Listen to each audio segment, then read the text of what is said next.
Chapter 241. I want 10 too. After Haywood, Kong Sha, who had been silent all this time, spoke up and ordered 10 like Haywood. Afterwards, Ku Jin, who also majored in the dark attribute, touched his chin and said, I want 2. Then, I order 1 too. Huin, who looked a little timid, also spoke up. Is this doll so popular with the dark attribute? Wright felt like he was going to make a fortune, and couldn't suppress the smile on his lips. Seeing that almost all the apprentices who majored in dark attributes had ordered dolls, some apprentices who majored in other attributes and were not short of money also asked for one. Regardless of whether it was useful or not, seeing that Haywood and others valued it so much, it would be nice to buy one and study it. In this way, more and more people wanted to buy the anomaly, but Thor, who asked at the beginning, did not ask again. Thor originally valued the principle that the evil spirit inside the doll drove the entity. But then he thought about it. Lan Xingzhou was also a second-level official wizard. Since they dared to sell it, they should also have means to prevent it from being copied. He probably doesn't have the strength or energy to crack it now. Since it has been sold in bulk, he doesn't have to rush to buy it. Another thing that makes Thor excited is actually the way to mass-produce ghosts on land boats. Although he also has a magic circle for refining ghosts, the efficiency is too low, and it can only be used for some ordinary people. So if there is a chance, Thor would like to try the core technology without puppets and discuss whether he can get a way to mass-produce ghosts. After all, if he wants to quickly improve his mental strength, he needs to constantly devour ghosts. And in the Wizard Tower, the number of ghosts obtained is still too small. He can't always get the wool from the candle channel. Otherwise, the first person who disagrees may be the tower owner Gorza. But think carefully, even if the other party agrees to this transaction, it will cost a lot of money. After thinking about it, Thor decided to do his current research first. After Wright, Kongsha's proposed transaction content shocked everyone again. This woman actually proposed to buy elf props or clues to elf props again. Combined with her performance at the door just now, everyone looked at her as if she were a madman. No one paid any attention at first, obviously not wanting to accompany her in her madness. Kong Sha refused to give up, and directly pulled out a scroll from her sleeve, pinched it with 2 fingers, and threw it in front of everyone. A rare second-level defensive scroll that supports solidification in the spirit body. This time, many people were tempted. The room was buzzing with discussion again. But not many people could give elf props or elf clues. A few people mentioned it, but they didn't satisfy Kong Sha. Until the last person spoke. I have a key to enter the world side, Elf Valley, but I don't know if you dare to take it. The one who spoke was Billy. He had a gloomy face, leaned forward, put his elbows on his knees, and looked up at people, always as if someone owed him 1,000 credits. Billy! Haywood suddenly turned his head. You are sending her to death. And the one who responded to Haywood was Kong Sha's eyes, that instantly stuck to the back wall of the glass. Don't worry about my business. Haywood turned to Kong Sha. His eyes were cold. I don't care if you live or die, but don't forget, your life is not your own. Haywood seemed to have something else in his words. Thor glanced at the 2 people from the opposite side. Does Kong Sha have any special use for Haywood? Or does she have any special use for Gorza? At this moment, Thor even suspected that Haywood appeared here just to prevent Kong Sha from contacting the elves. Billy and Kong Sha seemed to want to reach an agreement directly regardless of Haywood's obstruction. But when Kong Sha stood up, a woman's shrill laughter suddenly came from the back of Haywood's head. This laughter was extremely terrifying, and it was like 100,000 needles piercing everyone's eardrums. Thor immediately lowered his head and covered his ears, like other second-level apprentices. But when he lowered his head to his knees and opened his eyes were clear and not affected at all. The laughter behind Haywood was not a sonic attack, but a dark energy attack triggered by sonic waves, mainly targeting other people's mental power. However, such an attack could not hurt Thor's mental body at all. It only caused it to vibrate slightly, and then was absorbed in turn. However, Thor was not affected much, which did not mean that others were affected. Several third-level apprentices stood up and glared at Haywood, especially Jiro. Haywood, witchcraft is not allowed at the exchange meeting. If you can't do it, leave here. At this time, Luo Kai, the host of the event, also recovered and walked to the witchcraft circle in the center of the room, with a cold smile on his lips. Senior Haywood, we know you are very powerful, so you don't need to show off here, right? After all, it was Teacher N's idea to hold the exchange meeting so that we can cause less trouble to him. I don't want to trouble Teacher N's again, because of the exchange meeting. Billy also looked over with a gloomy face, but didn't say anything. But from the looks of it, If Haywood insisted on stopping his transaction, he would take action regardless of the rules. Faced with the pressure of so many powerful opponents, Haywood knew that even if his strength was not inferior to anyone, it was impossible for him to fight so many people at the same time. He leaned back, as a compromise, and said coldly to Kong Sha, "Since you have decided to give up, you will be responsible for whatever happens in the future." The tense atmosphere gradually subsided. Seeing that Haywood gave in, the others had no reason to continue to force him. Sol also heard Jiro beside him. TSK. Sound, as if he was bored with Haywood's quick compromise. The deal between Kong Sha and Billy was reached. The specific exchange will be carried out privately after the exchange meeting. It should have been Haywood's turn next, but he leaned back in his chair and obviously had no intention of speaking. Luo Kai naturally had the foresight to skip the turn and passed it to the next person. Then some people sold information, some sold skills, and some asked to buy items. But basically there was nothing that Thor was particularly interested in. However, although he did not make a move, he also got some superficial information. For example, an apprentice mentioned that the two neighboring principalities of Kerma and Nath would have a local conflict in the next 1 or 2 years. If you want to take the opportunity to go to the battlefield to pick up bargains, you can contact him. As for what to pick up, everyone knows it. Thor's first reaction to the news was that the straightforward, battle-crazed second-level formal wizard Kira was going to fight again. She now seems to be the Grand Duchess of the Principality of Kima, and the actual controller. However, because she only likes fighting, the affairs of the Principality of Kima are handled by her family. Soon it was the turn of the last wizard apprentice. Kujin stood up from his seat. He was already tall, and now everyone looked up at him. "I have 10 shadow feathers." As soon as Kujin finished speaking, Thor heard Huin, who was sitting 1 seat away from him, gasp. "Are you so excited?" Thor couldn't help but glance at Huin, and saw that the latter's eyes were bright. The shadow feather can improve the perception of dark attribute elements. A small amount of use will not have much effect, but if 10 portions can be used together, it can improve the potential of ordinary apprentices who major in dark attributes. Even for apprentices who do not major in dark attributes, it is also a good dark attribute material. If the price is right, Thor doesn't mind buying it. But he is starting to do experiments now, and he doesn't have many credits and magic crystals. The mask he just traded with Light can only be cashed after the meeting. I don't know if Kujin can wait. Who knows? Kujin then set the terms of the transaction. Only accept black amber in exchange. You don't need to come to me for other things. Thor immediately raised his eyebrows. And Jiro beside him also chuckled in a very appropriate way. Heh, this is not a designated trading item. It's clearly a designated trading counterparty. After saying that, he glanced at Thor. Chapter 242. Black amber is only in stock in the second warehouse. It is difficult for other apprentices to have it. Although it is not a numbered item that is prohibited from being used without permission, it is a byproduct of numbered items. Number 89, Earth Attribute, Quicksand Termite Queen. And black amber is a kind of oil secreted by the Quicksand Termite Queen. The instrument storing number 89 can provide food to the queen while automatically collecting oil. The collected oil will automatically seal into a small ball and roll into the bottom drawer of the instrument. Over time, it oxidizes and turns black. Because the black is pure and has the transparent gelatinous texture of amber, it is called black amber. It is said that it can promote limb regeneration and is also a key catalyst for some rare medicines. Therefore, the price is quite high. However, if it is exchanged for 10 ghost feathers, it is still profitable. Thor slowly restrained the surprise on his face, and even crossed his arms and leaned back on the chair. This is a rejection with action. After making the request, Kujin stared at Thor, and now seeing that Thor had no intention of standing up to respond to the price, his face gradually became ugly. "Can I exchange my credits with you?" Huin, who was standing by, was disappointed when he heard that Kujin only accepted black amber in exchange, but when he saw that no one responded for a long time, he couldn't help but speak up and wanted to make an offer. However, Kujin was not a good-tempered person. Thor ignored him, and he didn't dare to get angry, so he just vented his anxiety and depression on Huin. "Don't you understand the common language?" Kujin's eyes glared, and coupled with his tall stature, Huin immediately shrank back and dared not speak. Is Kujin so anxious? Sol understood. It seems that the real purpose of him and Ferguson to catch me was the black amber. Unfortunately, 10 shadow feathers were not worth Thor's prejudice. He didn't mind turning Kujin's lower body into 2 burnt matchsticks. Kujin was still anxiously waiting for Thor's choice, but others couldn't wait for Kujin forever.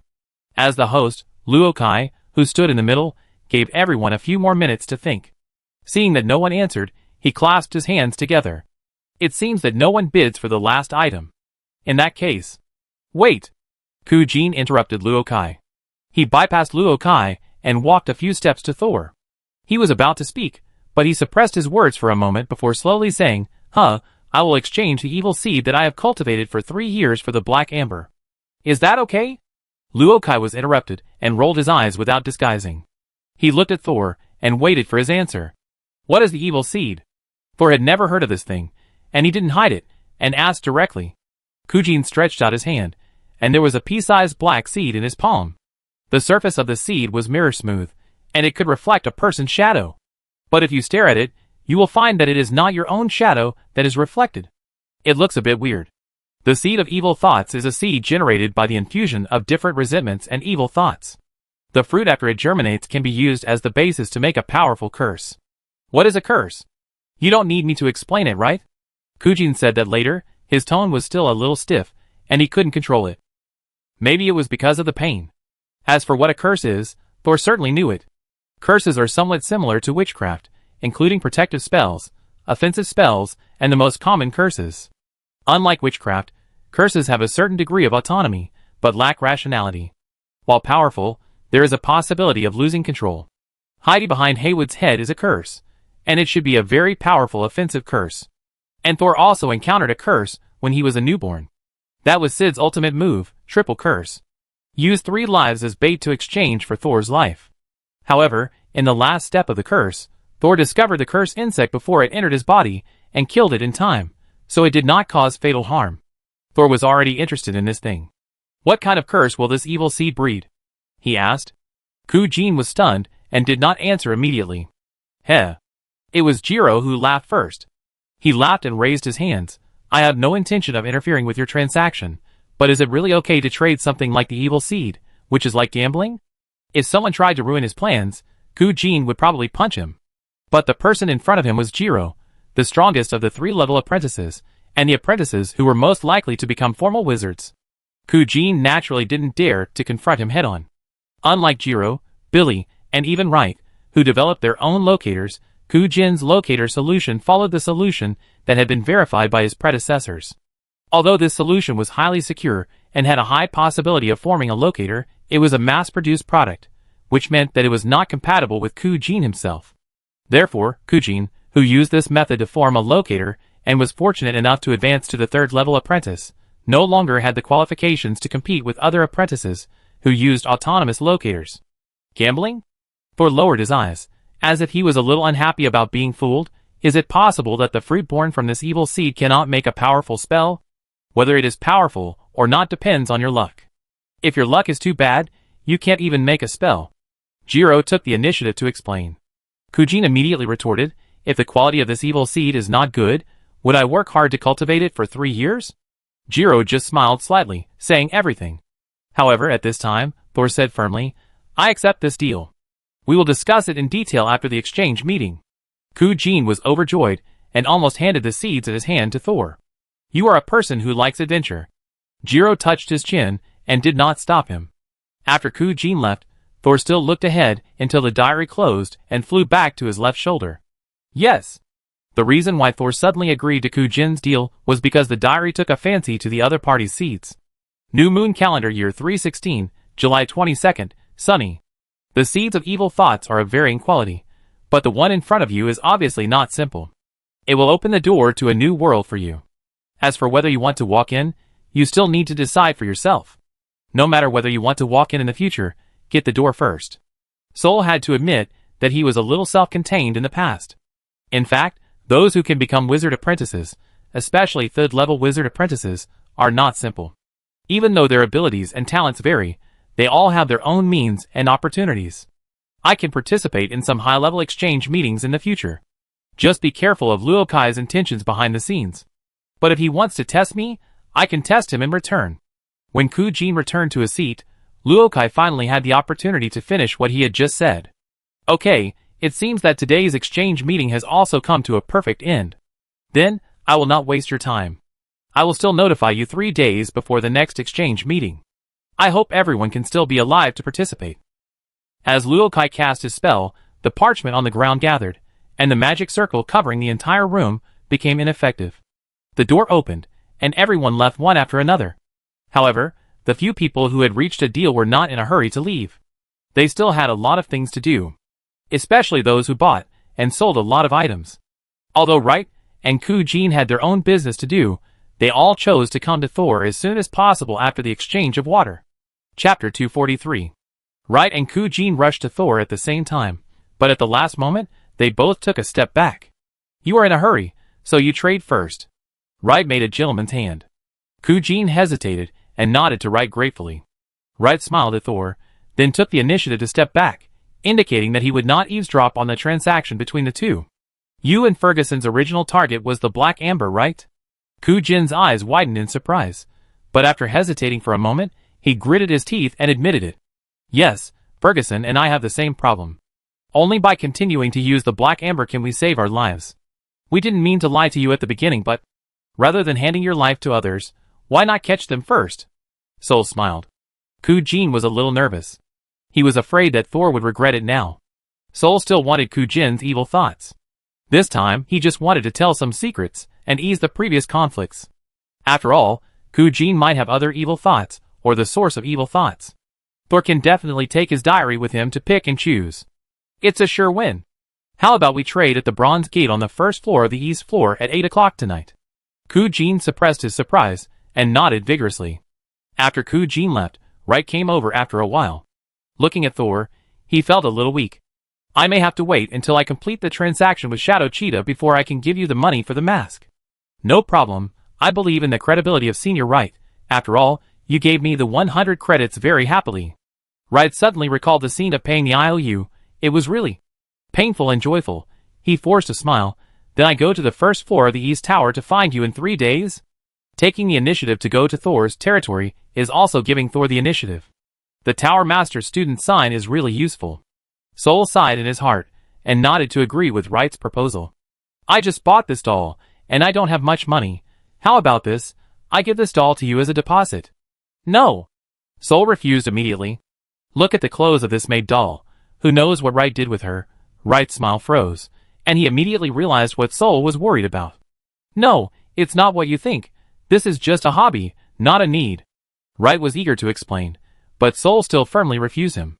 I am very confident in your character, Senior Wright, so there is no need for a deposit. After saying that, Sol ran away without giving Wright a chance to continue explaining. Just as Wright was about to chase him, the others who had been waiting for a long time rushed over and surrounded him. Right, when will our order be ready? How do you contact the people who travel on land? Can you share your connections? Sol had just run to the ramp when he was stopped again. Looking back, it was Luokai. He walked up with a smile. How is it? The Mutual Aid Association is still good, right? Sol nodded. He was not greeting. The biggest gain of this exchange meeting was a seed of evil thoughts. There aren't many things that can be hinted by the diary. And the diary seems to only hint at things that Thor can get.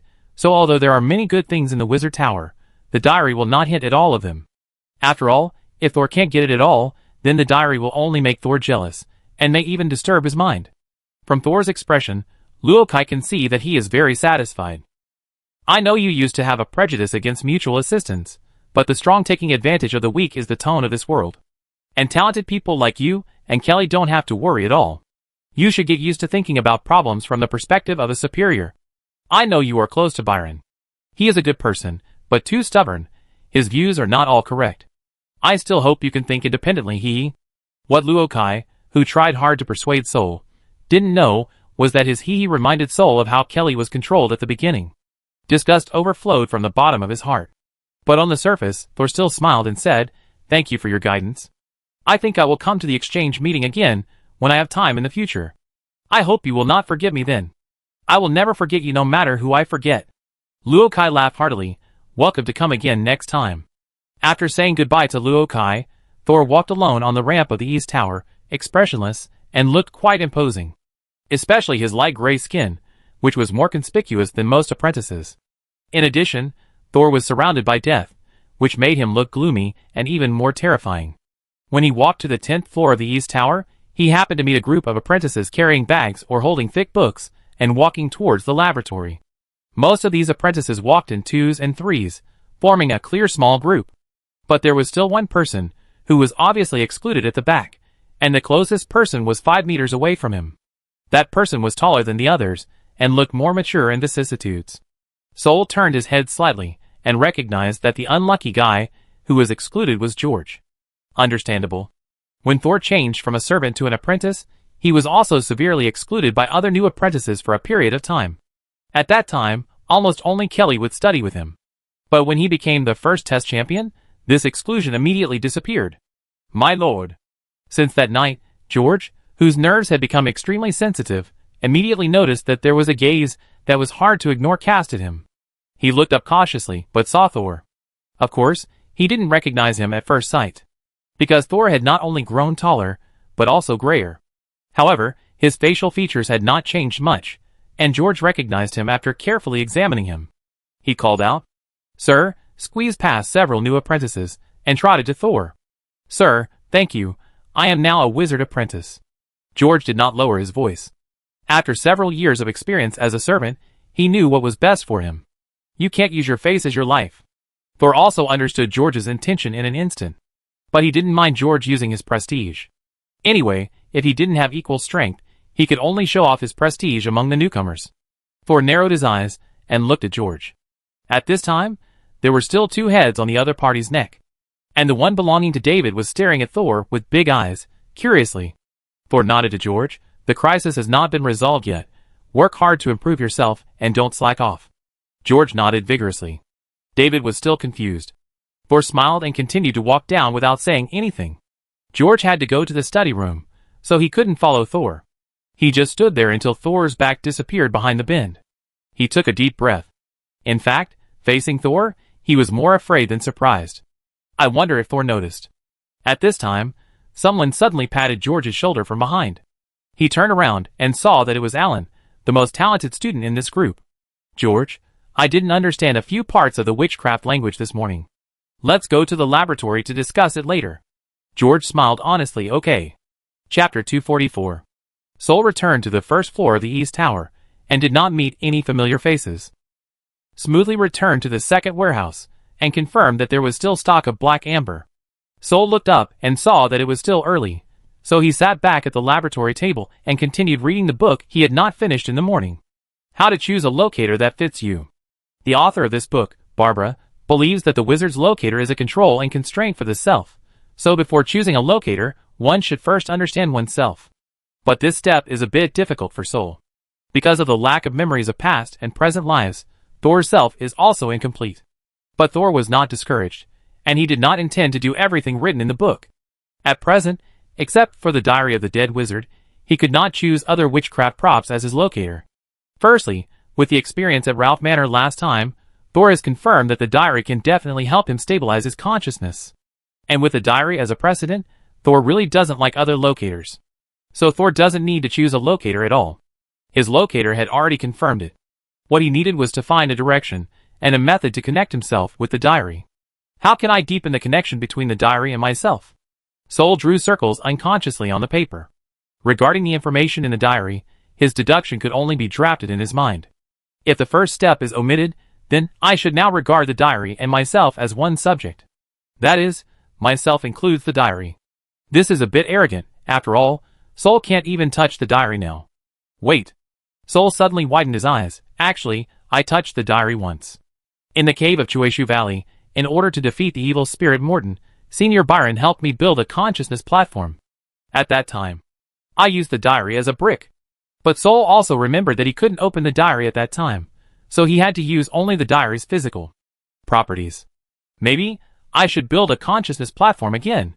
But even if Senior Byron can help me build a consciousness platform, it is still very dangerous to separate consciousness from the body. We must find a way to minimize the danger. Sol thought about it. When he existed independently with consciousness, his emotions were always very cold and extreme. He was irritable and murderous. It was too easy to be polluted. Maybe I can try to stabilize my consciousness.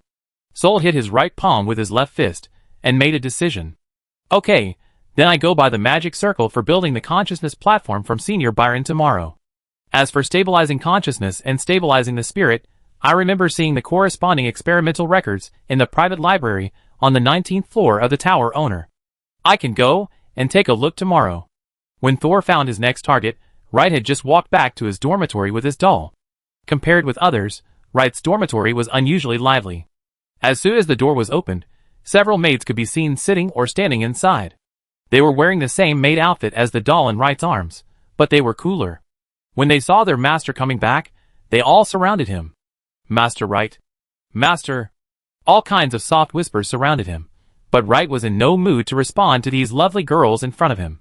He lowered his voice and said as gently as possible, I have something to do now, you go back first. The girls looked at each other, no one was dissatisfied, and they all put on their tightly wrapped cloaks and left the Wright dormitory. When the dormitory door was closed, the doll in Wright's arms suddenly moved. She jumped to the ground lightly, then turned around. Pa! She slapped Wright in the face. You? Wright lowered his voice. His eyes were full of fire. Waste. A cute female voice came out from the doll's slightly opened lips. He refused to accept it. Can't you explain it again? Who has been touched by you? Although the puppet's movements were a little stiff, it sounded like a living person from its words and thoughts. A clear red mark appeared on Wright's face, but he just moved his chin and the mark of the slap disappeared. He suppressed his anger and controlled his voice. It's because the things you made are not attractive enough, so don't blame me for not recommending them successfully. Besides, who asked you to go with me? It's normal for him to misunderstand you. Although they were in the dormitory, the two of them communicated through the communication technique to prevent the conversation from being heard by others. The puppet can't make micro-expressions, only the eyeballs are rolling. Maybe he is too young and hasn't tasted the taste of a woman yet. But looking at his appearance, he won't have given up his physical desires, right? Wright recalled Thor's new form. In just a few months, he has been transformed again. It is indeed unexpected and dangerous. But you can't feel it by concentrating your mind, but I can feel the obvious vitality from him. Thor is not really developing in the direction of undead, nor has he solidified his appearance. He even grew a few centimeters taller. That's good. The puppet walked back and forth a few steps, so, when the goods ordered by others arrive, you can give him a new puppet, so he will definitely accept it, right? Wright shook his head, no, before he takes the initiative to ask. Giving him a puppet twice in a row will definitely make him alert. The puppet blinked, alert? That 14-year-old kid? Wright smiled disdainfully. All those who look down on him are either dead or in trouble. The puppet was a little dissatisfied. What about you? If I hadn't been caught by you guys a month ago, do you think I would be willing to fight him again? He is that person's student. Although she was dissatisfied, Wright lowered her voice as much as possible. The puppet compromised slightly, but she still didn't want to let Thor go. Okay, then when he goes out, we will find a way to give him an adventure. We must put a structural core next to him. This guy is protected so tightly by yours. He must be of great value. Wright closed his eyes to hide his complicated expression, as if he acquiesced to the puppet's decision. 8 o'clock in the evening. It was the quietest time in the East Tower again. Some brave apprentices had not left the East Tower yet, and other dangerous monsters had not appeared yet. Ku-jin took the shadow feather mentioned at the exchange meeting, and the seed of evil thoughts that he had been cultivating for more than 3 years, to the first floor of the East Tower on time, outside the bronze gate. It was not that he was not in a hurry, but he was afraid that he would come too early, Thor would not come out, and he would have an accident here alone. Since he was no longer in charge of the second warehouse, his status among the third-level apprentices also dropped sharply. Many people who used to dislike him began to make trouble for him. The most terrifying thing was that the strange phenomenon that had happened to Ferguson began to appear on his arms. Nerve necrosis, muscle rot. If it is not specially covered up, the disgusting smell of rotting corpses can spread throughout the corridor. But these pains, odors, and even inconveniences in life are nothing in the face of life and death. The festering of the arm was just the initial reaction of the unstable positioning device rejection. If the black amber could not be used to recover in time, the festering would probably spread to the chest cavity. He would not feel pain at that time, unless he unfortunately turned into a vengeful spirit and was forever trapped in the pain of the eve of death. At 8 o'clock, the bronze door opened as scheduled. Thor appeared at the door with a small box in his hand. In order to take this thing out of the warehouse, Thor had to use some tricks. Some time ago, he was locked up in the second warehouse. When there was a mission, he had to contact Kelly to help deliver the goods. Therefore, he was given the power to write with the communication pen. The Tower Master has not taken back this power until now. Therefore, Thor carefully wrote the black amber on the paper, and successfully took the things out of the warehouse door. If he didn't have this authority, he would probably need Ku-jin to provide a way to smuggle the items. After all, Ku-jin had done this before. Outside the door, Ku-jin's eyes lit up, and he came forward. "Let me see your things first." Sol raised his hand to block in front of him, letting Ku-jin show his sincerity first. Ku-jin didn't have the initiative, so he could only compromise, and took out 2 carefully treasured things from his arms, and handed them to Sol. Sol reached out to take the 2 metal boxes, and looked at them carefully. Dark attribute-related materials are always placed in boxes of similar materials, to avoid being accidentally affected by other materials, and causing abnormal changes. Chapter 245. Thor first took out a shadow feather to check. Although its name sounds nice, the shadow feather actually doesn't look very good. 3 rows of feathers are unevenly distributed outside a rough feather tube. The feathers are sparse, and there are gaps every few sections, which looks like someone has plucked them bald. However, Thor can still feel the rich dark element particles on it through his mental power. After checking only one, Thor put the box in his arms, and opened the second metal box. The box was small, and the lid could be opened with a flick of the lid. Inside was the same black bean, and a human face was reflected on the smooth surface. It was still not Thor's own face. A man, with a painful expression, appeared on it. However, Thor did not pay attention to the man's appearance. His eyes were actually on the diary. When he saw the diary flying out, and the same words appeared as before, he knew that the evil seed in front of him had not been replaced by Ku-jin. This time, Ku-jin finally learned to be honest. Afterwards, Ku-jin also told Thor how to cultivate and incubate the seeds of evil thoughts. No problem. Thor smiled and handed over the black amber he had prepared. Ku-jin took it nervously, closed his eyes, and felt it for a while, and when he opened his eyes again, he breathed a sigh of relief. "I have no problem here either. Go slowly, I won't see you off." Thor retreated to the inside of the metal door. Ku-jin was stunned for a moment, and originally wanted to leave, but stopped with a tangled look on his face. "Thor, can I ask where Ferguson went?" Ferguson, who had been missing for such a long time, had been deemed dead, but no one had seen his body so far. Thor raised his hand and knocked on the bronze door. "He's inside the door." Ku-jin didn't quite understand at first, but soon his eyes changed, his lips turned pale in an instant, and he pursed them tightly together. He didn't ask any more questions, nodded to Thor, turned around and walked quickly away from the first floor of the east tower, into the darkness. Thor slowly closed the door. Back in the warehouse, he casually put the metal box containing the shadow feather on the table and concentrated on studying the seed of evil thoughts. Open the door to a new world. He smiled. "I'm really curious." The diary did not issue a death warning, but just like the cocoon of the nightmare butterfly, the cocoon state is not too dangerous to Thor, but the butterfly state is not necessarily. Thor followed the method Ku-jin told him, wiped out the unique spiritual power on the evil seed, and replaced it with his own. In an instant, the smooth surface of the seed began to become uneven, and even the shape changed. Thor looked at the seed in the palm of his hand, which gradually turned into a regular icosahedron, and was a little confused. Isn't it said that it will take at least a month to wipe out the mental power, cover it with new mental power, and then adapt to the seed of evil thoughts? Thor threw the seed twice, and the surface of the seed changed from the original mirror surface to a frosted texture. Without the ghost on it, it was less weird and more mysterious. It seems that now I have at least covered it with my mental power.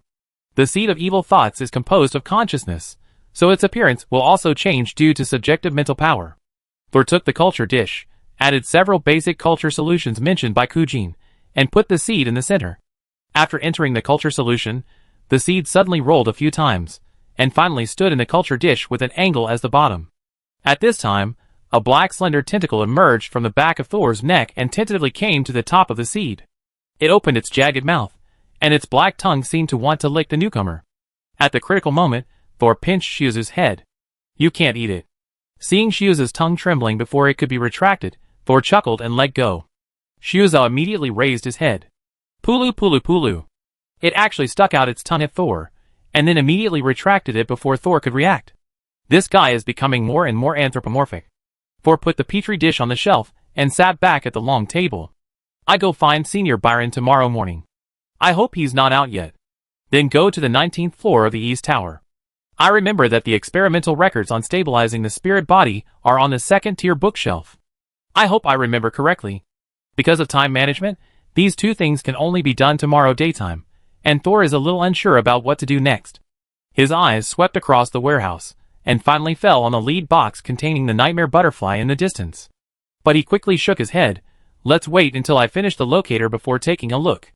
Next, Thor simply took out the spirit armor technique and prepared to build it in his spiritual body. Now his spirit body is extremely powerful, and he can construct at least 5 first-level witchcrafts at the same time. And ordinary second-level apprentices can only construct 2 first-level witchcrafts.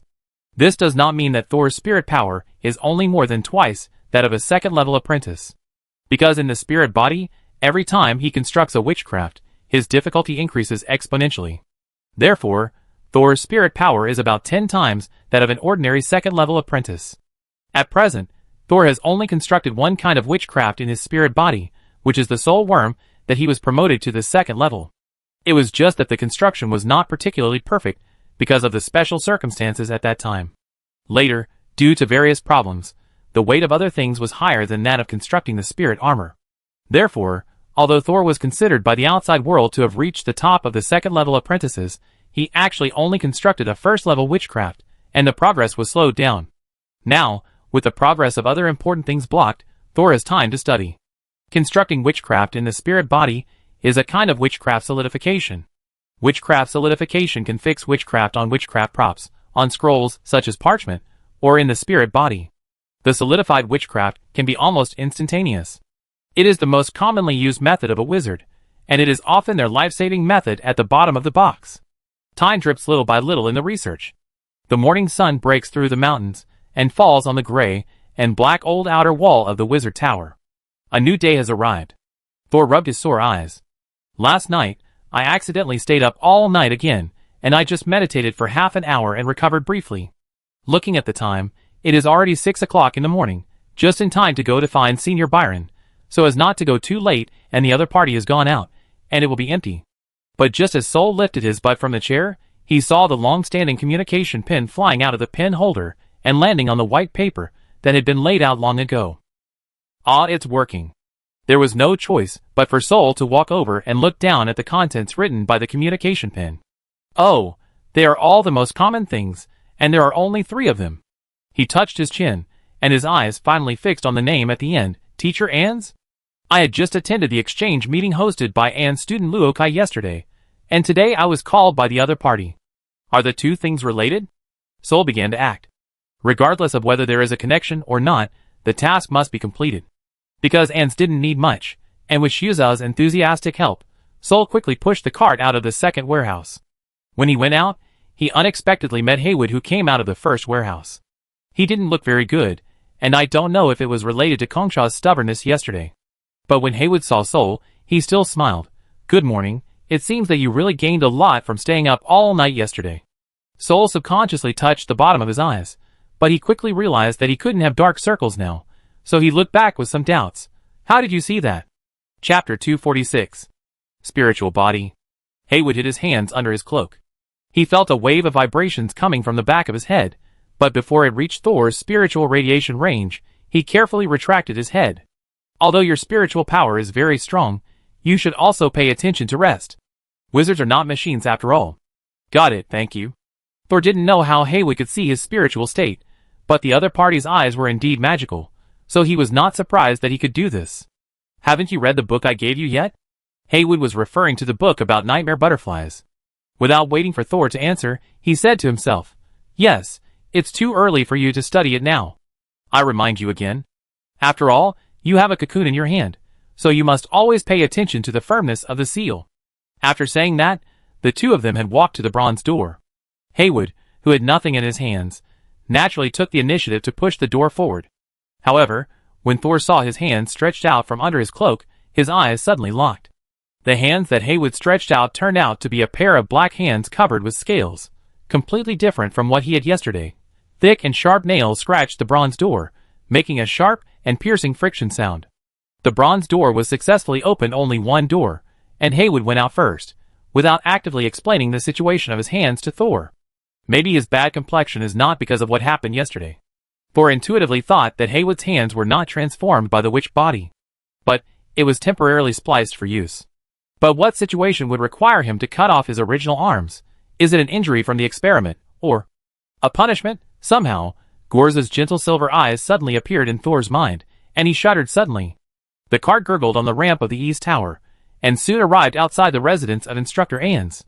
This seemed to be the first time Thor came to Ans for a mission. It can be seen how lazy Instructor Ans is usually. He stopped the car and knocked on the door. But before his hand touched the door opened automatically to both sides. Like an elevator. Sol pushed the cart in, and saw a small corridor that could barely accommodate him. There were rooms on both sides of the small corridor. There were large glass doors in these rooms, so he could clearly see the scene inside. Sol was surprised to find that there were 2 or 3 apprentices in almost every small room. After walking all the way, the big room of Nze's Minor was divided into more than 20 rooms, which means there were at least 40 people here. No wonder Luo Kai was so desperate to recruit new people, otherwise there would not be enough for Nze to drive. Thor pushed the cart all the way to the end of the small corridor. There was a room without windows. This should be the room where Mentor Ans is. Just as Thor was about to knock on the door, another person came out. Looking up, it was Kujin. This big, strong man was crying at this moment. Thor suddenly became a little nervous. No matter how lazy Ans was, he was a dangerous and terrifying official wizard. Gorza looked down on them, which was Gorza's business alone. Don't forget your position just because you've been with the Tower Master for a long time. Kujin also noticed Thor at this time, and quickly wiped the tears from his face. Without saying hello, he squeezed past the cart and left quickly. He looked like he was running away. Go in. Sol turned back to look at Kujin, who was leaving, and heard a weak voice coming from inside. He quickly turned back, cleared his throat, and pushed the cart in. Although the instructor's room was large, after dividing a corridor and more than 20 rooms, the remaining room had become very small. Ans half lay on a recliner, half closed his eyes. Leave the car outside. Thor was interpreting Ans' words to mean that the car should be left outside, and he should bring the materials in, or both the car and the materials should be left outside, and he should come in by himself. But soon someone helped him make a choice. An apprentice walked out of the next room and directly moved the materials on the car in. Well, then I will go in by myself. It turns out that this mission of Mentor Ans is not just for materials. Thor adjusted his face, making his expression 3 parts fearful and 3 parts alert, and stepped into the hut where Ans was. Hearing Thor's approaching footsteps, Ans finally raised his eyelids lazily. Come here. Thor walked up to Ans, and then the other party grabbed his hand. Is it fun to study the soul? Thor stared at his hand that was held by Ans, and nodded repeatedly. Suddenly, Ans stretched out his other hand, and his nails instantly grew, turning into a sharp blade, and cut off Thor's little finger. The fingers are connected to the heart, and the severe pain is transmitted to the brain instantly. The veins on Thor's forehead twitched twice, but he endured it in the end, without frowning or crying out in pain. Ans raised Thor's little finger, and observed it in the dim candlelight above his head. Thor's broken finger was still twitching, and it fed back the information of pain more faithfully than he did. When Ans put his finger into his palm, the red blood left at the broken end even began to seep under his skin. Soon, a small piece of skin on Ans' palm turned gray. However, the gray skin did not have time to spread, and the skin on Ans' palm ulcerated and regenerated until the new healthy skin covered the original wound. At this time, Thor's broken limb was no longer as active as before, and looked like a wilted old leaf. Ans held Thor's broken limb in hand, slowly shortening the distance between them. A magical scene happened. When the broken limb and Thor's palm came closer, the gray skin on both sides actually stretched out small tentacles, like lovers, who were ruthlessly separated, stretching out their entangled hands to each other. Interesting. Nze finally smiled, and he gently let go. Pa! Sol's severed finger returned to his hand like a magnet. Sol finally took back his hand, and then calmly twisted the finger back with a click. Nze closed his eyes again, put his hands on his chest, and lay peacefully, as if he was lying in a grave. It's no wonder that you are a newcomer favored by the Tower Master. It's rare to be able to enjoy learning. He raised his eyes, and glanced at Sol again. What a lucky guy, huh? I hope this luck will not turn into bad luck. Thor let go of his hand. His left hand was intact, and it was impossible to tell that he had lost a finger. Teacher Ans, what do you mean by bad luck? Of course, it is the price to pay for all the preferential treatment today. Ans laughed. For example, if some people raise chickens and ducks, they are used for eating. Ans' words were actually a very obvious provocation. As Gorza said, Ans' hatred for him was no longer concealed. But so what? Ans was not honestly completing all the tasks assigned by Gorza? Of course, Thor had no intention of mocking Anne's. After all, his future might not be as good as Anne's. How far he could go in the end still depended on his own judgment and efforts. In any case, strength was a must. Without strength, no matter how many backers and props you had, it was all in vain. Pushing the cart out of Anne's room, Thor saw that it was only 6:15. Very efficient. He hurried all the way to Byron's dormitory. The apprentices in front were startled by the sound of the cart, and when they looked back, they saw that it was Thor, and they all gave way. Finally, Soul's front end hit the door of Byron's dormitory, making a small dent in the wooden door. "Senior, are you there?" They ran together, venting the depression they had just felt at Anne's place. Soul shook his neck and knocked on Byron's door. Fortunately, Byron was really in the dormitory. He opened the door, and when he saw that it was Soul, he didn't greet him immediately, but turned his head silently and looked at the obvious damage on the door. "Byron, Chapter 247. Haha, a mistake." Soul smiled and stepped forward to perform a minor repair spell, restoring the door to its original state. "Yes."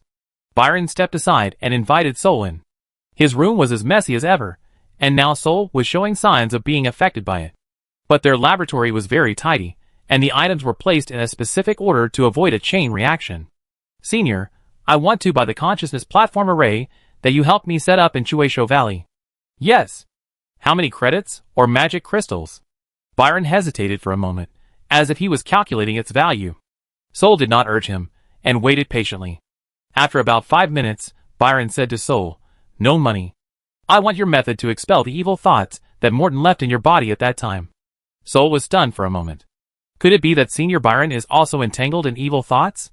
Did the Tower Master take action? Seeing that Soul did not answer, Byron frowned and asked. He was more afraid that the Tower Master would really help Soul to expel the evil thoughts. Then, he would not be able to find the method to expel the evil thoughts from Soul's hands. Unlike Thor, he couldn't reach Gorza. "That's not the case. But I'm afraid you can't use my method of exorcising evil thoughts." Byron relaxed his brows at first, then slowly frowned again. "But if you are a senior who is haunted by evil thoughts, I can help you exorcise them," Soul said with a smile. Byron didn't hesitate this time. "Well, deal?" "Is it a deal?" Byron opened his mouth and took out a familiar little notebook, and quickly drew 10 circles on one of the pages. One for each exorcism. Soul opened his mouth wide. "Senior, can your evil thoughts still reproduce themselves?" Byron shook his head, and took Soul to his desk. "I'm doing an experiment to become a formal wizard. Do you have an idea? What are the conditions for becoming a formal wizard?" Byron casually drew a half circle on the notebook, and then answered, "Merge the locator with the spirit body. This will mean that the locator is no longer your weakness, but a part of you." Thor didn't quite understand. "Choosing the locator means making it a part of me, isn't it? The locator that just entered the body is like a foreign object. It may even make you very uncomfortable, afraid, and unwilling to admit it. Only when the spiritual will completely accept the existence of the locator and recognizes it as a part of the self can it break through the shackles and be promoted to a third-level apprentice." Byron completed the circle he had just drawn, and if a third-level apprentice wants to be promoted to a formal wizard, he must convert it from a material form to a spiritual form. The locator will appear in your spiritual body, just like it changes from your clothes to your heart. This is difficult, and it is very easy to cause alienation in wizard apprentices, so it is difficult to advance to a formal wizard. Hearing this, Thor's scalp was tingling. Directly transform the physical locator into a spiritual one. Even the form of existence is changed. Is this really something a mere wizard apprentice can do? But just when he thought of this, he was suddenly stunned again. "Wait, the locator I chose is a diary. It has no material form." Thor subconsciously wanted to touch his left shoulder, but he naturally changed his hand to touch his forehead halfway up. Byron thought Thor was frightened by the difficulty, sighed softly, and thought, "Soul doesn't even have a locator now, and I'm going to transform the fusion into a locator for him, so it's no wonder he's frightened." But what Byron didn't know was that Thor was indeed frightened, but not by the difficulty of the future, but by a new idea. If I successfully transform the diary into my locator, then will I be promoted to a third-level apprentice immediately? However, this is just Thor's conjecture based on Byron's words, and it is still uncertain whether this result will be the final one. Byron did not interrupt Thor's thinking, but while he was thinking, he sat down at the table and took out a book from the neatly stacked notes. "This is my handwritten copy, just take it." Thor took the notes and flipped through them. The formation integration diagram that appeared on the last few pages was exactly what he had seen in the cave at that time. Then I take it. Thor put the notebook into his arms. Do you need me to help you get rid of your evil thoughts now? Byron shook his head. I haven't reached my limit yet. Thor blinked and suddenly realized what Byron might be doing. He wanted to use the evil thoughts to force the locator into his spiritual body. This is a bit like those who hone their skills through fighting. If they do it well, they will improve very quickly. If they don't do it well, they may die at any time. It is to pull with the god of death endlessly, to stimulate their own potential. He was a little worried, and couldn't help but advise, don't push yourself too hard. Byron smiled faintly. Yeah. Thor thought about it, and was still a little worried. I want to understand the evil thoughts in you first, so that when you can't hold on, I don't have to think of a temporary solution. Byron nodded, stood up and walked in front of Thor. Suddenly, his whole body swelled up like a balloon.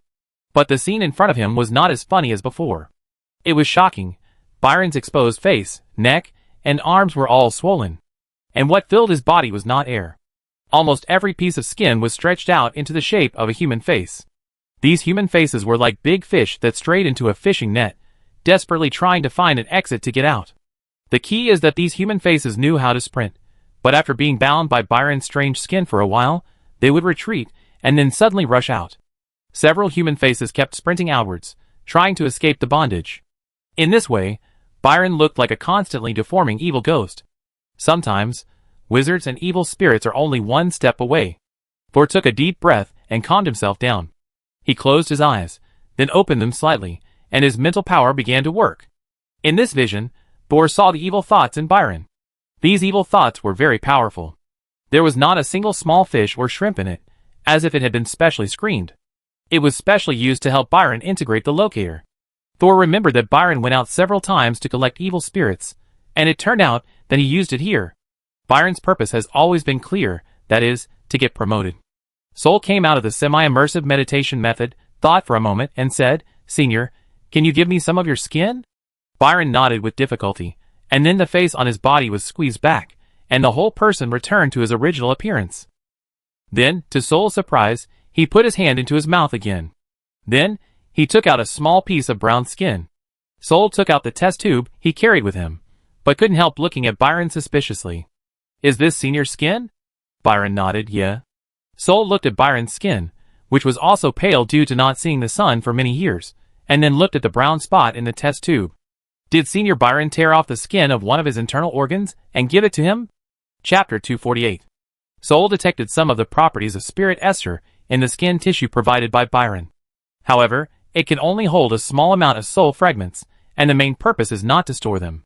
In it, Soul found a little shadow of the plastic bone formula. It should be that Senior Byron borrowed the formula that Soul gave him. After checking Senior Byron's body, Soul had a clear idea. Once Senior Byron could not suppress the evil spirit in his body, he had a way to help him solve it. However, Senior Byron had been collecting evil spirits for so long, so it was probably a bargain for Thor.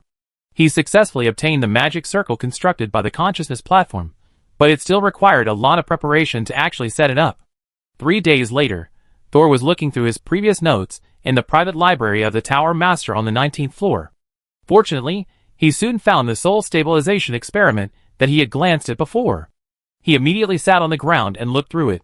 The soul stabilization experiment in this note was carried out 3 times in total, but all ended in failure. The experience of failure is also useful. Now Soul can sort out his thoughts through the experimental steps. The third item is to stabilize the emotions of the soul consciousness to reduce the probability of consciousness collapse and spiritual body pollution. Experimental plan hypothesis 1, moon sleep essential oil, failed, no improvement. Experimental plan hypothesis 2, lost bell, can play a stabilizing role for a short time, but will definitely be polluted after it expires, failed. Soul turned to the next page of the notebook. Experimental plan hypothesis 3, grinding voice fruit. He was stunned for a moment before continuing to read. It can temporarily stabilize the consciousness of the spirit body, but the effect is too short, and it has no decisive effect on the experiment, so it fails. Seeing this, Thor held his chin with his hand. The grinding sound fruit seems to have a certain effect, but the effect is short. But I don't need a long time, as long as I can access the diary in the consciousness platform. This plan can be tried. Thor quickly took out a blank notebook and copied down the processing methods and experimental methods of the grinding sound fruit. Finally, there was progress. Sol was excited to go to the registration office to exchange some moshing fruit. Although the tribute of moshing fruit from Mofin Town has been greatly reduced in the past 2 years, there should be some in stock in the tower. Sol couldn't help wanting to start the experiment immediately and walked downstairs quickly. He didn't stop to say hello to the familiar or unfamiliar faces he met along the way. However, when he arrived at the registration office, the result he got was beyond Sol's expectation. Sorry, the stock of moshing fruit has been exhausted. The person in charge of the level room was a third-level apprentice, but she was very polite when facing Sol, who was 1 level lower. What? Sol frowned. I remember that the grinding fruit was not very useful in witchcraft experiments. How come there was no stock left? The senior sister opposite couldn't answer, and could only look away awkwardly. I want to see the inventory record of the grinding fruit. Sol suddenly stretched out his hand. What? The senior sister was shocked and looked at Sol standing outside the window in disbelief. No, there is no such rule. Thor smiled. Does the senior need me to ask for permission before she can show it to me? Is it necessary? It's just a waste of time. The senior sister on the opposite side bit her lip and suddenly regretted why she didn't ask for leave today. Among the third-level apprentices, everyone knows that Thor is the most valued apprentice by the Tower Master. It is not difficult to transfer a record of the entry and exit of ordinary materials. Since it is useless to stick to the principles, why offend Thor? So, the senior sister who thought she had figured it out turned back to get the warehouse record. The warehouse that the registration office is responsible for is the third warehouse, which is also the largest warehouse in the Wizard Tower, occupying the entire 6th and 7th floors of the East Tower. Therefore, even the warehouse's in and out records are filled with a whole bookshelf. The senior sister on duty today took a while to find what Thor wanted. Thor took the record and immediately flipped through it. In the first half of the record, when Mofin Town just started to pay tribute, some apprentices and even mentors exchanged for moshing fruit. In the later period, all of them were Nick. This was normal, as Nick was probably the only apprentice in the Wizard Tower who studied emotional magic. But later, as the supply of grinding fruit became less and less, Nick's exchange frequency began to decrease. During this period, there were only 3 records of other people's exchange. But what concerned Sol was that the last person to exchange actually exchanged all the remaining grinding fruit. Do you know this apprentice named Tom? Sol pointed to the last person who exchanged grinding fruit and asked the senior sister. Him? The senior had given up resistance and came to see obediently. This name is very common, but it's a little familiar. She suddenly ran back and after a while turned out a roster. Ah, I remember 2 months ago, he disappeared after an outing. He has been confirmed dead, but the body has not been found yet. 2 months ago. Sol looked down at the delivery record in his hand. The date of Tom's exchange was also 2 months ago. Although the registration office could not exchange the grinding sound fruit, Sol was not in a hurry. There must be someone who has some in stock. Knock, knock, knock. Sol knocked on Nick's door. Since returning from Chuesho Valley, he seemed to have only seen Nick once or twice, and later he heard that he locked himself in the dormitory and would not come out easily. I wonder if he encountered any problems. If Nick couldn't get the moshing fruit here, Sol could only apply to go out and look for any remaining moshing fruit in Mofin Town. Although the barbarians invaded Mofin Town last time, it should be impossible to destroy all the moshing fruit. Even if Mofin Town wants to continue to receive the protection of the Wizard Tower, it should continue to try to grow the moshing fruit. Especially the first-level wandering apprentice, who showed up with the soldiers at the end. He looked like a wise man. He should keep those soldiers to help rebuild Mofin Town. Of course, the best result is to get the moshing fruit from Nick. Thor raised his hand again and tried to knock on the door. But at this time, Nick's door suddenly opened a crack, revealing a bloodshot eye. Nick. Senior? Sol and the others were surprised to find that Nick, who had not seen him for several months, had completely changed. There was not even a trace of hair left on his face. Not only that, Nick's cheeks were deeply sunken into the skeleton, looking more like a skeleton than a human. Sol, what do you want? I want to buy something from you, senior. What? Sol looked around. Although there was no one around, he did not think that the name of Moshingwo was suitable to appear outside. It's not precious, but it's something special for you. Nick stared at Thor with red eyes for a moment, then widened the door and let him in. As soon as Thor walked in, Nick immediately closed the door tightly, and even took out a special tape to seal the door gap. Nick, what's wrong with you? Nick in front of him was more terrifying than what Thor saw through the door gap. If Thor thought he looked like a skeleton through the door gap, when Nick stood in front of Thor intact, Thor thought he was just a skeleton. He could only move because of the little memory before him. Chapter 249. Nick is not in a good state. Thor looked at him again. There was not a single hair on Nick's body. The originally large cloak on him could lift him up like a kite. His bloodshot eyes trembled from time to time, as if avoiding Thor's sight.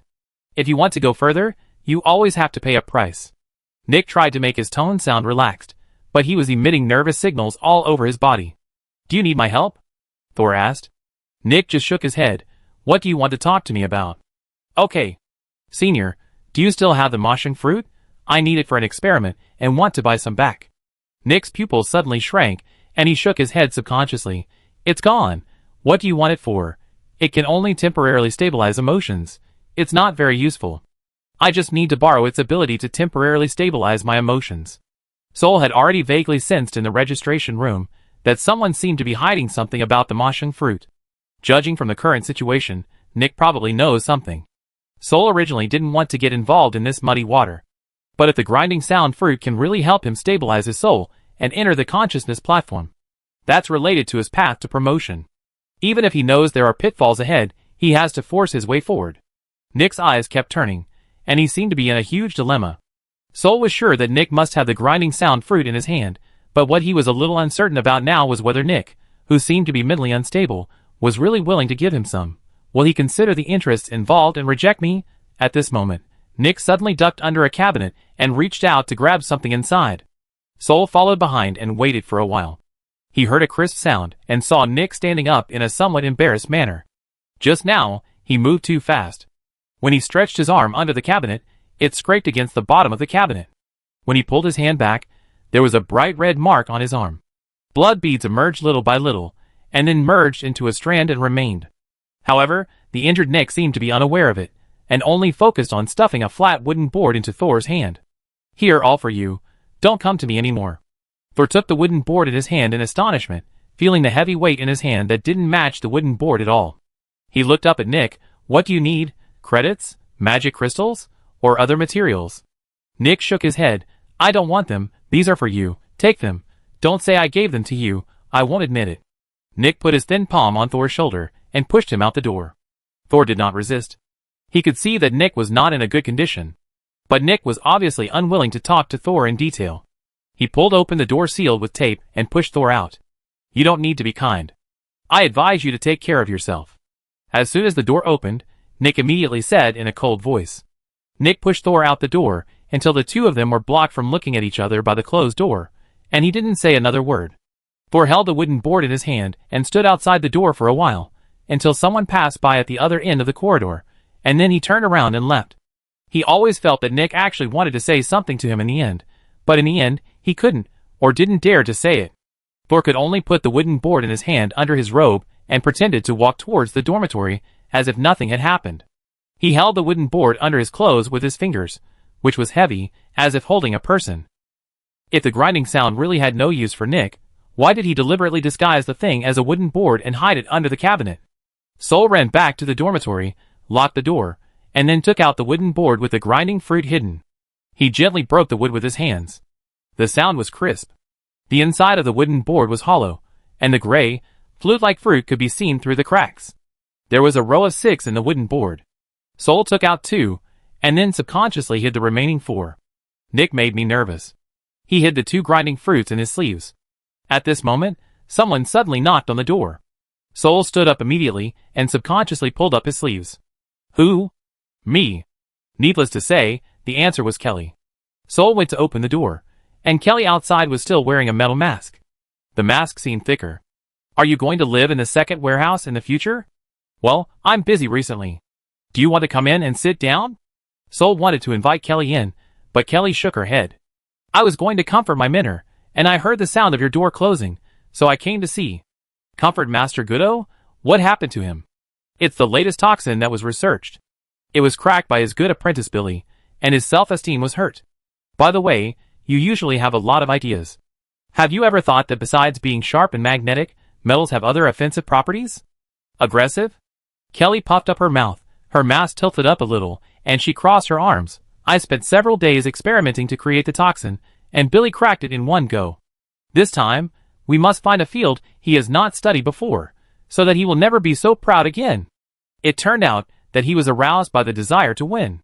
But can Billy's gloomy face really show a proud expression? I have no research on metal witchcraft. Sol shrugged his shoulders. He only memorized the periodic table when he was in school, and he had almost forgotten it. If you must find destructiveness from the metal aspect, Sol thought of a big killer, you can consider radioactivity, but it is very dangerous. It is recommended not to practice before you have the ability to protect yourself. Radioactivity? Kelly was stunned. She had heard of radiation, magic radiation, and mental radiation. What is radioactivity? Sol touched his chin. I don't know the specific principle, but some unstable metals have strong radioactivity, and the particles and radiation released are enough to kill people. I don't know if there is any here. After saying this, Sol felt a little regretful.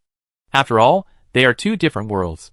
Maybe the radiation included in witchcraft has already included those metal radiations. He just didn't know. Different underlying rules may lead the world to a completely different path. Sol just said it casually, but Kelly seemed a little obsessed.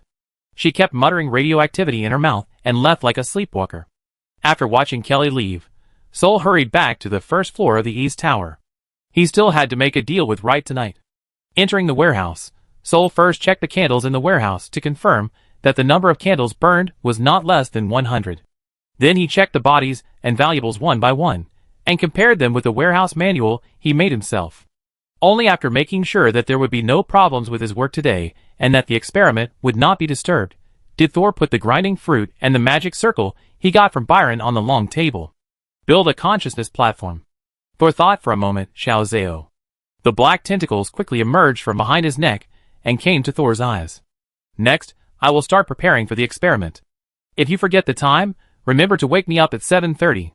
Xiao Zhao shook his head up and down. After setting the alarm clock, Thor picked up the feather pen and immersed himself in it.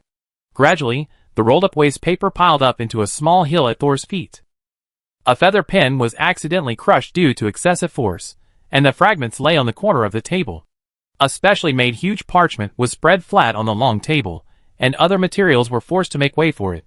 As his arm waved, the ink bottle that was originally squeezed to the corner of the table was knocked off, and then Xiao, who was quick-eyed and quick-handed, rolled it up and put it back. Looking at Thor, who didn't notice the movement here at all, Xiao helplessly shook off the ink splashed on his body. Then he kept an eye on the time while staring at Thor's busy figure. Thor, who had been busy from morning to afternoon, and had not even eaten lunch, finally stopped. Done. Thor stood up straight, a little bit unbelieving of his speed. He looked up at the hourglass clock again. It was not yet 7 o'clock. Xiao Zhao saw Thor stop, and came over to nod his head in confusion, as if asking, "Why did you stop?" Thor raised his hand, and touched Xiao Zhao's bald head, and he himself felt incredible. I have reproduced the magic circle of the consciousness platform. Chapter 250. The formation of the consciousness platform is completed. Although it has not been put into practice yet, Thor recalled his state just now. All the steps were done in one go, neatly, and without any obstacles. It was as if he had drawn it hundreds or thousands of times. The next step is to develop the grinding sound fruit. It seems that this thing only needs to extract the juice. In fact, it can also be eaten directly. Sol shook the fruit in his hand like a flute, and the air flow passed through it, making a whimper. It is simple to squeeze the juice, but in order to maximize the calming effect of the grinding sound fruit, Thor still used a more troublesome extraction method. This busyness almost made him miss the time he had agreed with Wright, but fortunately Xiao was still reliable. He quickly took out the mask hidden deep in the cabinet, and walked quickly towards the door. Although this mask has a certain effect of expelling evil spirits, its unexpellable odor increases the difficulty of wearing it. Especially when wearing it, even if you don't breathe through your nose, the odor seems to penetrate through your skin. Wearing it, Thor can't last a minute, and he will have that odor on his body for a whole day. However, being able to drive away evil spirits is still a good ability, but Thor didn't quite understand why Wright would join the fight for the mask. As he often fights outside, he should not lack such props. After successfully pushing open the bronze door, Thor saw Wright holding the doll. It was still the doll from a few days ago, but this time it changed into a set of clothes, from a maid to a noble girl. He won't want to use this thing to pay for money, right? Looking at the doll, Thor felt uncomfortable. Fortunately, in the following transaction, Wright did not mention the doll. "Is this the mask you mentioned?" Wright had just taken the package of the mask, and did not quite understand why a small mask was placed in a huge wooden box. And when he opened the wooden box, he found a glass box sealed with wax inside. Is there any taboo in using it? Soul thought for a while, and said, it is not a taboo, but the smell is very unpleasant. I suggest you open it when you return to the dormitory. Wright twitched his nose twice when he heard this, but because Soul was tightly sealed, he didn't smell anything. But Wright didn't care. The more powerful and rare the witchcraft props are, the more hidden dangers they will have. Just like people face unknown dangers in order to become wizards, while witchcraft props exert powerful power, they are also accompanied by taboos. Wright didn't open the box to check, and trusted Soul very much. Now that the two of them have settled the money and goods, Soul is anxious to go back and continue the experiment, so he took the initiative to say goodbye to Wright. But before leaving, Wright invited Thor to go on an outing. When will we go out together again? I still miss our adventure in the Valley of the Hands. Wright rubbed his nose. Really? Soul laughed. Do you miss the human head monster, or the evil spirit? Wright laughed awkwardly. Haha. Although the process was a bit dangerous, we were lucky to survive, and got a 3-masted sailing ship with 6 live prisoners. After we come back, who wouldn't envy our profits? There's a chance, Thor said casually, retreating back into the bronze door. When he closed the door, he saw Wright still standing in the dark corridor, staring straight at him. His eyes suddenly became obscure and hard to read. He was holding a doll that was almost as tall as him, and his whole body was stained with black spots. Click! The door closed. Thor still held the door, frowning in confusion. There's something wrong with Wright. The smile on his face gradually disappeared. He has been avoiding me intentionally or unintentionally for a while, but this time he seemed very enthusiastic. There is a big change before and after. Did he encounter something? It was because he noticed something wrong that Thor asked to trade mainly in credits. Credits are a registered virtual currency and cannot be tampered with. Despite being so cautious, Thor still felt that something was wrong. Just before he entered the second warehouse, his mind suddenly snap. A light bulb lit up. No! Thor slapped his hands on the boxes piled high beside him. There were only 5 prisoners alive. Wright, who was often in charge of guarding the prisoners, should remember it better than me. Why did he say it was 6? The 5 apprentices of Land Boat were ordinary apprentices of level 1 and level 2.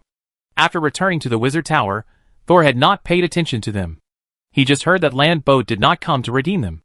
And several of them died not long after they came back. Did he remember it wrong? But as a 3rd-level apprentice, as long as the road to promotion does not cost the brain, such a mistake should not happen. As for a slip of the tongue, well, the possibility is even lower. Soul continued to walk, and pushed open the door of the second warehouse in confusion. Billy and Herman's upright figures appeared in front of him. 6 people. 1 more. Soul's whole body suddenly became colder. Did Wright make a slip of the tongue, or... There is 1 more person in the Wizard Tower? Is Wright secretly sending me a message? So, 5 minutes later. So you suspect someone from the land cruiser has entered the Wizard Tower? The black silhouette of Eula sat on Thor's long table, swinging his legs. It's just a suspicion. I'm not too sensitive, but if someone really broke in, he might have secretly controlled Wright, so he hinted at me. After thinking about it, Thor decided to report to the Tower Master Gorza. After all, he said that the Wizard Tower can resist the danger from the outside world. The land cruiser is also a powerful force of 2nd-level formal wizards, so Thor naturally can't go to save Wright alone. Moreover, the reason why Wright passed the news to Thor in a veiled way was probably to seek help from Gorza, Thor's backer. If only a 3rd-level apprentice was targeted, the Tower Master might not come forward, but now that the enemy has infiltrated the Wizard Tower, the Tower Master will definitely not sit idly by. But unexpectedly, it was not Gorza who appeared in the warehouse, but Eula. Of course, Thor did not show any disappointment. Interesting. He actually reached into the Wizard Tower. After hearing what Thor said, Eula was not worried at all, and even had the excitement of a child seeing an ice cream truck. I go take a look, Eula said, and was about to run out. Soul stopped her quickly. You're just going to go there like this? Don't you need to tell the Tower Master? Eula passed through Soul's arm, and a piece of the black silhouette was missing.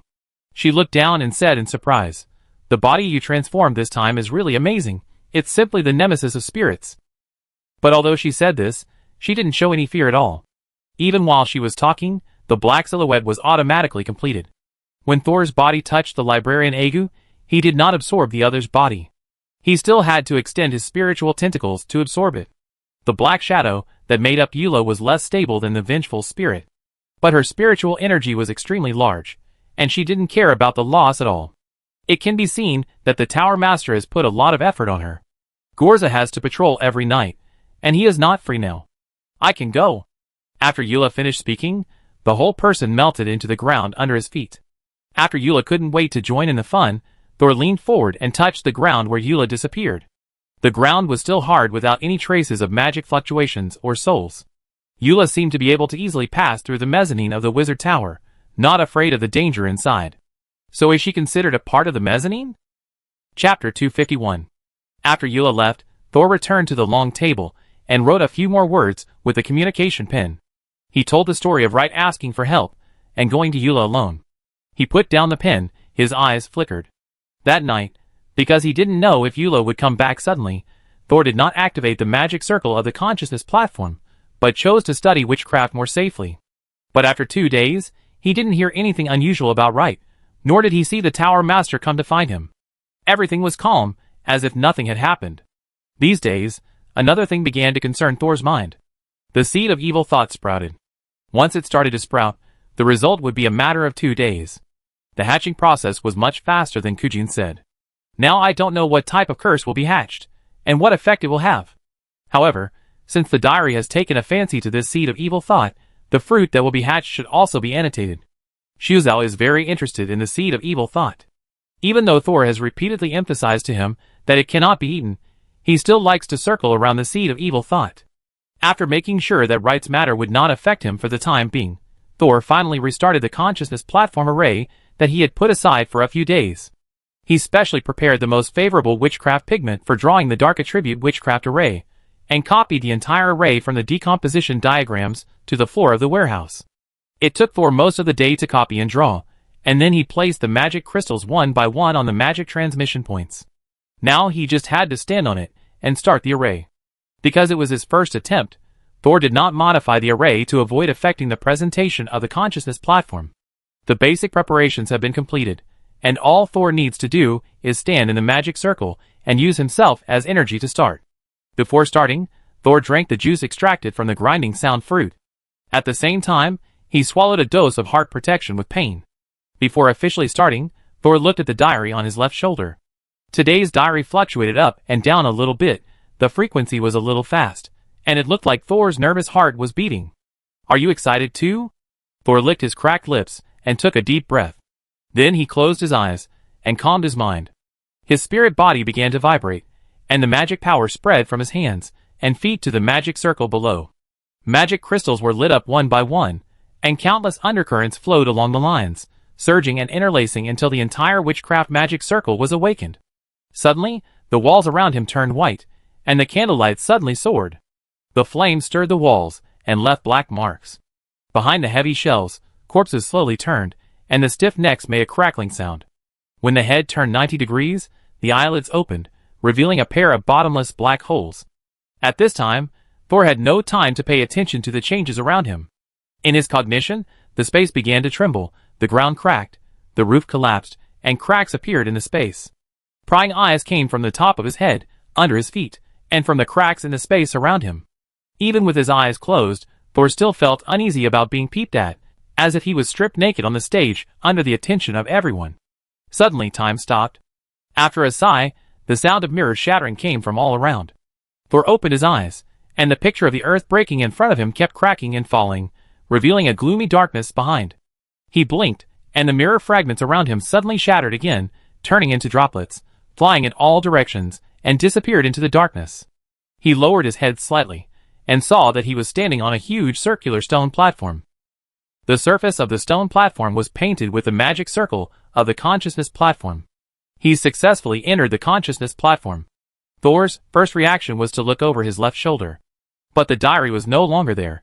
His thoughts were a little flustered, causing the stone platform to tremble. Don't worry, calm down, Thor warned himself in his heart. Perhaps it was the effect of the grinding sound fruit, or perhaps it was his self-comfort that achieved the effect. The space finally stabilized again and stopped shaking. Observing the surroundings, Thor did not find any trace of the diary. Even when he used his spiritual body to check and peek inside, he did not find any trace of the diary. This is different from the last time I entered the consciousness platform. Soul did not panic this time, but tried hard to analyze the differences between the two times. Last time, not only was my consciousness on the platform, but also Morton, and the consciousness of countless souls absorbed by him. Now the platform is clean, at least it means that there is no one else spying on my body. This is a good thing. Soul lowered his head and began to observe himself, and then he found that his current appearance was the same as his external body.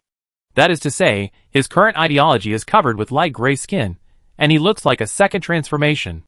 Last time in danger, I connected to the diary and successfully made it appear in my hand, but I couldn't open it, so I could only use the diary as a brick. So last time I didn't really master the diary, so I couldn't connect to the diary and make it my locator. So what's missing? Although Thor can also imitate the last experience this time, and get the diary in his hand first. But he felt that if he really did that, he would just have an extra brick in his hand. Anyway, there's no rush to fight now, I try a few more times. He began to change his mind. I can open the diary in the outside world, turn to any black page, and even check the unknown golden page. It doesn't make sense that I can't open the diary after entering consciousness. The diary was originally controlled by my consciousness, so now the diary doesn't recognize my consciousness? Thor felt vaguely that he had grasped something. He looked at his hands, and his thoughts kept surging. The consciousness space is determined by consciousness. The appearance of things I see is what I know. But my knowledge is not 100% correct. So, Thor raised his head and looked straight ahead. After a few breaths, his body shape began to change. Hands and feet kept getting longer, bones grew, and muscles bulged. The wizard apprentice robe and boots on his body changed into a white short-sleeved shirt, gray trousers, and a pair of not-so-shiny black leather shoes. Soul's mind moved, and a half-body appeared in front of him, reflecting his current appearance. It was indeed his true appearance. He was still the young man who had just graduated, full of energy, waiting for a promotion and salary increase, and becoming a winner in life. So the self I really recognize is the self in my 20s. Looking at the appearance in the mirror, Soul smiled bitterly, not the social animal who has struggled for more than 10 years, but is still mediocre, and is still a salted fish after turning over a new leaf. So the one who appeared on the evil spirit's bookshelf at that time, representing my fear, was not myself, but the ordinary me who had accomplished nothing. But it's not the case now. Soul reached out, and held a dark red hardcover book in the seemingly empty space. On the cover of the book were 6 characters of the same color, Diary of a Dead Wizard. He retracted his arm, held the spine of the book with his index finger, middle finger, and ring finger, and gently opened the cover with his thumb. It was as easy as casually opening a girl's hair. Since I can now access the diary in my current form, it means the Diary of the Dead Wizard is not the legacy I got from this body. It is me that was chosen by it. If we ignore the twitching corners of Thor's mouth, he is now holding the diary and standing upright, with an unfathomable and confident demeanor of a master. Chapter 252. However, Thor's smug smile did not last long. When he gently opened the cover, he frowned slightly when he saw the first golden page as expected. This golden page still has no reaction. Is it because I can't control it now? Thor tried several methods, but the golden page did not give any feedback. Forget it, let's take a look at the next page first to see if there are any other changes in the consciousness space. Thor was ready to take a look at the white page. When the diary first appeared in front of him, it was turned directly to the middle part, and words began to appear. Thor had not seen the previous part yet. He was a little curious. If the white pages in the first half of the diary also had content, would it record the experience of its previous owner? But when he gently turned over the first page, his eyes full of curiosity and awe suddenly froze. This? Why is there another golden page? Thor looked at the second page and fell into a daze. He was sure that after seeing the golden page for the first time, he could not determine the purpose of the page. So he turned the diary to see the newly obtained half-black page. During the page-turning process, the next page after the golden page was obviously an ordinary white page. So where did this golden page come from? When did it appear in the diary? Not only do we still not know the purpose of the golden page, but there is also an extra page for no apparent reason. When did this page appear? He closed his eyes and recalled the recent use of the diary. I didn't pay special attention to the diary pages before, so the second page may have appeared very early, and I didn't notice it. But this golden page is so mysterious, it's impossible to add a page casually. Soul recalled the scene when the golden page first appeared. Soul storm, the deep sea that appeared after coma, the huge sun that can pass through the head. Despite the many strange phenomena, the root is still that neurotic man Victor. No, it's Jisai. I'm almost forgetting his name. Sol rubbed his forehead. Oh, it's Kismet. Right. Sol suddenly remembered something he didn't pay much attention to. Even the Tower Master had ignored it. That guy once sent me a letter. The confusing letter disappeared completely after Sol read it. The appearance of the first golden page is definitely related to Kismet, and I'm afraid the second one is no exception. Sol thought it was very likely that the second golden page was also written by Kismet. After I got the first golden page, that guy's attitude seemed to have changed a little. Since he had this guess, Sol immediately began to recall the details related to Kismet. So, the letter he wrote to me later was not just a provocation. If he really wanted to send me the second page, then he probably knew about the existence of the diary. I still know too little about him, so it's still not appropriate to touch him for the time being. Although the second page might have been sent by Kismet, Thor still couldn't determine his purpose. However, considering his style of always using others to create death, Thor still thought he had to be cautious. Who knows if there is a bigger secret behind this gift? Putting Kismet's purpose aside for the time being, Thor continued to study the 2 pages. He gently pulled at it, and the golden page felt the same as the last time he touched it on the sea. They are all as soft as baby skin. But no matter how hard Thor tried, he couldn't leave any marks on the paper. And there was no flaw in the connection between the pages, just like the diary originally had these 2 pages. Oh, I have no idea at all. But then again, although the diary is called a diary, the words appear on the pages by themselves, and they are not written by me at all. It would be great if I could leave words on it one day. Then can I control the life and death of others? Thor began to use fantasy to relieve his current depressed mood. Diary of a dead wizard. Is it because I haven't become a dead wizard yet? Or is it because I lack a pen to write on it? Thor shook his head and finally gave up. He turned the pages again, and the next one was a white page. Although the value of the golden page in hand should be higher than the white page, the golden page also means uncontrollable and more accidents. There really was text on the next white page. Moreover, Sol had never seen these words when he flipped through the diary. I don't know if the diary was intentionally blocked. However, Sol didn't recognize any of these words. Just looking at the format, it was the same as the diary format he had seen. Sol quickly flipped back and basically didn't recognize the words behind. Not only that, the shapes of some of the words were also strange, and some of them made you vaguely feel that someone was walking around. But when he stopped observing and looked up, those people walking around disappeared again. Sol lowered his head again. This time, he did not observe the words on the white pages himself, but quickly flipped through them. The font on the diary would change every few pages. If each word corresponds to a diary owner, then this diary has really been through many hands. Not only that, Sol also found that the last page of each handwriting was basically a very short sentence. For some reason, when he saw these words, Sol subconsciously guessed what was written on them. You're dead. It seems that the previous owners of the dead wizard's diary basically didn't have a good ending. Finally, he turned to the first page that belonged to him. This dead wizard's diary pushed Thor onto a new path, but at the same time it also plunged him into deeper entanglements. Continue to turn the pages. It took a long time to turn the pages. Well, there is something to be proud of. The number of pages used by the previous people at this position is not as many as mine. Don't they do experiments? Or are they not actually wizards? Turning to the last page, it was the diary's reminder about the seeds of evil thoughts. However, when Thor turned back again, he found that the thick white pages at the back had all turned over at once, and the pages that appeared in front of him turned into black pages. It seemed that the diary did not want Thor to know how many blank pages it had left. Or the blank pages actually had no end at all. Each black page represents a person's consciousness. This is my consciousness space, but the black pages did not turn into real human forms, like the souls absorbed by Morton. It should be the diary that changed their forms. But since the diary can absorb other people's consciousness to form black pages, then the consumed soul energy cannot be replenished. Can this process be reversed? Sol thought as he picked up a page.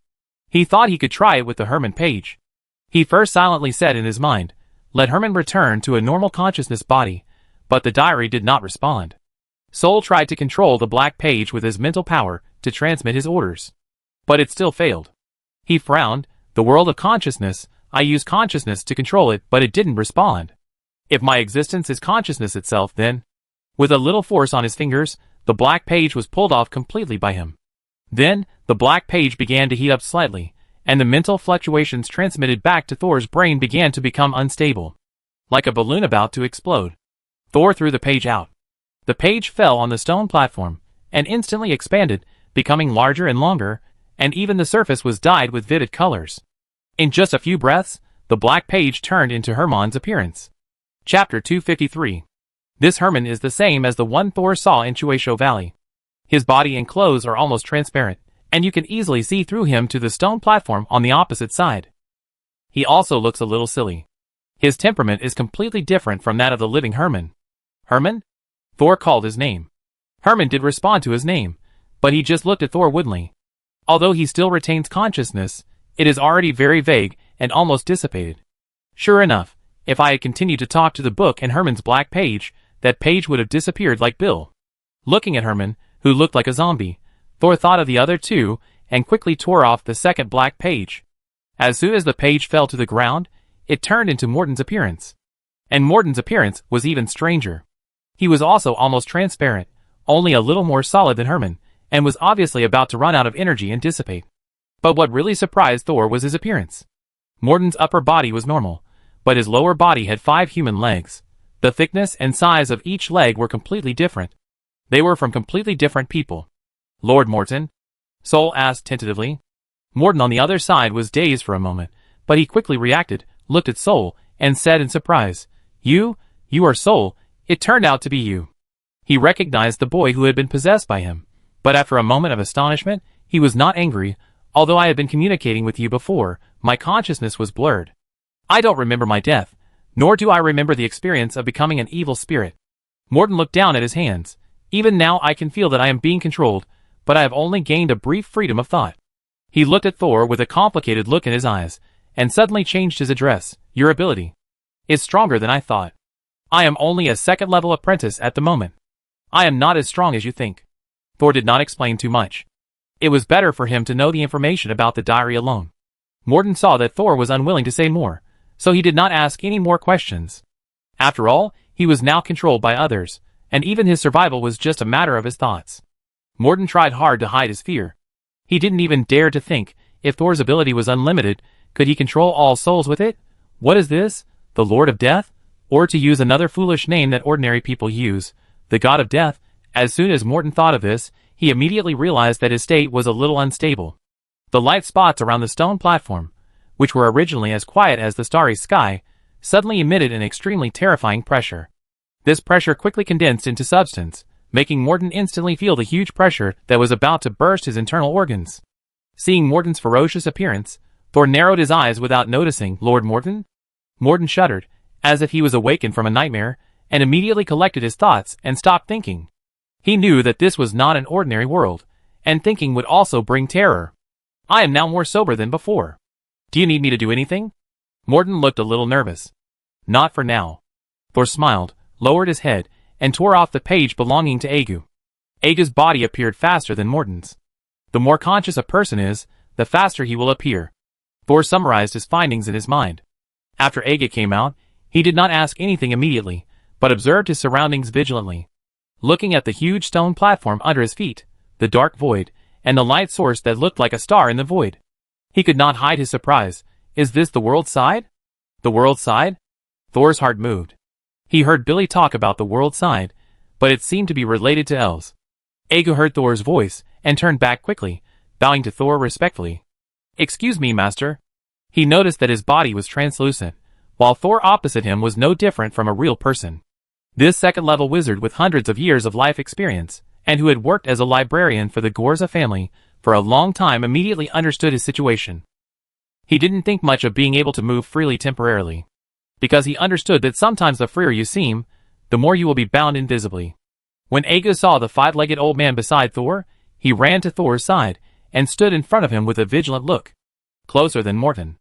Master, are they the spirits you have subdued? Master? Before Thor could speak, Morten reacted first. Yes, in fact, I should also call you master.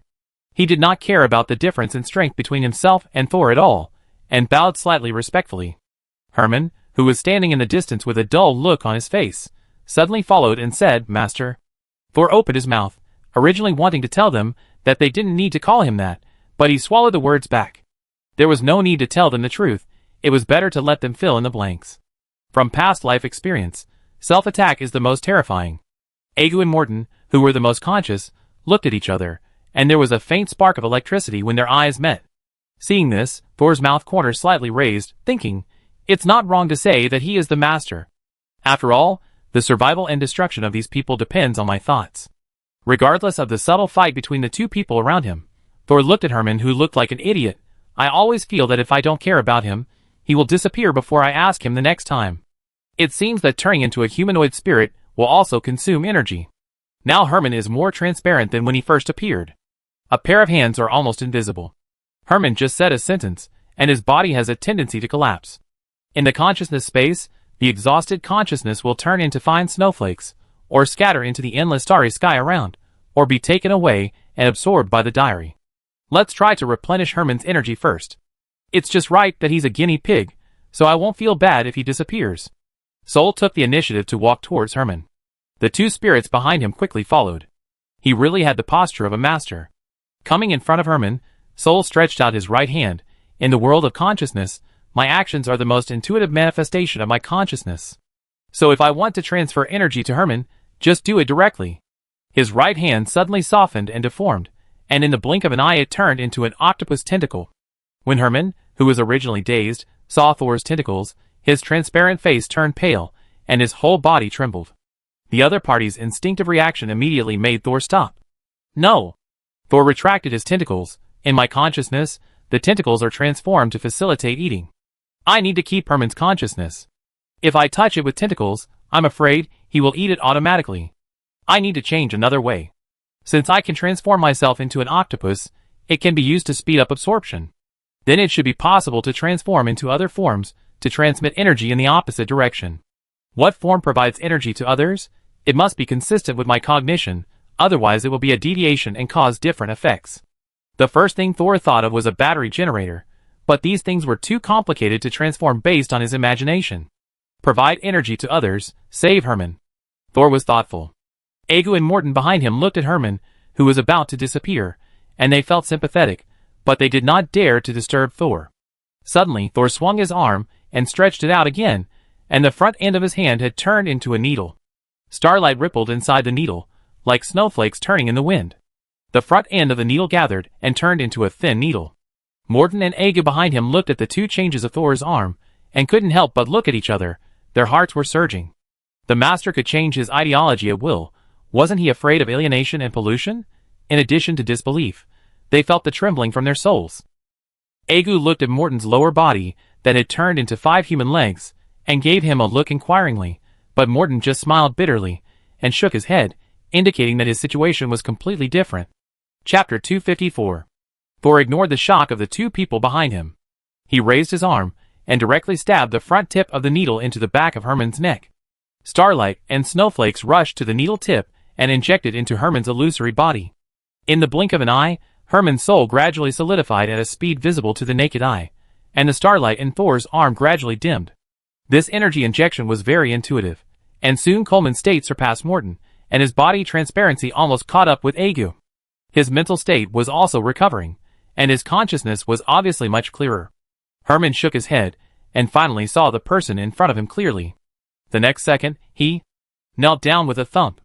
Although he was not very conscious just now, he vaguely felt that the person in front of him could control his life and death at will, and he had no ability to resist. "Master!" Following the vague impression of the chaotic period, Herman shouted for self-help. Since Herman shouted "Master," Thor suddenly felt that there was a connection between him and Herman. In the past, Sol controlled Herman and communicated with Herman through the diary, but from now on, he can directly feel Herman's existence. And in Herman's consciousness, Sol left a mark. If Herman angered him one day in the future, Sol could make him die instantly with just a thought. This absolute control over the life and death of others suddenly made Sol understand the words on the title page of the diary. Control death, control destiny. Sol took back the needle inserted in the back of Herman's neck, and the connection between him and Herman was still not cut off. This is no longer a physical or spiritual connection, but more like a cause and effect. "Get up." Thor shook his hands, feeling that he did not consume much energy. A simple consciousness, like Herman, does not need too much power. Herman bowed deeply again, and then got up from the ground. Thor turned around and looked at Morton and Egu next. "Who will go first?" Morton and Aga did not know what Herman had just experienced, but they could see that Herman had completely surrendered. While saving Herman, Thor's new right hand seemed to have injected something into it. But now, even if they were afraid of what was in Thor's arm, Aga and Morton could not refuse. Refusing would be tantamount to suicide. But neither of them wanted to die. In the brief silence, Aga had already thought about many things. If I accept Thor's energy injection, I'm afraid I will never be free again. Despite this, he still took a step forward before Morton, but if I really recognize him as my master, it may not be a bad thing. Not to mention the strange book in Thor's hand, just the fact that Thor dared to change his form at will in the world of consciousness had already completely shocked him. You should know that the most easily alienated thing in the wizard world is the instability of the spiritual form. Therefore, although the current wizards will constantly toss their bodies, every one of them will try their best to ensure the stability of the spiritual body. Who was the last one who tried to play tricks on the spiritual body? Aga stared at Thor eagerly. Oh, wasn't it the group of elves who played themselves to death? Aga took another step forward, and just as he was about to speak, he suddenly heard 5 plop plop plop plop sounds from his side. He turned his head, and saw Morton kneeling down on the spot. Because he knelt so resolutely, and his 5 legs were not so coordinated, he made a series of kneeling sounds. Master, please bless me. The term blessing sounds much more noble than replenishing energy. This guy speaks in a flowery way, and has a thick skin. Aga twitched his mouth. Just now, that stupid boy knelt down and called me master, but why did you? A step late, and his attitude was not as sincere as the other party. Aga never knelt down and called him master, so he was the last spiritual consciousness to be replenished by Thor. But Thor didn't care. He found that although Morton also called him master, it was not as heartfelt as Herman. But it didn't matter, because Thor still successfully established a connection with Morton. At the moment of establishing the connection, he felt that there were some chaotic black spots in Morton's consciousness. It was like mold on bread. Maybe that's the part of Morton that's contaminated. Sol did not act rashly. It's best not to act rashly before we figure out whether removing the black spot will harm Morton. It would be terrible if we accidentally kill him. Sol decided to observe for a while. As for not being able to establish contact with Aga, Sol was not in a hurry. It was just right to let Aga and the other two form an experimental control group, and observe the existence, time, and influence of different spirit consciousness on the consciousness platform in the future.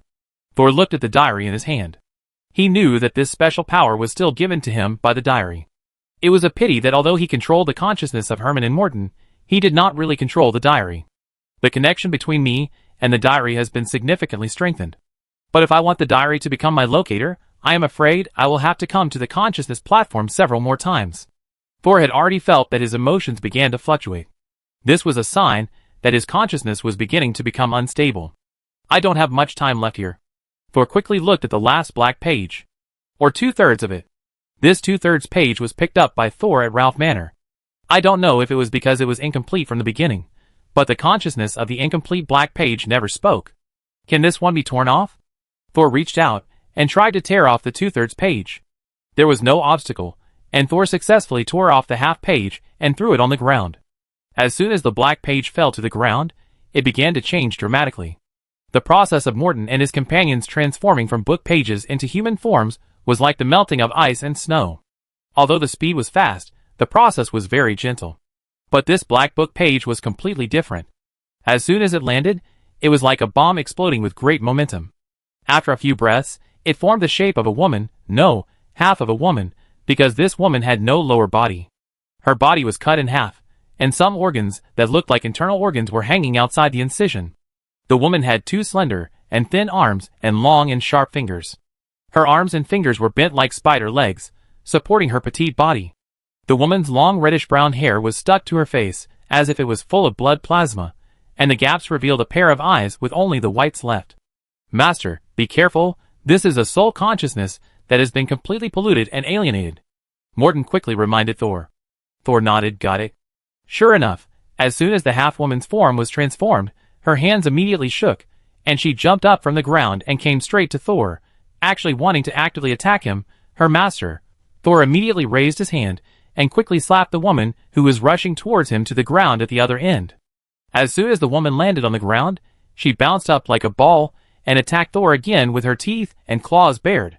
Is it impossible to tame a polluted consciousness? Then what's the use of him? Thor frowned and felt a little unhappy. At the same time, a cold and violent chill gradually emerged, covering his consciousness like a layer of frost. In the consciousness space, the entire circular stone platform began to tremble, cracks appeared on the ground, and the stars around him began to flicker constantly. The other three consciousnesses also noticed Thor's changes. Especially after the starlight began to flicker, they also felt a fear of impending destruction. The half-body woman could actually attack Thor. Looking at the woman who was kicked away and quickly got up, Thor's arm was blurred for a while, and when he appeared again, he had turned into an octopus tentacle. He took advantage of the other party rushing into the air and swung his tentacles like a whip. The flexible tentacles wrapped around the woman's body and slammed her to the ground. Chapter 255. The face of the half-body woman with spider-like arms and fingers hit the ground hard, making a loud noise. A huge crack appeared on the stone platform, and it shook even more violently. The half-body monster woman stopped moving, as if she was broken into pieces. It was just because she was a consciousness, so there was no bloody scene. Outside, this woman might be very scary, but in Thor's consciousness platform, it was easy to deal with her.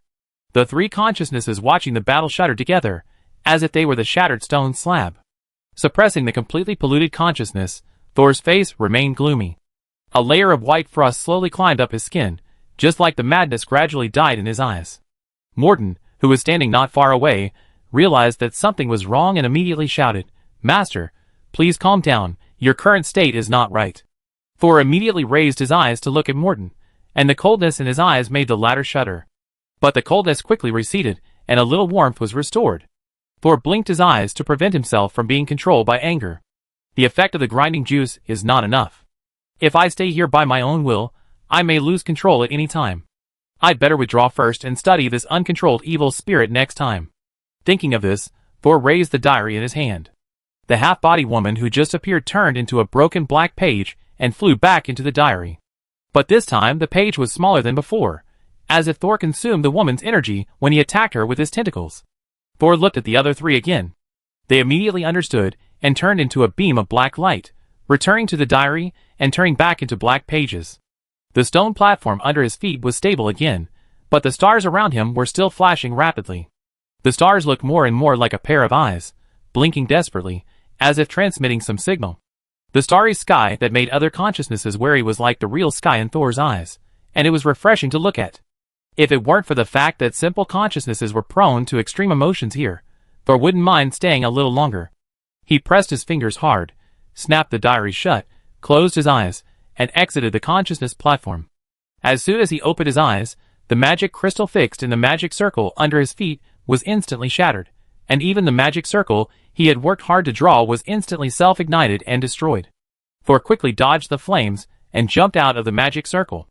The formation was damaged more seriously this time. Could it be that I moved too much inside? It can't always be like this. I have to find a way to reinforce this magic circle. After leaving the consciousness space, the irritable mood just now was also dispelled, and Thor's state gradually returned to peace. It seems that if you want to enter the consciousness platform multiple times, you must prepare enough drugs that can stabilize the consciousness or emotions. The grinding sound fruit is good, but I have too few stocks now, and the time it can last for a single time is limited. I almost lost control just now. Soul decided to refine a large amount of grinding sound fruit to extract the essence to extend the time, while continuing to look for high-level substitutes. But I don't have any ideas for high-level substitutes now, so it's more reliable to get more grinding sound fruit. Billy should have known more. Maybe I can go to Mofin Town to search for some. Although they were looted by the barbarians, they should have seeds or stocks.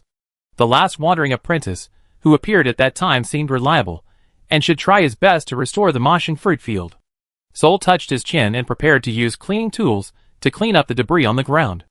As a result, he turned around and was startled by the person behind him. Hey! There were dozens of corpses standing between the shelves behind Soul. Unlike before, they all opened their hollow eyes and stared at Thor. The closest to him was Herman's body. This body, which had undergone beautification, was now clinging to the edge of the shelf, as if trying hard to cross the invisible boundary. From his bottomless dark eyes, Thor seemed to hear a continuous voice. "Save me, save me, save me!" Herman? Thor stepped back step by step until his back hit the laboratory table. He put his hands behind his back and secretly groped for something on the table. As Herman's body spoke, other bodies also called out from their hollow eyes. Some people were calling for help like Herman, while others were talking, but the voices were vague and the specific content could not be heard. Thor did not try to listen to the specific content. As the sound became louder and louder, the bodies began to move. Because they had appeared in the corridor, outside the bronze door without any signs, Thor had never seen them move, and thought these bodies could teleport like Gorza. I finally saw it today.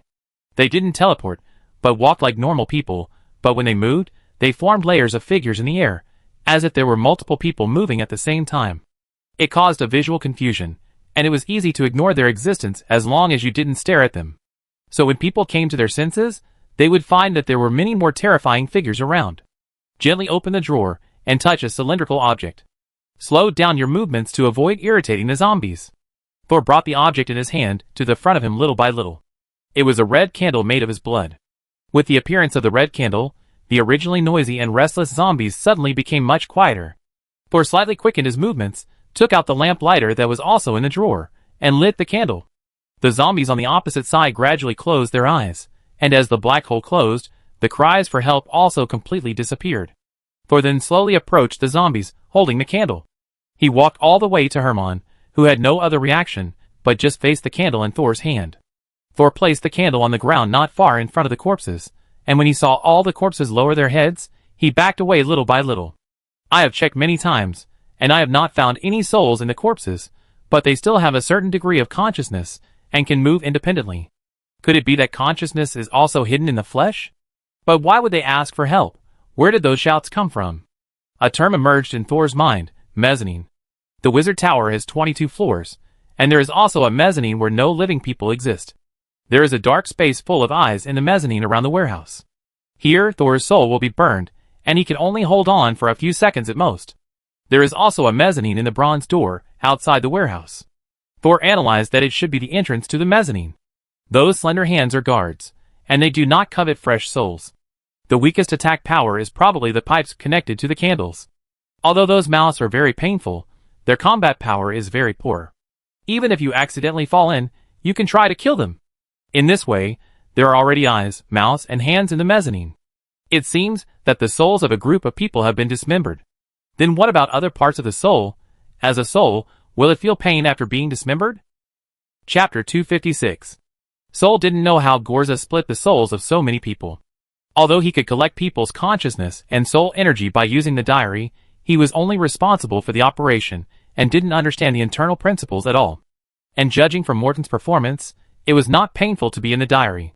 At least they didn't make a sound for help, and their consciousness was clear, and they could communicate.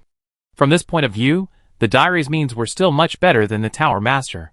Seeing the corpses being calmed down by the red candle, Thor finally felt relieved. But then, he also realized that he might not be able to build a consciousness platform in the warehouse in the future. What if he stayed on the meeting platform for a longer time next time? Would these corpses be unable to resist the restlessness and pounce on him? At that time, could the red candle still calm the erupting corpses? When the red candle burned out, the corpses returned to their original positions, and the crisis was resolved. Thor continued to clean up the things on the ground. The next step is to find a time to go to Muffin Town. The secret behind the moshung fruit is a bit sensitive, so I try to avoid other people. Soul shook his head again. I still need to take a driver. I can't drive, and most importantly, I don't know the road. Soul suddenly thought of a person in his mind, a driver with a white mushroom on his head. Wait until I solidify the spirit armor into my spirit body, and go to Muffin Town. However, by the time Soul left the wizard tower and set out on his journey, a month had passed. Originally, he was going to go out half a month ago, but the day before leaving the tower, he suddenly found that the seeds of evil thoughts he had planted had actually produced red fruits overnight. According to the cultivation method Kujin taught him, this means that the spell is mature. As long as the fruit is peeled off and activated with magic power and blood, a controllable spell can be obtained. This is the advantage of using the evil seed to incubate the spell. The risk is low, but the possibility of obtaining a powerful spell is also reduced. However, since the evil seed in front of him was evaluated by the diary as a door to a new world, Thor naturally postponed his trip. But after he spent a few days catalyzing the fruit, he got a strange thing from it. It was so strange that even the diary only had one explanation. New Moon Calendar Year 316, August 11th, sunny. This is a crack. You can hide inside and secretly observe the outside, or you can lie outside and secretly observe the inside. In fact, there is no need to explain it in the diary, because after Thor's mental mark, the spell also conveyed some vague information to Thor at the moment of its birth. The spell is different from witchcraft. It is a more dangerous way of energy operation. Although the safety of the spell cultivated by the seeds of evil thoughts will be greatly improved. But if his master shows some extreme behavior or violates the rules of the spell, he will also be backfired. The message conveyed by this spell to Thor is a defensive spell that can hide and peek. Thor looked down at the two thin pieces of only 10 centimeters long in his hand and fell into deep thought. Like a pair of tightly pursed thin lips. The front and the back look the same. It is completely different from the bloody or terrifying spells in Thor's impression. Thor took it, played with it in his hand for a while, and suddenly stuck it to the wall of the warehouse. The crack fell on the wall and immediately stuck to it without falling off. Its appearance also changed, from a lip to an ordinary crack in the wall. It's really hidden. It looks like this, unless someone specifically explores it, they won't find anything unusual about it. Thor stretched out his hands and pulled the crack open. The crack opened slightly to both sides with his strength, revealing a dark space inside. Thor approached and didn't see anything through the crack. Do I need to activate it specially, or? Thor thought for a moment, imitated the posture of peeping, pressed his hands on the walls on both sides of the gap, slowly approached the gap with his right eye. Is this what peeping? Sure enough, when Thor's eyes were pressed against the gap, the black curtain in the gap suddenly lit up like the opening of a movie. Thor originally thought that through this gap, he might be able to see Senior Haywood next door, or the eyes in the mezzanine of the Wizard Tower.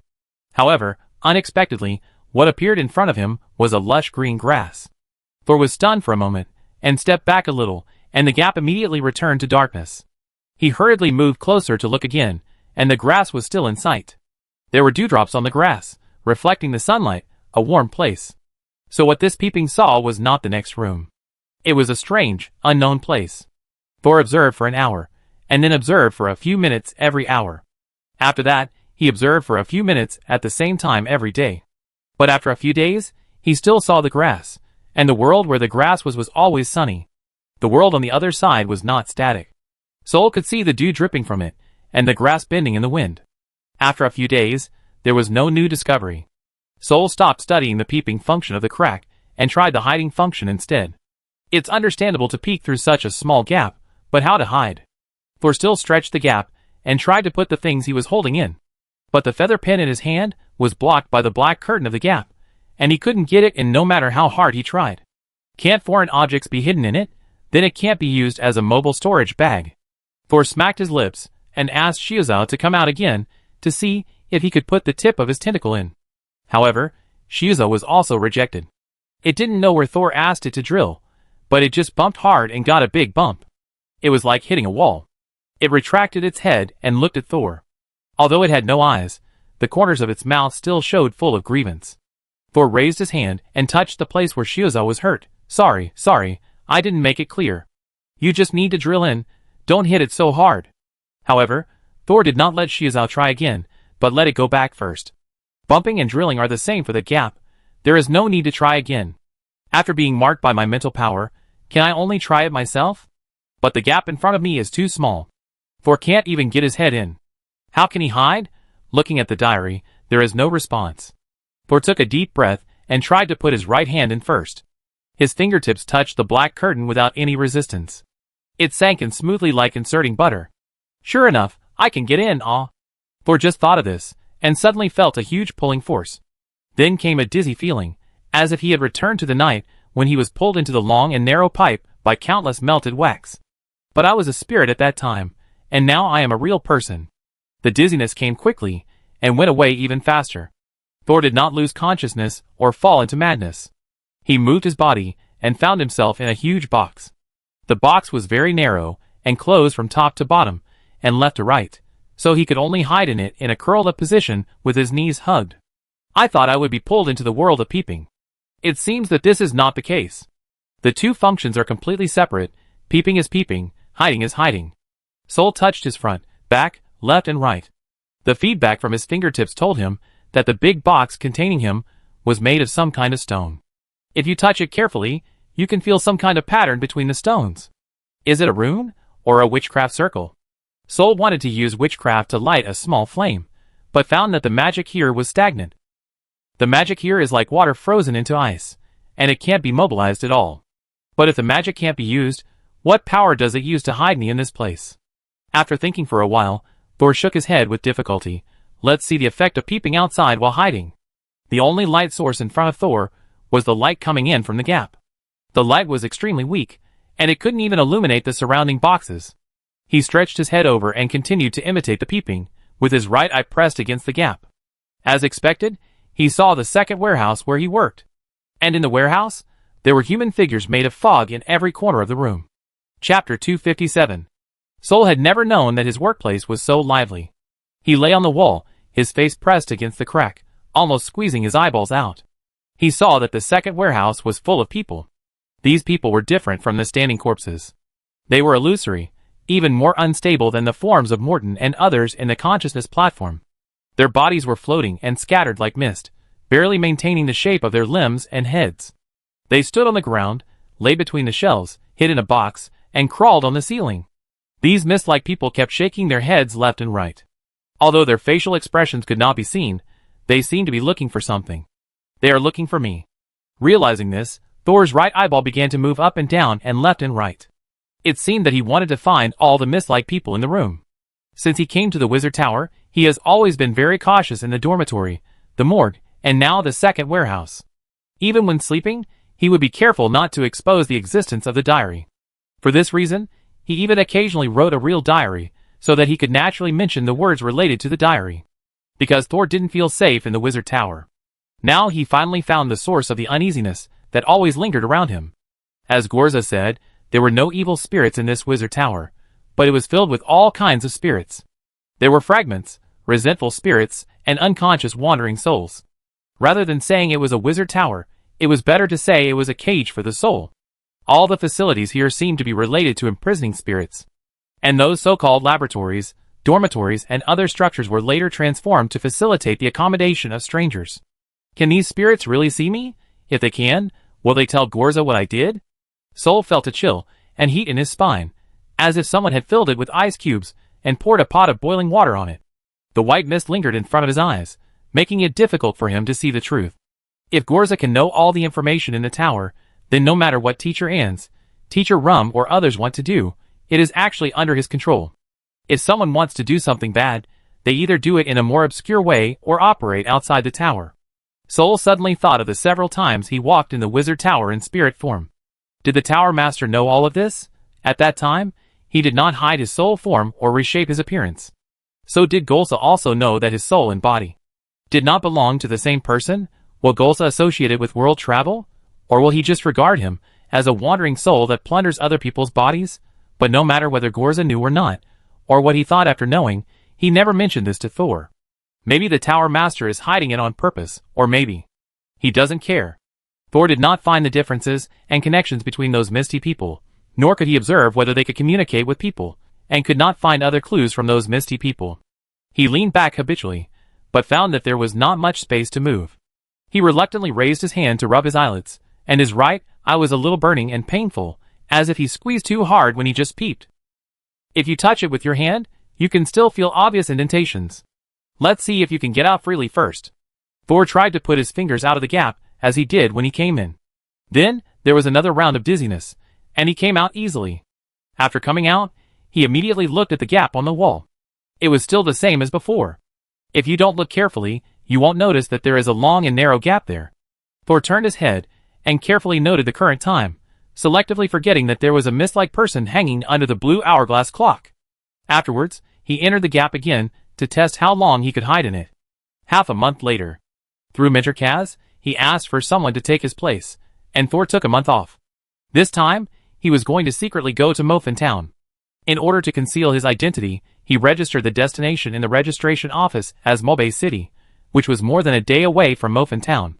He also specifically emphasized that he wanted the driver with mushrooms on his head to drive for him. This time, he not only wanted to see if there was any stock of moshing fruit in Moshing Town, but also to find a way to get the seeds and cultivation methods. After successfully building the consciousness platform last time, Thor realized that if he wanted to transform the diary into his own locator, he would probably have to conduct more research. And even if he successfully transformed the diary into a locator, he could continue to use the consciousness platform to replenish the energy of the soul consciousness stored in the diary. In this way, his black pages would no longer be temporary consumables. When Thor, wearing a gray cloak, went to the wizard tower again, he saw a single-passenger carriage parked on the avenue. The coachman was standing next to the carriage, and the small mushroom on his head was jumping. From a distance, it seemed that it was not being blown by the wind, but it was really jumping by itself. The driver saw Thor and greeted him respectfully. "It's a pleasure to drive for you, Lord Thor. We may also go to Black Castle Forest on the way this time. Do you dare to go?" Thor raised his head slightly, and looked at the little mushroom on the driver's head that was extremely active in the wind. "It's okay, sir. Thank you for your consideration, but in fact this mushroom has brought me a lot of convenience. At least when I snatched your mission, no one dared to compete with me." The driver didn't care, and bent down to show it to Thor for his convenience. "Has your mushroom not been absorbed yet?" "It hasn't shrunk in a long time." The driver couldn't help but raise his hand and touch it. His movements were very gentle, but it's nothing once you get used to it. His expression was also very gentle, as if he was touching not a weird mushroom, but his own child. Thor narrowed his eyes, and looked at the mushroom. In his semi-immersive vision, the mushroom was extremely active, not like an ordinary plant, but more like an animal. However, the driver in front of him was not affected at all, and was mentally stable. The two seemed to have reached a symbiotic state. Just living with a mushroom, Thor could not be sure what the driver would become in the future. "If necessary, I can help you deal with it." The driver touched his head, thought for a moment, bowed to Thor and said, "Thank you, sir. But no need, this mushroom also brings me strength, so when I follow you, maybe I can help a little." "Do you think so? Well then." Soul did not persuade him anymore. Everyone has his own choice. Just like when he chose to become a wizard apprentice, he also had to bear the risk of death at any time. The driver chose to keep the mushrooms that gave him strength, and he also had to bear the crisis behind it. Under the circumstances that did not affect himself, Soul would not interfere with an adult's independent choice. The topic about mushrooms ended here. The driver opened the door for Soul, and after the other party sat firmly, he sat on the front frame. "Sir, shall we set off for Mobay City?" the driver asked respectfully. "Let's go." Thor leaned back. He prepared many props and materials for this trip, and also deliberately left some props in the wizard tower, such as the red-eyed doll given to him by the tower master. This doll is both a protection and a surveillance for Thor. Eula seems to be able to see what is happening around Thor through this doll. But Eula and Gorza don't seem to be completely on the same page. After thinking about this invisible contradiction, Thor decided to leave it in the wizard tower. It takes about 6 days to travel from the wizard tower to Mabay town by carriage. 5 days later, in the morning, the driver drove through a not-so-dense forest, breathing in the cool and fresh air. He likes the morning, and the dew in the morning makes his mushrooms feel comfortable. Suddenly, an unquestionable order came from the carriage behind him: change the route at the intersection ahead. The driver was startled. If he changed the route, it would not be the way to Mabay City. However, when the driver remembered the destination of the other road, he tightened the reins without saying anything and turned the carriage to another trail. Chapter 258. According to Thor's instructions, the driver turned onto the path to Mofin Town. After a while, the walls of Mofin Town and the roofs of some tall buildings appeared in front of him. The driver reined in his horse and slowed down. "Sir, Mofin Town is ahead. Should I drive in directly or stop outside?" "Wait for me in the woods like last time." Soul felt that he would not waste too much time going to Mofin Town this time, and it would probably only take half a day, so he asked the driver to wait outside. Suddenly, the driver stared at the outside of the woods and slapped the door in fear. "My lord, please look ahead." Soul immediately opened the window and looked out.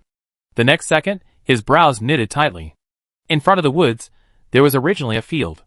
When Soul came last time, his fellow villager Ada was turning the soil and cultivating the field. And now, rows of half-person-high small mounds of earth have appeared on the flat land that has been reclaimed with great difficulty. The small mounds of earth are like upside-down bowls, and more like a grave without a tombstone. At a glance, the small mounds were arranged neatly, forming a regular square. A rough sweep showed that there were several hundred of them. "Don't get any closer, just wait here." As soon as the voice fell, Thor rushed out of the car like a gust of wind. He was very fast, and his gray cloak fluttered in the wind. The hood fell off, revealing his short black hair and light gray skin. It was midsummer, and even the morning breeze was warm on people. But now Thor could only feel a bone-chilling cold. He stepped on the ridge, and several small stones rolled down the soil and fell to the field below, making a crackling sound. The land was as dry and cracked as stone, and there was not even a single weed. Thor stood at the edge of the field and immediately felt a strong smell of death. These small mounds of earth were indeed graves.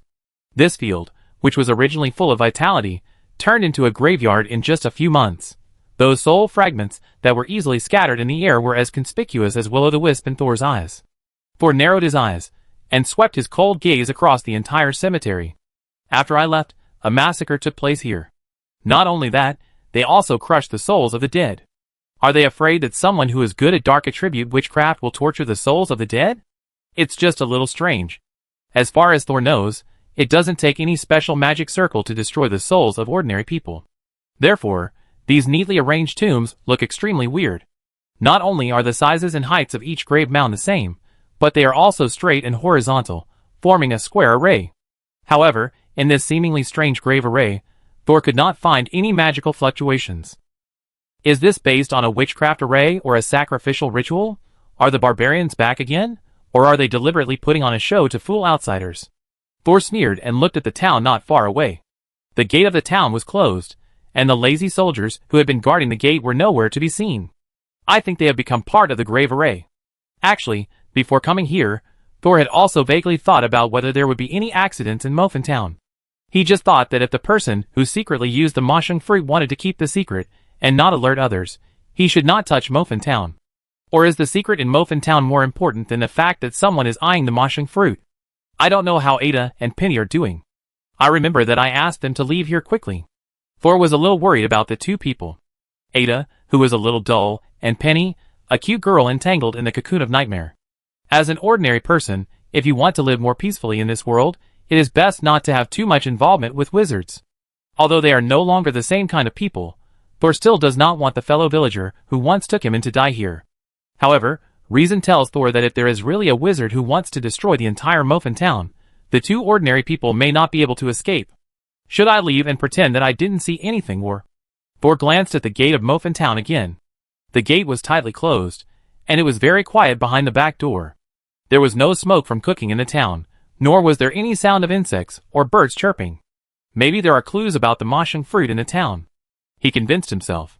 However, Thor did not go to the town, but jumped off the field and walked directly to a grave. He carefully released a detection spell, and the grave did not respond at all. Even if there was a magic array or sacrificial ceremony here, it has been abandoned now. There is no magic fluctuation left. After the inspection, Thor immediately squatted down, put his hands into the soil, dug out a large piece of grave soil, and put it aside. He wanted to open the grave to see what was underneath. "Sir, let me do this kind of work." The driver, who was standing on tiptoe and watching from a distance, saw Thor actually digging the grave with his bare hands, and shouted loudly. Thor didn't even turn his head, but just raised his arm, and waved to signal the driver not to come over, and continued to dig the soil. After the transformation, although his skin has returned to human appearance, his strength and toughness are far beyond that of ordinary warriors. Digging a grave with bare hands is easy and faster than using a shovel. As for why witchcraft was not used, it was because they were afraid that the energy released by witchcraft would destroy the secrets. A few minutes later, with Thor's careful movements, a grave was dug out, revealing a package inside. The material used for the package was just a worn-out piece of clothing, which was covered with bright red blood. The blood is bright red, just like it just flowed out. This grave array is indeed a bit abnormal. Judging from the size of the package, it is definitely not a complete body inside. Thor frowned and opened the package. Inside were several pieces of meat that were fresh enough to be thrown on the chopping board in the market. Thor turned the pieces of meat through the cloth. Under several pieces of meat whose owners he did not know, he found an eye. Dismemberment? It looked more and more like the method of barbarians. Thor stood up and checked the situation in other graves again. He randomly selected graves to dig up, some in the center, some at the edge. In all these graves, there were pieces of meat wrapped in a simple piece of clothing. Thor found 3 hands in one of the graves. And judging from the shape of the hands, they belonged to 3 people. Now Thor was basically sure that the pieces of meat in each grave did not belong to the same person. Not only were the bodies dismembered, but they were also buried together.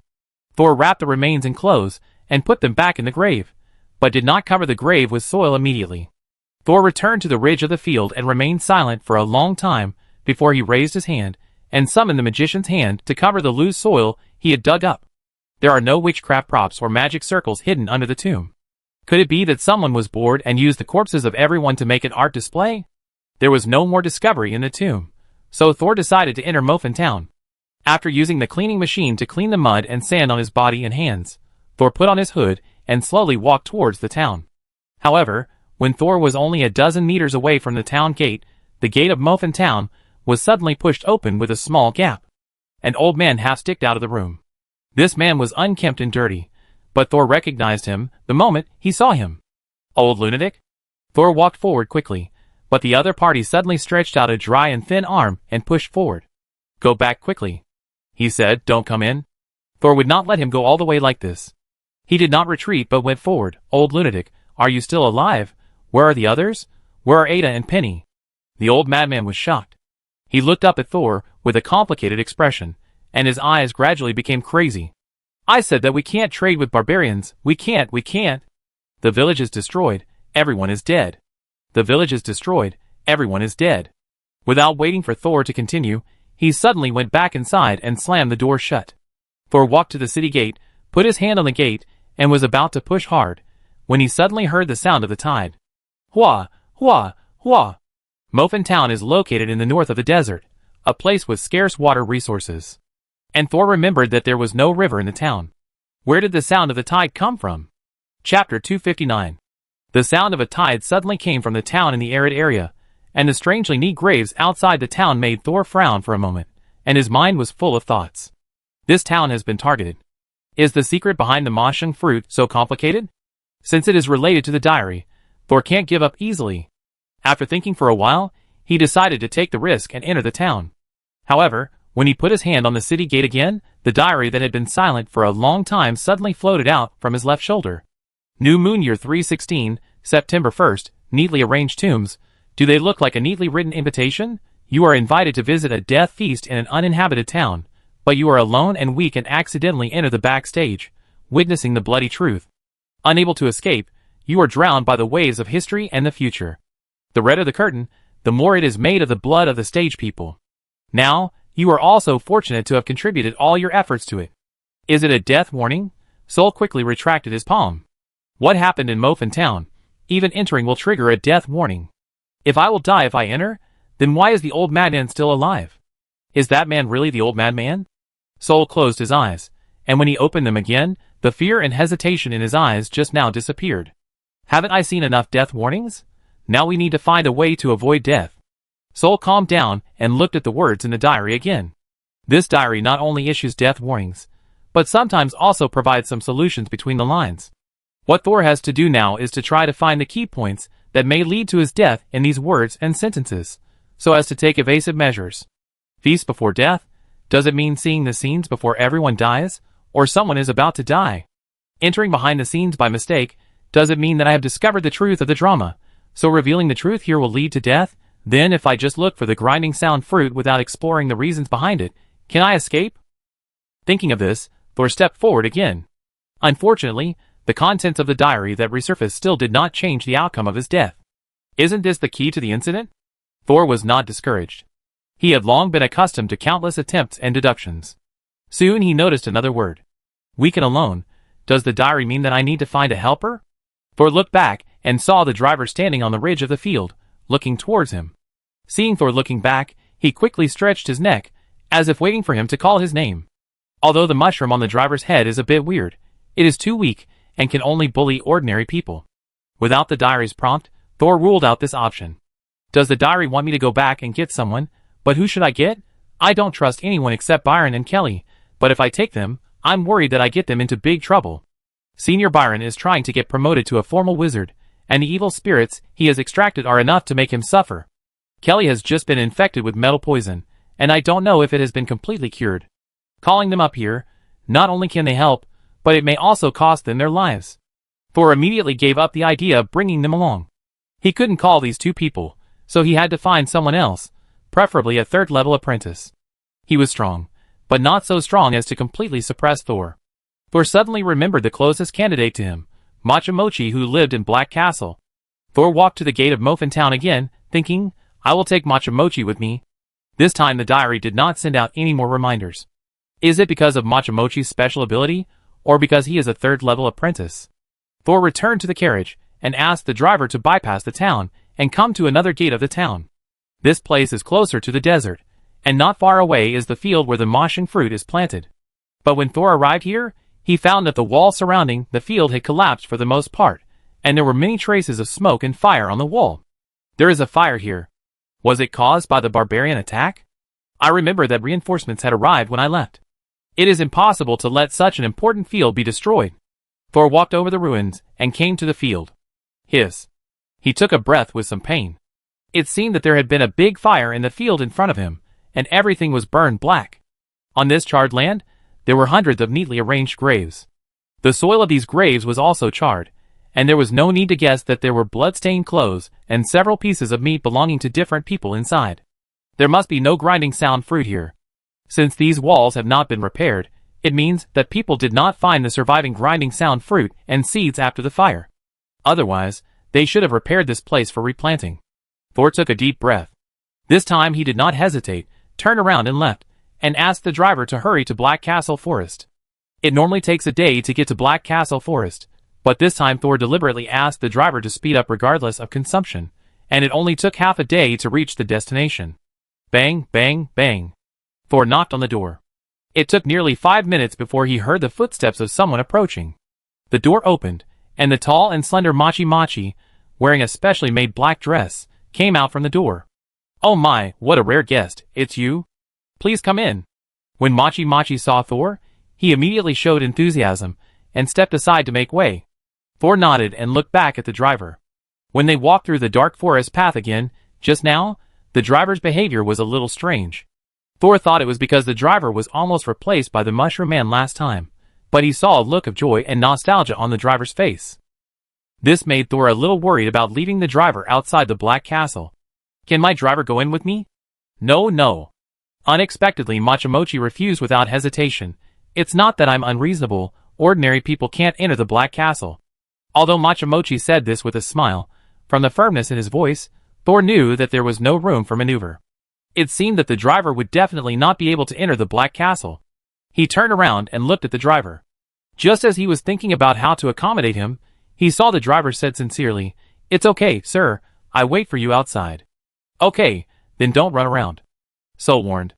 Soul followed Machamochi into the Black Castle, and the slender gate closed silently. The driver's eyes suddenly turned, and he said to himself, "I'm not running around, I'm just going to see an old friend." After that, he jumped and ran into the depths of the woods.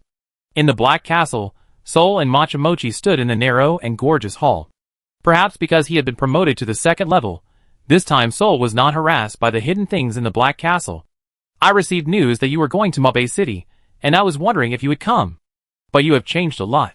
This is the first time I have seen a living person who has undergone 2 body transformations in 3 years." Machi seemed very enthusiastic, with a pair of slender eyes wide open. Great, the little vines I raised have grown up. Can you let your tentacles compete with them?" Unfortunately, Thor was not in the mood to compete with others now. He said directly, Machi, I came from Mofin Town." Machamochi's originally round eyes slowly narrowed and turned into a long slit. He said meaningfully, "Oh, so this is why you came to see me. How is it? Have you seen it?" Not bad. Thor frowned slightly. Was Machamochi showing off his killing skills to him? The appearance of Ada and Penny flashed through his mind, and his heart tightened.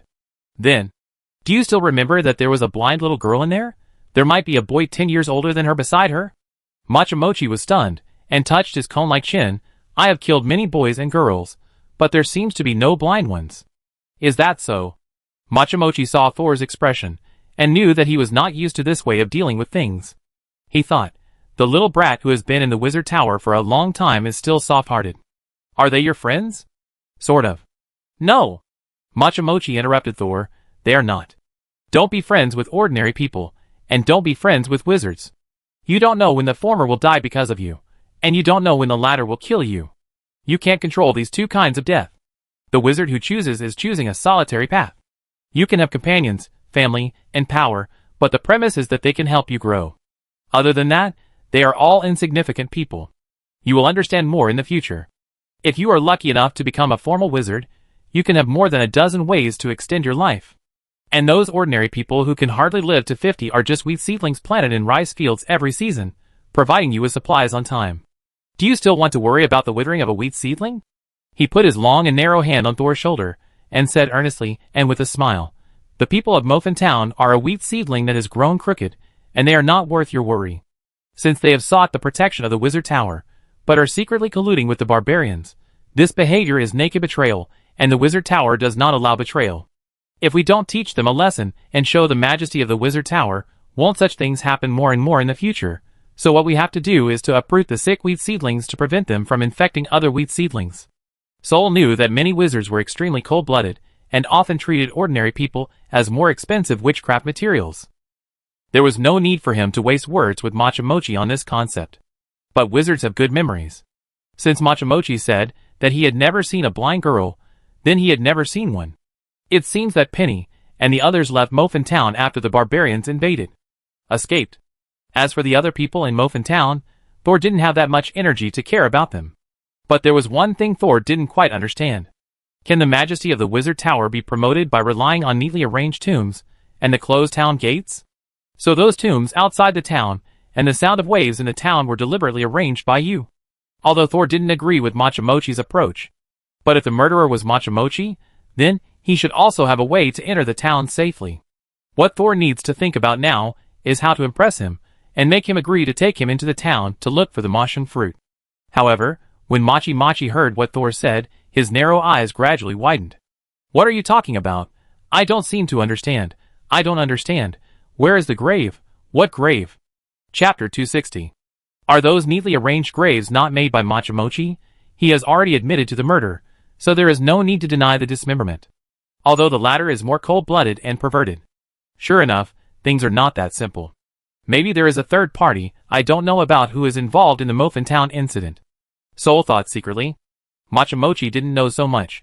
He looked a little angry, and his eyebrows were squeezed together like two diagonal lines. Did someone steal the fruits of my labor? Too abominable, too abominable. He jumped twice on the spot, and when his feet landed on the ground, there was almost no sound. Sol, what has the town become now? Tell me quickly, he urged. Sol told Machi about the scene he saw outside the town, the old madman at the door, and the sound of waves like the ocean inside the gate. The latter listened for a long time, and his brows were getting tighter and tighter, almost twisted together. The gate is closed, and they built a tomb for them. How can this have a deterrent effect? No, I have to go and fix it for him. After saying that, he was more anxious than Thor, and pulled Thor out. Come on, I show you what the correct aesthetic is. Sol was pulled out by Machamochi, and couldn't help but follow him out. From the former's expression, it seems that anger is not a disguise, but people nowadays are too good at acting, and Thor had to confirm it again, the tomb formation was really not made by you. Of course not. If I just dig a long and narrow ditch beside the field, the flesh and blood of these betrayers will turn into a mountain spring, and let the people passing by see the consequences of betrayal. Besides, you know, I don't like squares. After being pulled out of the gate by Machamochi, Thor saw the coachman sticking his butt out and fiddling with something in the carriage outside the door. Coachman, stop playing, we have to leave quickly. Machamochi shouted loudly, as if he was the coachman's master. The driver turned around quickly, jumped off the carriage, and stood aside. Okay, my lords. Sol saw that he was holding an old ceramic pot in his hand, which contained a little soil and a mushroom. A white-skinned mushroom. Machi also glanced at what the driver was holding, but he just chuckled and said nothing, and got into the carriage. Sol whispered a reminder to the driver as he passed by. Always remember that you are a human being. The driver did not respond, but bent his waist even deeper. After getting on the carriage, they galloped all the way, and returned to Muffin Town at dusk. After stopping the car, the horse almost collapsed from exhaustion. Although it was a good horse raised in the Wizard Tower, it could not withstand such a continuous long-distance attack. The driver jumped off the carriage distressed, and quickly took out something from his arms to feed the horse. At this time, Machamochi had already jumped off the carriage and walked past the driver to the field. He was very tall. When he was sitting in the carriage before, he had been bending over, hunching his back, lowering his head, and his head was against the carriage. He looked very uncomfortable. But he himself did not seem to feel uncomfortable, and chatted with Thor with a beaming face, saying that if he caught the troublemaker, he would definitely skin him and hang him on the city wall as a kite. Thor listened calmly, and only reminded him, there is something strange in there, and it may be dangerous. At first, Machi Machi did not take it seriously when he heard Thor's reminder, but when he got off the carriage and stood by the field, the expression on his face gradually became solemn. Something is wrong. Sol lagged behind Machi by half a step, looking at the square cemetery whose overall coordination was destroyed by him, while observing Machi. The shock and solemnity in the latter's eyes did not seem fake. It seems that things really exceeded Machi's expectations. I just don't know if he dares to go into the town with me to investigate. This is a curse. Machi suddenly said in a deep voice. Someone used the fruits of my labor to create this curse. Is it dangerous? I don't know. I've never seen this curse. What is it? What is it? I don't feel any magical fluctuations here. It's normal. Curses are hidden. Their working methods are different from those of magic and spiritual power. If you can easily detect it, it's not a curse. Machi also followed Thor's example, and dug up a few graves, and personally confirmed the blood stains and pieces of meat on them. Will we be cursed if we touch these graves? Thor asked behind him. This curse is not simple. But because of this, you don't have to worry about being cursed easily. The more powerful the curse, the more complicated the conditions for its activation. Machi shook off the pieces of meat on his clothes, and carefully observed the blood on them. This should be a curse related to blood. After the inspection, he threw the clothes aside and walked back to the ridge. But it seems that this is not the source of the curse. It is more like an auxiliary ritual, and it is not a key node. Machi looked at the closed gate of the town. If you want to break this curse, you have to go in. Thor said calmly, but I feel it's very dangerous inside. Are you sure you want to go in? Machi rolled his eyes and said, let's go. Is the wizard afraid of danger? Someone dared to come to the door to provoke me. If I don't respond, wouldn't it be a loss of face for the wizard tower? Of course wizards are afraid of danger, let alone wizard apprentices. Thor no longer believed that wizards would go to the Tiger Mountain. This kind of thought. This Machi also has something to hide from him. Entering Mofin Town may not be for revenge, but it may be profitable. Thor didn't care about these things.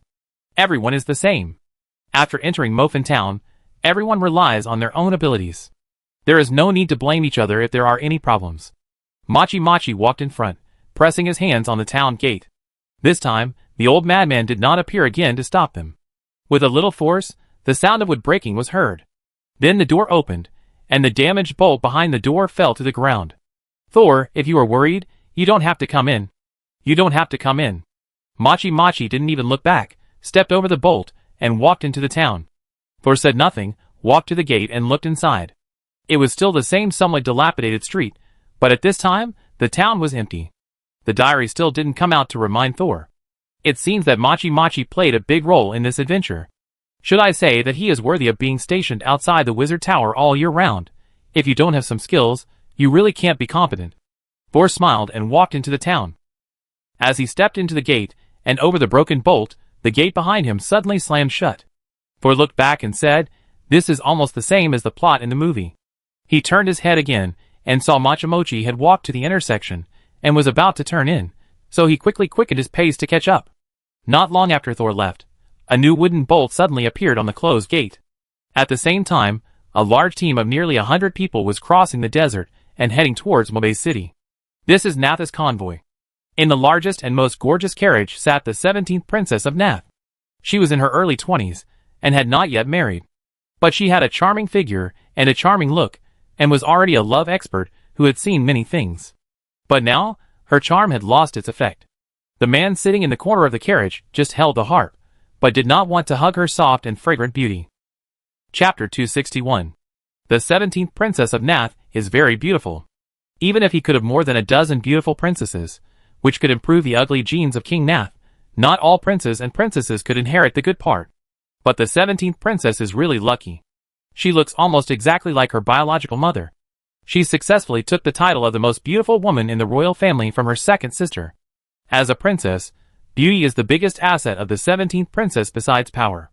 Therefore, unlike her sisters, who had already married, she had been waiting for a perfect opportunity. In her opinion, she was beautiful and smart, and could inherit a fortune that was worth a fortune to ordinary people, so her future husband could not be an ordinary person. In the eyes of the 17th princess, except for the king and the Grand Duke, the rest were just ordinary men. But she never thought that the beautiful marriage she had been dreaming of would end up being a marriage for compromise. Although the marriage partner is the descendant of the Grand Duchess of the Principality of Kima, she is just an ordinary person, and the possibility of inheriting the Principality of Kima in the future is very small. Princess 17 still doesn't understand. Even if her brother Aruba failed to advance to the second-level wizard, he still has a chance. He won't just bow to the Principality of Kima like this, right? The disappointed Princess 17 began her extravagant marriage journey from then on. For this reason, she even deliberately snatched the court musician, who was recently favored by the first princess, who was not her biological mother, into the marriage team. But she didn't expect that she would fall into it from then on. This romantic and passionate princess no longer looked down on others, and she only wanted to stare at Victor every day. "Victor, your name is so nice." At this time, the 17th princess was holding her beautiful chin and staring at the man in front of her. "It's just an ordinary name." Victor had no interest in communicating with the 17th princess. He just lowered his head occasionally and plucked the strings twice, making a tune that didn't form a song. Even with these messy notes, Princess 17 smiled in ecstasy. "It must be tiring to ride all the way, but don't worry, we will arrive in Mobay City soon. When the time comes, you will live in my room. If they dare to be negligent, I will tear down his Mobay City." "Really? Are we going to arrive in Mobay City?" Victor suddenly felt a little disappointed, with a few strands of silver hair hanging on his cheeks, looking as fragile as a little white rabbit. "Are you sad?" Princess 17 was so fascinated that she forgot her agreement with Victor and stood up and walked towards him. She stretched out her hand, wanting to remove the hair for Victor, and wanted to pinch the hair between her fingertips and twist it gently. However, when her fingertips were still a few centimeters away from Victor, Victor suddenly turned his head and looked at her coldly, saying with disgust, "Don't touch me." Princess 17 was startled and took a step back. But she was not angry in her heart. She just felt that Victor was in a bad mood. But why is Victor angry? Oh right, going to Mobay City means that my wedding celebration is getting closer and closer. He must be sad. Princess 17 suddenly felt that going to Mobay City was not a good thing.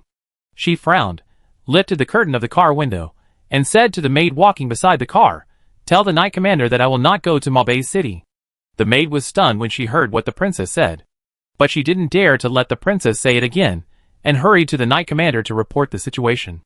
The Knight Commander, who was over 50 and still strong, was dumbfounded when he heard this, and he hurried over to dissuade her. But the spoiled princess ignored the welcoming team waiting in Mobay City, and insisted on staying in other towns. The Knight Commander knew that he couldn't confront the 17th princess, so he found a local attendant and asked in a low voice, "Where are there other towns nearby?" The attendant recalled for a moment and said respectfully, "There are two relatively large towns nearby. The nearest one should be Chiang Town, and the other one is Mofan Town, which is a little further away from here." The Knight Commander immediately asked, "Where is closer to Mobay City?" "That is Mofan Town. If you ride fast, you can reach Mobay City in half a day." "What are the customs of the people in Mofan Town?" Although Mofan Town is closer to Mobay City, it is actually protected by the Wizard Tower, and the actual people in power are two first-level wandering wizard apprentices. The Knight Commander's heart tightened when he heard the first half of the sentence, but when he heard the second half, there were only two first-level apprentices in the town, and they were released. First-level apprentices? That's good. There is a third-level apprentice accompanying us in our team, so don't worry. Then go to Mofan Town, and send two more people to Mobay City to pass the message. The Knight Commander thought to himself, if the army of the Principality of Kima comes to pick us up, it won't be my disobedience of orders. So at the request of the willful princess, the entire marriage team slightly deviated from the original route and headed for an unknown town on the border. It was getting dark, but fortunately they arrived not far from Mofan Town. By the time they saw the highest roof of the town, the sunset had already fallen to the horizon, leaving only a trace of residual red. Oh! In fact, the princess was trying to please Victor when she suddenly heard a maid screaming outside the car window. The atmosphere that had just heated up was broken, and the princess tried to suppress her anger. "What's wrong?" "Princess, there are so many earthen graves outside the town." "And what?" Princess 17 looked out the car window, but only saw a few graves, some of which were dug up and bloody. She was just frowning slightly. Suddenly, she glanced at Victor in the corner and quickly held her forehead. "Oh, it's terrible. Who is so bad that he dug up other people's graves?" Victor was originally indifferent to the noise outside, but when he heard the grave being dug, He jumped to the door of the carriage with his heart tightly and looked out. Oh, interesting. He said it was interesting, but his face was not very good. Victor, don't be afraid. We will leave here now and go to other towns. Shut up. Victor suddenly raised his right hand. Without waiting for the carriage to stop, he jumped off the carriage neatly, and under the surprised eyes of everyone, he walked a few steps to the edge of the field where the graves were neatly arranged. He looked carefully at the dug graves, even sniffed the smell without changing his expression, and suddenly smiled for the first time. Victor moved his lips and uttered 2 words silently. When he turned back to the princess carriage, he was already smiling and walking easily. It was the first time that Princess 17 saw Victor smile like this in so many days, and she was stunned for a moment. Princess, in a small country town, it is common to bury graves in the suburbs. The sun is setting, so we should go into the city as soon as possible. After saying that, he stepped onto the frame with a smile on his face, and closed the door tightly regardless of the complicated looks from everyone. Are you not angry? The 17th princess, who had been trained to be obedient, asked Victor carefully. Of course not, in fact, I am very happy. He was indeed very happy, and even the ending tone of his words was rising. It was rare for him to sit within 1 meter of the princess, and when he turned sideways, a ray of slanting sunlight shone through the car window on his face, reflecting a bit of warmth on his originally fair skin. Princess 17 was once again mesmerized. Victor, you are so handsome. If I had met you earlier, I would never have met anyone else. If faced with such compliments in the past, Victor would not have responded at all. But today he smiled at the princess, and then looked out the window at the sunset on the mountainside. At this time, the sun had already fallen behind the mountain, with only a little red mist still struggling in the sky. But it was precisely because of this that, against the backdrop of the dark blue sky, it was as red as blood. Have you ever heard of the phrase "the setting sun is like blood"? Look how beautiful it is. Victor whispered. Not as good as you. Princess 17 was in no mood to appreciate the scenery outside. Victor rarely looked good to her. She just wanted to seize the opportunity and eat him up tonight. I don't like the setting sun to be like blood, I like the setting sun dripping blood. Victor smiled even more. He suddenly turned his head and said to Princess 17, Your Highness, let's take our relationship to the next level tonight. Princess 17 was stunned. Victor actually thought the same thing as her. Really? Are you willing? Victor asked back. I am willing, I am willing. The princess was not reserved at all. Victor's voice slowed down. It's the kind that will eat it up, and wipe it clean, and expose it to the belly. Princess 17's mouth suddenly became dry, and she couldn't help licking her lips. I am willing. Chapter 262. The carriage of the princess, which was heading to Mofin town, suddenly closed its window, and then a strange sound began to come from inside. Even though the window was closed, the maids walking by the carriage could still hear some sound. The maid blushed at the strange and fragmentary sound. Princess, how come it started in the carriage? She couldn't help complaining, while listening with her ears erect. Other people who were close to the carriage also noticed the movement in the carriage to some extent. Most people looked at her with contempt, and some covered their heads helplessly.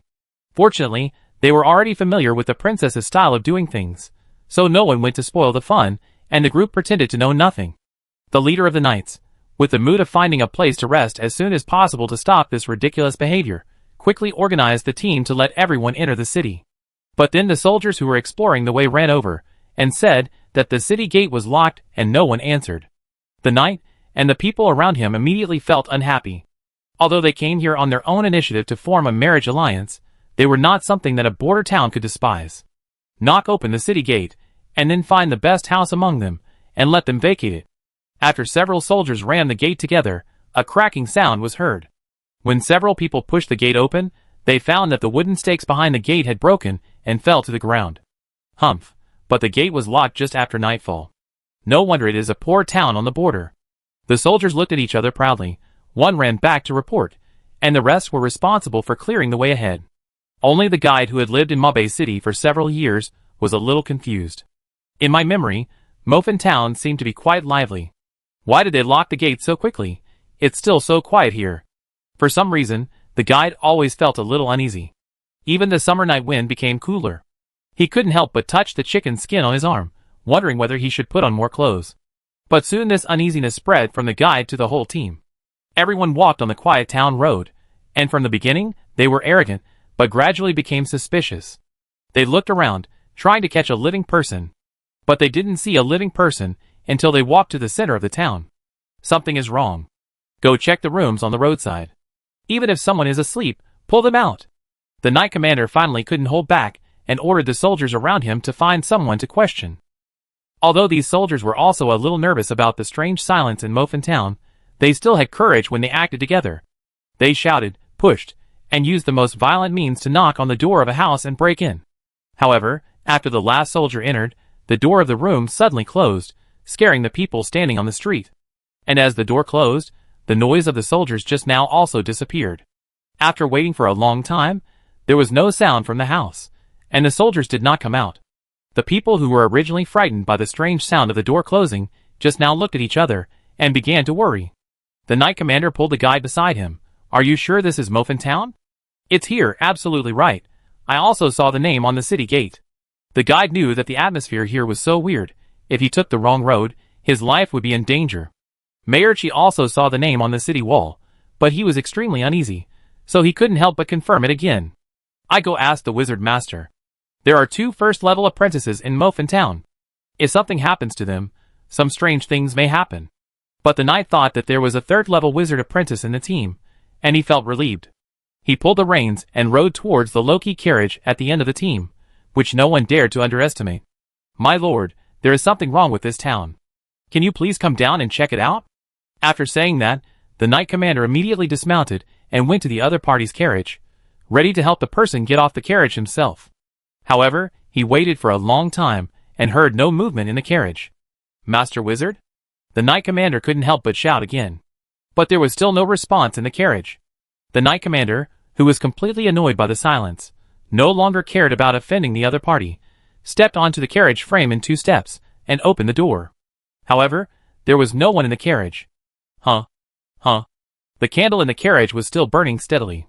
A piece of parchment was spread out on the small table, and the feather pen fell to the ground at some point, splashing a little black ink on the delicate lambskin carpet. But there was no arrogant wizard apprentice. The Knight Commander rushed out of the carriage at a faster speed, pulled the driver's collar, and threw him to the ground. Where is the Wizard Master? The driver was also trembling with fear at the scene in front of him. He lay on the ground and didn't even have the strength to get up. But in order to save his life, he could only answer tremblingly, I don't know.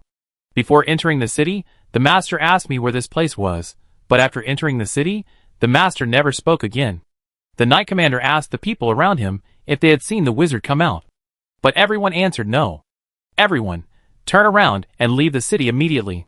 The Knight Commander awkwardly mounted the horse, clamped the horse's belly hard, and quickly rushed to the princess carriage. Your Highness, please sit tight. We have to get out quickly. Something is wrong here. The Knight Commander felt that he was so nervous that he was incoherent, but the princess carriage still made a continuous sound, as if the 2 people inside had not had enough fun. He could no longer bear it, turned his head to the side, and pushed open the weak door. Ah! The Knight Commander did not look into the carriage, but the maid next to him could not help but take a look, and then this one look scared her, and made her scream. The extremely sharp female voice seemed to pierce the Knight Commander's eardrums, making his blood boil. He could no longer care about anything else, and turned his head to look inside the car. Ah! Seeing the scene in the carriage, even the usually mature and steady Knight Commander could not help but exclaim. He felt his legs trembling, unable to bear the weight of the armor on his body. With a bang, the Knight Commander fell to the ground. The princess in the carriage did not disappear, or rather, she existed in a different form. The gorgeous and complicated court dress still leaned on the seat in an elegant posture. But the person supporting the dress had changed from a beautiful woman to a swollen blood bubble. When the door of the carriage opened, the maid and the Knight Commander screamed twice, startling the humanoid monster wrapped in the court dress. It twisted its body slowly, as if it wanted to turn its head, but it had no facial features or hair, so it was impossible to tell whether it turned its face to the front or the back. When it began to move, the blood bubbles all over its body rubbed against each other, making a blushing, heart-pounding, and crackling sound. The blood bubbles on its head cracked open a gap. Help! However, the cry for help had not yet come out of its throat. The countless blood bubbles that formed the human figure seemed to have reached their limit. Paw, paw, paw, paw! They burst one after another. Blood-red liquid rushed out from the bubbles, gathering into a blood-red stream, first dyeing the hem of the supported skirt red, and then soaking the carpet in the carriage red. When the carpet was saturated and could no longer absorb any liquid, These blood-red streams began to spread around. A small amount of liquid dripped out along the gaps in the car body. More red liquid rushed to the door. Splash. At this moment, the Knight Commander seemed to hear the sound of waves. "Run," he whispered, as if he was afraid of disturbing the red water on the other side. The Knight Commander propped himself up, turned around and ran towards the door from which he came. He no longer cared about his chivalry, the responsibilities on his shoulders, and the ordinary people in the team, who were already full of panic and at a loss. He just wanted to escape. More and more red water flowed out of the carriage, and the whole carriage was overwhelmed and broke into countless pieces with a splash, and was swept around by the water. Chapter 263. Ah. Ah. After the leading knight leader abandoned everyone and fled, the rest of the Nas marriage team finally reacted. They howled in fear and fled in all directions. Some of them were slow to react and were hit by the red wave after running a few steps. They immediately lost their eyes and fell to the ground. Then more water covered his body. These waters greedily surrounded the corpse and even stopped spreading around. Therefore, some lucky people temporarily escaped the catastrophe. A few minutes ago, Sol and Machamochi had just stepped into the dilapidated courtyard where Ada lived. "Why come here first? Why?" Machamochi asked doubtfully. He could not see what was special about this courtyard to the whole town. "I want to confirm one thing first. The gate of the courtyard that was damaged last time was hanging on one side, tilted, and still not repaired." Sol stepped into the courtyard and looked up at the room that belonged to Ada opposite. Then, he saw a silver eye shining like the Milky Way between the wooden boards of the window. Machi saw Thor stop and walked around him curiously. "What's wrong? What's wrong? Are there enemies?" Thor raised his index finger and made a gesture of silence. "I go over and see. It seems to be someone I know. Could it be that Penny and Ada are back again? No, Penny's eyes are no longer the silver color of the starry sky, and with their identities and abilities, it is impossible for them to stay in Mofin Town. Unless someone forces them to do so." Machamochi raised his long eyebrows and thought, could there be other wizard apprentices coming in? He suddenly felt anxious. Yes, there is such an obvious spell-assisted ritual outside, except for Thor, who is not very familiar with spells. If other third-level wizard apprentices saw it, I'm afraid few of them would be able to resist being moved. Machamochi looked into the yard and found no living person, nor did he see anything unusual. "I wait for you outside." Machamochi simply left the courtyard. Sol paid attention to the movement of the diary, and did not object. After entering the town, I don't seem to need to act with Machamochi. It should be that guy who will take the initiative to solve the curse in the town and attract the enemy's firepower, so the safety is greatly improved. Whatever the reason is that the diary no longer issues a death warning, Thor is happy to act separately with Machamochi. It's just that the eyes of the silver star in the courtyard made him a little uneasy. Is it an illusion again? Ah. At this time, a sharp scream broke the silence between Thor and Machi. Machi's eyes moved, and he immediately said to Thor, "I go over and take a look." He raised his hand, and threw a gold coin to Thor. Thor took it and looked at it. He could only tell that it was an ancient coin. The patterns on both sides were exactly the same smiling beautiful face. And the side of the coin was engraved with miniature witchcraft runes. The witchcraft runes on it were the common language that Thor mastered most. Thor rolled the coin in his hand, and immediately interpreted the basic information on it, such as connection, perception, and communication. It seems to be a witchcraft prop for communication. When you need to call me, tap my ear 3 times with the gold coin, and you can talk to it. Without waiting for Thor to answer, Machamochi bent his knees, kicked the ground with his legs, and jumped to the next block. Then he jumped to a rooftop from time to time like a rabbit, and quickly approached the source of the sound. Although Thor didn't know what happened over there, he didn't want to meddle in other people's business at this time. He turned around and looked at Ada's room again, and the eye had disappeared. Penny and Ada should have left here. The silver eye just now might be an illusion. After all, Machi said that this is a cursed area, and it's normal for something strange to affect my consciousness. Thor raised his chin. "Xiaozhou, go and take a look." Xiaozhou responded and rushed to the window without any hesitation. But it didn't break in through the window. Instead, it split into a smaller clone and went in through the crack of the window. After a while, Xiaozhou's clone retracted and merged back into the main body. It returned to Thor and shook its head, indicating that it had found nothing. Thor asked Xiaozhou to go back and squinted his eyes to look at the hut. In semi-immersive meditation, he did not find any pollution left by the spirit. This place was unusually clean, just like the last time he visited. But last time it was because there were wandering wizards here who were collecting vengeful spirits. What was the reason this time? Is the curse of this town also targeting spirits? Considering the silver starlight eyes that were the same as the cocoon of the nightmare butterfly, Thor decided to go over and take a look. He could ignore other things, but the nightmare butterfly. Thor instinctively felt that thing was very important to him. He walked forward, and a spherical light shield appeared around his body. Although Xiaoza said that it found nothing, Thor still opened the spiritual armor defense before approaching the hut where Ada originally lived. The door of the cabin was not locked. When he pushed it gently, the old door made an unpleasant creaking sound. After entering the cabin, Sol walked around and checked the small cabinet where Penny lived. Every time Ada went out, Penny would observe the outside through the small gap between the cabinet and the window. Although she could not see anything, she seemed to be able to sense the existence and emotions of others.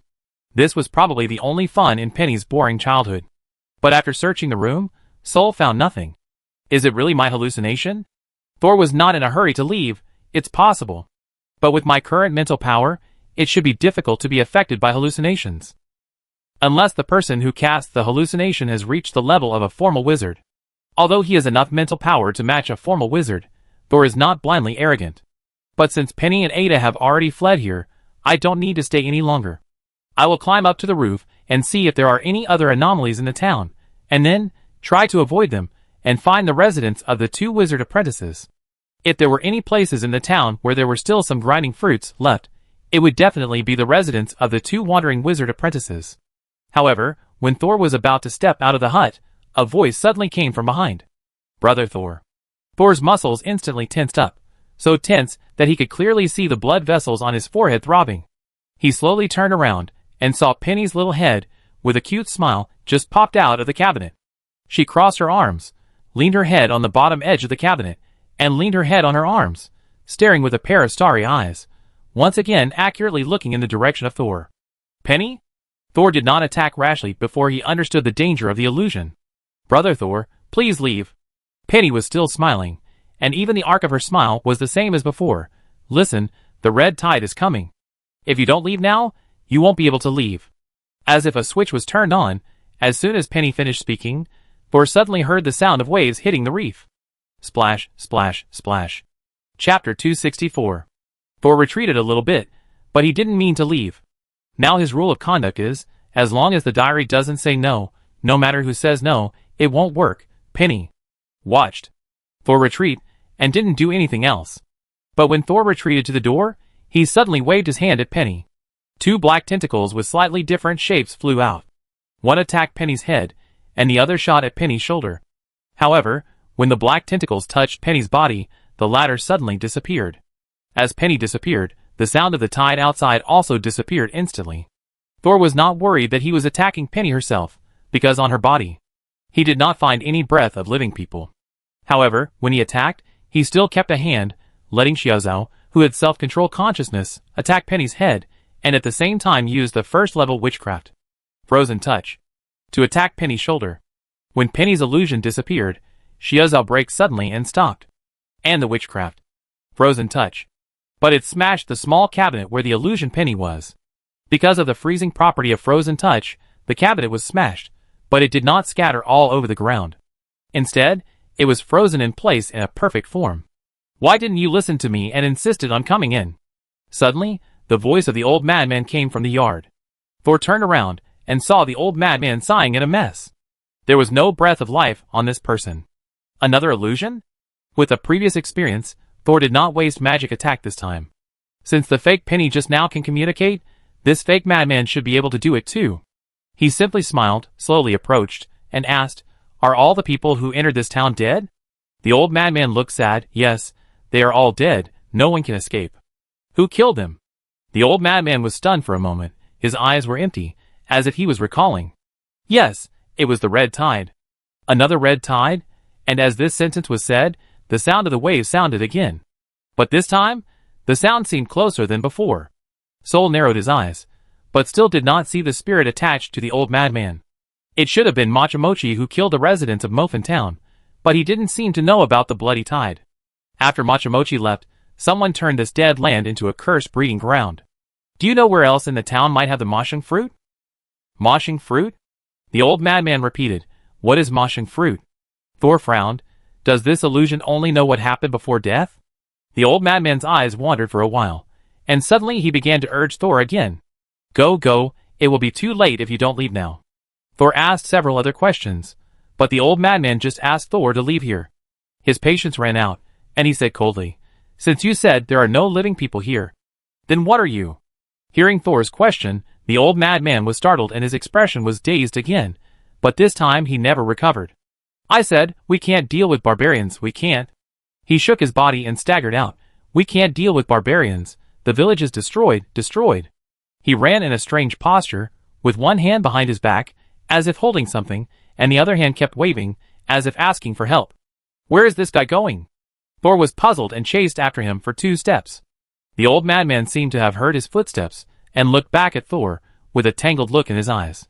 Suddenly, he was tripped by the air even though he was running on flat ground. He stumbled for 2 steps, and finally managed to stabilize his body. After this, he never looked back and ran out of the alley quickly. This guy. Thor's doubts about the old madman were even greater. This old madman was mysterious before. He was able to avoid Xiao Zhao's investigation, and knew the secrets of Mofin Town. He always disappeared from time to time, and appeared from time to time. At that time, Thor thought this guy was very strange. He was not crazy, but he was not sober either. He did not expect that this guy's illusion also continued his own weirdness. He could not help but run 2 steps outside with the old madman. But as soon as he stepped out of the yard, he lost the trace of the old madman. Of course, it could also be that the old madman's illusion disappeared. At the moment when the old madman disappeared, the sound of the waves in the distance stopped again. Since it is an illusion, it is normal to disappear at any time and anywhere. Since the old madman disappeared and Penny did not appear again, Thor did not plan to stay here any longer. Xiao Zhao, take me to the roof. Xiao Zhao obediently pulled Thor to the roof of the courtyard. The building in this courtyard was not too high, but the nearby blocks could be seen clearly. The house where the wizard apprentice lives must be the most luxurious. Thor turned half a circle on the roof, looking for the best house in the town. But the next second, his steps stopped. Because in the next block, he actually saw a third person. Aunt Jenny, who looked warm-hearted but was actually cold. At this moment, she was hugging a black shadow and huddled in the corner of the alley next door. Sol could clearly hear her frightened voice. Please don't do this. Jenny shook her head desperately. Was this the scene before Jenny died? When Sol squinted his eyes, he unexpectedly discovered that this Jenny seemed not to be an illusion, but a vengeful spirit. But when he came here before, why didn't he find any spirit nearby? Could it be that the curse in the town hid Jenny's whereabouts? The curse in this town is so strange. Is it a curse or an offensive curse? Sol looked around vigilantly, and saw no other spirits. Just as he was about to ignore Aunt Jenny, her wailing suddenly became louder, and her screams were full of anger and despair. How can you be so cruel? Jasmine is only 12 years old. Please, let me take her place. Let me take her place as a sacrifice. Who is Jasmine? Sol remembered that Jenny had said in the crowd that she didn't have a daughter. Will someone take away the girl she's close to after I leave? Just when Sol thought of this, he heard Jenny's shrill voice again. No! He simply jumped from the roof to the alley where Aunt Jenny was. When he took a few steps to Aunt Jenny, who looked like a madman, he noticed that this Aunt Jenny was much younger than the last time he saw her. She knelt on the ground, looking blankly at the alley. The shadow in his arms also disappeared. Sol suddenly understood. This scene was not the scene before Aunt Jenny died, but the most painful memory in her life. That Jasmine was either her friend or her sister. So she didn't have a daughter, but it didn't mean she didn't have pain. Sol suddenly stretched out his hand to Jenny, who fell to the ground. As his arm moved, a virtual needle that was invisible to the naked eye appeared, and then pierced into Jenny's spirit, injecting a little starlight into it. Aunt Jenny was not under Thor's control, but that did not prevent him from imitating the form in the consciousness space and injecting some energy into her. This was also his attempt. If he failed, he would only lose a little soul energy, but if he succeeded, he might get an unexpected surprise. Fortunately, the result of this attempt was good. Aunt Jenny, who was staring at the alley entrance in a daze, suddenly became much more agile after receiving Thor's energy injection. Her eyes slowly turned around, as if she had just discovered Thor's existence. Thank you, who are you? Aunt Jenny vaguely felt that Thor had helped her, but looking at the gray-skinned boy in front of her, she always felt very familiar, but she couldn't remember his identity. Do you know where the grinding sound fruit in the town is usually stored? Or where do the 2 wizards live? Sol didn't bother about his identity. He didn't know how long the little energy he injected could help Jenny maintain her sanity, so he hurried to ask the question. Grinding sound fruit. Jenny was in a trance again when she heard this question. It's not a good thing. Don't look for it. Don't look for it. And Jenny suddenly came close to Thor. Their noses almost bumped together. Her face suddenly enlarged in Thor's pupils. I tell you a secret. I set the fire. After saying that, she laughed twistedly. The more she laughed, the bigger her mouth became. The more she laughed, the bigger her mouth became. In the end, it even occupied the space of the other facial features. At first glance, the whole face was just a big grinning mouth. Chapter 265. And Jenny in front of him was completely immersed in the pain and excitement of the past. That fire. Soul suddenly realized.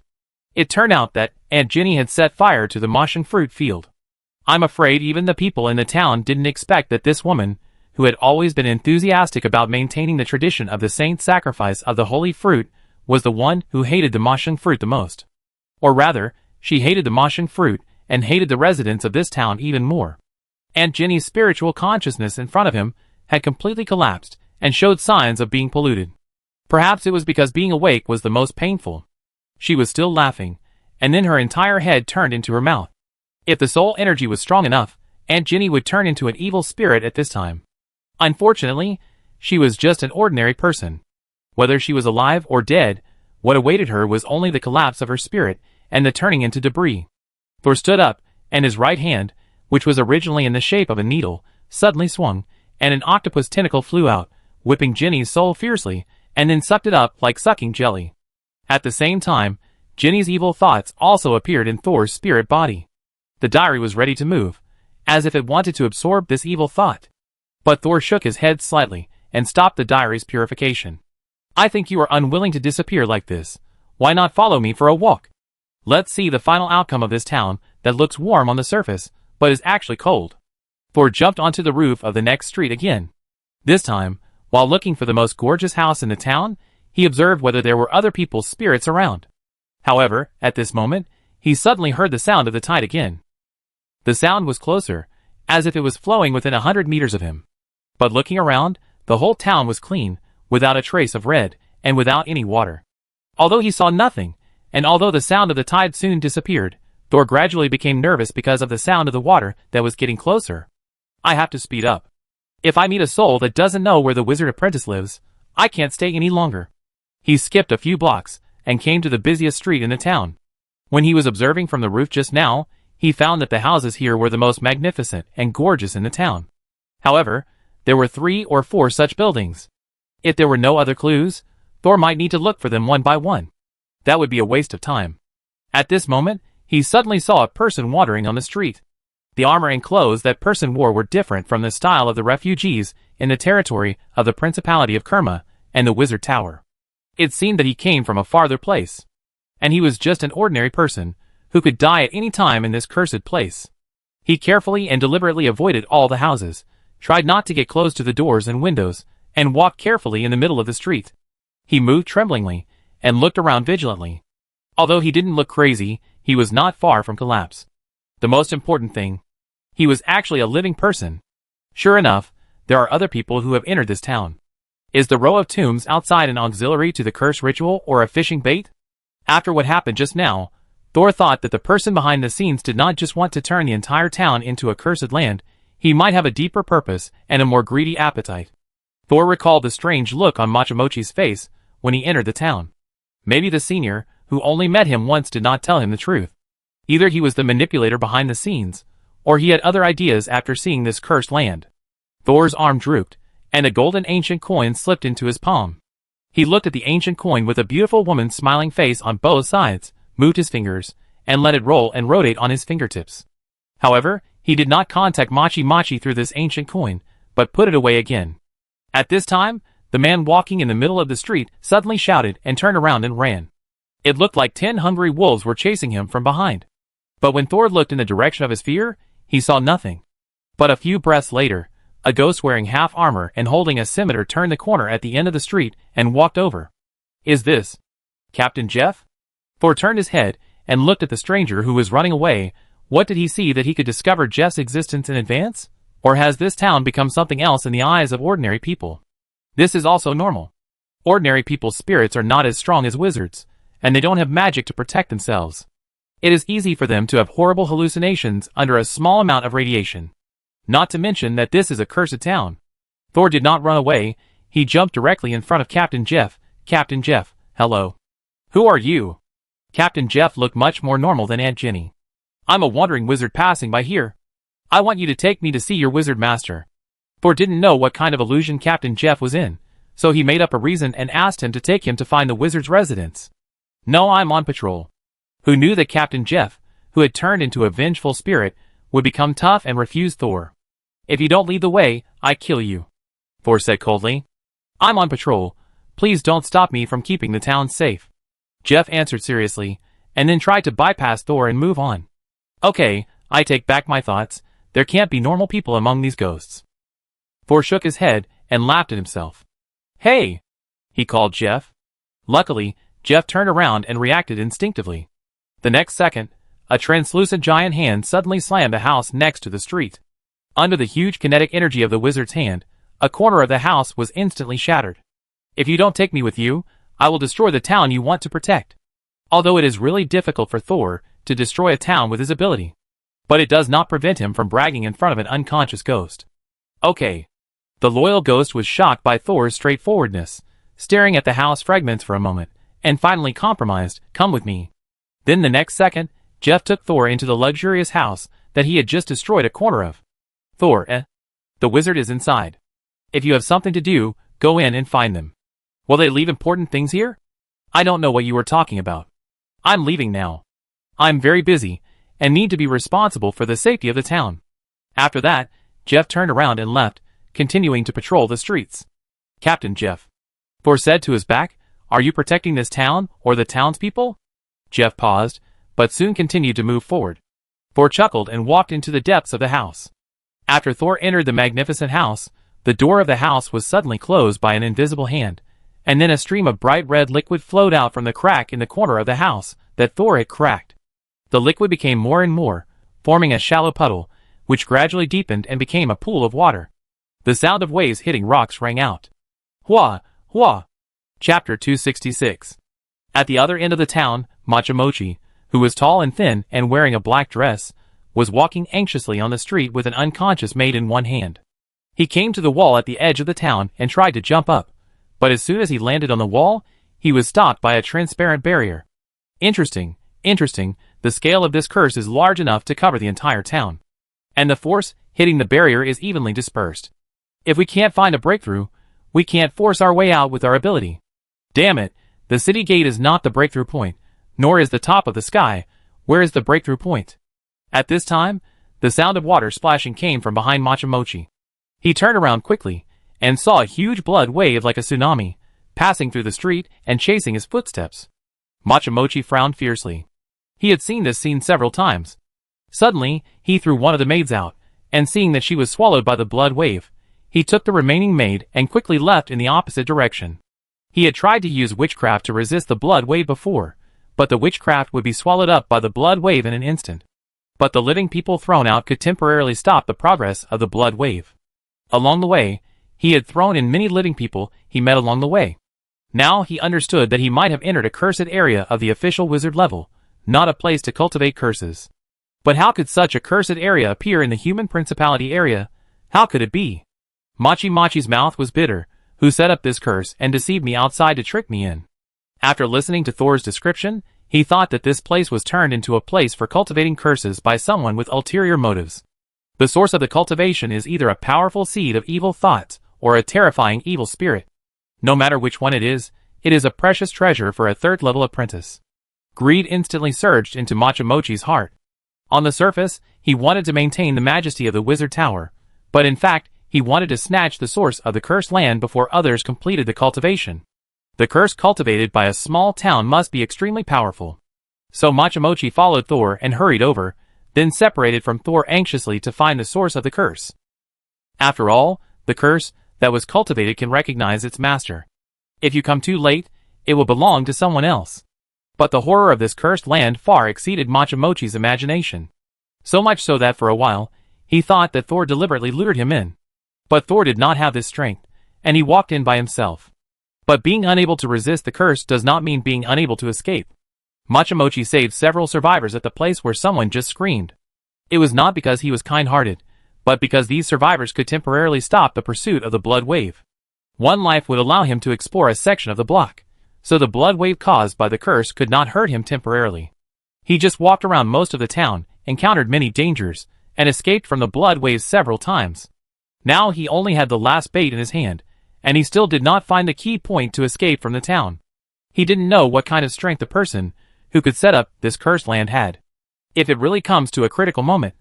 His eyes drifted to the distance, where Thor and he separated. Maybe Thor can help me buy some time. He spread his hand, and there was a golden ancient coin in his palm. But this coin was different from the one he threw to Thor. Although it also had the same beautiful face on both sides, this time it was a bitter face. At this time, the maid in Machi's hand woke up with a groan. Ah! When the maid woke up, she saw Machamochi, who frightened her greatly. This terrible wizard once saved them, when they were running away together. At that time, they thought that this was the wizard sent by the Principality of Kerma to pick them up. But then, the wizard forced them to explore the town. Every time they encountered a bloody stream, they would throw one of them out to delay time. At first, they thought they could escape quickly, so they acquiesced to the wizard's practice of sacrificing a few people. However, as time went by, the maid finally realized that the wizard didn't want to leave at all. It wasn't a few people who would be sacrificed, but everyone. When there were only 3 people left, they finally collapsed and ran away. The maid had just run a short distance, when she suddenly felt a shock all over her body and fainted. When she woke up and looked around, she found that she was still in the hands of the terrible wizard, and she was the only one left around. Woo woo woo. The desperate maid could never have imagined that in just half a day, their noble marriage team was almost wiped out. Please let me go. The maid put her hands together, and begged with her chin on her face. It's so noisy, can't you see I'm thinking? Machamochi impatiently pressed his hand on the maid's face. Although he quickly took his hand away, the maid suddenly found that her face was itchy. She touched it with her hand and felt a piece of fine fluff, like a short pile carpet, which felt quite comfortable. But when the maid felt this comfortable touch on her face, she felt extremely terrified. She scratched her face hard, and then saw black fluff in the gaps between her nails. She opened her mouth and was about to scream, but she found that her mouth was itchy. From her lips, it itched all the way to her throat. She could no longer make any sound. The extreme fear broke through the maid's psychological endurance. The next second, her eyes rolled back, and she fainted again. Machi then picked up the maid who was unconscious due to pain and fear with satisfaction. TSK, the last bait, should be able to buy another 5 minutes. Although he had walked through most of the town and wasted a lot of human bait, Machamochi was not completely fruitless. He suddenly changed direction and ran towards the center of the town. There was a small square near the center of the town. On the edge of the square stood an inconspicuous old clock tower. Originally, Machamochi didn't pay much attention to the clock tower. It was not the center of the town, and it looked very old, and it was not even the tallest building in the town. It didn't matter no matter how he thought about it. But after summarizing the experience of being chased by the blood waves several times, Machamochi suddenly found a strange point. Almost all blood waves, when they appeared, surged from the periphery of the town to the center. But only when blood waves were encountered near the bell tower, did they flow from the center of the town to the bell tower. My previous speculation was wrong. Not every street here can connect to the center of the town. Therefore, the blood waves flowing along the streets only converge to the center of the town. Now it seems that the real destination of those tides is not the center of the town, but the bell tower. Since no breakthrough has been found around, the real way to escape is likely to be the key node of the cursed area, the bell tower. Machamochi grinned, revealing a long smile. He still held the unconscious maid in his hand, kicked his legs and jumped high, jumped over the low houses, and headed towards the bell tower. Chapter 267. The people struggling to explore in the town did not expect that after dark, there would be new wizard apprentices outside the city gate who were attracted by the tomb array and wanted to enter Mofin Town to find out. Billy, who always had a gloomy face, rarely smiled. He squatted at the edge of the field and looked at the tomb array in the field with interest. Angela, wrapped in a cloak, stood impatiently behind him. Didn't you say that this town had been slaughtered and asked me to come here to absorb the soul fragments? But these graves are clean, and it is clear that they have been taken by others. Hearing Angela's complaint, the slight smile on Billy's lips disappeared. What do you know? This is an auxiliary formation for cultivating curses. The things hidden in the town now are much more precious than your soul fragments. Billy stood up and looked at the town gate not far away. A heart-wrenching silence spread out from the town. A curse cultivated with the power of a town. Billy licked his lips. If you go in, you might die. Angela heard Billy talking to himself and immediately became nervous. After a few months of getting along, she already knew what kind of person her temporary companion was. As long as he was interested, he would go in even if there was great danger. As for Angela, who stayed in the laboratory honestly after entering the Wizard Tower and hardly participated in any dangerous actions, leaving the Wizard Tower had already left her comfort zone. Not to mention that she had been following Billy through thick and thin these days. Going outside to collect souls, there were more resources, and you didn't have to be as cautious as in the Wizard Tower. It was all a lie to her. It seemed that she had finally decided to go back to the tower, but she didn't expect Billy to be attracted by the abnormality here halfway. Now it seemed that he was likely to enter the unknown town opposite, which had become a cursed place. I won't go.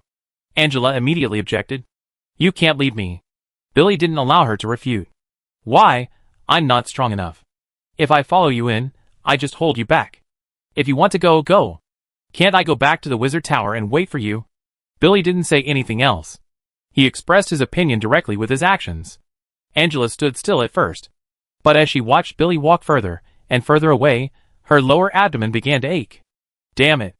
Angela had no choice but to jog to catch up. Billy had put a special poison in her body. As long as he didn't give Angela an antidote that could temporarily keep her away, Angela couldn't leave Billy within 100 meters. Otherwise, the pain would spread from the lower abdomen to the whole body. As for what kind of damage would develop into in the end, Angela didn't dare to try. Billy was sure that Angela didn't dare to test the function of his poison with her life, so he calmly pressed his hand on the city gate. A light green gas seeped out from his palm and spread to the city gate. This gas is highly corrosive. When it hits the gate, it immediately corrodes the wooden gate and the wooden bolt behind it, leaving a big hole. Soon the hole expanded to accommodate a person walking in with his body straight. Billy didn't wait for Angela at all, and walked straight into the town. Angela kept a certain distance from Billy, while reluctantly stepping over the broken wood on the ground. At the moment of crossing the gate, Angela suddenly heard the sound of water. That was not the sound of ordinary water flowing. The sound reminded her of a flood that had happened in her hometown. The turbulent river destroyed all the buildings along the way with overwhelming force. As long as the flood passed, ordinary people could not escape, whether they ran or not. In the end, they could only be swept away by the flood, and the mud, sand, stones, and branches in the water became part of the flood's momentum, helping it to cause greater damage. Angela bit her lip, looking ugly. At this time, her left hand suddenly blocked in front of her. What's the point of telling me not to go in now? Angela whispered. Why didn't you tell Billy just now? Angela knew that it was the evil thoughts of her left hand reminding her of danger. She knew there would be danger. Angela dragged her heavy steps and followed Billy. The two walked along the road for a while. At an intersection, Billy suddenly seemed to have discovered something and turned to the alley on the right. Angela seemed to distance herself from Billy, but after seeing the other person disappear, she rushed over in a hurry, fearing that she had really lost him. However, Billy did not walk far after entering the alley and stood at the gate of a small courtyard. Angela hurriedly braked and looked at the small courtyard in front of Billy. Is there anything special here? Angela looked at the broken gate. This courtyard is obviously where the poor live. Something has appeared here. Billy just stared at the small courtyard. The fly's eye rays disappeared as soon as they entered. Billy raised his chin towards Angela. Let the ghost you raised go in and take a look. After leaving the Wizard Tower, Angela performed several sacrificial ceremonies of the dead flower according to Billy's request. Because the ghosts provided by Billy were of good quality, and the number was much more than in the Wizard Tower, Angela soon had several ghost servants. Once there was any danger, the ghosts could be sent to explore the way. It was a real benefit, so Angela had fewer complaints about Billy. Now it was time to use the ghosts. Suddenly, a translucent, ugly, and terrifying human face appeared on her beautiful face. As soon as the human face appeared, it struggled desperately to run away. However, it seemed as if there was a layer of glue between it and Angela's face, and when the human face was separated, it made a heart-wrenching sound of sizzling. Angela's beautiful face was twisted, and it was obvious that this separation would also cause her pain. In order to end the torture as soon as possible, she gritted her teeth and tilted her head back suddenly. With the sound of crackling, the human face finally regained its freedom. It wanted to run away immediately. When it was separated from Angela, the human-faced ghost was facing the courtyard, so it rushed straight into the courtyard. This saved Angela from issuing orders. However, at the moment when the terrifying human face entered and left the courtyard, Billy and Angela suddenly heard the sound of the tide. Angela had heard this sound when he entered the town, but it disappeared soon after. He thought it was a special witchcraft effect and didn't pay too much attention to it. But the next second, bright red water flowed out from the gap of the window sealed by wooden boards at the back of the courtyard. The water flowed more and more, and gradually merged into a pool of red ocean at an incredible speed. The sound of the red water hitting the walls of the house was like the sound of waves hitting the rocks. Billy took a step back, his face instantly gloomy. "Go!" He turned around and ran with a low shout. Before Angela realized the danger, the collar on the back of her neck was pulled hard. She staggered back a few steps, and then turned around with her agile body and followed Billy. "My vengeful spirit has not been taken back." "It can't be taken back," Billy said coldly. "We were deceived. This is not the place where the curse was generated at all. It is a complete cursed area. Only you were deceived." Angela thought to herself. She secretly rolled her eyes behind Billy. "I didn't want to come in the first place." Chapter 268. Billy gritted his teeth. His face was extremely ugly. The tomb formation outside is not a ritual to assist the curse. It is simply a bait that makes people who know some knowledge of curse cultivation unable to help but step in. It was the first time that Angela saw Billy so angry, and her expression gradually became solemn. "Is it so dangerous? Even you are not sure?" Although she felt that she had experienced many crises during the days away from the tower, Billy seemed to be at ease every time before, but he had never been as solemn as today. Billy turned back while running, looking at Angela with complicated eyes, which made the latter's heart skip a beat. "I will protect you." After saying that, he took Angela to another road. Strangely, as soon as they stepped into the new street, the sound of the tide behind them disappeared. Billy stopped and looked back into the alley. The red water flowing at the entrance of the alley chasing the heels of the two people also disappeared. Billy frowned, thinking about the reason for triggering the curse, when he suddenly heard Angela scream beside him. "Thor, why are you here?" Thor had just walked out of the house, where the wandering wizard apprentice lived. He looked down at the small cloth bag in his hand, and sighed in his heart. "There are indeed some stalks of moshing fruit here, but unfortunately most of them have rotted. I picked and chose, and only got more than 10. In this way, if you want to do a long-term consciousness platform experiment, these moshung fruits can only last for 2 times at most. Maybe there are stalks in other places, but Thor can't stay in the town forever." He had not forgotten the death warning issued by the diary before. The longer he stayed, and the more places he explored, the more likely he was to accidentally go behind the scenes. "Anyway, I have already obtained some. Maybe after 2 more experiments, I can completely turn the diary into my locator. Now I should find a way to leave. I wonder where Machi Machi ran off to." Just as Thor thought of this, he suddenly heard a bell ringing. "Is there a bell tower in this town?" Thor recalled for a moment. It seems there is one. Almost every town has a bell tower like this to summon civilians, so Thor didn't pay much attention to it last time. After hearing the bell, Thor didn't plan to join in the fun, but ran towards the entrance of the town gate in the opposite direction of the bell. He was not greedy, and came to this place just to find the moshung fruit. Since the fruit is already in hand, it's time to leave. As for Machi Machi, the other party may not want to leave. Now there should be only him and Machi in the town. The bell just now was probably made by Machi. And seeing that he deliberately separated from Thor halfway, it was known that he might not welcome Thor to come. So, Thor did not hesitate to pass through this luxurious residential area and ran directly to the widest avenue in the center of the town, preparing to follow the widest road to the town gate. However, as soon as he stepped onto the avenue, he saw 2 people turning out from the alley diagonally opposite. It turned out to be Billy and Angela. Why are they here? Thor's mind raced. Before he could make a decision, Angela on the opposite side looked up and saw Thor. "Thor, why are you here?" Hearing Angela's call, Billy turned his head and looked over instantly. He was too focused on analyzing the red tide just now, so he didn't notice that there were other people on the street. But seeing Thor, Billy was not as surprised as Angela. It seems that it is not difficult to understand that Thor is here. Since they have already collided head-on, Thor did not deliberately avoid it. "I'm leaving here, what about you?" Thor immediately said that he had no intention of competing for the source of the curse in the town. The strange phenomenon in the town has not disappeared. Since Machi can see from the tomb array outside that there is a source of the curse here. Then Billy, who who has a higher reputation than him among the third-level apprentices, cannot fail to see it. Billy is a third-level apprentice, who can make good a depressed. But to Thor's surprise, Billy made the same decision as him. We have to leave too. Angela looked at Thor, then at Billy, and finally stood in the middle and spread her hands and said, "That's perfect, let's go together." In Angela's opinion, Billy is a senior third-level apprentice, and Thor is the student of the Tower Master. Both of them are very powerful. If this town is really as scary as Billy said, she will be more likely to escape if she acts with these two excellent apprentices. But Angela's left hand was not as happy as she was. It tugged at Angela's clothes on her chest nervously, and seemed to be the most nervous one at the scene. Thor was startled, and he didn't expect that their purpose was not to find the source of the curse. The latter nodded to Thor with a gloomy face. He agreed with Angela's proposal. At this time, another bell sounded, and the three of them turned their heads to look at the same time. At the end of this avenue, there is a small square, and opposite the square is an old clock tower that is not very tall. From their angle, they could just see the bell on the top of the bell tower shaking. There was a rope attached to the bell, and it was obvious that shaking the rope would drive the bell inside to strike and make a sound. But they didn't see the person striking the bell. As the bell rang, the sound of the waves surrounded Thor again like a stereo. This time, the sound was closer. It seemed to be nearby. Thor knew that if he stayed any longer, he would probably hit the red tide head-on. "Let's go!"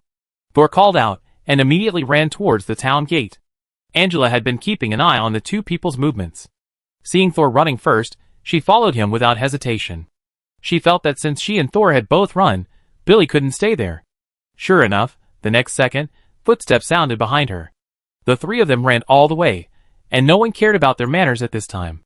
Fortunately, after they ran a few hundred meters, they left the sound of the waves behind them. They returned to the town gate along the way they came. However, the city gate that appeared in front of everyone was intact, and a nearly 2-meter-long square wooden stake was inserted into the door bolt. Angela covered her mouth in surprise. How could it be? When we came in, the gate had already been corroded. How come it is intact again? The gate was intact when you came? Thor also stared at the city gate, but when Machamochi and I came in, we also broke the gate. This is not surprising. Since it is a cage to catch people, the cage door must be locked, Billy said coldly. As the strongest person present, he did not hide his weakness, and went straight forward to try to open the door. He put one hand on the city gate, and released light green gas as he did when he came in. However, the gas that successfully corroded the gate when he came in hit a wall this time. They were floating outside the gate, seemingly touching the gate, but they had no effect. Billy sucked back the gas and suddenly moved closer to observe the gap between his hand and the gate. Then, with a gloomy face, he launched a more powerful corrosive claw at the gate. The pale green eagle claws struck the gate fiercely. However, the gate did not move at all, and there was not even a trace left. After several useless attacks, the corrosive claws dissipated helplessly. Angela was about to say something when she suddenly saw Thor release an arrow spell above the city wall. But it was not too unexpected. The arrow hit an invisible barrier with a ding sound, broke into 2 pieces, and fell inside the town. "It seems that we have really been locked in a cage," Thor murmured. Chapter 269. Thor narrowed his eyes and looked at the sky above the town wall, but he did not see any barrier blocking his arrows. His semi-immersive meditation method was very useful for observing spirits and pollution, but it was not very effective for curses. In this case, he simply used his naked eyes to carefully observe the air above the town wall. Finally, between the inside and outside of the town, he vaguely saw a transparent plastic-like shell.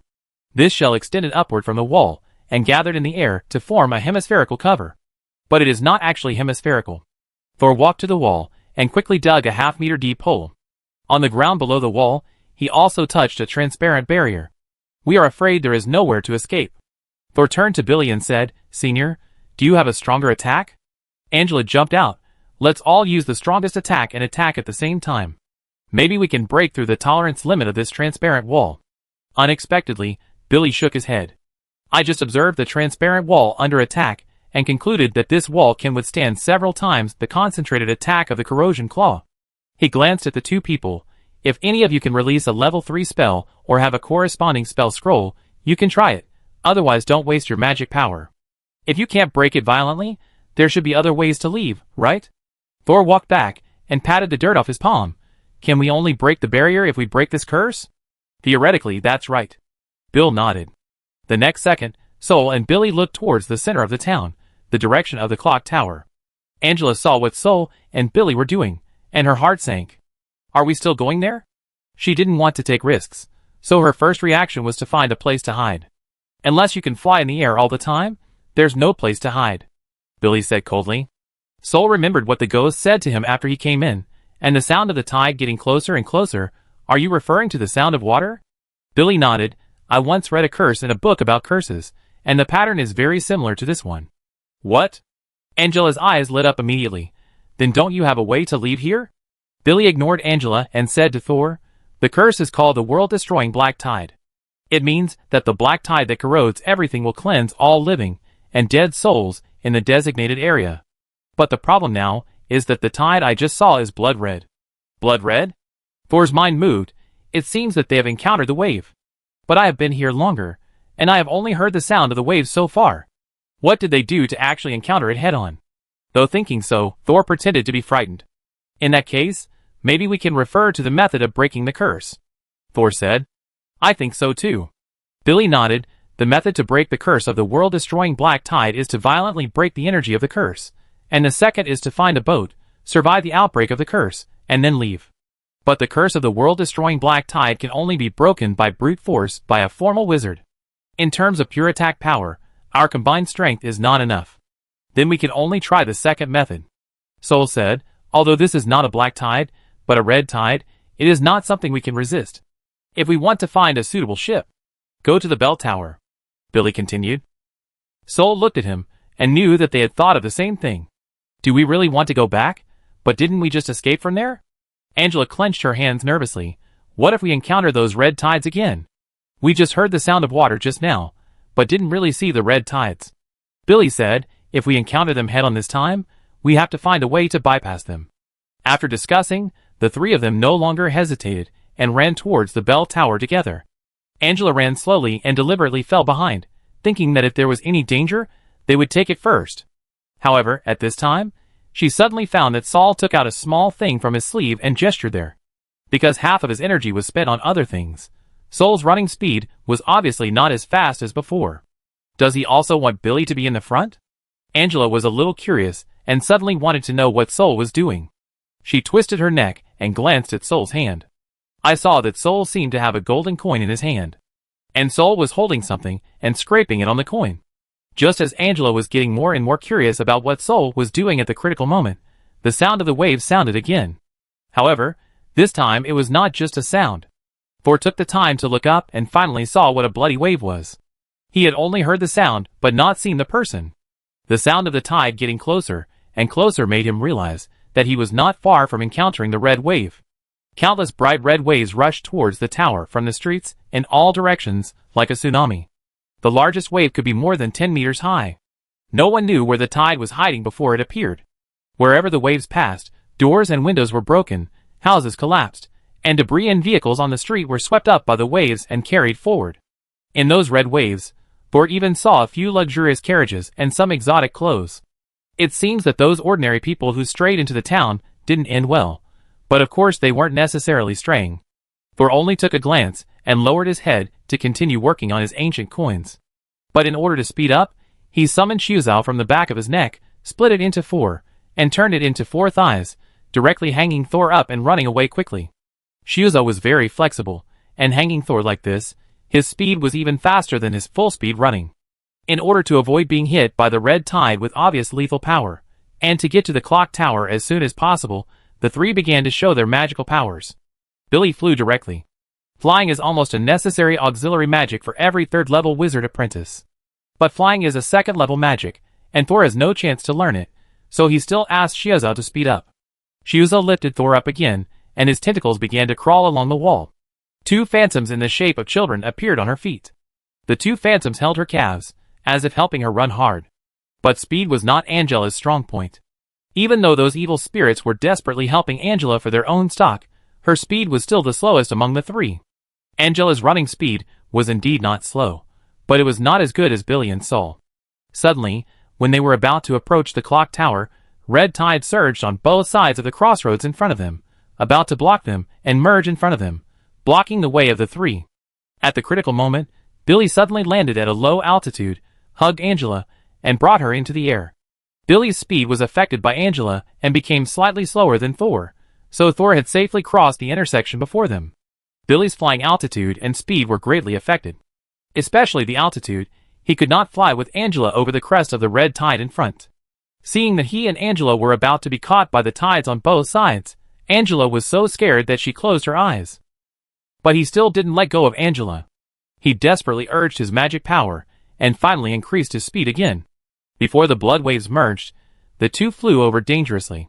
Seeing this scene, Thor was thoughtful. Especially when he saw that Angela, who was rescued, was very accustomed to Billy's help. He knew that this kind of thing had happened more than once or twice. But if you say that Billy helped Angela because they had feelings for each other, it is better to believe that Billy is a person with a bad face, but a kind heart.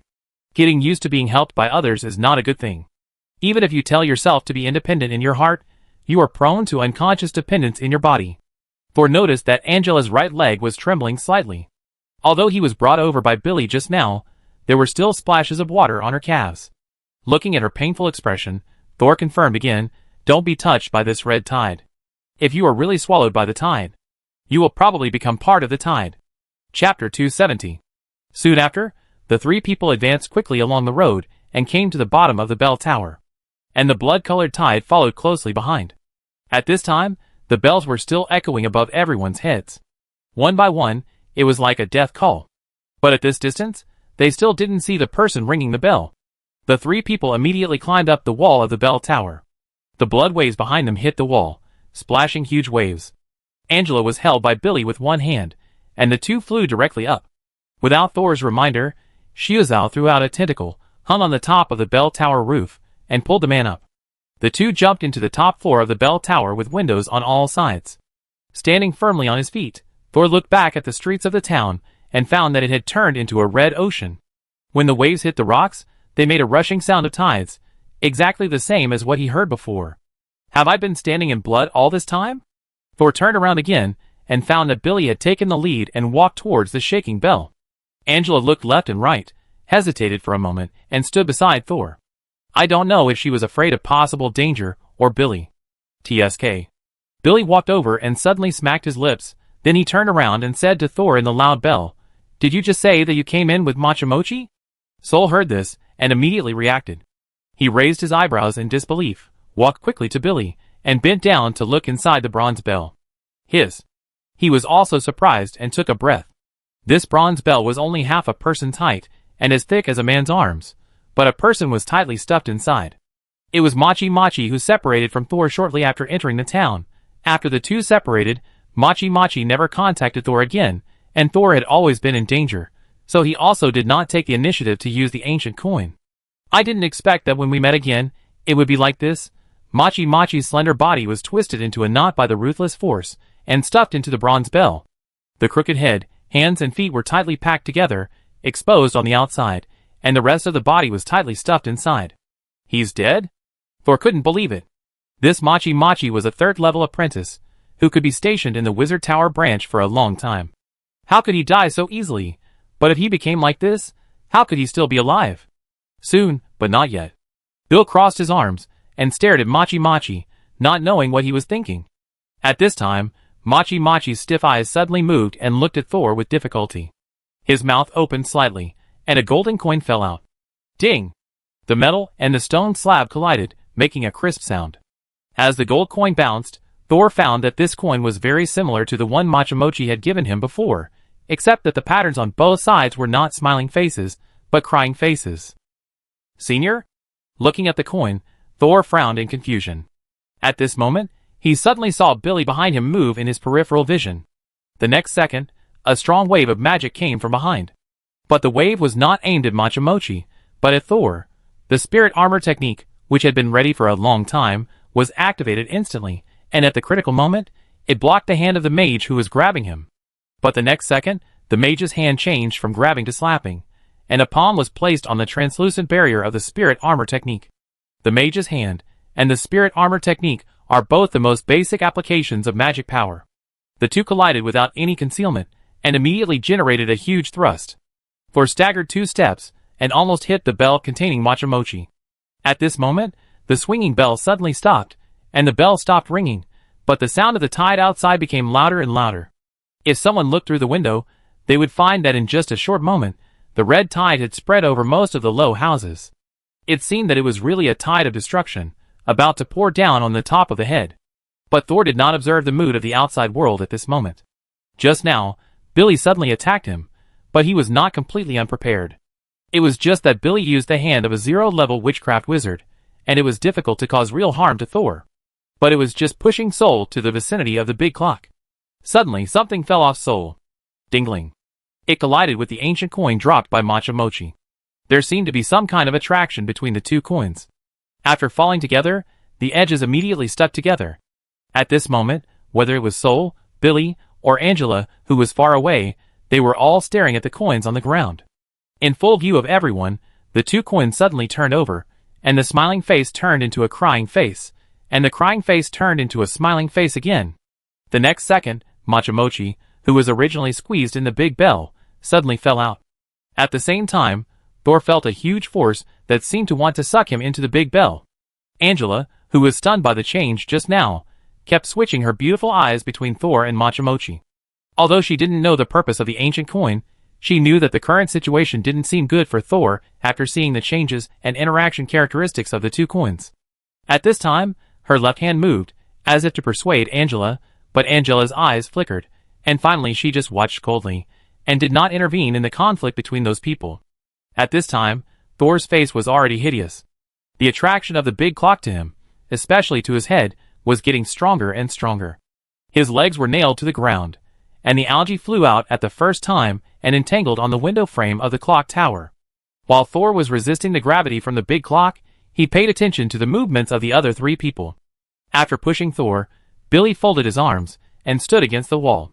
Angela still looked at a loss, but she would subconsciously avoid Thor's sight. At this time, Machamochi, who had fallen to the ground, was slowly recovering. He raised his head with difficulty and looked at Thor. Sorry, to open the door here, a sacrifice is needed. Machamochi did not look at Thor's ugly face.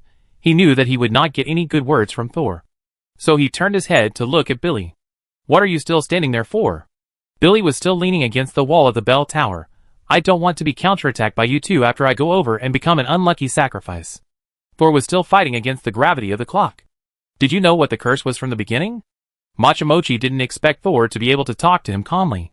He scratched his head and told the truth. In fact, I didn't understand the general rules of this curse until I came to the clock tower, otherwise I wouldn't be trapped in it. Billy looked at Thor, who was still struggling, with surprise in his eyes, and suddenly said, I figured it out when I saw Machamochi. But maybe I made a judgment too early.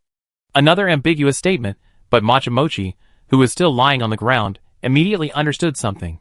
He looked at Thor in astonishment, and just as he was about to do something, he saw that Thor, who had been struggling to maintain his composure, suddenly relaxed.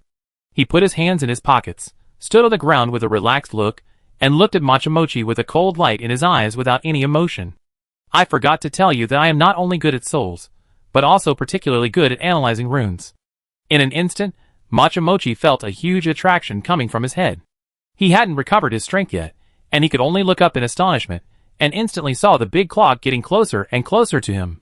Machamochi's last consciousness was that before he was sucked into the big clock by the powerful attraction, he glanced at the two ancient coins on the ground.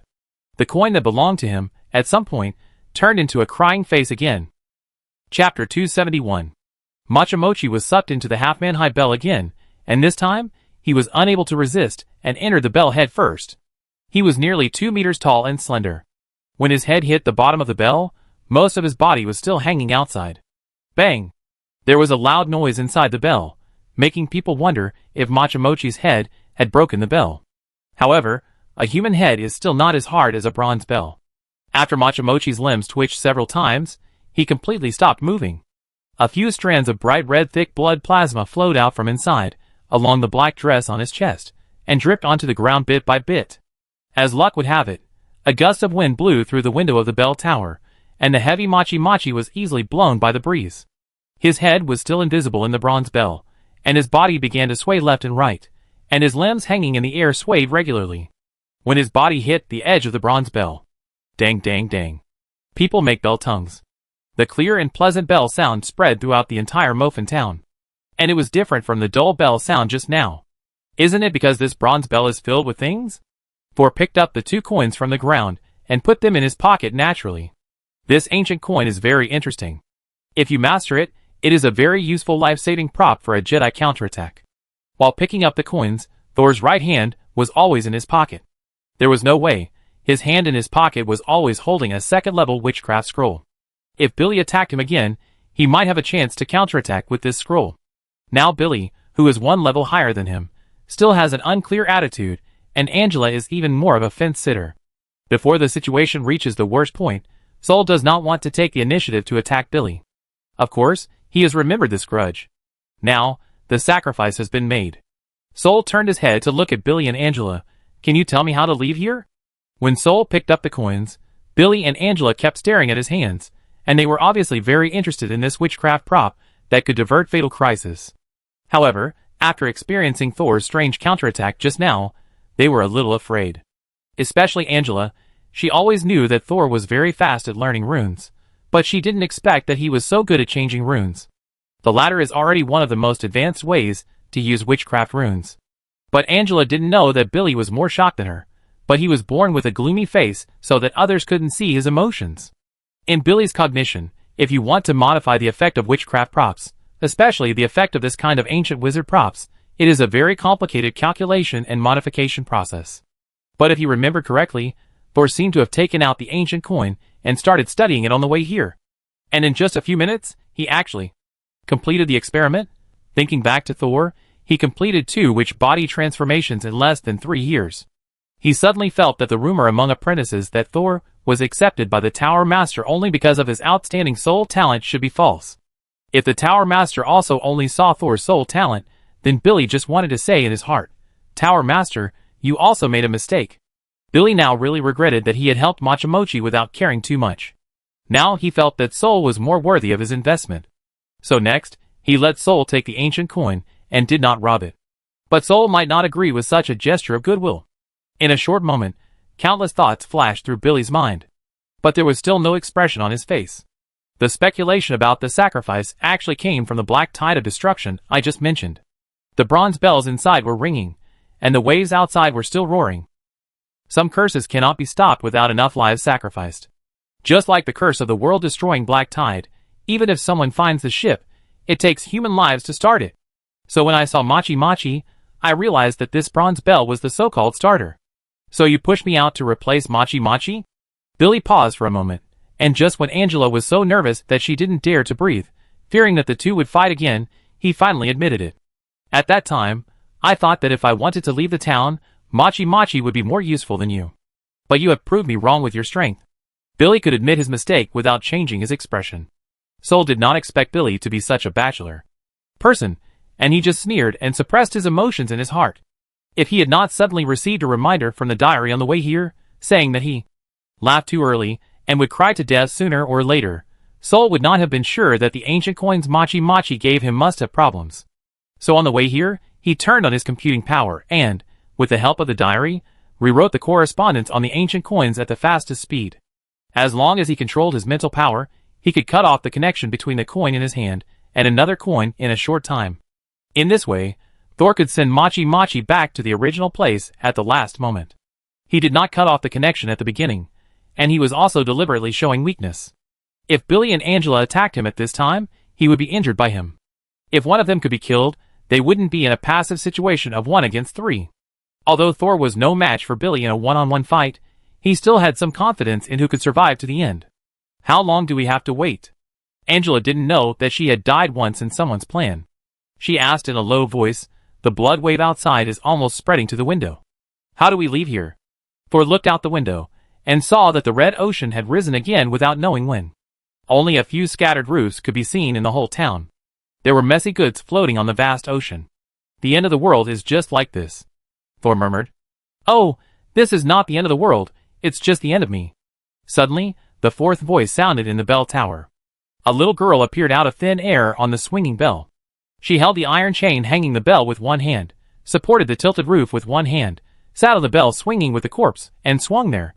The girl was young and could only be described as cute, but she had a pair of star-like eyes, which instantly added a lot of mystery to her.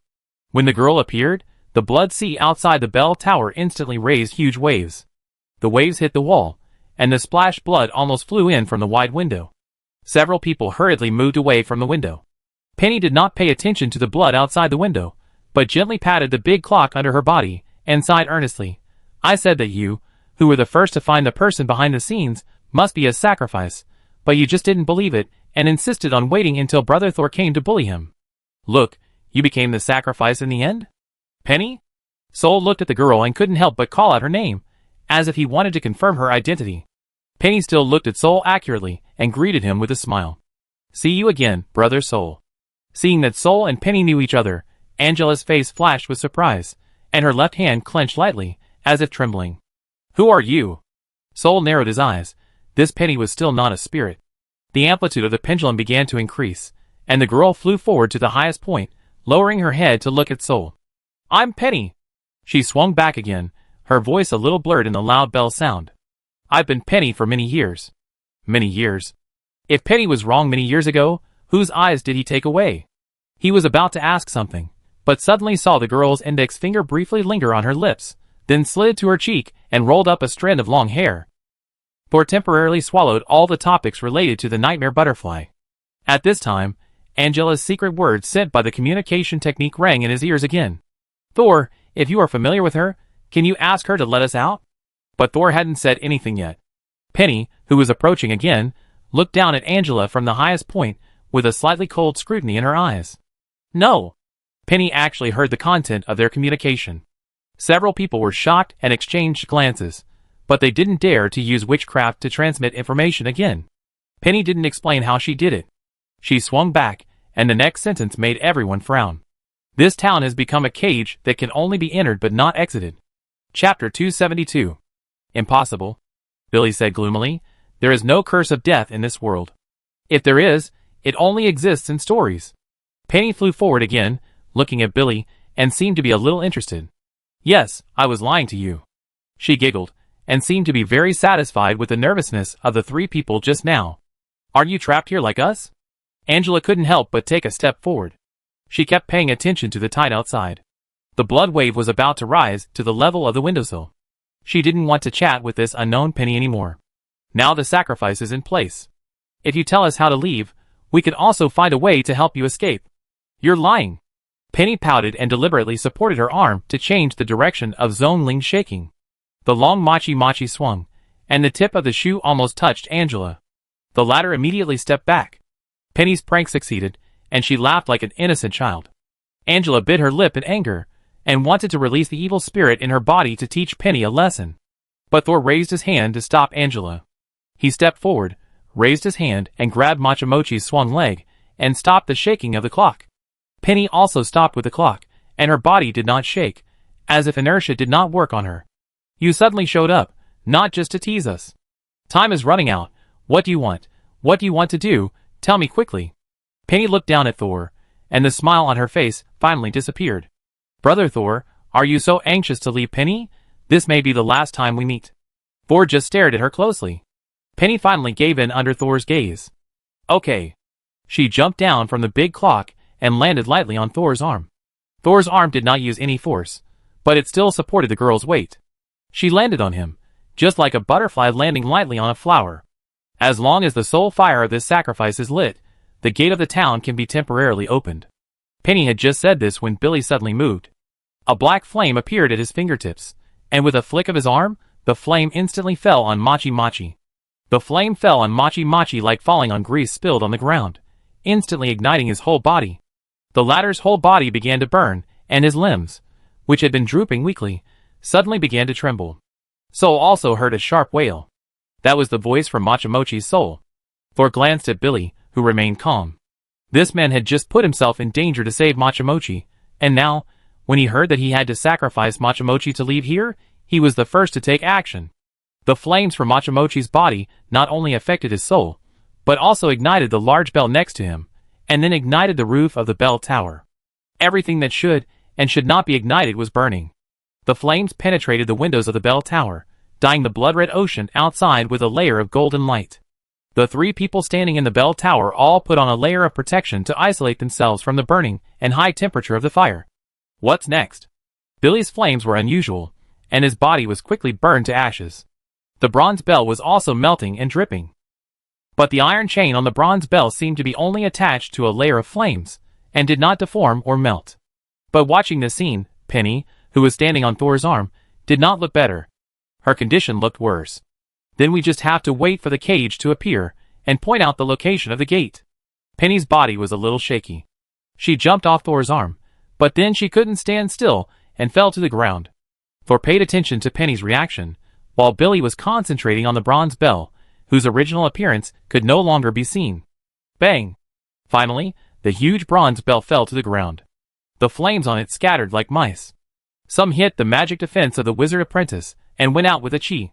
After the big bell fell, there was something connected under the iron chain hanging the bell. It was like a crystal ball filled with red liquid. The liquid had already covered most of the crystal ball, and seemed to be increasing. It looked like a miniature of the town of Moshingwo. Is this the source of the curse of this town? Billy looked at the crystal ball, and was very excited. But the curse was at its most powerful moment now. Even if a formal wizard came, he might not be able to take away the source of the curse. Suddenly, a red light spot appeared inside the crystal ball, and the light spot shone two rays of light on the outer wall of the crystal ball, reflecting two small light spots. The light continued to penetrate the crystal ball, appeared in the clock tower, and shot out from the clock tower window, shining into the surging blood sea. Thor looked at the direction of the two rays of light, which seemed to correspond to the two gates of Muffin Town. The door is open now, but it can only last for 3 minutes. Let's go! Billy was more experienced. He immediately flew up, and was about to take Angela away. However, the next second, Penny said with a cold smile, "This escape route is limited. Only 2 people can leave at most." Although I don't know if what Penny said is true, the atmosphere in the whole clock tower suddenly became weird. Billy and Thor's eyes met, like 2 lightning bolts intersecting in the air. Sol knew that if he confronted head-on, he would probably not be able to beat Billy, and Angela seemed very important to him. But Thor would not give up the chance to escape. If Billy really wants to fight me. Sol kept an eye on Angela, and the fingertips of his right hand gradually became transparent. Angela knew that Thor would definitely target her without anyone reminding her. She quickly maintained her defensive magic and moved behind Billy, letting his figure completely block her. "Come in." Billy turned his back to Angela and suddenly opened his magic defense barrier a little. Angela's face lit up, knowing that Billy was going to protect her. The defensive magic of a 3rd-level apprentice must be better than hers, and Angela got into Billy's magic barrier without hesitation. Angela looked at Thor across from her, feeling inexplicably proud. No matter how talented you are, can you beat Billy, who is about to be promoted to a formal wizard? Puff. However, the pain of her lower abdomen being pierced instantly interrupted Angela's pride. Huh? She looked at Billy's hand inserted into her abdomen in disbelief. Before she could react, Billy pulled his hand out again. He was still holding a light gray solid in his hand, with a rough and irregular surface, like an inconspicuous stone. Although it's a little early to take it out now, it should be able to reproduce independently. The stone was quickly put away by Billy, and it only flashed in front of Thor. Then, he pushed Angela, who was twitching and falling to the ground, out of his defense barrier, and let her curl up in pain. Why? Angela was in so much pain that she couldn't even lift her head. But Billy ignored her and said to Thor, who was looking at him expressionlessly, "Don't be nervous, there are only 2 of us now." Suddenly, a wave of spray rushed in from the window. It turned out that the blood wave had risen here. At this time, the crystal ball above his head began to become unstable. Sol was not surprised by Billy's cruel method against Angela, but he did not expect that he would suddenly attack at such a critical moment. What is this? Sol thought, apology for helping Machi Machi to attack me just now. Billy nodded to Sol, turned around and stood on the window frame. This person really did not hesitate when choosing interests. Thor knew that now was not the time to settle the score, so he quickly jumped onto another window. But when he saw the direction of the gate, he was stunned.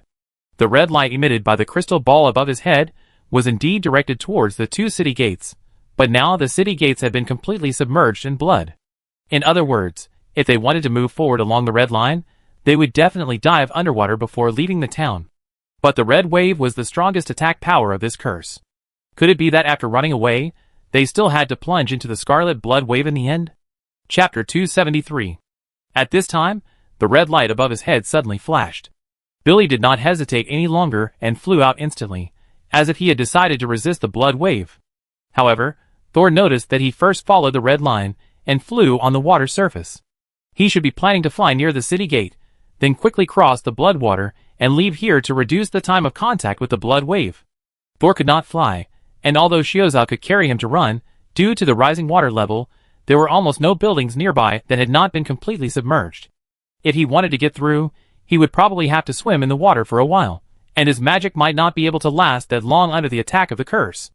The debris floating on the water was small, and could not support his weight at all. The roof above his head was still burning, and the broken stones and tiles slid into the sea of blood, and a puff of black smoke rose. The red light indicating the route flickered again, as if the open door was really about to close. Thor gritted his teeth and was about to jump out, when suddenly, the diary flew out again. New Moon Calendar Year 316, September 1st. What is the truest lie in the world? When you finally pass through the gate of hope, you find that freedom is so short-lived.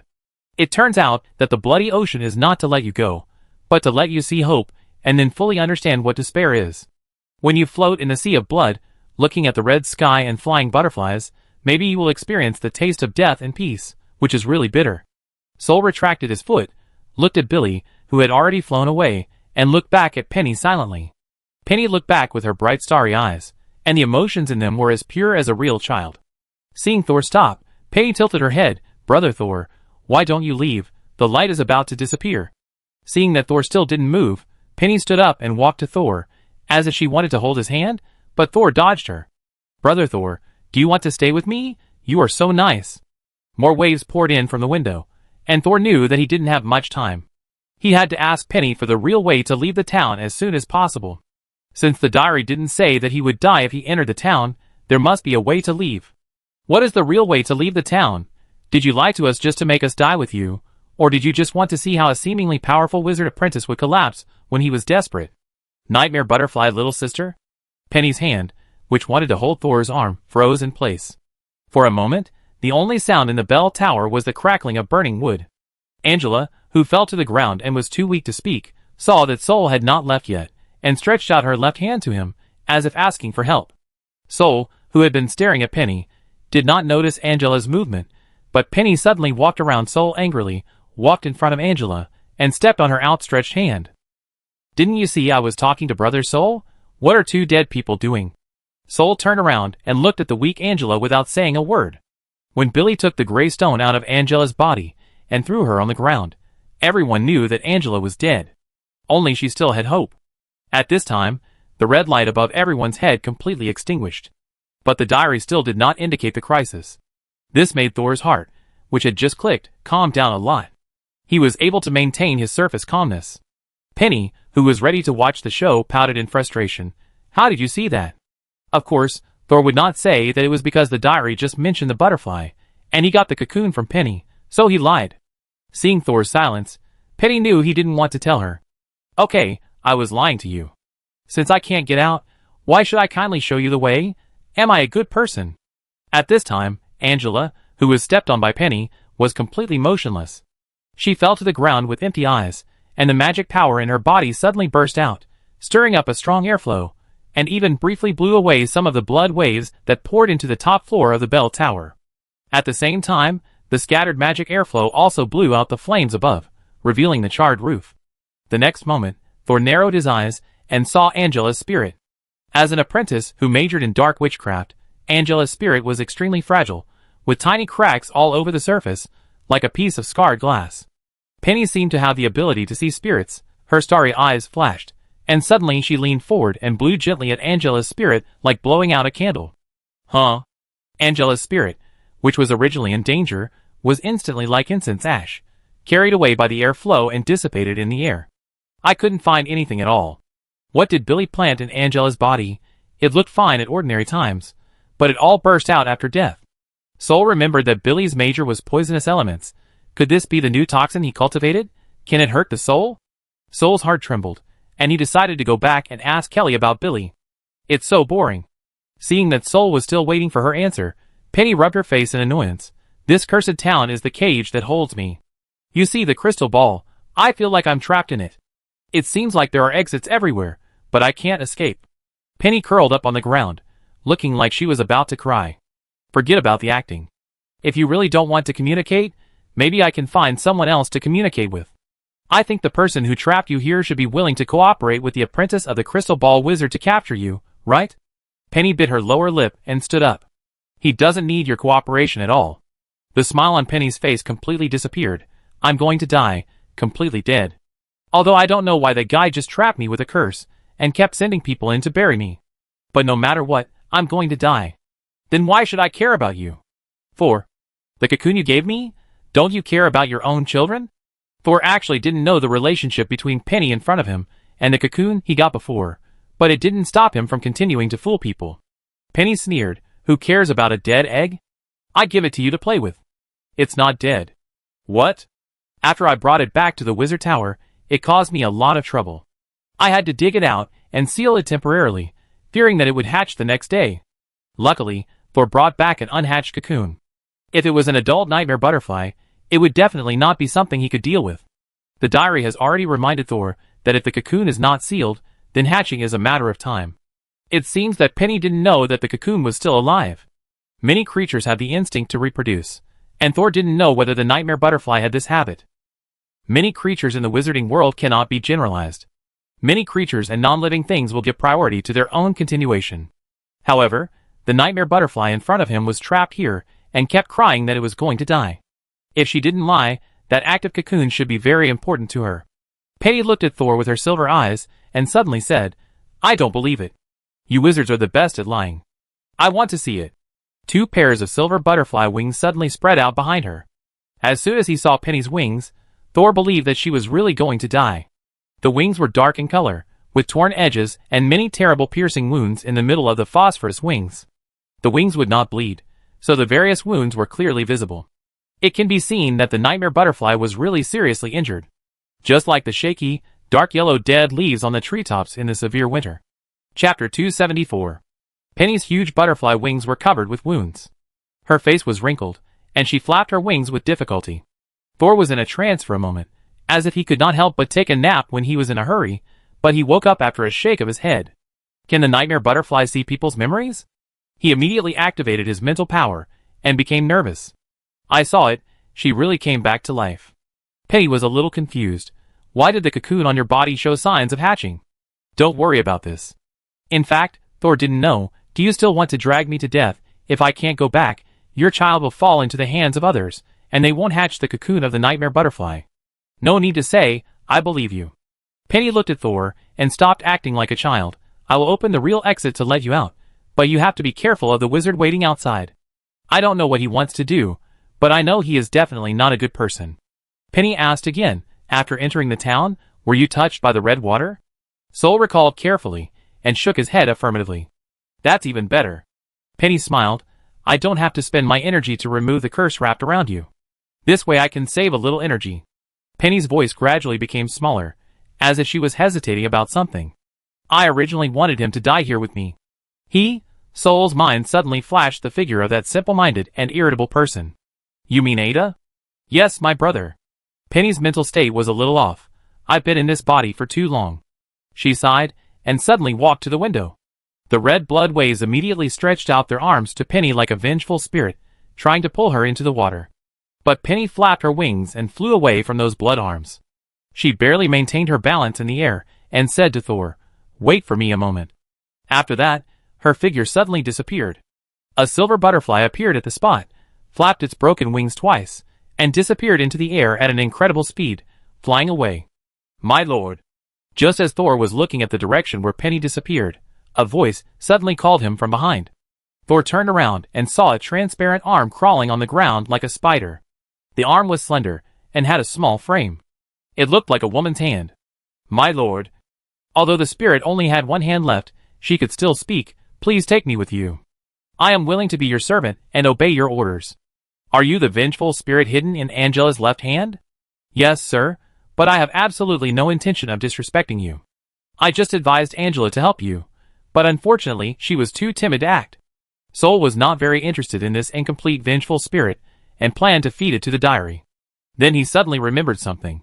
Angela had never left the wizard tower before, so where did this vengeful spirit come from? Was it the goods brought back by other apprentices? Or was it a product of the wizard tower itself? Are you from the mezzanine? Thor decided to give it a try.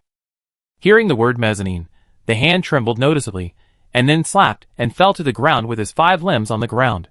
Yes, yes, sir. I came from the Bronze Gate. In an accident, someone cut off my arm, and I ran out of the gate.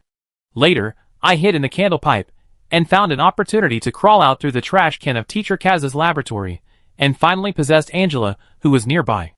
The Wraith Hand originally wanted to use a sad voice to please Thor and gain sympathy, but at this time, the blood wave was already flowing in along the windowsill, and it was about to flow to the palm. He quickly sped up his speech and said everything in one go. The other party actually came from the bronze door. Thor suddenly became interested. He knew that time was running out, so he stopped asking questions and stretched out an arm to the Wraith Hand. Come here. The arm was very happy, and quickly jumped up with its fingers. My lord, I will definitely stay in your arms honestly. You can tell me if you need anything. Stay in the arm. Solve the need? Soul suddenly had this strange thought, and then twitched his mouth. No, I have a place for you to stay. As soon as he finished speaking, the diary suddenly unfolded, and according to his wishes, the ghost hand was cut off. But unexpectedly, the diary did not give the ghost arm a separate black page, but directly integrated it into the black page that was only 2/3 of the size. So, in Thor's eyes, the incomplete page was completed at a very fast speed, becoming a complete black page. The arm will not become that madman too? Soul had just put away the ghost hand when he heard someone approaching. He turned around quickly, and was shocked to see a palm-sized silver butterfly pulling an old man's collar with its tiny tentacles. She flew very hard and almost threw the man into the sea of blood several times. But she still persisted and finally successfully threw the man onto Soul in the bell tower. Soul caught the man and turned him over. It turned out to be the old madman. Nightmare Butterfly Penny was so weak that she couldn't even maintain her appearance. Waves of blood poured into the house, flowing from the periphery to the center. They quickly flowed to the dead Angela, and scrambled to swallow her. It was Angela's body that bought Thor a few minutes. I open the door now. Please take my brother out too. Brother? Thor was shocked. He looked at the old madman and suddenly understood something. He is Ada? Yes. Then the Ada I met before. It's just a person whose brother's memory I overwrote. Penny said nonchalantly. Ada, my brother has been taking care of me for too long, and the radiation he has received has exceeded the limit of ordinary people. But in order to avoid the pursuit of the wizard outside, I had to stay in Penny's body and follow him. Later, when I recovered some strength, I found someone to replace him. Just let my brother stay near me. Unfortunately, my brother's mental state is always bad. He often returns to the night when our village was destroyed. Returned to the night when he left you alone in the village. It turns out that the village that the old madman kept shouting about was destroyed by barbarians, which was the same thing that happened when Thor's original village was destroyed. Although he had never experienced that painful night, he felt sad when he thought about it now. Please take him out of here. I will take away his most painful memories. You don't need to take care of him. Just give him some money, so that he can continue to live in an ordinary town. Butterfly floated in the air with difficulty, facing Soul, but his eyes were always on the old madman. This old madman, no, Ada really became the only survivor in the village. The sister he thought of, and the fellow villager he thought of had long died in different corners, rotting and moldy. Sure enough, you can't stay in the same person's body for too long. How could something like feelings appear in me? I must have been contaminated. Soul heard Penny's murmur. At this time, the blood wave that had devoured Angela's body began to surge towards the middle of the room again. Penny knew that there was no time left, so she suddenly flapped her wings, turned around, and hit the crystal ball above her head with all her strength. Ha ha, Kismet, even if you have caught me for so long and chased me for so many years, I still won't let you succeed. The seemingly hard crystal ball was hit by the fragile butterfly, and it shattered into pieces with a crash sound, shooting around. When the crystal ball shattered, the silver butterfly also broke into pieces like crystal. The key to the only escape route from the cursed city is actually Penny's life. In a trance, Thor seemed to see an extremely unreal cute girl standing opposite him, smiling at him. What a ridiculous fate, the power to spy on the past, finally fell into the hands of a junior apprentice, who was not even a formal wizard. Run away immediately after leaving, don't be caught by Kismet, and don't say anything about me, otherwise. You will become the one with the shortest tenure among the historical observers. Chapter 275. After Penny's instructions, her dreamlike figure turned into a circular arch. Thor knew that this was the only way to leave. He carried the old madman on his back, suppressed the unspeakable disappointment in his heart, and rushed into the arch quickly. The moment Thor rushed into the arch, he suddenly felt a beam of strong light shining into his eyes, and for a moment his eyes were burning and tears flowed. And just after Thor left the bell tower, the blood wave left Angela's body, attacked again and flowed throughout the room. The moment he passed through the passage, Thor seemed to hear a voice calling out brother twice. When he took the next step, he had already stepped on the dry and cracked ground. Looking up, he found that he had actually arrived in the wilderness. The edge of the sky was already slightly white. It was dawn. Just as Thor was thinking about how to place the old madman, suddenly a familiar harp sound came from behind him. Thor turned around and saw Victor leaning against a small tree that was not lush and playing. No, it was Kismet. You've run into a gun. Sol's heart tightened. Before Penny sent him out, she specifically told him not to be caught by Kismet. Letting Sol appear in the desert far away from Mofin Town was also to help him escape. But she probably didn't expect that she would actually send Sol directly to the enemy. After a short pause in the performance, Kismet sang a winding ending before the last note stopped. In the dream, temporarily farewell. Then he put down the harp, turned his head to look at Thor, narrowed his eyes, and smiled with a little unknown sadness. Congratulations, master, go ahead. Thor's heartbeat quickened. He felt that Kismet was acting again. In fact, before Penny sent Thor out, 2 more people came to the graveyard outside Mofin Town and had the intention of entering the town. One of them was wearing a very sexy maid outfit, but she moved as gracefully as a princess. Behind her was a pale wizard apprentice. The apprentice gave him a look behind him. His eyes always unconsciously wanted to glance at the maid's long legs, but halfway through, he always turned to another direction with a twitch on his face. Wright held a small package in his hand and followed the maid silently. The maid in front was the doll he brought back to the wizard tower. Inside was a high-ranking figure of the land crews, but now that high-ranking figure has turned into ashes under the attack of Mrs. Eula. And the goods sent by the land crews were naturally confiscated on the grounds that they did not abide by the rules, and sent undercover agents to the wizard tower. After the battle, the shadowy Lady Eula, for no apparent reason, actually entered the body of the doll and took Wright back slowly, as if they were on a spring outing. When he thought that the person in front of him was the wife of the tower owner, Wright's heart was ready to move. But when he thought that she was the wife of the tower owner, Wright's heart was trembling again. So his eyes moved back and forth like cramps. This town is a little strange. Eula gently placed her index finger on her chin. Yes, it looks like a cursed source that is being cultivated. Talking about business, Wright's mind finally stabilized a little. It's just a little strange. How can there be a cursed source here? I don't think it's the real cursed source. Eula looked at the town. The town was abnormally quiet at this time. No one spoke, no insects chirped, no smoke from cooking. But since it is a place where curses are cultivated, such behavior is actually normal. However, when Eula gently moved his nose, he faintly smelled a strong smell of blood. Let's go and have a look first. Don't go into the city. The 2 of them came to the gate of Mofin Town one after the other. Eula put one hand on the gate, as if she wanted to check the situation inside. But her hand was retracted as soon as it was on the door. What's wrong, ma'am? Wright asked with concern. There is. The sound of the ocean. Huh? Just when Wright was about to feel what the ocean in the desert was like, the gate in front of him suddenly opened a small crack. Then, countless blood was about to rush out from inside, but when they rushed to half a meter outside the gate, they were stuck there like a ball of jelly. It's strange, isn't this just blood? Why can't it flow out? Is there someone controlling it? Wright had 3 questions in his mind. At this time, Eula pulled Wright's shoulder and took him back 5 or 6 steps. Something is coming out. Just as the 2 of them stopped, Wright saw a dark figure approaching them. Wright immediately became alert. It seems that the person who entered before is trying to find a way out. But it's obvious that this cursed area is not easy to get out of. And the blood is highly contaminated, even if he can get out. Eula, who was about to watch the show, suddenly stopped talking and stared at the lucky guy who was about to escape. The figure looks familiar. Wright also vaguely recognized the other party. At this time, the figure finally broke through the blood curtain, and the face appeared in front of Eula and Wright. Billy? Wright exclaimed. Billy didn't look good, and could even be said to be in a very bad state. Although he had half of his body freed from the blood curtain, the blood obviously didn't want to let him go. The thick sea of blood was like glue, tightly entangling every inch of Billy's skin, and when he tried to break free, it unwillingly stretched, until it broke with a bang after reaching its limit, accompanied by an extremely unwilling roar. Billy was a very strong 3rd-level apprentice, and was also considered the apprentice, with the greatest possibility of being promoted to a formal wizard among many third-level apprentices. As soon as he entered the Blood Sea, he immediately realized that Penny was just lying to him.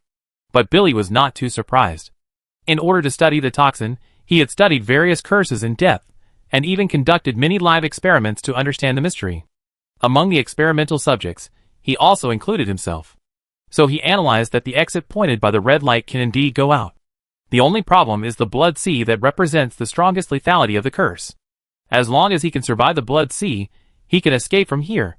But when Billy finally pushed the door out of the highly corrosive sea of blood, he found that although he did not underestimate the lethality of the sea of blood, he underestimated its viscosity. As a result, when Billy was trying to break free from the sea of blood, he found that the farther he ran, the greater the pulling force he received. What's more terrifying is that in order to survive the sea of blood, he has exhausted all his magic power and defense scrolls. He struggled to break free, and the skin on his body made a terrible sound. But despite this, after he rushed out of the city gate for 3 or 4 meters, his body began to retreat uncontrollably. Once he lost his strength, there was no way back. Billy raised his head, and his facial features were distorted. He raised his head desperately, trying to find something to use as leverage. However, when he raised his head, he was surprised to see 2 people. Wright and the puppet. Especially the puppet, Billy recognized the real soul hidden in the puppet at a glance. Save me. The hope that surged in his heart made him burst out with great strength again. He stretched out a bloody arm, and tried to grab the puppet in front of him. Don't touch me. Eula frowned and shouted before Billy's hand touched her arm. Billy, who was about to touch Eula, suddenly retracted his hand after hearing Eula's scolding. But his bloodshot eyes were still staring at Eula. Please save me. Because of his deformed lips, Billy had a harder time speaking. Eula was disgusted by the unauthorized contact, but after Billy let go, he showed an interested look and looked at the blood on Billy's body with interest. You know, I'm not a second-level person now, and I can't touch these things. Please, save the gray matter, I'm here. Billy was almost speechless. He knew that his only chance of survival was Eula in front of him, so he could only hope that he could still be useful to Eula. Hearing this, Eula raised his hand and touched the hair hanging on his chest, smiled and said, I am not Gorza, there is no way to remove the curse on you. But I can help you transfer the curse. As soon as Eula finished speaking, Wright, who was standing behind Eula and watching the fun, suddenly broke out in sweat. Without saying a word, he turned around and flew away. Chapter 276. However, Wright didn't run very far. Without looking back, Eula swung her hand in the direction where Wright was running away. A black shadow suddenly flew out from her palm and quickly wrapped around Wright's waist. She ignored Wright's pleas for mercy and threw him to the ground. Then Eula stretched out a black shadow with her other hand, first around Billy's head, and then through a layer of air, touched his body. Finally, it stopped at Billy's side waist. She clenched her fingers, and a red twisted figure emerged from Billy's body. Eula didn't dare to touch the figure, still holding it in the air, and transferred it into Wright's chest at the fastest speed. Wright, who was struggling constantly, suddenly became extremely terrified. He opened his mouth to call for help, but Eula slammed him towards the gate of Muffin Town. The next second, the blood threads that had been entangled with Billy shifted their targets one after another. Thousands of threads entangled Wright, just like those women who depended on Wright, desperately clinging to him with their fingers, unwilling to let him leave.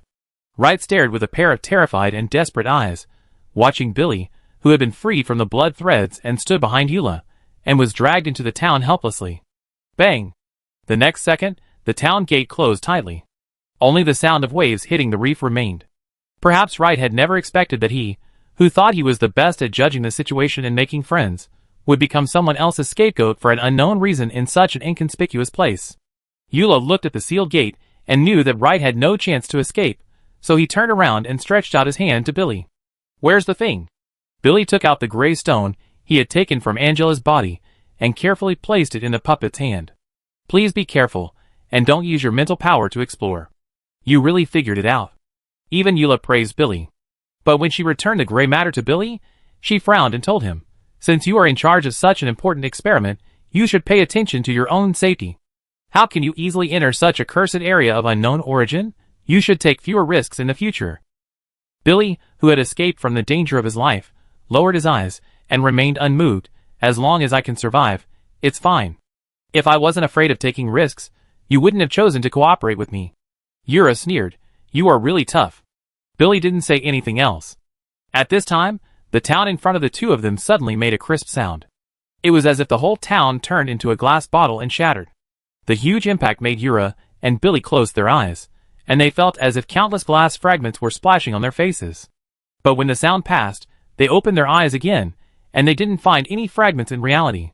When the two looked at Muffin Town again with a hint of doubt, they were shocked to find that the walls, houses, trees, etc. of the entire town had all turned blood red. Eula smiled coldly. It seems that Muffin Town will be renamed Shuafan Town in the future. Eula just sighed, and did not feel sad about the tragic ending of the entire town. She did not even care much about Billy's experience in there. She turned around and asked Billy if he wanted to go back to the Wizard Tower together. Billy shook his head.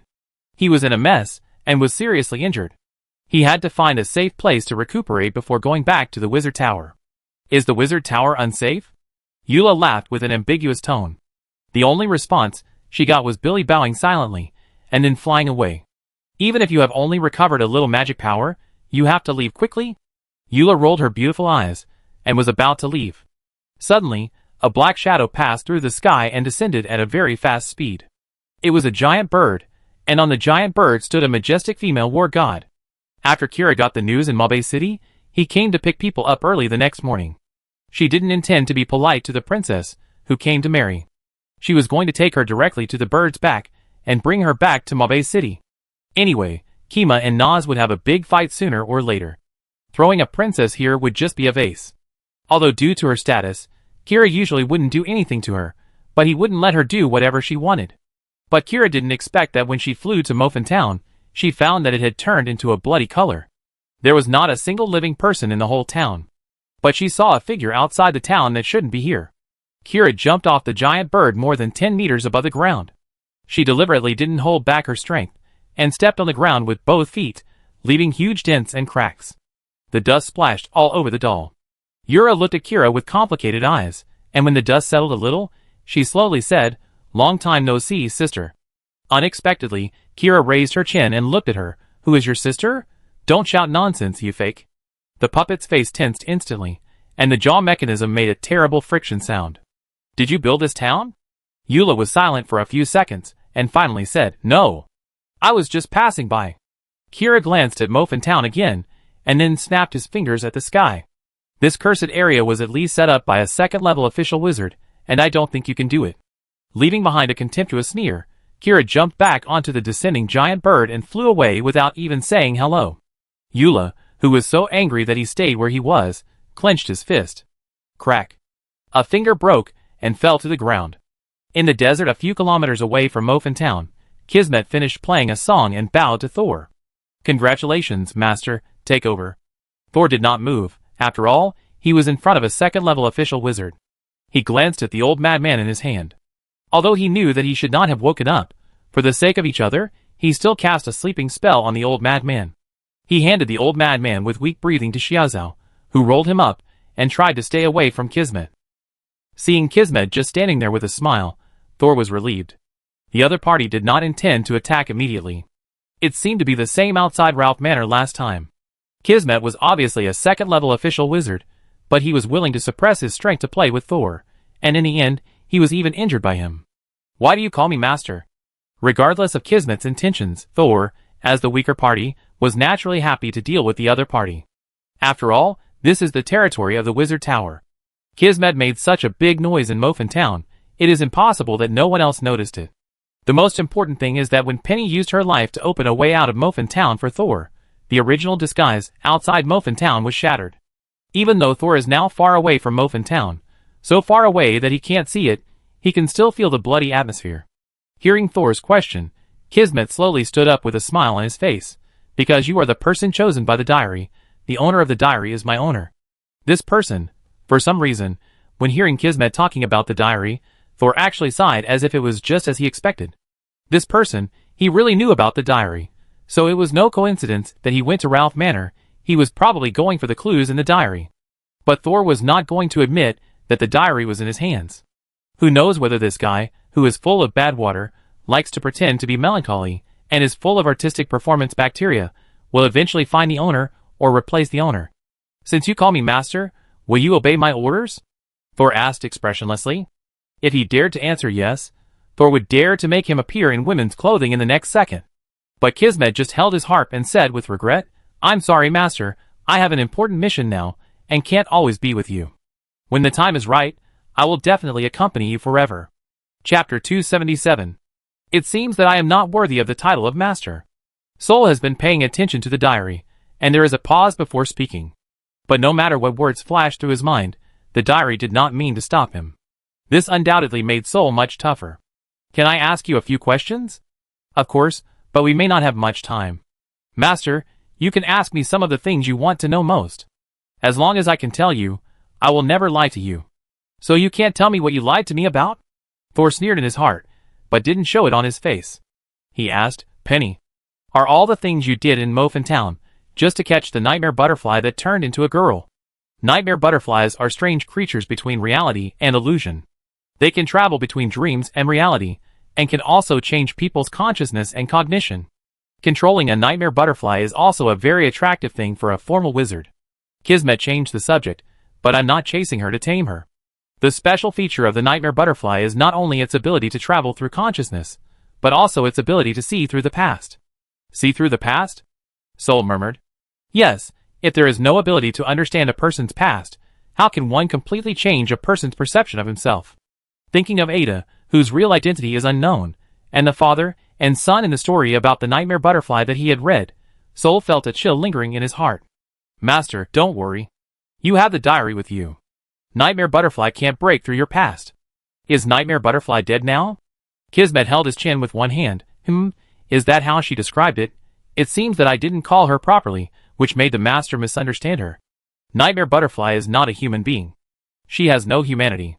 Master, remember not to be fooled by her appearance and behavior. Fooled? Thor's face turned cold. I know who I'm facing. Kismet smiled with relief, like an elder looking at a younger generation. Thor subconsciously touched his arm, a little unhappy. What do you mean by me entering the past? Kismet looked into the distance, which should be the direction of Mofin Town. Originally, I wanted to use the end of the fate of many people to bind the nightmare butterfly, and then personally deal with her, take away her magical power, and see through the past. But Kismet glanced at Thor, his eyes burning as if there was fire burning, but the master entered the town at the right time. He put his hands together, raised the corners of his mouth, and the muscles on his face couldn't stop shaking. Not too early, not too late, just right. If it's too early, I won't come here yet, and the Blood Town may hurt you. If it's too late, I have already activated the curse, and you may not be able to touch the nightmare butterfly. This is... Kismet's whole body began to tremble slightly, and the expression on his face was gradually distorted with excitement. This is fate. Compared to Kismet's excitement, Thor seemed very calm. He just glanced at his diary with his peripheral vision, thinking, it turns out that the diary told me not to go in because the mastermind had not arrived yet. Will Kismet really protect me? But Thor quickly became alert again. Calm down, Thor. Before the piglets grow up, the butcher will also worry about their health. It doesn't seem right to describe yourself like this. Perhaps Thor's calmness also affected Kismet, and his excited emotions gradually calmed down. I'm sorry, master. He plucked the strings twice, and the music calmed him down. Anyway, because you were here, after the nightmare butterfly died, some of her magic has been transferred to you. Therefore, you will have the ability to see through the past. The other party's words immediately reminded Thor that when he left Mofin Town, his eyes had been burning for a while. Now that he thought about it, it might have been affected by the magic of Penny. Thor tentatively mobilized the mental power around his eyes, and instantly felt a hint of cold air coming out of his pupils. It seems that his eyes have indeed changed. Can he use it to observe Kismet? The diary did not indicate danger, and Thor was ready to move. But when Thor looked up at Kismet, he found that there was no one in front of him. Master, don't waste it on me. After all, you only got a part of the ability to see through the past, and the period of use and the objects of use are limited. Kismet's voice came from behind Thor. It will be wasted, so why are you hiding? Thor smiled secretly. A smile appeared on the corner of his mouth and quickly disappeared. Kismet suddenly came behind me just now. Could it be the ability of space magic? If the master wants to use this ability, it is best to use it on the things that are closest to you and most useful to you. Sol was alone in this world when he traveled to it, without blood ties. Although he made 2 friends in the Wizard Tower, they maintained a moderate way of getting along with each other, and would not easily explore each other's privacy and past. Diary? Sol suddenly thought of this hardcover book that had been with him since he crossed over. Kismet is hinting at me to use this ability on the diary? Can I see the past of the diary? Sol's fingers curled up little by little. Kismet seems to really know the diary. Who is he? Thinking of several scenes related to Kismet, Sol calmed his mental strength and turned to face Kismet again. Golden pages. Those 2 golden pages were given to me by you. Kismet was stunned. Is that what you call it? Golden page. A very accurate description. His expression was a little hard to describe, but he soon returned to a relaxed smile. Yes. I accidentally condensed a golden page in Ralph Manor. At that time, I thought it was a pleasant surprise, but now I think it should be a good thing to have a connection with the owner. It's a pity that the situation was a bit rushed later, and you returned to the Wizard Tower before you had time to recognize the owner. I still had a page in my hand at the time, so I asked someone to send it to you. Aren't you afraid that it will be lost along the way? How could that be? The golden page will naturally run towards its own destiny. If the golden page can really become a part of the diary, then it must be a very important thing. But the way to make the golden page? Does it take hundreds of lives to dissolve each page? Kismet pursed his lips. Unfortunately, the disappearance of life alone cannot produce golden pages. Otherwise, I would rather provoke a war on the continent than stay in a small town and play games with others. Let's talk about the page formed in Ralph Manor. Its origin can be traced back to the Blood Rose family nearly 100 years ago, which was one of the most prestigious families in the Kerma Empire at that time. A family with such a high status naturally has to sacrifice human lives, not to mention that most of the outstanding talents of its main family eventually died in the war in Chueshu Valley. But even so, I still formed this golden page in Ralph Manor decades later. Simple death is not. Kismet smiled and lowered his head. In short, there are still many factors that affect whether the golden pages can be condensed. Fate is always like this, likes to add salt to the wound, likes to suddenly slap you when you are happy. Just like now. He suddenly raised his head and looked into the distance. Sol followed his gaze and saw a small black dot in the sky. The black dot gradually grew larger, and it seemed to be a giant bird. Then, the giant bird landed in the direction of Mofin Town. The current Grand Duke of the Principality of Kerma, a second-level official wizard, Kira, is here. Chapter 278. Happy times are always short. It seems that I don't have much time to spend with my master. Is he leaving? Thor stepped forward half a step. Do you have other golden pages? Yes, master, but because of the special nature of the golden pages, I can't always carry them with me. Most of them are left in other continents. Currently in the western continent, only the No Man's Land has 1 page. When the master comes to the No Man's Land one day, I will naturally return it to you. It turns out that there is a golden page in the Borderlands. No wonder Kismet once invited Thor to come over in a letter. Although he still doesn't know its specific purpose, Thor intuitively thinks that the more pages of this kind, the better. But according to Kismet, Thor needs to go and get that page himself, instead of having it delivered to him like the previous one. What is the purpose of the golden page? You should know, right? Of course I know, but please understand that this is something I can't tell you for the time being. Kismet smiled. Suddenly, a question was left unanswered, which made him a little unhappy, but Thor also knew that Kismet had made it clear when they first met that there would be questions that he could not speak out. After thinking for a while, Thor changed to a more important question. Kismet, I have one last question. Please go ahead, master. To become the owner of the diary of a dead wizard, do you need to have no relatives or friends in this world, and you cannot kill the original owner of the diary yourself? This is the information Sol got from Ralph, but it has never been confirmed. Kismet was stunned for a moment, then showed a meaningful and somewhat complacent smile. Of course not. Sol narrowed his eyes. Kismet's relaxed and comfortable words denied Ralph's decades of research. In order to become the owner of the diary, Ralph slaughtered his relatives, calculated his grandson, and faced Gorza. All these actions have become a huge joke. At the same time, this also made Thor more vigilant. If Kismet knew the real way to become the owner of the diary, would everything he did be for the sake of getting the diary? As if seeing Thor's concerns, Kismet took the initiative to explain, Master, please rest assured that I will never use the diary.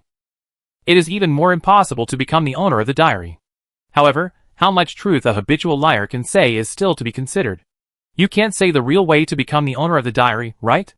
You are so smart, master. Kismet touched his chest and bowed slightly. But I can tell you that the fake method of becoming the owner of the diary is actually a rumor I spread. What? Sol was surprised. You For killing people? I won't do it casually, master. That will dirty my hands. Kismet shook his slender hands. They have more important uses. Seeing Soul's indescribable expression, Kismet was a little confused, but he continued to explain with a proud look on his face. This false information was hidden in the deepest part of the rumor by me. Those who get it will definitely think that it is information he has obtained with great difficulty and effort, and believe it firmly. Kismet licked his lips. Master, I am very powerful, right? As long as a little information is released, the real information they have is even only the name of the diary of dead wizards.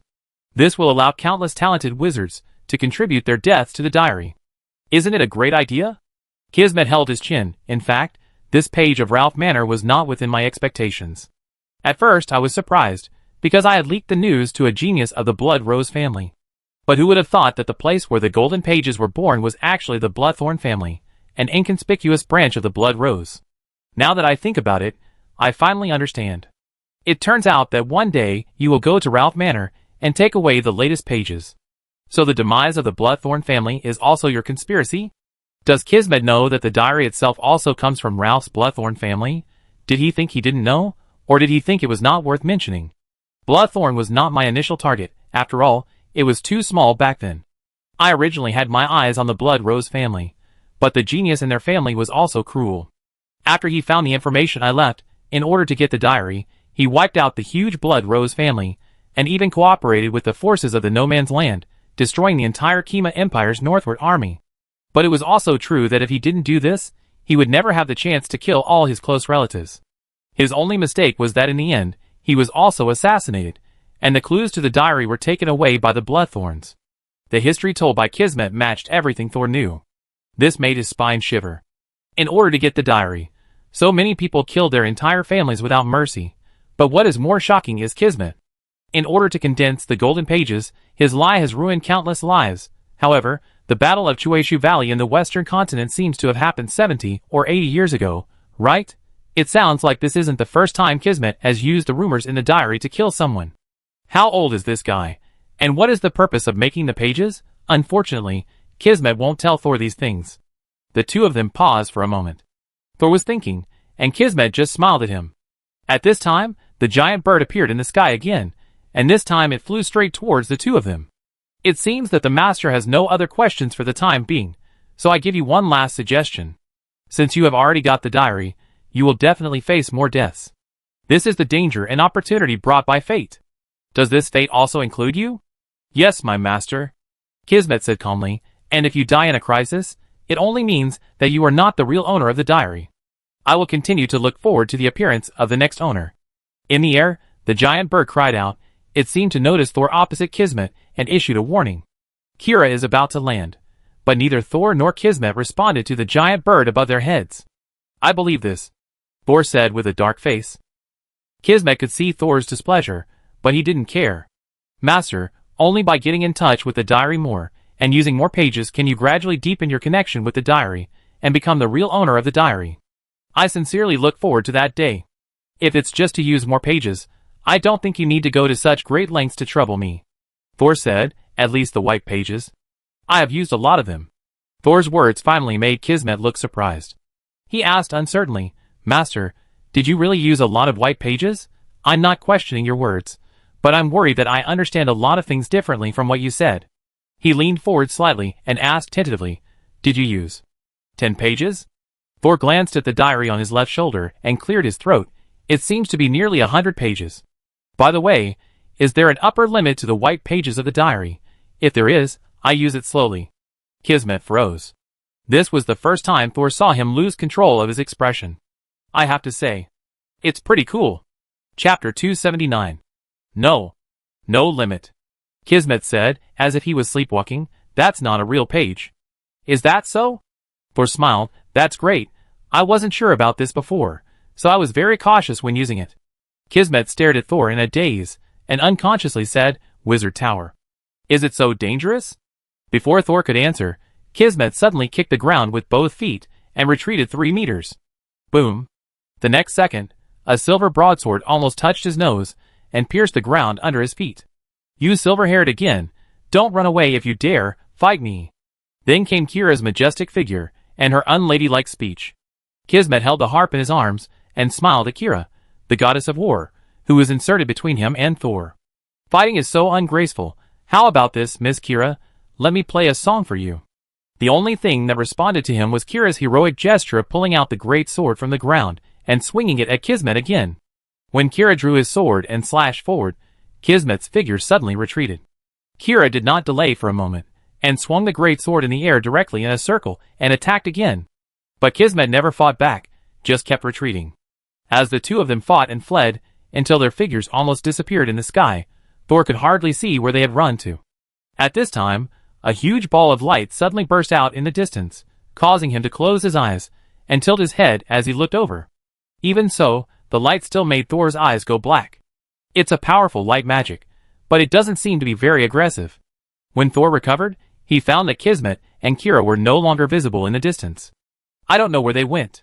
For some reason, there was nothing for him to do. Thor turned his head and looked at the old madman who was still lying unconscious on the ground in the distance, and suddenly sighed. In any case, the old madman might just keep going crazy from now on. Perhaps in his memory, his sister was still lying on his back, fleeing with him to a distant place. Thor cast a magician's hand, palm up, and held the unconscious old madman in his hand. In this way, two figures, one horizontal and one vertical, appeared in the desert, walking towards the bloody Mofin town. As Thor walked, he turned his head to look at the diary of the dead wizard. As he looked at it, the diary flew from his left shoulder to his front. Since the last time the consciousness platform was built, the diary seemed to have become more obedient. Now there was only Thor and an ordinary person around. He recalled the conversation with Kismet just now, and he was ready to make a move. Get the past. If I understand correctly, Kismet wants me to use the magical power of observe the past on the diary, which will affect my connection with the diary. The diary did not reject Thor's idea. This gave him more confidence. Although Kismet's purpose was unclear, Thor judged that most of his words were credible. Especially the diary. If Thor could understand the past of the diary, would it also mean that he could unlock more information about the diary and strengthen the connection between the two? Thor raised his left hand, and a little silver light began to condense in his palm. The light gradually solidified and finally turned into a silver mirror. He looked at himself in the mirror, and did not notice any changes in his eyes. But when he let his mental power flow in his eyes, a trace of coolness came out of his pupils, and he saw a little silver light suddenly appear in his eyes. Unlike Penny's eyes that were as bright as the Milky Way, the little light in Thor's dark pupils was like the North Star at night. Although it was only a little, it was very eye-catching. Having made the decision, Thor no longer wasted time and immediately turned to look at the diary. But as soon as his eyes fell on the diary, he felt a boom, and something seemed to explode in his mind. A sharp pain made his legs go weak, and he almost fell to the ground. But when he really couldn't support it, and stop the operation of his mental power, the pain suddenly disappeared. Then, the world kept alternating between light and darkness, the climate and environment around him kept changing, and time was moving forward or backward at a very fast speed. The desert grew green grass, was filled with spring water, and turned into a dense forest. The forest withered and withered, the water level sank, and finally returned to the dry land. Just as Thor gradually lost himself in the cycle of time, the world in front of him changed again. He seemed to have suddenly changed his perspective and form, from a person to an unknown existence. But in front of him was still the diary of the dead wizard, but it was very close to him.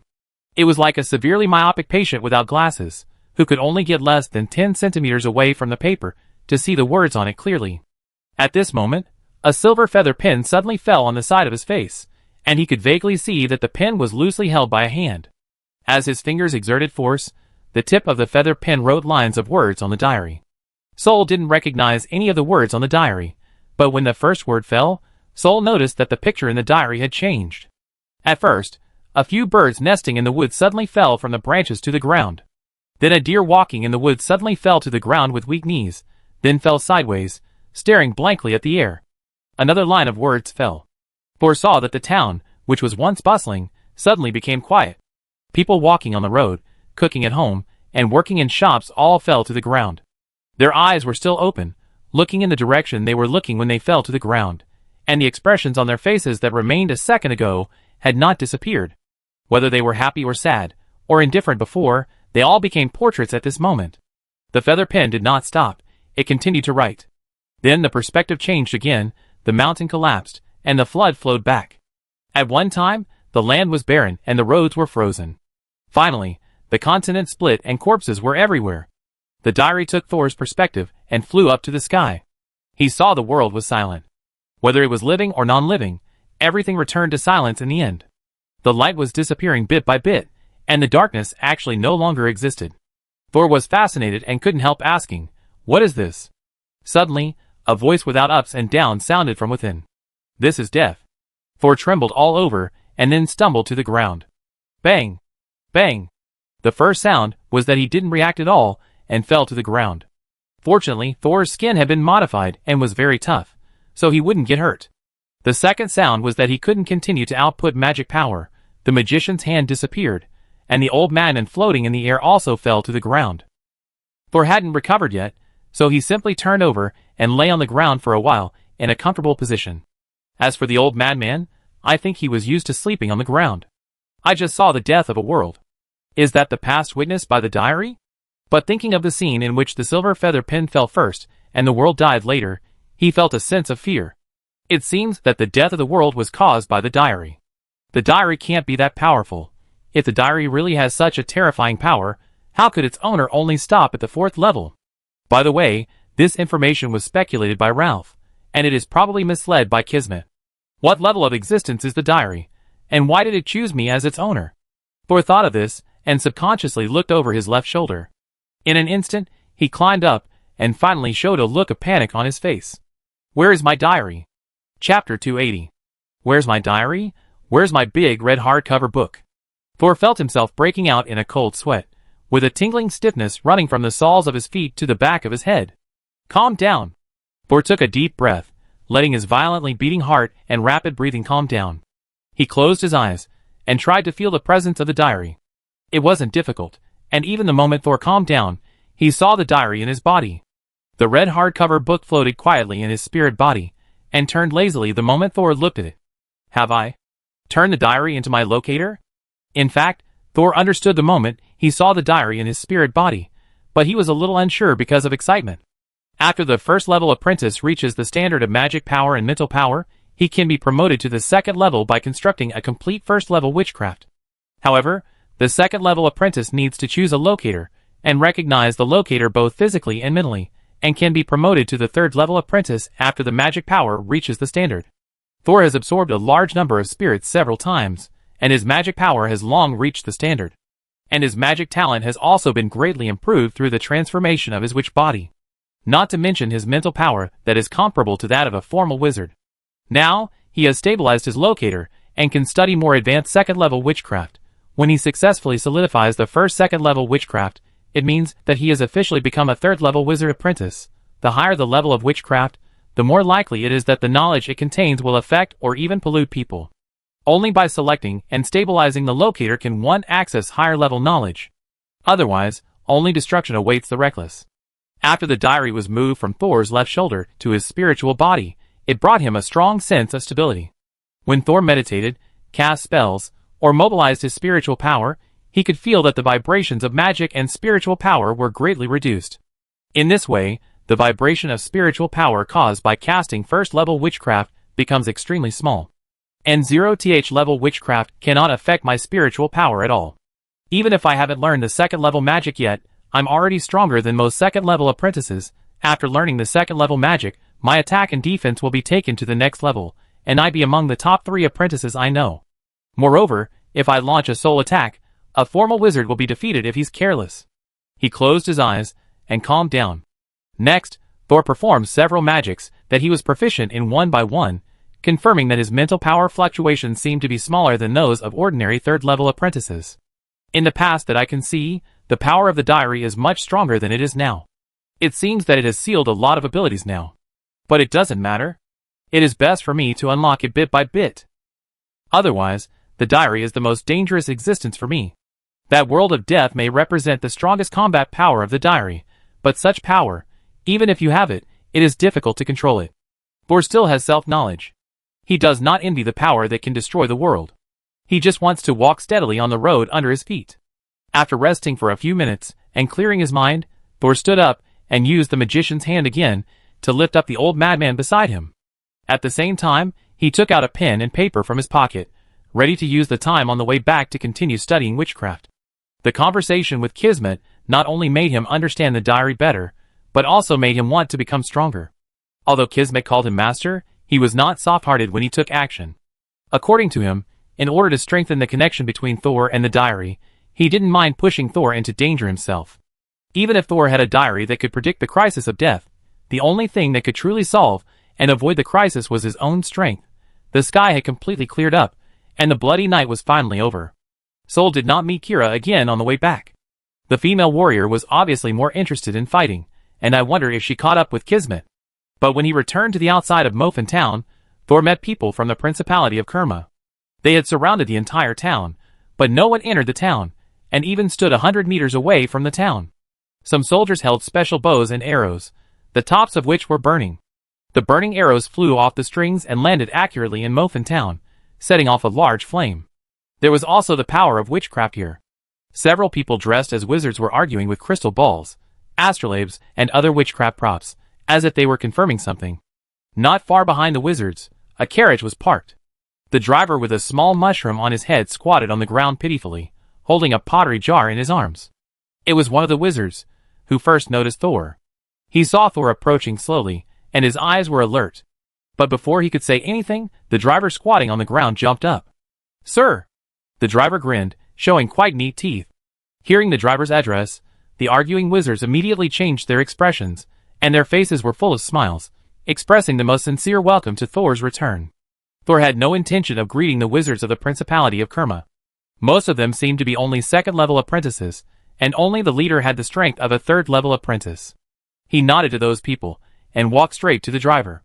The driver looked at Thor with excitement. "Sir, you are fine. They said that everyone who entered the town died, but I don't believe that you will be in trouble."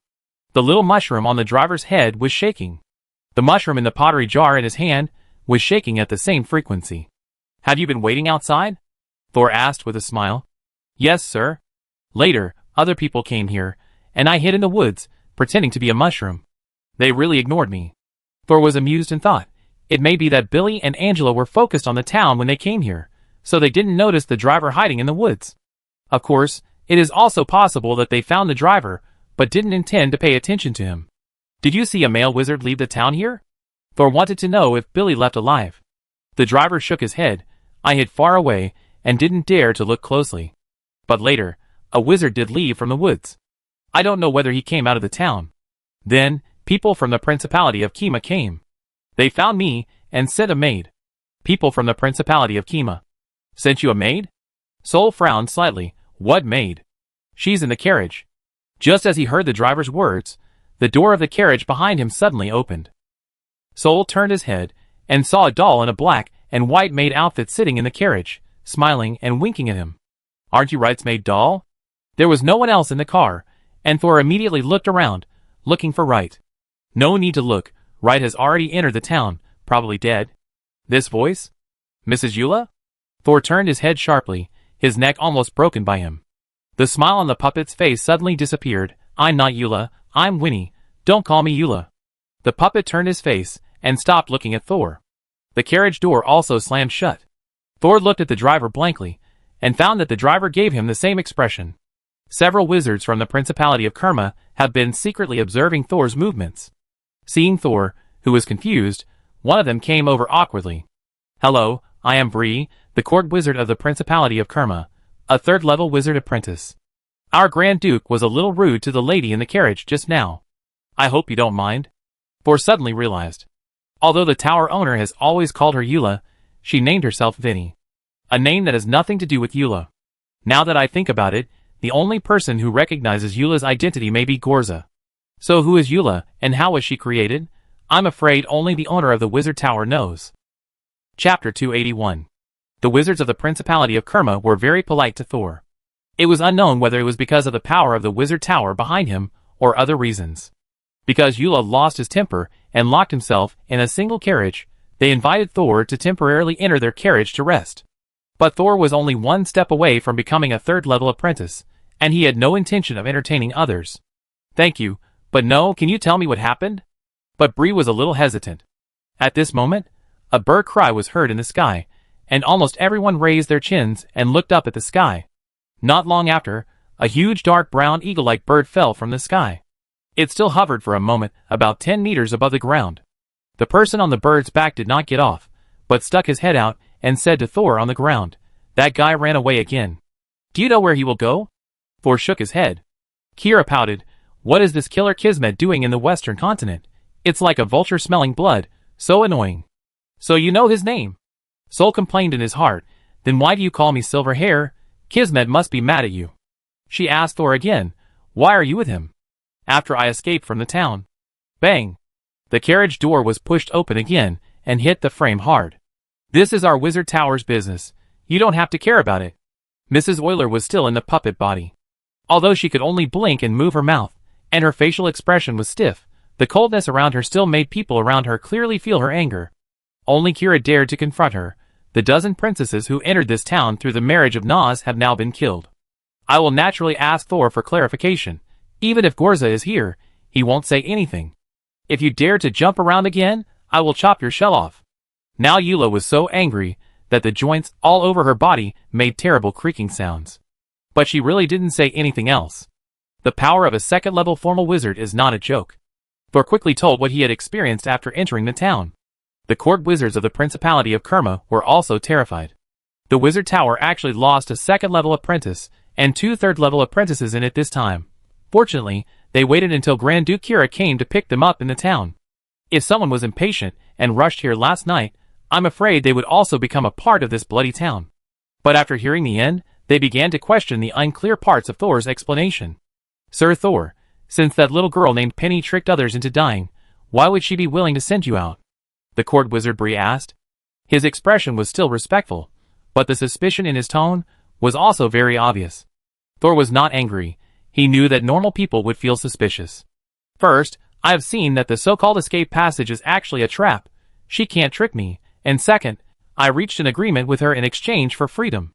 Another court wizard frowned, obviously unconvinced, with a bad look on his face. Just as he was about to speak, he was interrupted by Kira. "Come on, he is an apprentice taught by Gorza himself. What's the point of asking so many questions?" As soon as Gorza's name came out, the scene suddenly became quiet. This man is the top second-level wizard in the western continent. The most important thing is that he is particularly unreasonable, let alone hiding the facts, even if the whole town belongs to Soltu, who dares to say anything. The things you need to care about are already very clear. The other side's princess entered after Thor. Whether they were tricked into entering or sent to the door by themselves, it doesn't make much difference. Anyway, they must be dead now. Let the people of the Principality of Naus go back and tell their Grand Duke that if they want to delay time, they should not send the princess, but send some real money. If they want to vent their anger on someone, let them go to Kismet, a second-level official wizard who is wandering around.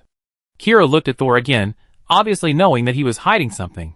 But no matter what despicable means Thor used, or whether he lied to hide his gains, it made no difference to Kira. Gorza's attitude was very clear last time. He valued Thor very much. Kira had no need to embarrass Thor for a princess of an enemy country. "I'm going back. You clean up here and don't let the pollution spread," Kira said, and patted the bird's back gently.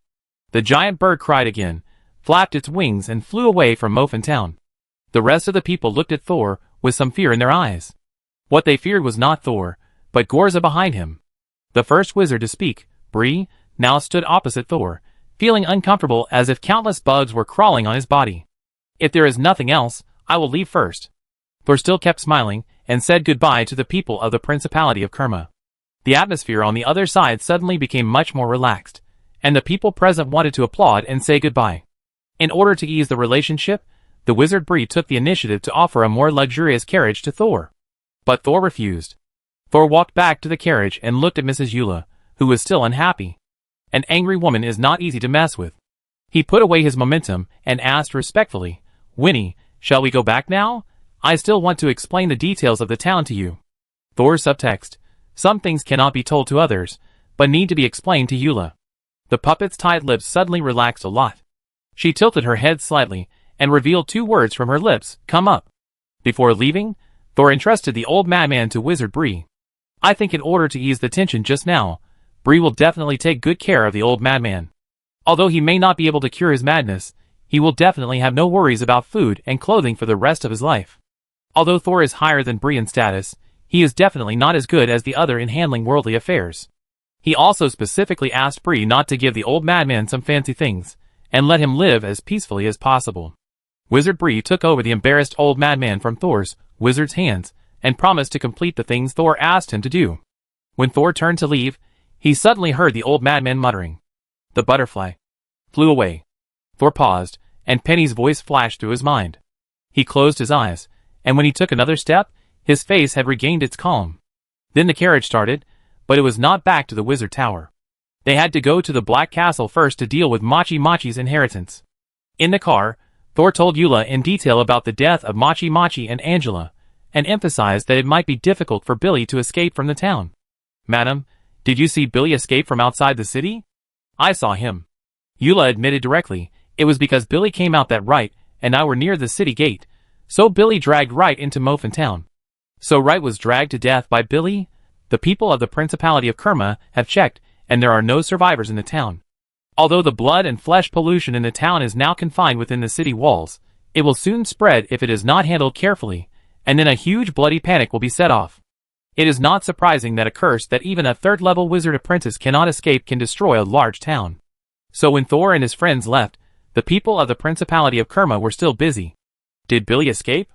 He ran away. After he dragged Right as a scapegoat, he didn't dare to see me, and ran away on his own. Eula fiddled with the lotus leaf skirt of the doll-made skirt, and said nonchalantly, actually, I don't care. Anyway, everything that needs Right has been done. Thor lowered his eyes.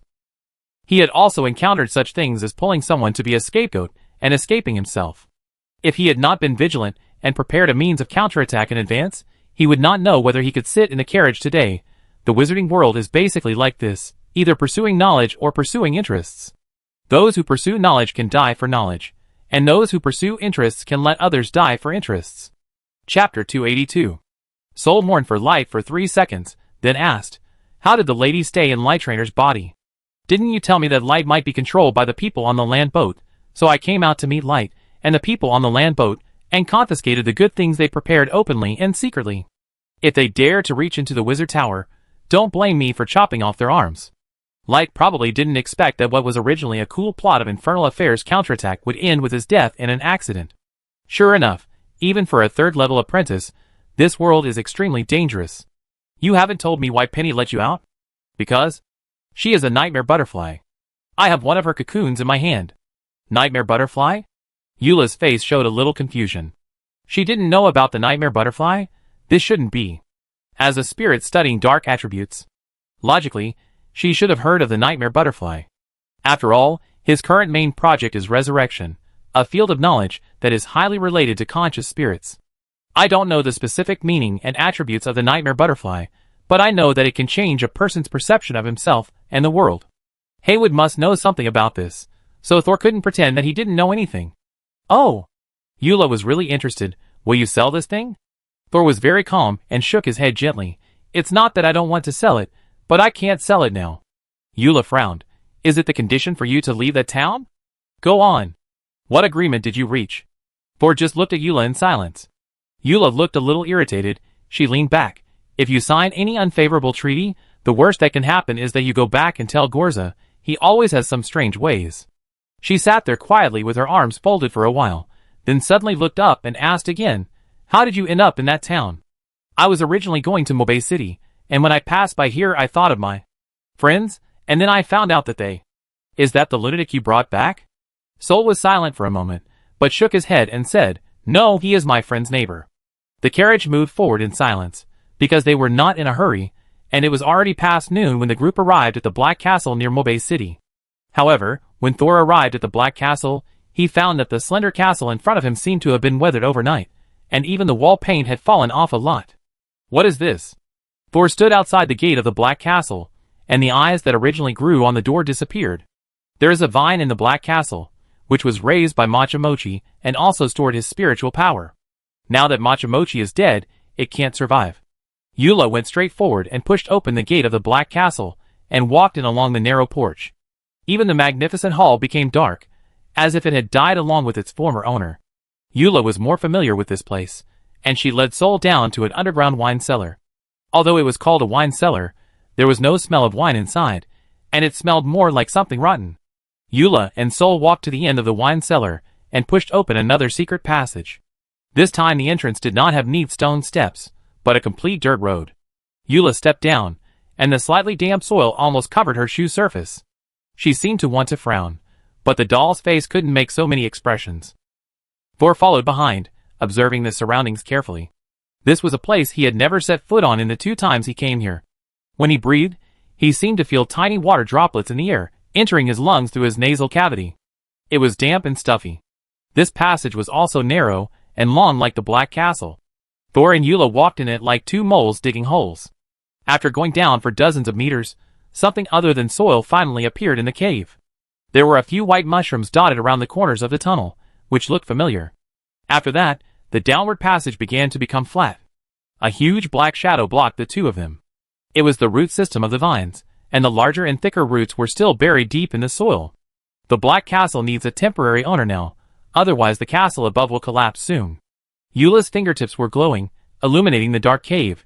You should inject your spiritual power into it now, and become the temporary owner of the Black Castle. Me? Of course, I'm going back soon, only you can stay here temporarily. Eula leaned sideways, his back almost touching the soil, to make room for Thor. Thor stepped forward and put one hand on the huge and thick root system. The next moment, he seemed to hear someone talking. Is Machi Machi dead? Yes. He is the master who has been with me the longest. Then how long can you live? I am not comfortable with changing masters all the time. Tell it that in 10 days at least and half a month at most, the tower will send someone to take over. Otherwise, you can wait, but the second warehouse can't either. Eula crossed his arms, and had no expression on his face. Thor nodded slightly, turned to tell the vines, I'm just taking over temporarily, someone will come to replace me in 15 days at most. It's really annoying, I don't like temporary masters. Well, it's my fault that I can't hold on for 15 days. Stinky boy, send your mental power in, I hope you can adapt to this new experience as soon as possible, don't spit on me. Thor raised his eyebrows. It seems that becoming the temporary master of Black Castle is not an easy thing. There was no change in the diary in the spirit body. Thor narrowed his eyes, and transmitted his spiritual power through his fingers into the huge root system, with a diameter of more than 3 meters. Instantly, a huge impact force drilled into Thor's mind. At this moment, Thor seemed to share the 5 senses with the vines. He could feel the roots under his feet absorbing moisture and nutrients from the soil through tiny pores, and the vines winding in the soil, breaking through the soil in a corner, enjoying the sun and air, but more of a very narrow sense of restraint. He is growing, but he is also tightly bound by something, and can only extend along the predetermined route, not an inch more. Thor frowned slowly. This feeling is very uncomfortable, as if the whole body is wrapped in bandages, and the hands and feet are tightly pressed together. When you want to twist, you find that there is a layer of iron coffin outside the bandages, so that you can't move a bit. This kind of restraint is more depressing and desperate than suffocation. Thor even wanted to yell to relieve the depression in his heart, but he found that he couldn't even open his lips.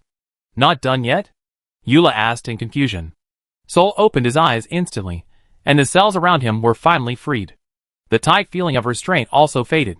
But the terrifying feeling of restraint still made people shudder, even if it was just a memory. What's wrong with you? You have a good talent for mental strength, it shouldn't be difficult. Sol put his hand down. He could already feel what was happening around the castle above his head. Whether there was anyone approaching, whether there was anyone walking in the castle, he could feel it. It's already marked. Sol responded to Yura. The latter was relieved. You stood there for so long, I thought something happened. The marking process was not very comfortable. Of course, but you have strong mental strength, so you feel much better than others. Really, Sol, who has not yet fully recovered, can't imagine how much more uncomfortable it can be. In short, after experiencing the synesthesia just now, he doesn't want to do it again in the short term. Chapter 283.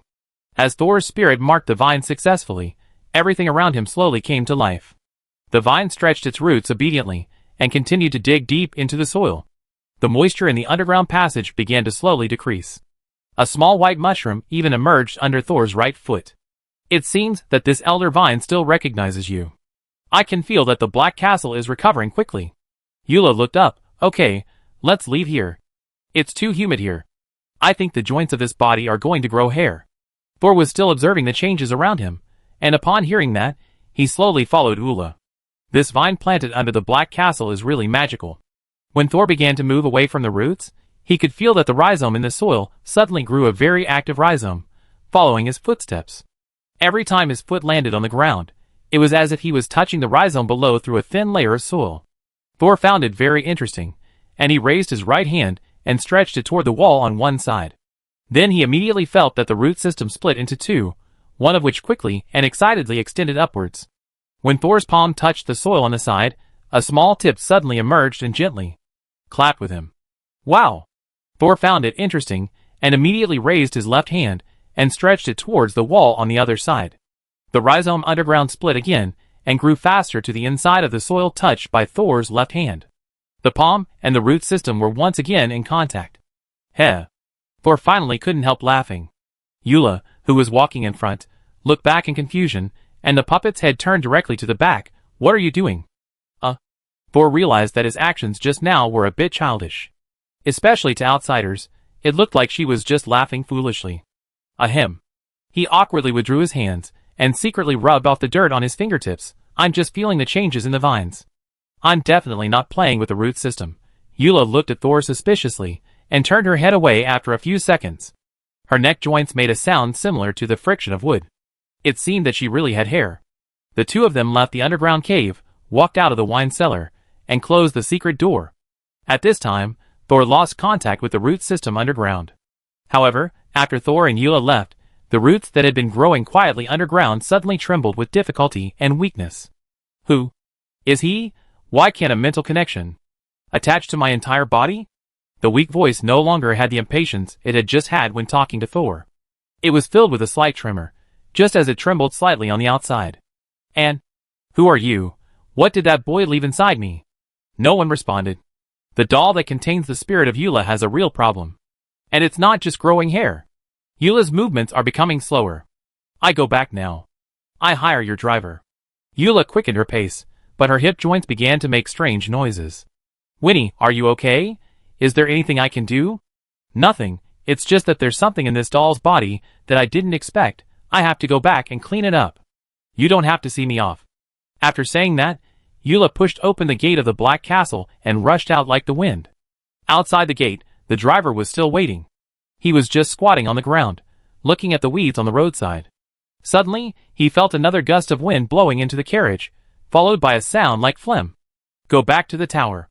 The driver was startled and stood up quickly, but found that Thor was still standing at the door, and had not gotten in the car. He looked a little confused. Thor nodded to the driver, signaling him to leave quickly. The driver hurriedly climbed on the carriage, bowed slightly to Thor, and drove the carriage away from the Black Castle forest. Now, Thor was the only one left in the entire Black Castle. He turned around and saw that on the narrow gate of the Black Castle, where the eyes were originally, a black tentacle suddenly stretched out. This tentacle looked familiar. Xiao Zhao? Thor immediately raised his hand and touched the back of his neck. A small black tentacle immediately stretched out from inside, entangled Thor's index finger, and then immediately loosened and retracted. When did the algae get in there? Wait, could it be that one that was high-fiving me in the soil just now? Thinking of this, Thor hurried back to the underground. When he entered the wine cellar again through the secret door, he immediately felt that the surrounding environment was different from before. The air here was still humid, but not as stuffy as at the beginning, and the ground became softer and felt a little muddy when stepped on. When Thor walked to the original thick rhizome, he was shocked to find that in just a few minutes, it had actually become thinner. A circle. Little algae? Soul shouted at it.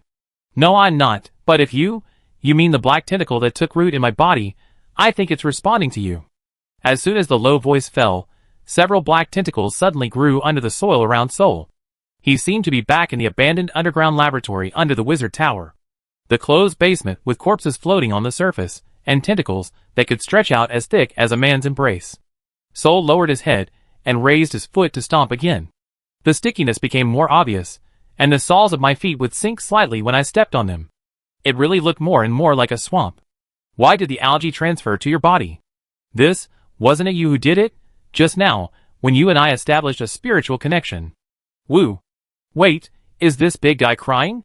Your powerful spiritual power broke through the scope of the spiritual connection, took over my entire body, and after patrolling the woods and the castle, you retreated. But you left behind the algae, and now it is desperately absorbing my nutrients. Soul was stunned. So the painful feeling of confinement he just felt was not caused by the spiritual connection, it was because he used his spiritual power to thoroughly explore the other person from head to toe. Before leaving, he left an uninvited guest behind to rob the room and food. Can you control it for a while? If it continues like this, my extremities will wither, and the entire Black Castle will collapse. Xiao Zhao. After a moment of silence, Thor called Xiao Zhao. The black slender tentacles stretched out from behind his neck and opened their shark-like mouths at Thor. Caw caw caw. Take it easy, don't eat too much, we be here for at least 10 more days. Xiao Zhao nodded happily, then shrank back. Soul said to the root of the vine again, is it okay now?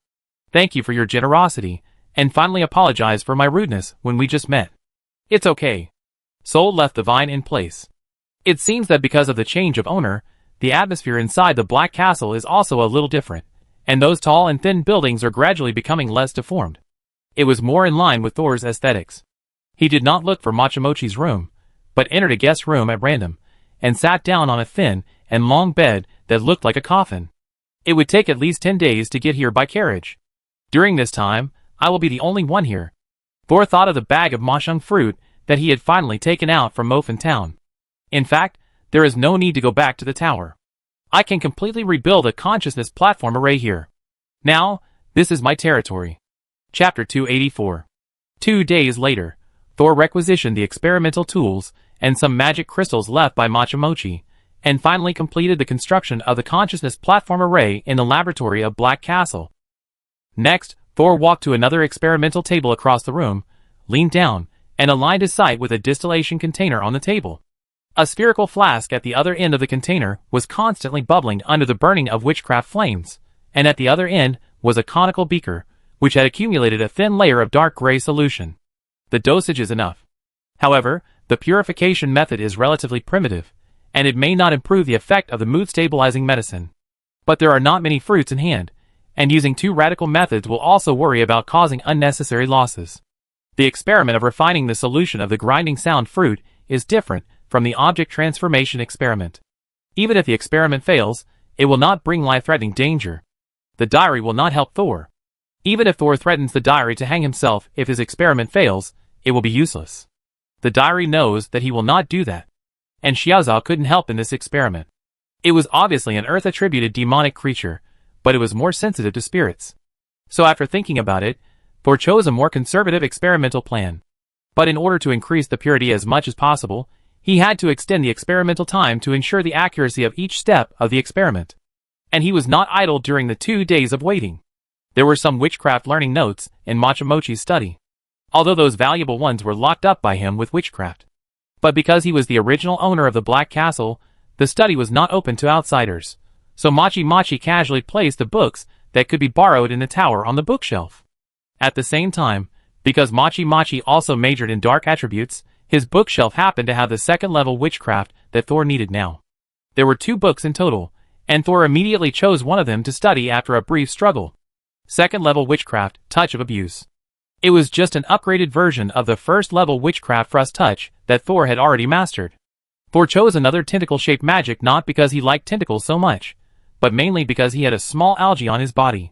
Tentacle-shaped magic combined with small algae can easily achieve unexpected attack effects, just like when dealing with the disguised Kismet in Ralph Manor. So, Thor learned the touch of torture while building the consciousness platform array and waiting for the purified solution of the grinding sound fruit to condense. Now, 2 of the 3 things are finally ready.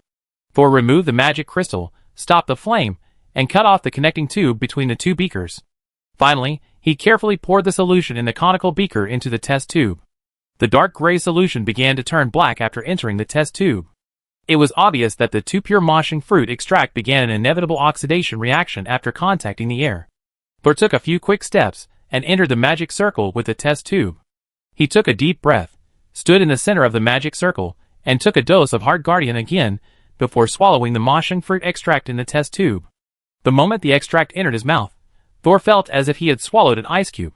The ice cube was still absorbing heat, so that Thor's esophagus and stomach were all frozen. The cold penetrated the esophagus wall, muscles, fat, blood, and was finally carried to the brain by the blood. The original nervous and uneasy emotions melted away instantly, and the whole person seemed to have become a puppet. Fortunately, Thor's memory was not lost. The effect of the extracted grinding juice is twice as good as the original. Thor was not in a hurry to open the magic circle. He closed his eyes and recalled the names of several people. Whether they were friends or enemies, they could not make him emotional.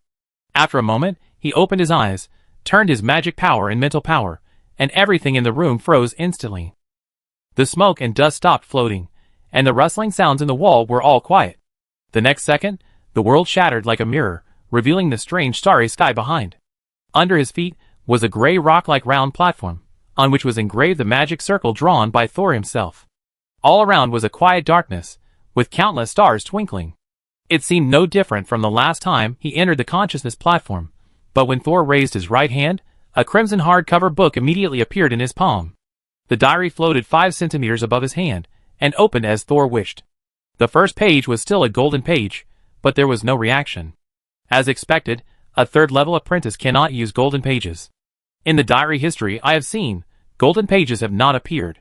However, according to the analysis of the picture, the diary should have the ability to bring death to all living beings.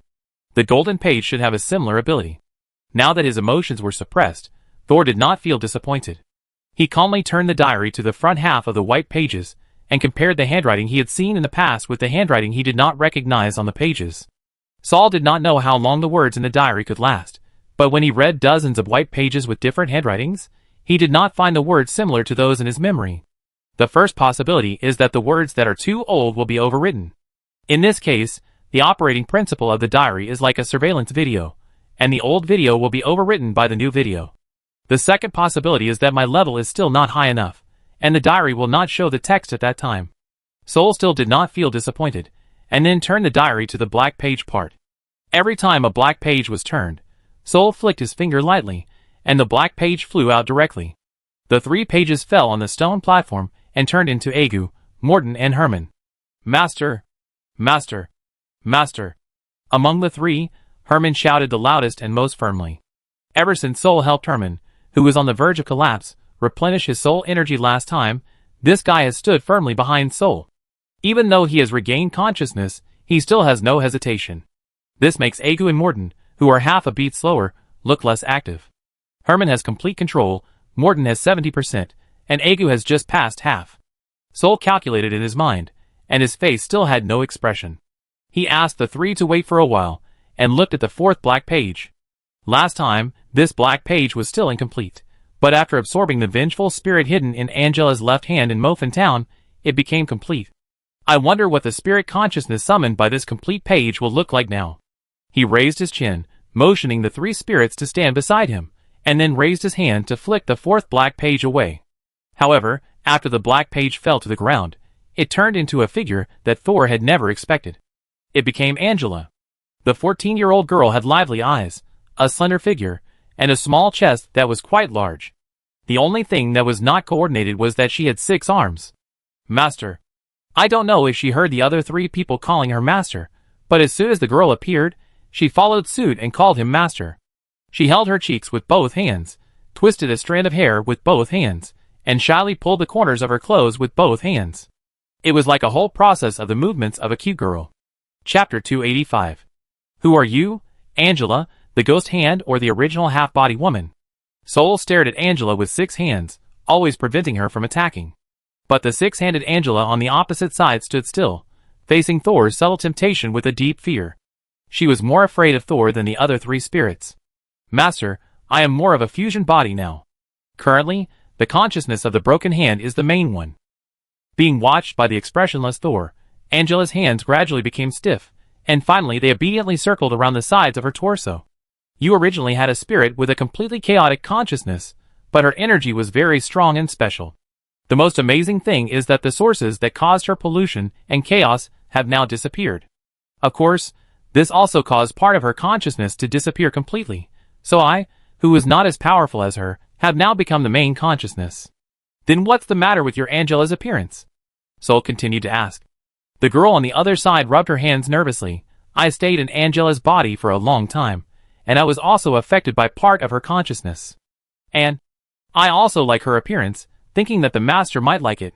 Soul did not pay attention to Angela's deliberate flattery. He was thinking about the reason why the 6-handed Angela on the other side was formed.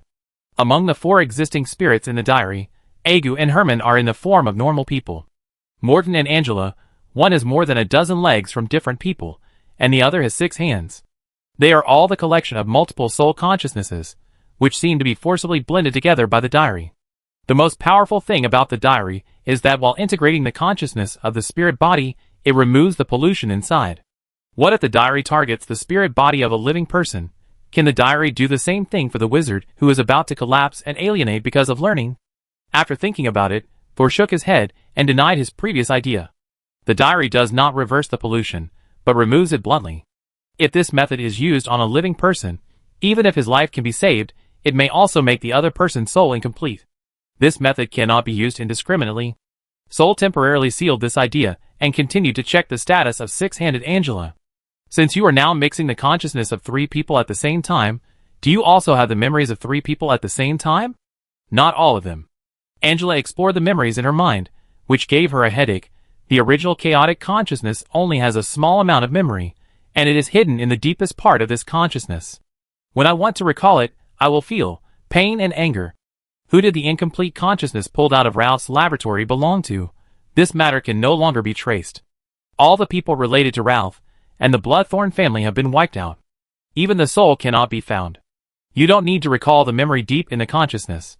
If the source of pollution in its consciousness comes from its memory, then your behavior of recalling it will also bring danger. Okay. 6-handed Angela nodded obediently, and gave up the behavior of recalling it in the deep consciousness. What about your memories as a ghost, and your memories when you were alive? Do you still have them? 6-handed Angela looked a little sad. She bit her lip and subconsciously made a pitiful expression, perhaps because of the influence of Angela herself. I was in the mezzanine, and I was unconscious most of the time. I could only maintain a little sanity by swallowing other spirit fragments. After contacting Angela, I slowly recovered, but I had lost most of my previous memories. I only remembered that I was once an apprentice in the Wizard Tower. But he didn't even remember his own name. Because of the constraints of the diary, the 4 spirit consciousnesses could not lie to Thor, so he believed that the resentful hand did not have any memories of the past. But Thor thought that it was not caused by amnesia.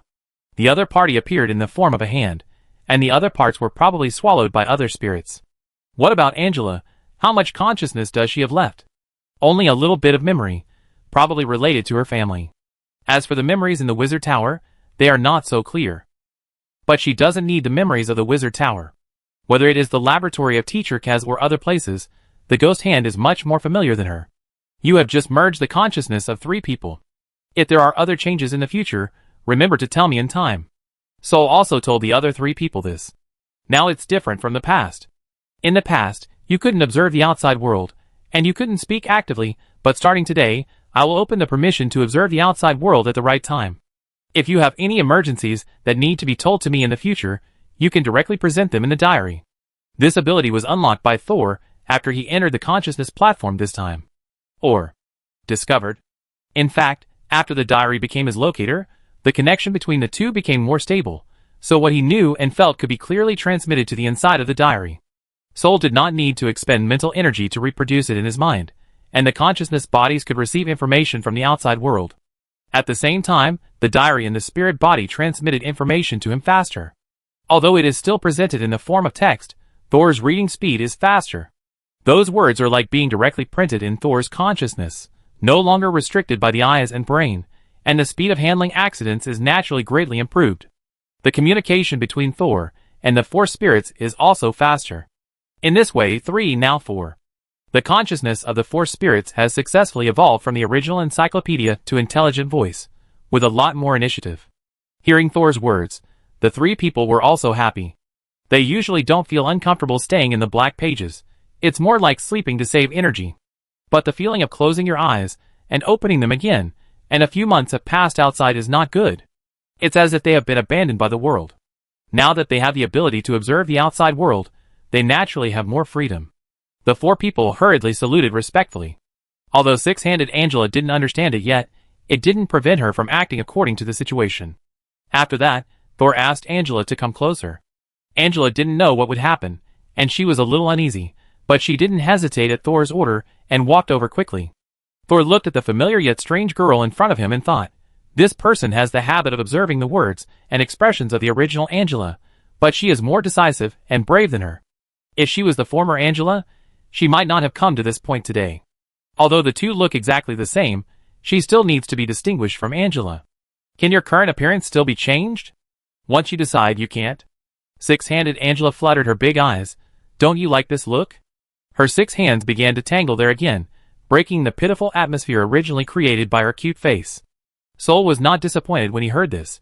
He was still in a state of no emotion. It doesn't matter if you can't change, but you should pay attention to clarify your understanding of yourself. If you think of yourself as Angela, it will have a negative impact on your new complete spirit, and in serious cases it may be polluted or induce alienation. The girl opposite was startled, and then became nervous. Although she had merged the consciousness of 3 people, she did not fully understand it, and did not realize that if she allowed these discordant consciousnesses to grow, it would cause trouble for herself. I understand. Before I reposition my existence, I will not explore the memories of my past 3 identities.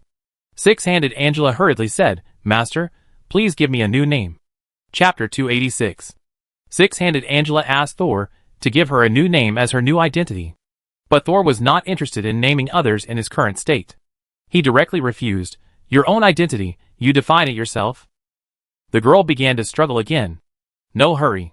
After Thor finished speaking, he checked the situation of the other 3 spirit consciousnesses again. When he was not communicating with them, the energy of their spirit consciousnesses was very slow. Now that the diary has become a locator, the energy loss when I communicate with them is also reduced, so the frequency of replenishing their energy in the future can also be reduced. Without joy, he calmly analyzed the current situation. Afterwards, Thor asked the 4 people to wait aside, and he reread the diary. He has reread all the contents of the diary, and has a better understanding of the situation of the 4 spirits. Now that the consciousness platform is still stable, Thor decided to use observation history here again. Ability to check the diary. He wanted to see if he could see a different history in a consciousness closer to the diary. Don't bother me next. The 4 consciousnesses hurriedly stood at a distance and said yes respectfully. Thor lowered his head and operated his mental power. He didn't need to use it on his eyes. After all, he was just a consciousness now. When Thor's consciousness was flowing, a star suddenly began to flicker in the sky. The star was very dim compared to the other lights. Especially after the rapid flash, it was even more dim. Thor had been staring at the diary and didn't notice it. But the other 4 spirits all noticed the changes in the starry sky. Especially Aegu and Morton, the two couldn't help but look at each other. They observed the star for a few seconds, and then shifted their sights to other stars at the same time. Their expressions gradually changed from calm to solemn. What ability is the master using? But his abilities are so many that they can rival the stars in the sky. For a moment, the 2 people who were thinking too fast fell silent. Only Angela, who was carefully concentrating her mind, and Herman, who was not so smart, were relatively calm. Thor didn't know that Aegu and Morton had redefined his level because of their imagination. He was now focusing on the new history of the diary he had dug up. When Thor used his mental power and looked at the diary of the dead wizard again, light and darkness alternated, and a new world appeared before his eyes. It was a quiet night, and Thor looked at the earth from a bird's eye view. There were no plants or trees on the earth, and all you could see were piles of bones. In the distance were endless snow-capped mountains, but none of them were as tall as the one in front of Thor. But this one was not a snow-capped mountain, but a mountain of corpses. This mountain of corpses was made up of rotten corpses and bones, towering like clouds. The closer to the top of the mountain, the more fresh the piled bones were. It turned into an inverted snow mountain, with white below and red above. On the top of the mountain of bones, there was a huge stone seat made of gray rock. The stone seat was simple and majestic, with dense runes engraved on the back, which became the most normal existence on this mountain of corpses. A vague black shadow sat in the middle of the stone seat, holding in his hand what was the diary that Thor was most familiar with. The man held the diary in one hand, and a black absorbent pen in the other, writing something quickly on the pages of the diary. But this time, due to the different perspective, Thor could not see the content on the pages. As the black shadow wrote, the mountain of corpses under his feet became higher and higher, closer and closer to the starry sky above his head. Thor didn't know how long it had been. His perspective rose along with the mountain, but the black shadow, who was writing, became more and more agitated, and it was obvious that his pen was getting more and more sloppy. After a long time, the shadow suddenly stopped writing. He put down his pen and looked up at the sky. The starry sky above was still out of reach. "This road is blocked," the man said in a low voice. This sentence seemed to be a variant of the dead language, and Thor barely understood it. Then, the man suddenly took the cover of the diary with one hand and tore off all the pages inside with the other hand. He casually threw the red hard shell cover under the pile of corpses. The deep red cover quickly rolled down along the corpses, blending into the blood color, and could no longer be found. The pages he tore off also shattered again, turning into flying snow and covering the mountain of corpses. Watching the blood-red mountain of corpses and bones being covered bit by bit, until the original appearance could not be seen at all, Thor heard the black shadow sigh and disappear. This chapter of history came to an end. Thor opened his eyes and returned to the consciousness platform again. The four spiritual consciousnesses were still waiting there, watching him carefully, and they didn't seem to notice that Thor had just watched a short movie in front of everyone. This section is also a part of the history of the diary. Is it trying to explain something to me? That shadow caused so many deaths, but these deaths obviously did not bring him satisfactory results. This road is blocked. What did death fail to do? Become a god? For a moment, Thor could only think of this possibility. After all, most wizards pursue knowledge in order to pursue power. And gods are the top level of life consciousness created by many intelligent creatures. The wizard world where Thor lives also has the concept of god, but most of them are just the self-proclaimed names of some powerful beings, or the spiritual sustenance of the weak. If the requirements for god are relaxed a little, even the nightmare butterfly can call itself a god in front of the ignorant. The figure in history was creating death, and Kismet was also creating death. But Thor did not think that person was Kismet. Although he could not see the face of the black shadow on the stone seat, his Kismet's temperament was completely different. Did Kismet know that creating death would not succeed? And even if creating death can make him a god, Thor does not intend to take this path to become stronger. It's nothing, the three views are not in line.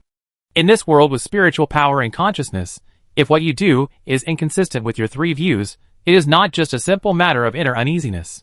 That will really lead to alienation and pollution. Thor looked at the diary in his hand and asked in his heart, "Is it death you want?" The diary did not answer.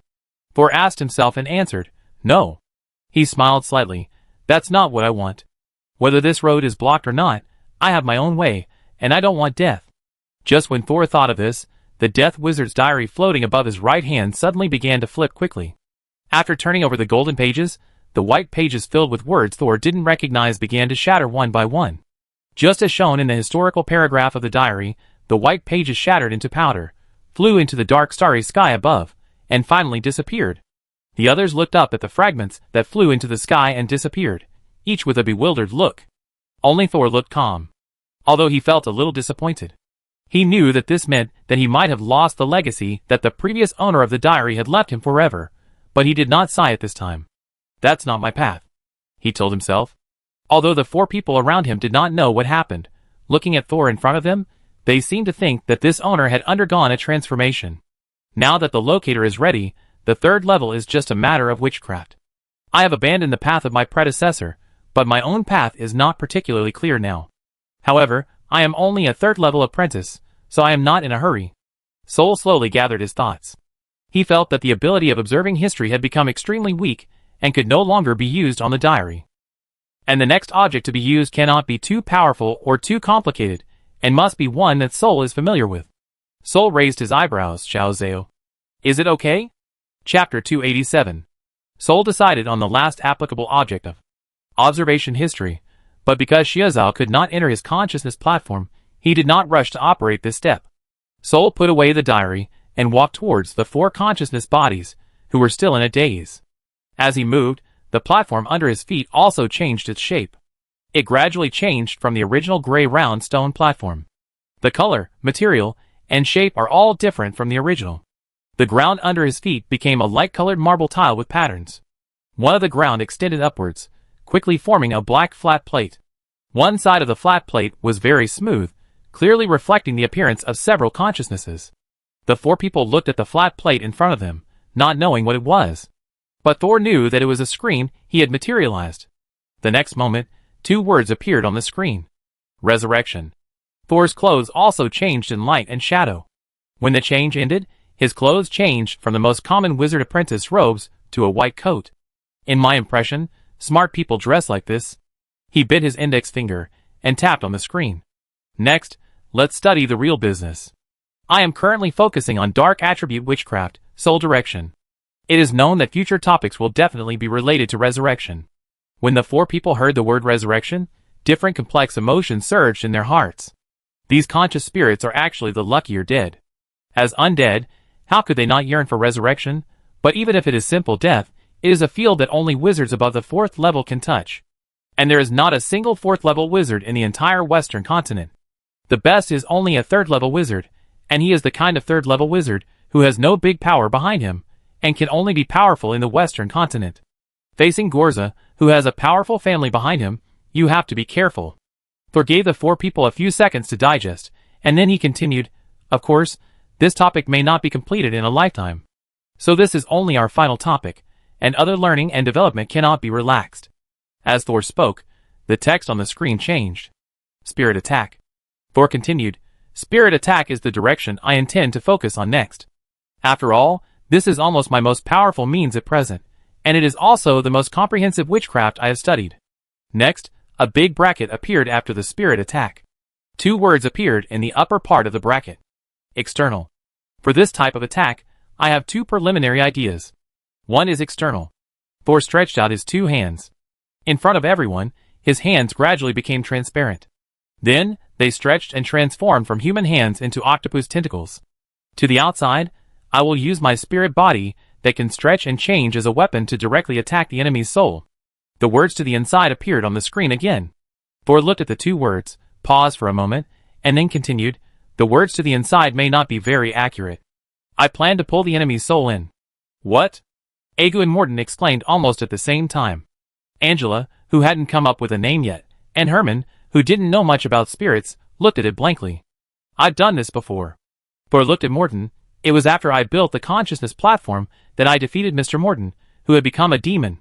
So when this consciousness platform fights against an enemy who is stronger than me in overall strength, but not as strong in spirit and soul as me, can I also pull the opponent in and beat him up? Morton spoke first. He didn't mind that Thor had defeated Chaos himself. If the Master's idea can be realized, the first-level wizard will definitely not be the Master's opponent. If he encounters a second-level wizard with a weaker soul power, he may also be defeated by you. Although Morton was also a second-level official wizard at that time, he had been dead for many years, and the evil spirit he transformed into was also incomplete, and could not be considered a second-level wizard. After Morton agreed, Aga came out to dissuade him. But Master, no one has ever done this before. Pulling other people's souls and consciousness into your own spiritual body is a very dangerous behavior. He seemed to be afraid that Thor would take risks, and continued, a person's consciousness world is actually very fragile. Usually only wizards, who focus on souls, with the idea of dying together will pull people into their own consciousness world for a final struggle. Speaking of this, Agu suddenly realized that Thor's consciousness platform is not simple. Not to mention the inexplicably strange starry sky above his head, not to mention the stone platform under his feet that can change at will, not to mention the magical diary in the owner's hand that can forcibly remove pollution and restore the consciousness of the spirit body. Just say that Thor's ideology that can change at will is something that even many formal wizards cannot do. Thinking of this, Aga changed his words. Of course, the Master is not an ordinary wizard. The diary in your hand has the ability to forcibly collect other people's consciousness. He sighed in his heart, but for safety reasons, don't pull in the consciousness of a second-level wizard unless it is absolutely necessary. When wizards reach the second level, their self-awareness is already very strong, and they often prepare means in advance to defend against the enemy's attacks on spirits. Soul nodded. Agu's words made sense. Agu and Morton were both second-level official wizards, and their experience and opinions are very valuable. But Thor was not discouraged. His consciousness platform has a diary as a locator, which is very stable. And the limit of the diary is definitely not limited to second-level wizards. But there is no need to explain these to them in detail. I understand. At present, the method of using the consciousness platform to fight is only a concept, and we have not solved even the most basic problems. The problems encountered in the future must be dealt with one by one. After hearing what Thor said, everyone knew that he had made up his mind to turn the consciousness platform into a consciousness battlefield. Seeing the nervous expressions of several people, Thor said expressionlessly, now we can study the previous steps first. Attack other people's spiritual consciousness externally. I plan to combine the soul tentacles. Thor shook his octopus tentacles, indicating that this is the soul tentacles he mentioned, with the second-level witchcraft torture touch that I am learning. I wonder if you have any experience or suggestions. After saying that, Thor's two octopus tentacles entangled together. Others crossed their arms once or twice when crossing their chests, but he did it more than 10 times. Egu was the first to speak again this time. As a former librarian of the Wizard Tower, he actually has a lot of theoretical experience. Touch of abuse is also a dark attribute witchcraft, but it mainly causes damage to the human body through the dark attribute. If the master wants to add soul touch to it, the damage attribute can be changed to body plus soul. But before that, we have to solve the mutual exclusion of the two witchcrafts. Egu just said this, and his feet suddenly shook. He quickly stopped talking and looked at Thor in astonishment, but found that Thor was also looking around unexpectedly. Is it time? Egu asked carefully. Maybe. Thor was naturally the first person to feel the instability of the space. He has been on the consciousness platform for a long time, far longer than the last time, which is quite satisfactory. However, it was a bit disappointing that the brainstorming session had to be stopped halfway through. Egu, Morton, Herman, Annan. Thor paused halfway through his speech. This new fusion soul consciousness, with Angela's face, had not yet given itself a name. After the other 3 people were called, they all turned back into black pages and returned to the diary. The only remaining girl stood there in a daze, and suddenly she smiled. Just now I was thinking about what name to give myself, until the master called me, I realized it. In fact, no matter what name I am called, I am still me, and my essence will not change. Her index finger rubbed along the line of her lips. Since the master calls me that, maybe it is fate. I will be called in from now on. She walked in front of Thor, leaned forward slightly, raised her chin, pouted, and her big eyes sparkled. Thank you for the name, master. Chapter 288. The girl, whose average age is several hundred years old, is showing her charm to her master. Unfortunately, Soul's emotions have not returned to normal at this time. He just stared at An's lovely face and uttered 2 words coldly. Go back. The 6-handed girl, who has been renamed An, shrank her neck and instantly turned into a black light and drilled into the diary. The next second, the shaking of the round table became more violent, and the black display screen fell to the ground with a bang, but it did not break. The white coat on Thor faded away like flowing water, and turned into a black apprentice robe again. The octopus-like tentacles shrank and tightened, turning into slender human hands again. Thor closed his eyes for a moment, and when he opened them again, he was back in the laboratory in Black Castle. When he opened his eyes, the effect of the moshing fruit potion began to fade rapidly. Various emotions began to bubble out like a spring, and the world in front of Thor was still shaking. He calmed down and realized that he was being shaken by Shiaza. It turned out that he was not running out of time, but someone had forcibly unplugged the power supply. What's wrong, Shiaza? Thor was not angry. He knew that Shiozao had discovered something. After Shiozao found that Thor had woken up, he made way, and another dark green vine came in from the vent above his head, and the slender branches and leaves stretched out like a human hand, flat in front of Thor. Thor stretched out his hand, placed it on the other's leaf palm, and mobilized his mental power. In an instant, he entered the world of the Black Castle vines again, and felt the other party's perception. A carriage entered the Black Castle forest, and had passed through the mushroom path, and was about to arrive at the Black Castle gate. Someone is coming. Thor let go of his hand. I know, Devil Vine, you stay alert. If anyone else approaches secretly, notify me immediately. The dark green branches shook to show that they knew. The Devil Vine was the huge vine planted under the Black Castle. It is spread all over the Black Castle forest. If it is used at full power, it can monitor the movement of the entire forest. Since Thor became the temporary owner of the Black Castle, he has let the Devil Vine run at full capacity. After all, compared with the senior 3rd-level wizard apprentices in the past, his self-protection methods are still a little worse. Since it has been confirmed that someone has come, and in a carriage, it is unlikely that they have malicious intentions. It has only been 3 days since I became the temporary owner of the Black Castle, and the Wizard Tower should not have received the news yet. Then the people who came here might be from Mobay City, which is half a day's journey away from here. They should have known about Machi Machi's death. Did they come here to say hello, or do they have something special to do? Soul recalled the perception that the Devil Vine conveyed to him.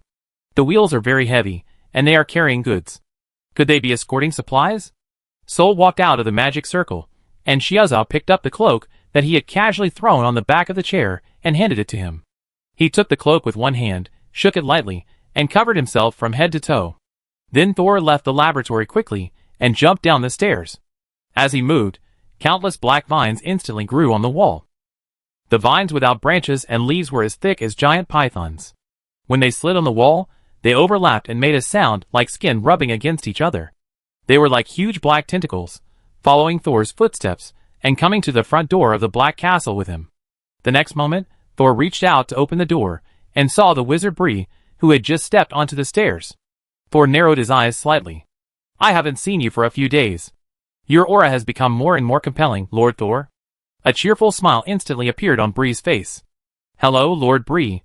What are you doing in Black Castle? Wizard Bree turned sideways and pointed at the carriage behind him. It's almost time to deliver supplies to Black Castle. I think Lord Thor should have become the temporary owner here, but maybe you need something, and I can come here to help you. Sol glanced at the carriage. There was a fluctuation of magic in the carriage, but it was very weak, and he couldn't feel the presence of other people. Please come in. I'm not familiar with the things here, but other apprentices will soon take over my job. At that time, you may need to send another person over. That's no problem. Bree came in with a smile. Do you need me to help you move the goods in? Sol glanced sideways and said, No, I don't lack labor. The two walked into the long and narrow corridor and came to the slightly wider hall. This place was decorated magnificently by matcha mochi, and it was most suitable for entertaining these court wizard apprentices. When the two entered the castle, dark green vines emerged from the ground and stretched into the carriage. The witchcraft protection on the carriage had been removed, and the vines entered the carriage without any hindrance, rolled up a large box of sealed goods, and transported them in from the back door of the castle. While the devil vine was working hard as a porter, the wizard apprentice Bree was already sitting on the soft and comfortable sofa, praising Thor's aesthetics. Are these vines on the wall newly planted by you? It looks like the original devil vine is much more impressive. Although he praised her, the wizard Bree's heart was actually twitching. These wizards, who majored in dark magic, all had strange aesthetics, who would plant ugly climbing plants on their walls, especially those black leafless vines that twitched from time to time, looking more like entangled black pythons. Bree was very entangled in his heart, but he still had to put on a decent smile on his face. Thor didn't know that Bree's intensive phobia was about to be scared out by the algae.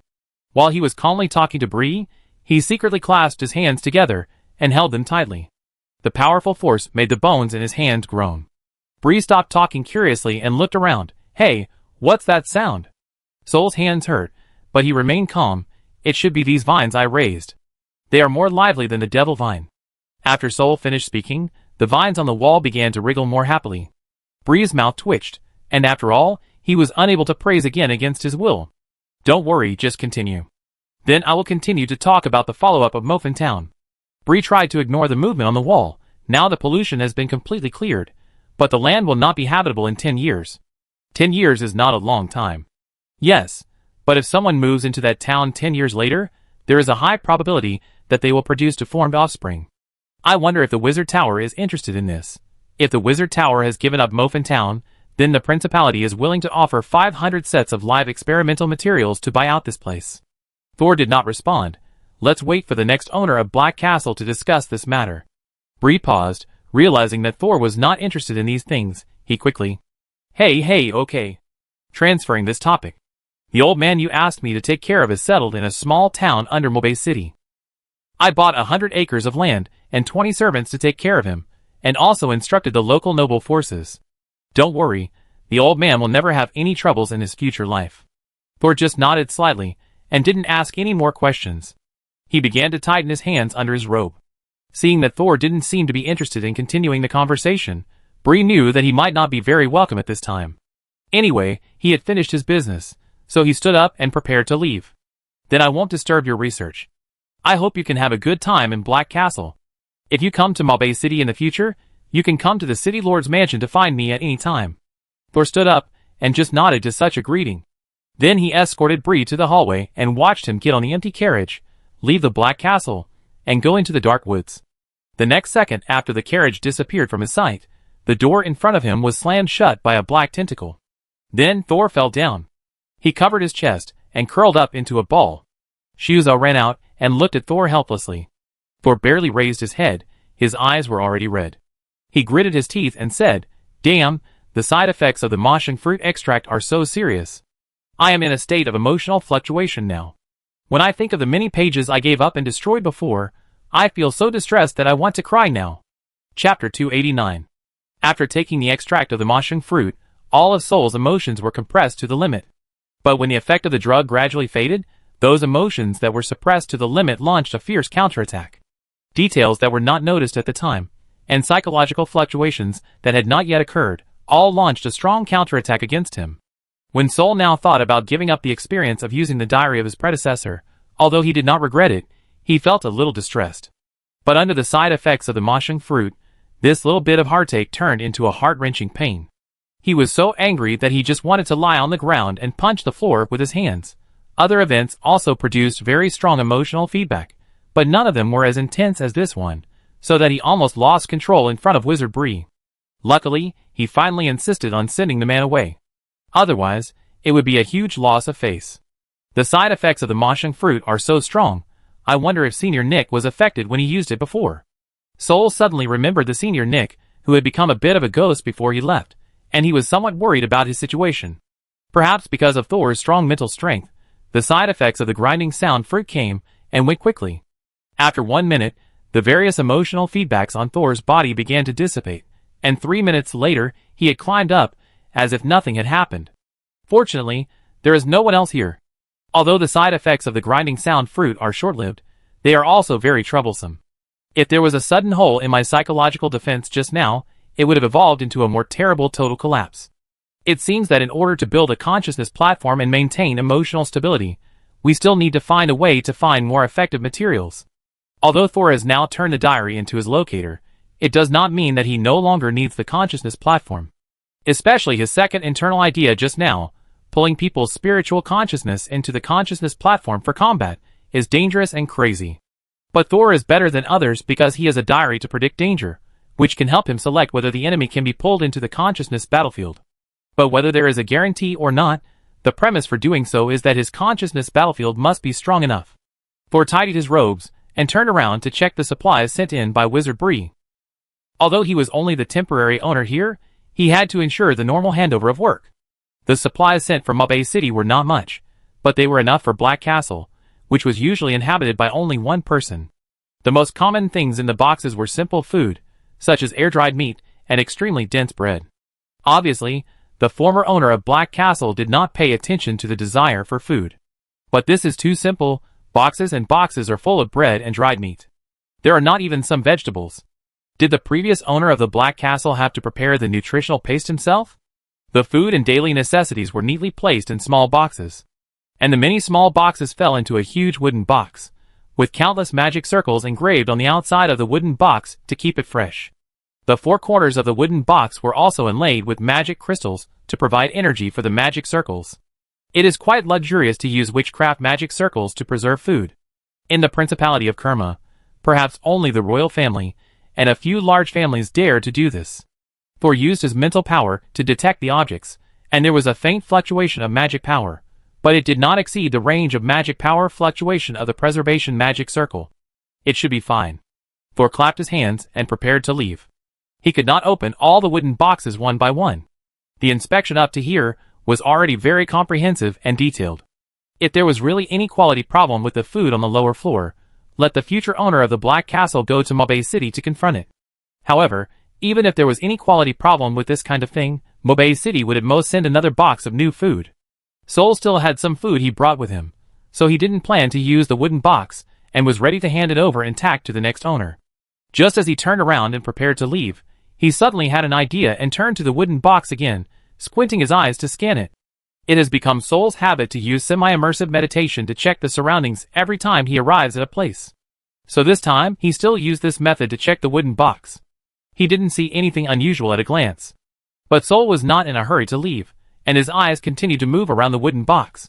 Alienation and pollution sometimes appear in very subtle places. It is impossible to conduct such a detailed inspection in the overall environment of Mofin Town, but facing such a small box, Sol did not mind wasting a minute. Then, when he squatted down to check the bottom of the box, he suddenly saw a gray-white dome slowly squeezed out from the bottom corner of the box. It was a bit like a round steamed bun. Sol's heart skipped a beat, but his eyes did not stop, but continued to check the other three sides. But Thor's peripheral vision was always on the gray-white fist-sized dome. As Thor moved his feet, the dome slowly retracted into the box. Thor checked all 6 sides of the box, then dusted off his hands, and turned to leave the warehouse. As soon as he closed the door behind him, his face darkened. "There's something in that box." Thor walked quickly to the laboratory. Did Wizard Bree put it in, or did someone else steal the supplies for the wizard tower? Using the preservation magic array of the box itself to cover up the weak magic fluctuations hidden in it is indeed a good method. If Thor had not been used to using his own eyes to check whether the materials are clean, he would probably not have discovered the abnormality of the materials. Thor was not very vigilant about the visit of Wizard Bree. After all, the pollution in Mofin Town should have been dealt with by now, and Wizard Bree's reason for visiting and informing him of the news of the old madman was also very sufficient. Now thinking about it, either Wizard Bree was used by someone, or the other party took advantage of his characteristics that he had just become the owner of the Black Castle, and might not pay attention to the inventory of materials. No matter who it is impossible to send such a thing in for no reason. Sol quickly entered the laboratory, cleaned up his things on the table, and cleared the traces of the magic circle on the ground. Afterwards, he summoned Xiao Zhao to remind the Devil Vine, and the two demonic creatures strengthened their defenses together. Is this a test against me, or an indiscriminate attack on the Black Castle? Sol has not yet mastered a second-level witchcraft. If it is really the Principality of Kerma represented by Buri, who wants to do something to him secretly, he alone will find it difficult to resist. How did Machamochi receive messages from the Wizard Tower in the past? If I knew the method, I could report it to the Wizard Tower, and refer to the Tower's opinions on how to deal with it. There was no other way. Thor and the previous owner of the Black Castle did not have a normal handover, and now he has no way to use many rooms and props in the Black Castle normally, especially those locked by Machamochi. If you don't know how to force them open, you will not only lose the items inside, but may also cause harm to Thor in turn. It's a pity that Madame Eula only had time to give me the authority of the Devil Vine and left. If she... Wait, Sol paused while packing his things. Could it be? Did Eula pretend to leave in a hurry, and didn't tell me how to contact the Wizard Tower? Chapter 290. Thor didn't know if his guess was correct. In theory, the Principality of Kerma and the Wizard Tower were allies, so they shouldn't plot against Thor. But sometimes, the relationship between allies can be so complicated that it's hard to imagine. Thor packed up his important things, but didn't clean the entire lab. He deliberately left traces of use, and then sat quietly at the lab table, as if he was studying witchcraft. But before he sat down, he casually supported the wall. There was a tiny, inconspicuous crack. From day to night. The Black Castle did not have the habit of keeping candles lit from morning to night like the Wizard Tower. In fact, in order to save lamp oil, or just for convenience, there were not many lighting equipment prepared here. At night, the Black Castle was as dark as its name suggests. The silhouette under the moonlight was reflected on the top of the treetops, making the civilians who occasionally looked up think that they were dazzled. In the equally dark warehouse, a gray-white hemisphere suddenly appeared at the bottom of a huge wooden box that had not been completely disassembled. The solid wooden box did not cause any obstacles to it. It stretched a little bit, and a pair of eyes appeared in the hemisphere. It turned out that this was not a ball, but a hairless head. Its pupils were very small, and the white of the eyes occupied most of the eyeball, and the color could almost blend into the skin. At first glance, it seemed that the only thing in the whole head was the two black bean-like pupils. It slowly emerged from the gap at the bottom of the box, revealing its nose, mouth, and chin, followed by a long neck. It was always the neck. No body. Its tiny pupils swayed left and right, observing the entire room in the dark. Then, it stared at the door. The neck continued to stretch, pushing the bald head towards the door of the warehouse. The gap in the door was narrow, but it couldn't stop the head from getting out. It left the warehouse easily and looked around. The warehouse was at the end of the first floor of the Black Castle, and a circular corridor appeared in front of it. The head looked around, then opened its mouth, and a gray-white tongue like its skin came out from the gap between its teethless lips. The tongue was very thin, but the tip was a ball. After leaving the lips, the tongue expanded and became larger. Especially the tip of the tongue, which was as big as a human head. The tip suddenly split into two cracks, revealing a pair of eyes with very small pupils. Then, the tip split into a third crack, located below the eyes, like a mouth. The mouth also opened, stretching out a thin and long tongue with a round tip. And after the tongue drilled out of the mouth, it also grew eyes and a mouth. At this time, the first head stretched out the second tongue, followed by the third, the fourth. And each tongue would grow eyes and a mouth, and then the next tongue would stretch out from the mouth. Countless heads split off and began to move deeper into the corridor. They stretched along the ground and walls, their tiny black pupils trembling slightly, excited but without making any sound. Soon these heads covered the entire corridor, and gradually came to the lobby on the first floor. The lobby, which had no guests, was also dark at this time. Those gorgeous chandeliers and exquisite wallpapers seemed to have changed the theme under the dim moonlight. The first head came to the lobby and explored forward, but it suddenly found that it could not move forward. Its pupils trembled and turned to the corners of its eyes, and it saw a black vine entangled with it. Devil. Devil. Vine. The grinning mouth finally uttered the first word. Then, it ignored the entanglement of the vine, just stretched out its tongue again, and released the next head. In this way, every head that encountered the devil vine entanglement did not resist, allowing the devil vine to entangle it tightly. But they took advantage of the devil vine before it blocked their mouths, released the next tongue, and continued to move forward and explore the entire black castle. The devil vine, which did not resist, may have regarded these strange long-necked human heads as snakes, insects, rats and ants sneaking in from the forest, and did not warn its temporary owner.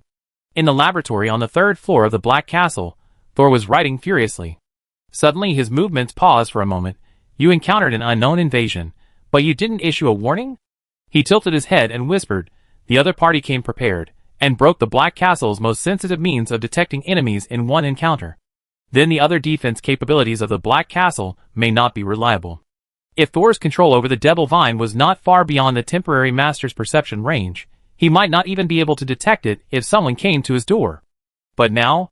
If I fight my way out, can I defeat the enemy lurking in the shadows? The diary in his mind slowly unfolded. On September 5th, 316 of the new moon calendar, a bad visitor knocked on her door. The enthusiastic host wanted to keep him forever. The guest gave him a bouquet of flowers, and the host cooked fresh seafood. After a lot of back and forth, you asked the guest to stay forever. Unfortunately, you missed the second guest because of this. Seeing the contents of the diary, Thor was stunned for a moment. He just gave the diary his own ideas on how to fight the enemy, hoping that the diary would judge whether he would encounter a death crisis. When the diary appeared just now, he thought that he was no match for the newcomer, and might die in the hands of the other party. This prediction really surprised him.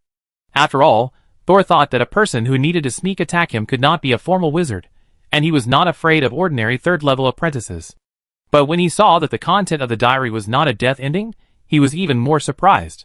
As the diary said, he did defeat the enemy. But this also means that the diary's warning is no longer limited to death. He only subdued the first guest and frightened the second one, causing him to not dare to enter. The diary's warning has been upgraded. Will it no longer only issue warnings when there is a death crisis in the future? In order to prove what he thought, Thor immediately changed his mind. What if I hide? A few lines of text appeared in the diary again. It's still not a death warning. Sure enough.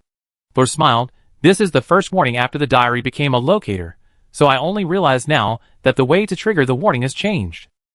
As Soul and the diary deepened their connection, the diary also brought Soul more feedback. If I follow the inertia of the diary, I miss the second guest, which may have an adverse impact on me in the future. I still have to find a way to catch him. Knock, knock, knock. Just then, the door of the laboratory was suddenly knocked.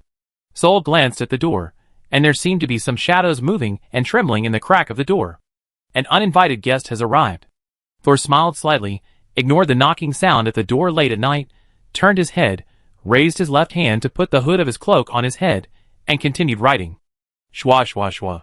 The room was very quiet, with only the sound of the pen tip and the paper rubbing against each other. Outside the door, the visitor gently knocked on the door with his forehead. Every 3 knocks, he would pause for a moment, grinning and waiting for the owner to open the door. Around the door, on the ground, walls, and ceiling, there were dozens of heads that looked exactly like the visitors, also sticking to the crack of the door with an expectant look. They pushed and shoved each other, squeezed in the crack of the door, and their big eyes with white background and black pupils tried to look into the house. Through the gap, they vaguely saw a figure with his back to the crowd, covered in a cloak. Their eyes kept trembling, and they waited excitedly, waiting for the owner to open the door for them. Chapter 291. Dong dong dong. Dong dong dong. The door surrounded by dozens of long-necked human heads remained closed, and the excitement in the eyes of the guests waiting outside the door was slowly fading. They shook their heads, and their expressions gradually became ferocious. In the dark corridor, there was a rustling sound, and more heads came from afar, wanting to get a piece of the pie. If someone walked into the Black Castle at this time, they would see countless heads entangled by dark green vines on the wall, and long necks extending from their mouths. The walls of the Black Castle were completely covered with gray and dark green, and their original appearance could not be seen. If this person continued to walk in, he would find that all the heads finally stretched to the same direction, the laboratory on the 3rd floor. At this time, nearly 100 heads had gathered outside the door of the laboratory. They were crowded together, face to face, neck to neck. Their noses were squeezed against the door and deformed. Because there was no room to continue knocking on the door with their heads, these human heads opened their mouths one by one, stretched out new tongues with rounded tips, and knocked on the door for them. Da-da-da. Da-da-da. Da-da-da-da. The sound was fast and sharp. Another minute later, the door was already full of grooves. Suddenly, as if receiving some instructions, these heads stopped moving, looked at each other, and then slowly retreated. They retreated about 1 meter, and then rushed forward again. Bang! After the huge impact, the door, which had been damaged for a long time, shattered with a bang, and countless heads mixed with the wood chips of the door squeezed into the bright room. However, the figure in the room still had his back to the crowd. The cloak was shaking slightly, as if he was still writing furiously. He. The heads that had been suppressed for a long time laughed strangely and rushed forward. They wanted to make this guy who ignored the guests taste the price of being rude. The hairless head suddenly smashed towards the figure sitting firmly on the chair, but the moment they touched the figure, the other party disappeared out of thin air. Dozens of faces slammed onto the long table, and the books, ink, and the table itself on the table were instantly smashed to pieces. This is enough to illustrate the huge killing power brought by the impact of these heads. However, when some fragments fell to the ground, they did not feel the soft and tough feedback of hitting the flesh. In front of them, there was only a broken cloak mixed in the fragments of the table. The person in the cloak disappeared in an instant. The heads retreated half a meter in confusion, and one of them approached the fragments of the table with a sad face to check carefully. But his brain could not understand what was happening now, so he could only retreat helplessly. Search! At this time, a signal suddenly came from outside the Black Castle. The confusion on the faces disappeared instantly, and the heads became excited again, opening and closing their mouths constantly, as if saying, "Hide and seek, the most fun."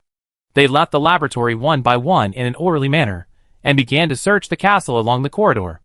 Soon, the invaded laboratory returned to peace, and only the mess on the ground could tell others about its miserable experience. At the same time, Thor, who was hiding in the crack of the wall, was sticking one eye to the crack, and admired the whole process of the heads entering the laboratory, and destroying the cloak he left behind from beginning to end. Yes, Thor was not in the cloak from the beginning.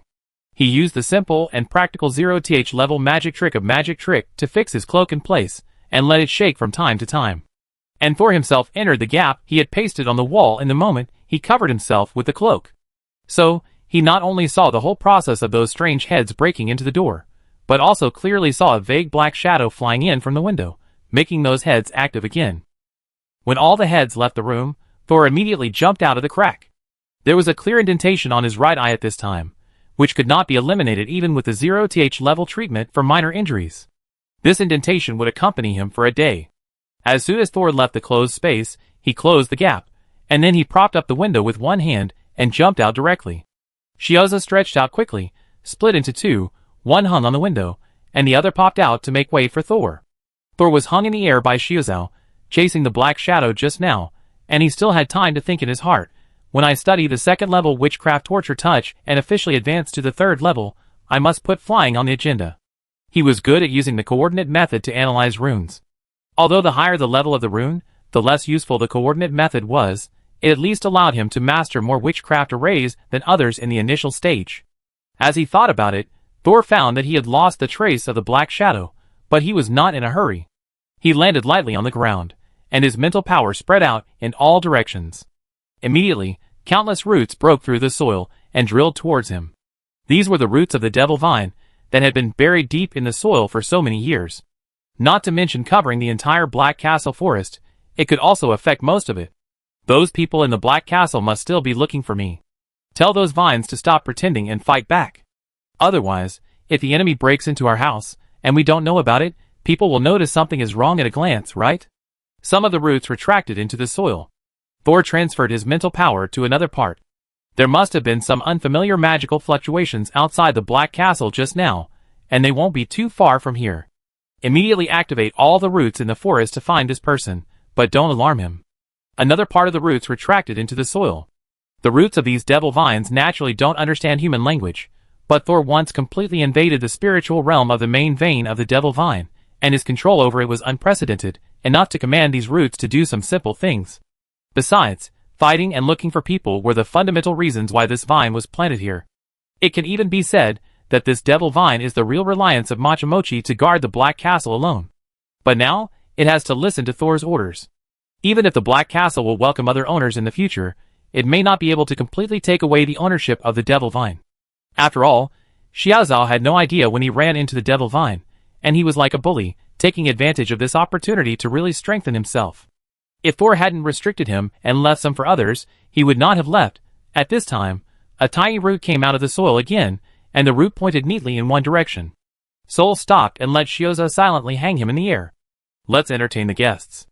As he said this, Thor's hands fell down, gradually deformed, and became transparent, like the tentacles of an octopus, hanging in the air. Chapter 292.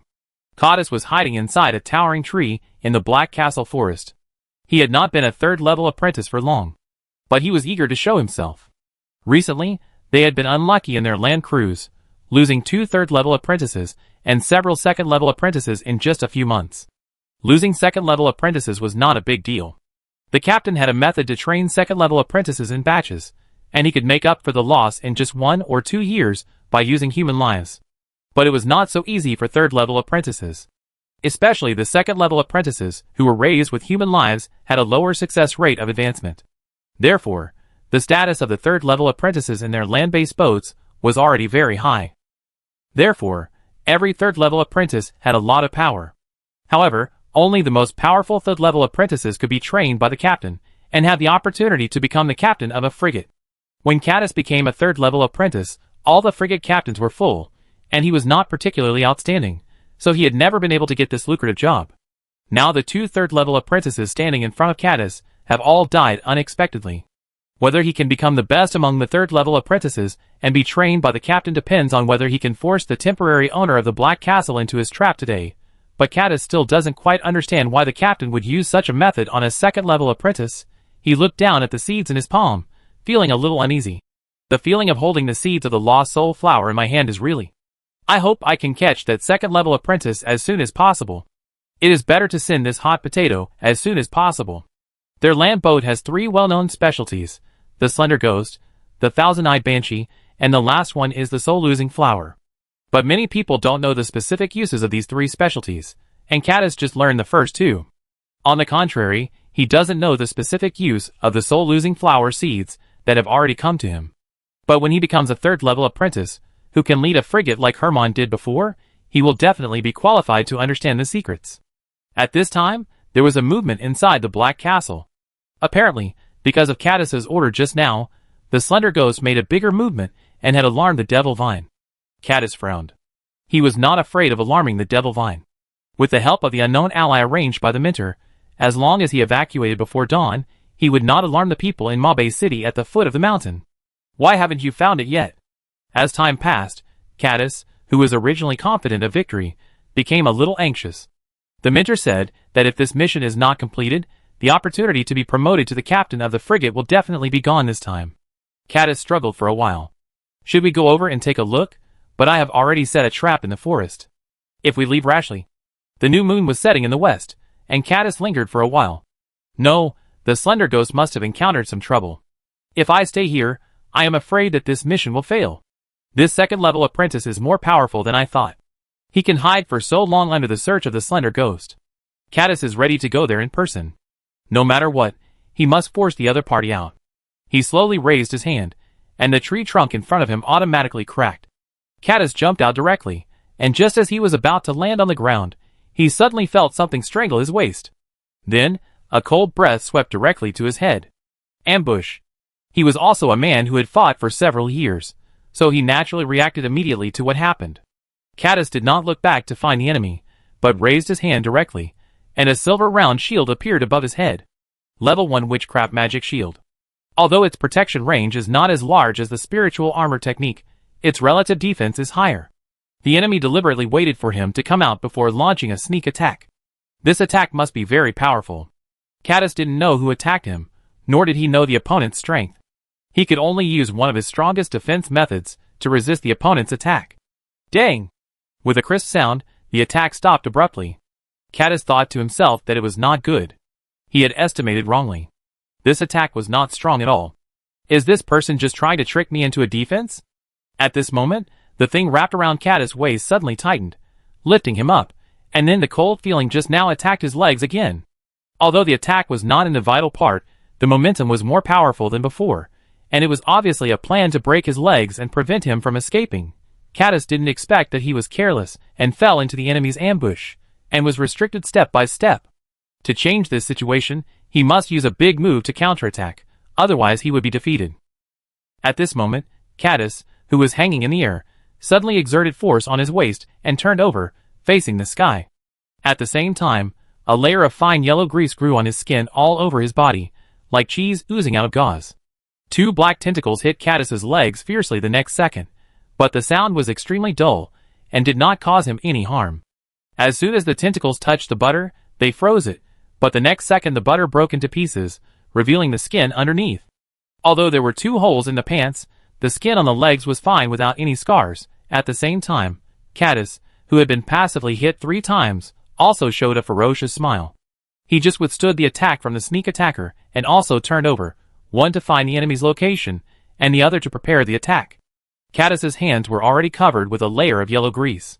When he saw the black figure among the leaves, he said nothing, his lips moved quickly, and his hands pushed, and the grease on his palm shot out like a bullet. At this time, the person on the opposite side did not stop.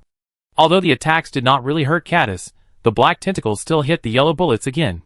However, the bullet looked soft, but it was actually extremely lethal.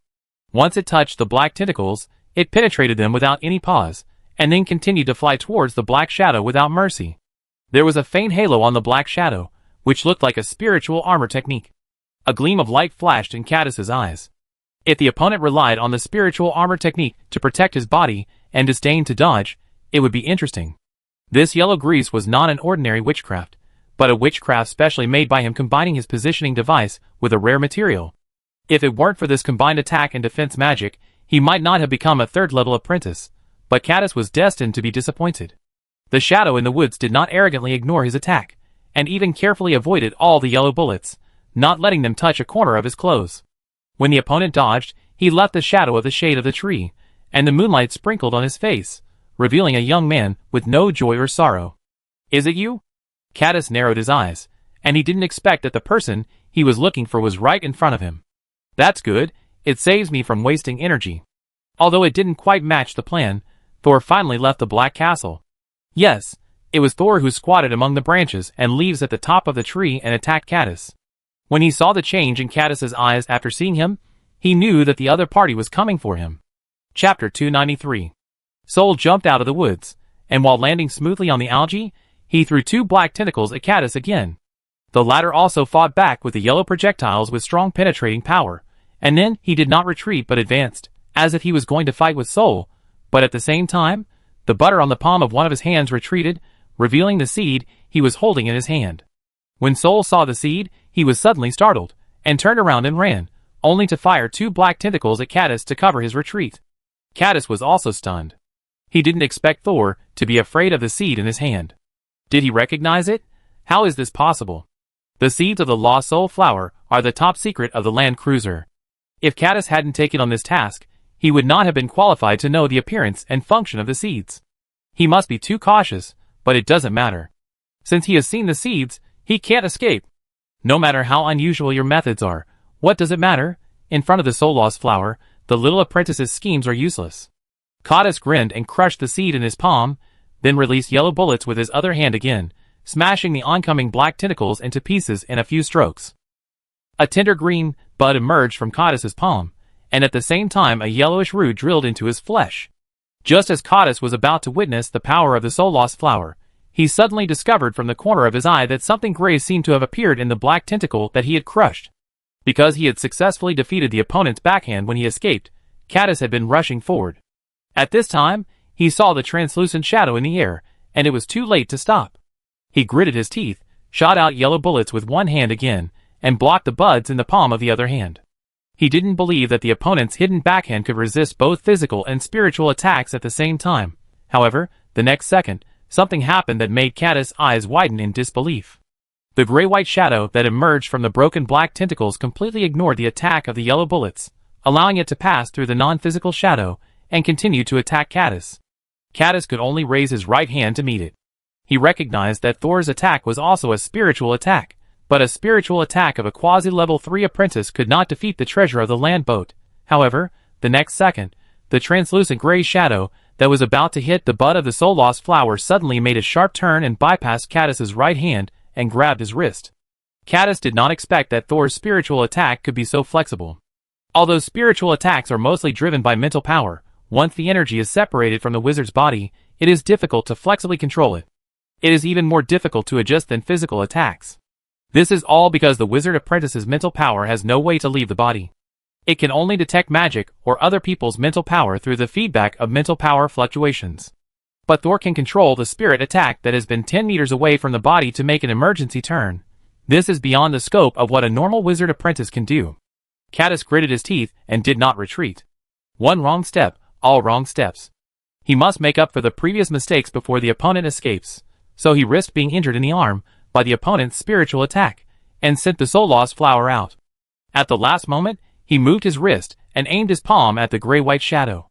It seemed that he wanted to reach out and grab it rashly, but in fact, he wanted to let the buds on his palm touch the opponent's magic and mental power. I must complete the mark. Even if I get hurt next, I can just lie down and watch that kid being ravaged by the soul-losing flower. The corners of Caddis' mouth twitched, and he smiled. The next moment, the gray-white shadow fell on Caddis' wrist, and the green buds on his palm also touched Thor's spiritual attack. Caddis tensed his face, preparing for the pain, but when he looked at his arm, he was stunned. What did I see? A series of question marks rolled in his mind. Caddis actually saw his arm being pulled out of his arm by the gray-white shadow. This sentence is a little difficult to understand, but it means literally. He really saw a translucent arm being rolled up by the gray shadow, pulling out his arm that was still fully clothed. In an instant, Caddis finally understood.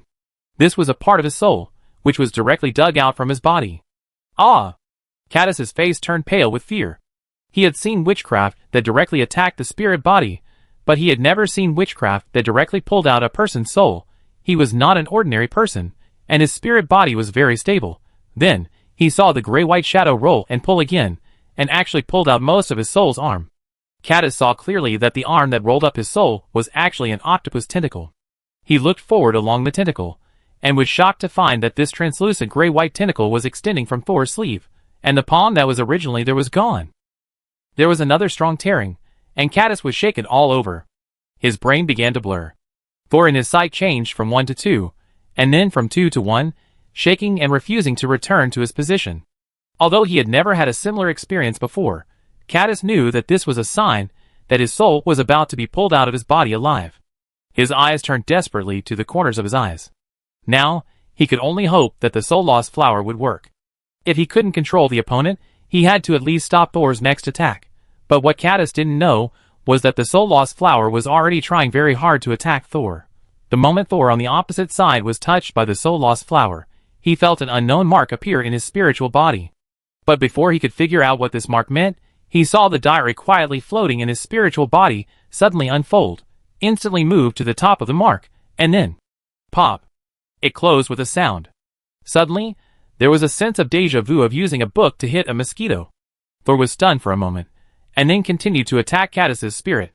His hand turned into an octopus tentacle, attacking Caddis unexpectedly, and successfully wrapped up his soul.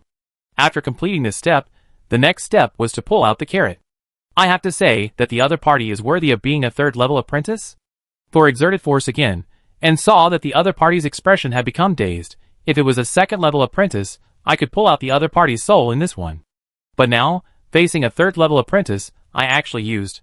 The veins on Thor's forehead twitched, and he shook his hand again, and finally saw a transparent shadow completely separated from the other party's body, and flew towards Thor quickly along the force of the tentacles. The other party's body, which remained in place, trembled for a while, and then collapsed to the ground. For times, it took 4 times of force to pull out his soul. Seeing the other party's soul flying over with half a face of shock and half a face of confusion, Thor raised his other hand, grasped the air, and pinched a dark red covered diary with 3 fingers, and held it in front of his eyes. The next second, the flying spirit had no ability to resist, and turned into a black shadow and flew into the diary.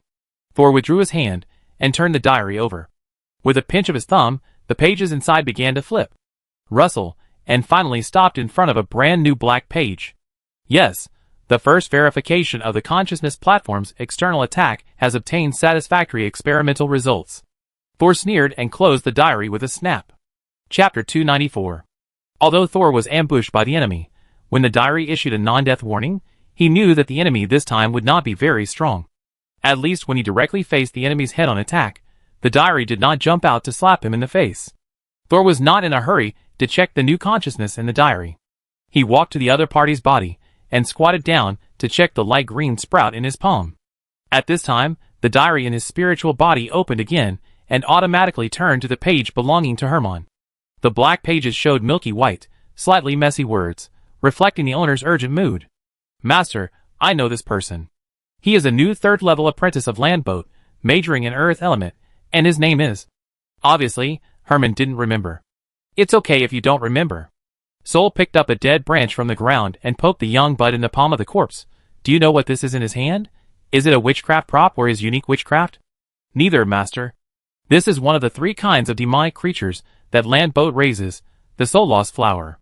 A demonic creature that Landboat raises? Sol repeated in a low voice. Landboat got started by raising these 3 kinds of demonic creatures. As the former top 3rd-level apprentice of Landboat, and one of the captains of the frigate, Herman naturally knows a lot about Landboat. He even knows some of the deep secrets of Landboat. He explained the 3 kinds of demonic creatures to Thor. The first type, which is also the most common type, is called the Slender Ghost. It is equivalent to the thugs of the Landboat. At the same time, because their necks can stretch hundreds of meters, they are also very good at tracking and observing. Their bodies are a kind of phantom, so they can also enter narrow areas that many people find difficult to enter to explore. Thor had encountered the Slender Ghost before. At that time, he had just entered the 2nd level, and almost died at the hands of the Slender Ghost in the Chuishu Valley. Later, he relied on the Phantom Sound Eye and Shiozao to kill him. The 2nd kind of demonic creature raised by the Landboat is the Thousand-Eyed Banshee. They have eyes all over their bodies. When they hide their extra eyes, they can be used as normal beauties, but when they open their eyes, they can emit dazzling light, affecting people's mental power. At the same time, with so many eyes open at the same time, they can also see many areas and things that ordinary people can hardly see. Compared with the Slender Ghost, the Thousand-Eyed Banshee is much rarer, and most of the time it is only possible to see it in the official wizards, who sail on land. Unlike the Slender Ghost, every 3rd-level apprentice can have one. The last and rarest kind is called the Lost Soul Flower. It is said that there is only one plant in the entire Landboat, and the one used like this is just a seed of the Lost Soul Flower. This kind of seed generally cannot develop for a long time, and is only a disposable item. I just noticed that this seed left a mark in my spiritual body when it came into contact with my spirit body. Is this how the Lost Soul Flower is used? This is its marking function, just one of the most basic functions of the Lost Soul Flower. Once it is marked, it will leave a mark on both the seeds and the Soul-Lost Flower. It can be tracked. If the mark gradually matures, it can even affect your mind. Sol blinked. To what extent can it affect? Will it change my memory? Not so powerful, otherwise Landboat would not be just a caravan-type wizard organization. It seems that it can't be compared with Nightmare Butterfly. Yes, if Landboat can control Nightmare Butterfly, it can become an organization in the Western continent that is not weaker than the Wizard Tower. Thor nodded. Is this seed still useful? There is still some energy, but its mark seems to have been destroyed by your diary. Herman was actually a little shocked. Normally, Thor does not actively use the diary, or does not allow them to come out, so they cannot see what is happening in the outside world. It was just before finding this 3rd-level apprentice of the Landboat that Thor took the initiative to activate the diary, so that the 4 consciousnesses could serve as his advisors. Thor was not disappointed. Herman recognized the other party as a Landboat member as soon as he opened his eyes, and at the critical moment, he suggested that Thor try not to touch the buds of the Lost Soul Flower. It was just a step too late, and Thor's tentacles were still touched by the sprouts, but what Herman was worried about did not happen. The moment the seed left a mark in Thor's spirit body, it was killed by the diary. This also made Thor realize that if he really let a few people serve as his war advisors, in addition to letting them understand the enemy's situation, he also needed to let them know a little about his own situation, otherwise it would be easy to accidentally provide wrong intelligence information. But these can be done later. A light yellow root stretched out from the ground and touched the tip of Thor's shoe. It seems that the guests in the Black Castle have been dealt with. Thor asked Foresaw to roll up the body of the invader, and turned to walk towards the castle. The fighting power of the Devil Vine is not bad. Herman, Master, in fact, it may be the reason why the fighting power of the Slender Ghost has been greatly reduced after losing its controller. Thor Agu, who was quite lively in the diary, wanted to slap his face, and ran out quickly. Agu, Master, the main function of the Devil Vine is not to fight, it actually plays a monitoring and warning role. Those who can guard the Black Castle, whether you or the previous Machi, are all wizard apprentices with extremely strong combat power, and ordinary enemies are still no problem. If you encounter a situation that you cannot handle, you can ask for help from Mabe City and the Wizard Tower at the same time. Herman, yes, Master. Sol asked in confusion, but after Madame Eula made me the temporary master of the Black Castle, she did not tell me how to contact the Wizard Tower in Mabe City. Do you think she has no time, or does she have no time? Several consciousnesses were silent for a while. Agu, Master, I don't know much about the situation in Black Castle, but for so many years, Black Castle has been able to communicate with the Wizard Tower remotely. It's just that most of the time the Wizard Tower transmits some information, and Black Castle rarely takes the initiative to contact the tower. It may also be due to the cost of communication. Finally, it was An who rarely spoke who spoke. And, Master, I actually know a little about Mrs. Eula's situation. At this time, Thor had walked back to Black Castle, and the door opened automatically, revealing a mess on the ground. Heads with long necks were intertwined with dark green vines. Some were hanging on the wall, and some were hanging on the ground. Most of the vines and heads were no longer moving. Only a few vines were still twisting and entwining slowly, as if they had not recovered from the battle just now. What do you know? Thor used his foot to push away the heads and vines blocking his way, and said casually, I know that Mrs. Eula majored in dark attributes when she was alive, and she also liked to cultivate some demonic creatures. The devil vines under the Black Castle, and the soul-devouring swamp under the Wizard Tower were originally planted by Mrs. Eula. Thor paused and failed to take the original distance. Paw. With a sound, he crushed a shriveled head. Chapter 295. Foresaw was also planted by Madame Euler? Foresaw seemed to hear Thor calling it, and slowly emerged from the back of his neck, looking left and right, and found that Thor was just standing there, as if in a daze, so it turned to Thor and stuck out its tongue at him. Sol quickly raised his hand, pinched Foresa's upper and lower jaws, and accurately clamped its tongue in its mouth, watching the black tongue twitching, and this time he chuckled and let go of Foresaw. Foresa's grimace was interrupted and played by Thor, so he shrank back in anger. Before he shrank back, he did not forget to distance himself, and stuck out his tongue at Thor again, while playing with Foresaw, and told Thor that the soul-devouring swamp was essentially a demonic creature with earth attributes. It was not quite accurate to say species, but it was indeed one of the dowry brought by Madame Eula. Agu, who used to be a librarian, came out to testify. Agu, it is indeed such a master. Soon after Mrs. Eula came to the Wizard Tower, she opened an underground laboratory and cultivated many magical creatures, but most of them failed to be cultivated successfully. Later, after Mrs. Eula died, the underground laboratory was abandoned, and was not willing to be outdone, and turned the page of Agu's book. And, Master, I was still a living apprentice at that time, and I happened to experience the dark period when Mrs. Eula died. That day, the Tower Master suddenly lost his temper. His soul saw that and was still afraid when he recalled. And many people died that day. There were wizards from the Principality of Kerma, and some wizard apprentices. We have never seen the Tower Master lose his temper so much.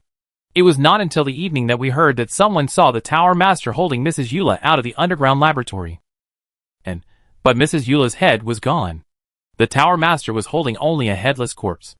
Since then, the underground laboratory has been abandoned. Sol touched his chin and suddenly said, Xiaozo had been staying in the underground laboratory before, and he stayed there after the laboratory was abandoned. Do you think it will know how Mrs. Euler died? The topic has shifted from whether Mrs. Euler deliberately tricked Sol to the cause of her death. But this is not off topic. If we know the cause of Mrs. Euler's death, maybe we can understand what she wants to do now. Maybe we can also know what Gorza wants to do. Sol knew that his remaining ability to observe history would not last for a few days. He originally wanted to use the last bit of ability on the diary. Later, He thought about using it on Xiaozhou, who was close to him. Now, after suspecting that Xiaozhou might know the cause of Euler's death, Thor made up his mind to observe Xiaozhou once he finished cleaning up the Black Castle. Anyway, if he used a little bit of observation history ability on the diary again, he might not see anything. Thor had given up the third observation of the diary's history. But in addition to observing Xiaozhou's history, Thor had another way to understand the reason for the sneak attack tonight. We have already welcomed the first guest tonight, and have captured the second guest. I just don't know if there will be a third guest. Thor carried the body of the land boat attacker, and walked down the underground wine cellar step by step, and then entered the underground passage leading to the underground rhizome of the Devil Vine. We meet again, Lord Thor. The Devil Vine greeted Thor as soon as it felt Thor approaching. At the same time, black tentacles as thick as thighs grew on the wet and muddy ground, swaying as if greeting Thor. Devil Ivy, how many years have you been under the Black Castle? My concept of time is not that clear. Then do you know how the Black Castle communicates with the Wizard Tower? I'm sorry, I don't know. Sol was not disappointed. He threw the body of the attacker on the ground and leaned against the wall casually.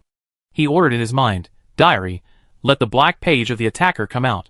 The diary opened in his spiritual body and turned to the 5th black page. Who are you and what's your name? My name is Caddis, and I'm a 3rd-level wizard apprentice of Landboat. What is this place? Strange, I don't remember how I got in. What's your purpose here? Thor had no intention of keeping Caddis. To maintain these consciousnesses, Thor needs to provide mental power.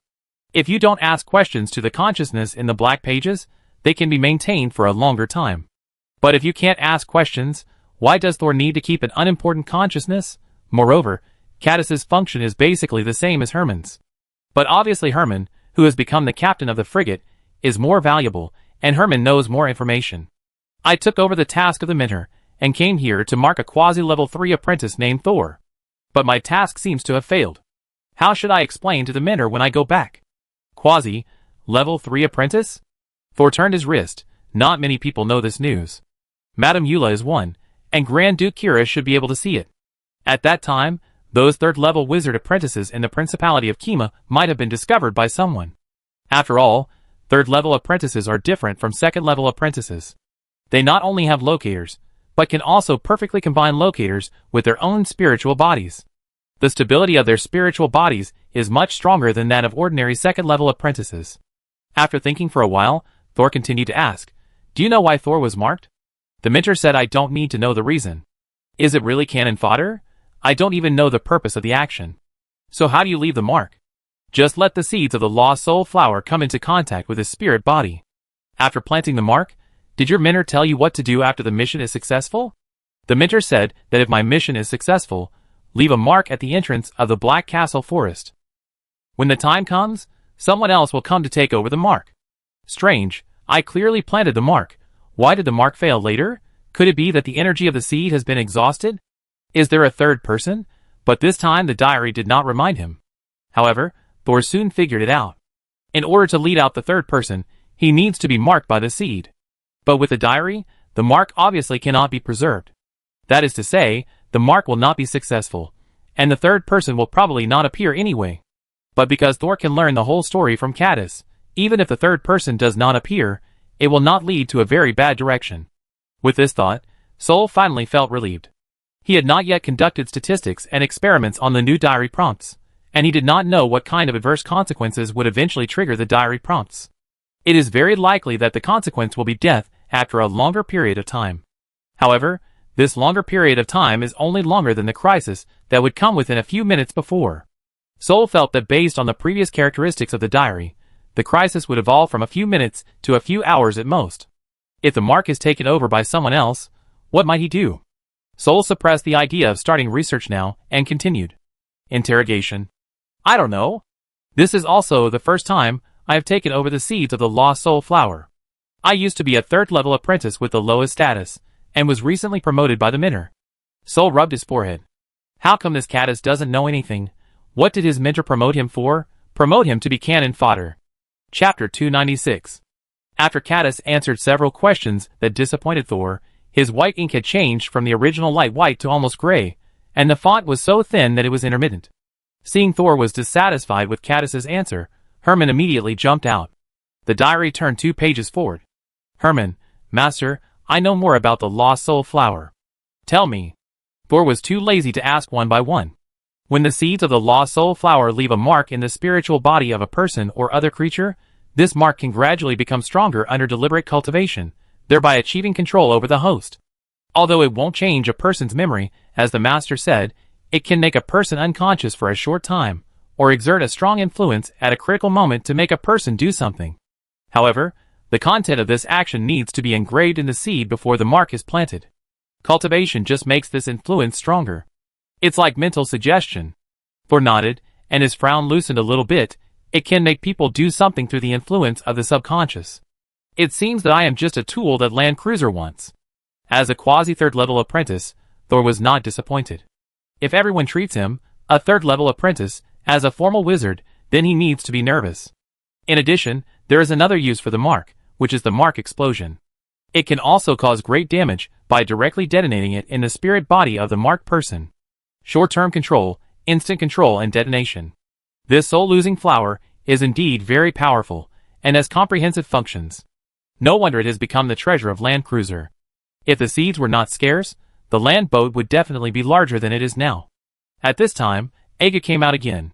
Agu, Master, this lost soul flower seems powerful, but in fact it has many restrictions, and it is even less useful for formal wizards. If you want to slightly control the actions of formal wizards, you either use the main flower of the lost soul flower, or it takes a long time to cultivate. What's more, the master's diary can swallow it up the moment it finds the mark. Even if other formal wizards are not as powerful as the master, they must have other means to eliminate the mark. Yes, the concealment of this mark is not very strong. As long as the mental power reaches the level of a formal wizard, it is still easy to find. Unless the third person mentioned by Caddis has a way to eliminate the presence of the mark, it will still arouse my vigilance and report it to the Tower Master. If Thor had not bound the diary as his own locator before entering the Black Castle, I am afraid there would be no way to immediately discover the existence of the mark. When the third person takes over, as long as he does not immediately fall into a death crisis, he may really be controlled without knowing it. If he returned to the Wizard Tower with the mark and made some moves at a critical moment, causing huge losses to the tower owner, Sol didn't think Gorza would forgive him. The person who plotted against him knew that he was very powerful, so he sent a third-level apprentice to ambush him, and also used the slender ghost sent by the wizard Bree to avoid alerting the Devil Vine. This person knew a little about Sol, and was also familiar with Black Castle. The more I think about it, the more suspicious Mrs. Euler seems. Sol crossed his arms, and tapped his arm with his index finger. The Devil Vine beside him thought it was very strange that Thor had been standing there with a changing expression after he came in, and asked it 2 questions. But it was almost hollowed out by the algae, and did not dare to say anything. If I am marked, then in order to ensure that the effect of the soul lost flower seeds on me can continue, or to prompt me to take some action at a critical moment, then the person who maintains the mark must be able to contact me frequently. This person must be someone from the Wizard Tower to do this. Thor stood up straight, his eyes rolling. Wait a minute, maybe I can. He quickly turned the diary to the page about Caddis again. Caddis, before and after you attacked me, did you communicate with anyone about the situation and results of our battle? No. You can tell from Caddis's handwriting that he is weak. That is to say, you and I are the only ones who know that you failed to complete the mark. Yes. Thor's mouth curled up slightly. Infernal Affairs experiment, first step, can I simulate the mark? The diary in the spirit body suddenly spit out a dim mark. Sol recognized it at a glance. That was the mark left by the soul-lost flower seed in his spirit body. Sol immediately activated it with mental power, and it easily flashed. Very good, the mark is there. It is genuine, no deception. I originally wanted to use mental power to simulate one. I didn't expect the diary to help me do it easily. So, can the diary interpret what information is placed in the mark inside? Unfortunately, the diary did not respond this time. Sol was not discouraged. He clapped his hands lightly. Anyway, the mark is there. He looked at the diary in his spirit again. So, Caddis, what kind of mark did your mentor ask you to leave at the entrance of Black Castle Forest? After Caddis answered Sol's last question, the handwriting that was so light that it was difficult to distinguish finally broke. The black page of Chapter 5 shattered and disappeared in Sol's spirit, and the fragments did not know where they went. Devil Ivy, can you check if there is anyone watching near the entrance of Black Castle Forest? I can't get information too far away. Really? Sol smacked his lips. Then I do it. He stepped forward and was about to put his hand on the devil ivy. Wait, Lord Thor. I try my best. I try. No, I'm sure I can see it. Soul's hand stopped 1 centimeter away from the main rhizome of the devil ivy. Although he was threatening the devil ivy, he was actually relieved that he didn't have to communicate with the plant again. It concerns my safety in the future. Please check carefully. Okay. 10 minutes later, at the entrance of Black Castle Forest, a staggering figure covered in blood came to the forest. He almost fell when he approached the entrance. He supported the tree trunk with one hand, leaving a blood-stained tender green branch on it, and turned to walk in another direction, then entered the woods again and disappeared into the darkness. About an hour later, a team of soldiers patrolling the border passed by Black Castle Forest and were about to return to Mabe City. At this time, a leading knight suddenly noticed a little blood on a tree trunk on the roadside. Go and take a look. He pointed at a soldier casually and said. The selected soldiers were somewhat reluctant. They were ordinary people who didn't want to deal with the power of the Wizard Tower. Not only could they not get in touch with the Wizard Tower, but they were also very likely to never come back. However, the soldier was lucky this time. He went over, tiptoed to take a look, stretched his neck very long, and didn't get too close. After seeing clearly, he ran back in a flash. Sir, there is a broken bloody handprint on the tree trunk, and some branches and leaves are broken on the ground nearby, but judging from the footprints on the ground, they should not have left the forest in the end. There are also a few blood stains on the ground. The soldier reported seriously, but did not notice that the knight was just looking at his collar. There was a bloody green sprout there. Sir, do I need to report it? No. The knight pulled the reins and let the warhorse move forward slowly. It seems that it is another ordinary person who mistakenly entered the Black Castle Forest. People who do not obey the ban deserve to die. Chapter 297. A few days later, a secret message spread from Mabe to the desert. A strange ship sailing on land. 2 men standing on the windward side. Codis has planted the mark, and we can notify the people inside. One of them said calmly. This time, we changed our plan at the last minute and acted in a hurry. Codis has not come back yet. Will there be any problems with the mark? The other man frowned. The first man shook his head. The blood on the new buds of the lost soul flower is fresh. Codis may have been injured in the battle. Maybe he was seriously injured and couldn't come back. However, it doesn't matter if he died outside. As long as the mission is completed, he is useless.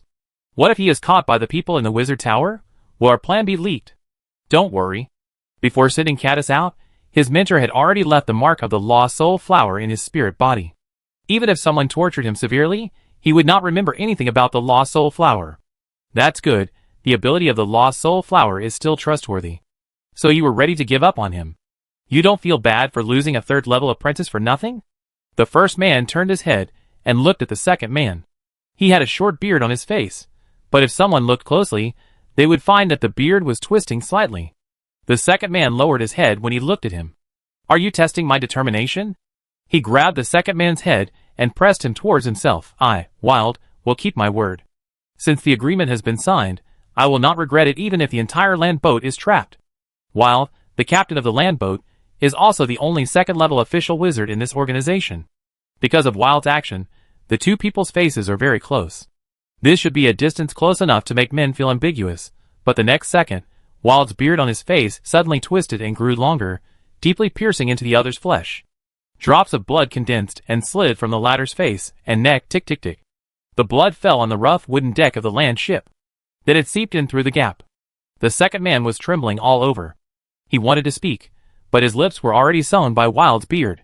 He wanted to open his mouth, but he could only reveal a mouth full of black silk. The man stared with bloodshot eyes and looked up desperately, hoping that Wild could see his intention to beg for mercy. Wild did not look back at the man whose face was already covered in blood. He looked straight ahead, looking at the rising sun at the end of the desert. In his eyes, it was like the setting sun. Wild didn't let go of the man until his struggles began to weaken. Remember, after this is done, I will marry Kira and become the new king of Kima. And no matter what happens in Kima from now on, you are not allowed to interfere. The man who was released fell to his knees, stroking his face with trembling hands, as if touching a rough piece of sandpaper. The pain began to surge after the beard faded, making the man's words become intermittent. Yes, everything is in accordance with the tripartite agreement. Wild nodded. That's good. Well, then I go back first. I pass this message back as soon as possible. Go away. After the second man got off the boat in a hurry, Wild still looked at the direction of the rising sun. Is that Thor really that important? I heard that Gorza, who rarely leaves the wizard tower, once went to pick him up. Another person walked onto the deck. Wild didn't look back, so we are very interested in that kid. However, several attempts to contact him failed. Gorza seemed to be protecting him. The newcomer rubbed his fingers. I have a strong desire to destroy the people Gorza likes. Wild said lightly, Aruba, you'd better not act on your own. I won't be the most angry person if the plan is ruined. The second prince of the Principality of Nath is also the one who has the most hope of being promoted to the second-level official wizard. Unfortunately, he failed to be promoted unexpectedly a while ago and was injured instead. However, he also secretly came to the land alone under the pretext of recuperating from his injuries. After all, some methods of recuperation are not easy to use openly in the country. I know, I don't want to bear the anger that those people have suppressed for a long time for Gorza. Haha, but I just want to know, if one day Gorza finds that the apprentice he is focused on training has become the guillotine, I wonder if he can still laugh at that time. Gorza's real purpose of going out that time was not to pick up an apprentice. Suddenly, a voice full of laughter interrupted the conversation between the two. Who? Aruba's face changed, and he looked in the direction of the voice. Wild still stared at the rising sun, with a faint expression. At this time, a handsome man with silver hair and a frivolous expression slowly walked out of the scorching sun. He casually held a harp in his hand, which looked as if it would slip from his fingertips at any time. Wild's eyes happened to be fixed on the direction where Kismet appeared, as if he was not looking at the rising sun just now, but at the silver-haired man standing in the sun's halo. Who are you? Aruba had never seen Kismet, but he knew they knew each other because of Wild's calm look. Just an insignificant person. Kismet landed on the deck and shook the harp in his hand at Aruba. Aruba looked at the harp, and suddenly his mind was filled with memories of his failed promotion. That scene seemed to be related to the harp. The musicians who were responsible for the performance at that time had all been executed by Aruba, but this could only help him vent his frustration a little. The frustration of the failed promotion has not been completely resolved until now. Seeing the attitude of the silver-haired man in front of him when facing Wild, Aruba guessed that the man was also a second-level wizard. He threw away the unimportant memories in his mind, and slightly corrected his tone. Are you also a guest entertained by the captain? Kismet leaned back, leaned on the railing, and placed the harp on a raised piece of wood. I just came to watch the fun. You just said that Gorza went out for another purpose. What exactly is it?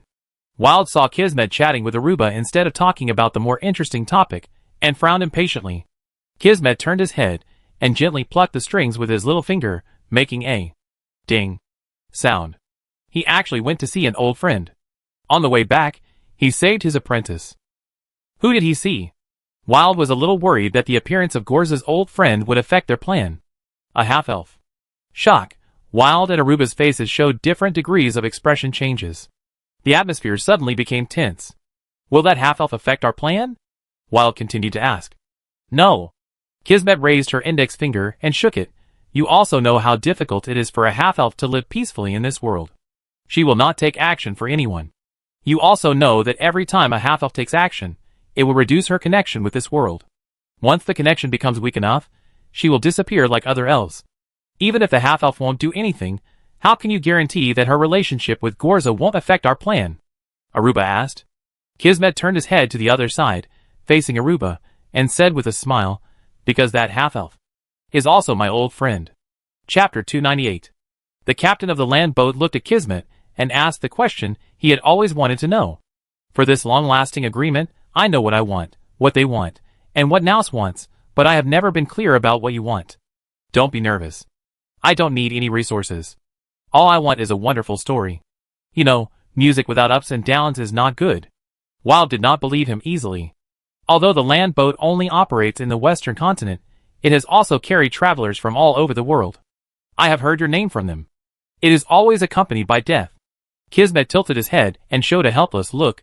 There is no way, probably because I am always accompanied by separation and loneliness. This is the main theme of my destiny. Aruba looked at Kismet in front of him, and his eyebrows twitched. He always felt that this person spoke strangely. He decided to change the topic. What does Gorza want to do with that half-elf? How would I know about this? It's not like he's meeting his lover. Wild looked at Kismet, not really believing what he said. Sure enough, Kismet added, but since he met that half-elf, He changed from majoring in light attributes to majoring in dark attributes. Wild narrowed his eyes. You mean that half-elf is related to Gorza's plan to revive Eula? Aruba clenched his fists. Then isn't she much more important than that little apprentice? Can we control that half-elf? As soon as Aruba finished speaking, Kismet and Wild looked at him with complicated expressions at the same time. Wild skipped Aruba's question directly. Can we pull that half-elf over? Kismet shrugged. You may not be able to afford the price. The biggest price will naturally be paid by those who benefit the most. Wild smiled, and his stubble on his face trembled with his muscles. You showed up today on purpose. Aren't you here to help us connect? Kismet wiped the strings of the harp, lowered his head and smiled. I was just passing by.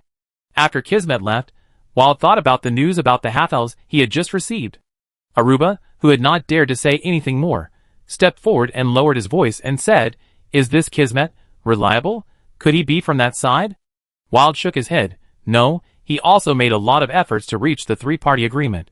Didn't you say he didn't want anything? What is he after? I don't know. It is said that wherever this guy appears, there are always large-scale deaths. I guess all his actions may be for the purpose of advancing to the third-level wizard. Third level? Aruba suddenly felt bitter in his mouth. All the complacency in his youth was worn away by the difficulties of advancing again and again. The people of the kingdom are proud of him, but they don't know that Aruba always feels anxious unconsciously when he looks at these true geniuses around him. Especially this inexplicable failure to advance, which hit him hard. He ran from Nas to land to sail, not only to heal his wounds, but also to relax. Especially since he was injured, he always had nightmares every night. He dreamed that he was playing the piano all the time, his fingers were bleeding, and his flesh was peeling off, but he just couldn't stop. Finally, he looked down and found that what he was playing was not the piano, but his own ribs. Anxiety appeared on Aruba's face again. He hurriedly said goodbye to Wild and left the deck. Maybe he was going to vent to some woman again. Wild glanced at Aruba's back with disdain, exhaled through his nose, and snorted. After a moment, he suddenly said, Can you tell the color of Kismet's emotions? A jelly-like creature that looked like a chameleon suddenly appeared on Wild's shoulder. It was now fluorescent green, and its only eye was spinning. After hearing Wild's question, it did not make any sound, but turned its head and stared straight into Wild's eyes. Without saying anything, Wild inserted his hand into his eye socket and dug out his eyeball. He threw the eyeball with blood vessels and fascia into the mouth of the strange creature. That was his companion fairy. Wild named it Yinlong. It was a very grand name, but it was a pity that Yinlong was just a weak fairy with strange taste and some special abilities. The companion fairy named Yinlong swallowed Wild's freshly baked eyes into his stomach without chewing them. So Wild watched his left eye rise and fall in the translucent body of the fluorescent dragon, gradually dyeing the fluorescent green into brown-red. It was like a swamp filled with rotten and moldy corpses. The fluorescent dragon was satisfied and finally stopped staring at Wild's other eye.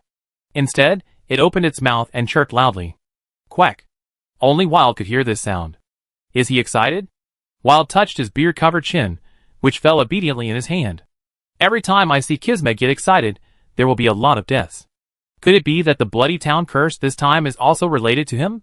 Since being ambushed by Caddis, who was sailing on land, Thor has closed the gate of the Black Castle and gathered the devil vines from the forest back to the castle. The dark green vines broke free from the ground and entangled the Black Castle, just like a giant python entangled a thin man. The Black Castle wailed silently in the ever-dark forest. Whenever someone passed by the mountain, they would feel palpitations and dizziness. This made the horror legend of the Black Castle spread throughout Mabe City again. Such a fully alert appearance naturally attracted the attention of the allies. So, just 2 days later, Bree came again. This time he did not drive a carriage, but rode a tall brown warhorse and galloped all the way to Black Castle. Unfortunately, when he arrived at the gate of Black Castle and revealed his identity, all he got was the rustling of leaves and the cold wind swirling in front of the gate. Sir Thor? Bree controlled the warhorse under him, asking it to be less nervous, and called out to the temporary owner of Black Castle again. After a long time, he heard the gate of Black Castle open. Bree breathed a sigh of relief, dismounted quickly, and stepped onto the steps of the porch. But when he saw the situation inside the gate, the cold air he had just exhaled was taken back by him. Thor, I saw traces of fighting in the woods. Are you okay? Behind the gate of the Black Castle, there was no Thor's figure, but dark green vines as dense as pythons. Thor had the devil vines completely seal the gate. Are you disappointed to see that I'm okay, Lord Bree? Thor's hoarse voice came from behind the twisted vines. Buri's face became serious. Thor, you can tell me any questions you have. I don't know what you have experienced, but as a liaison between the Principality of Kerma and the Wizard Tower, I will be responsible for all my actions. I also hope you can give me a chance to explain. If you are really worried, I can help you notify other wizards in the kingdom, even Grand Duke Kira. There was silence inside the gate for a moment. Bree said, or I can notify the Wizard Tower directly. Soul's hoarse voice sounded again, no need, the new owner of the Black Castle will come soon. Before that, I will not see anyone or say anything. You go. Bree was helpless. He knew that Thor might be suspicious of him now, but if the other party refused to communicate, he would not have the opportunity to clarify himself. He took a step back and retreated to the bottom of the stairs. I know. But I hope you can give me a chance to explain when the new owner of the Black Castle arrives. We each represent the Wizard Tower and the Principality of Kima. We hope that the misunderstanding between us will not affect the relationship between the two sides, which will make the real enemy proud. Soul did not respond, and even the door of the Black Castle slammed shut. Bree took a step back worriedly and turned to leave.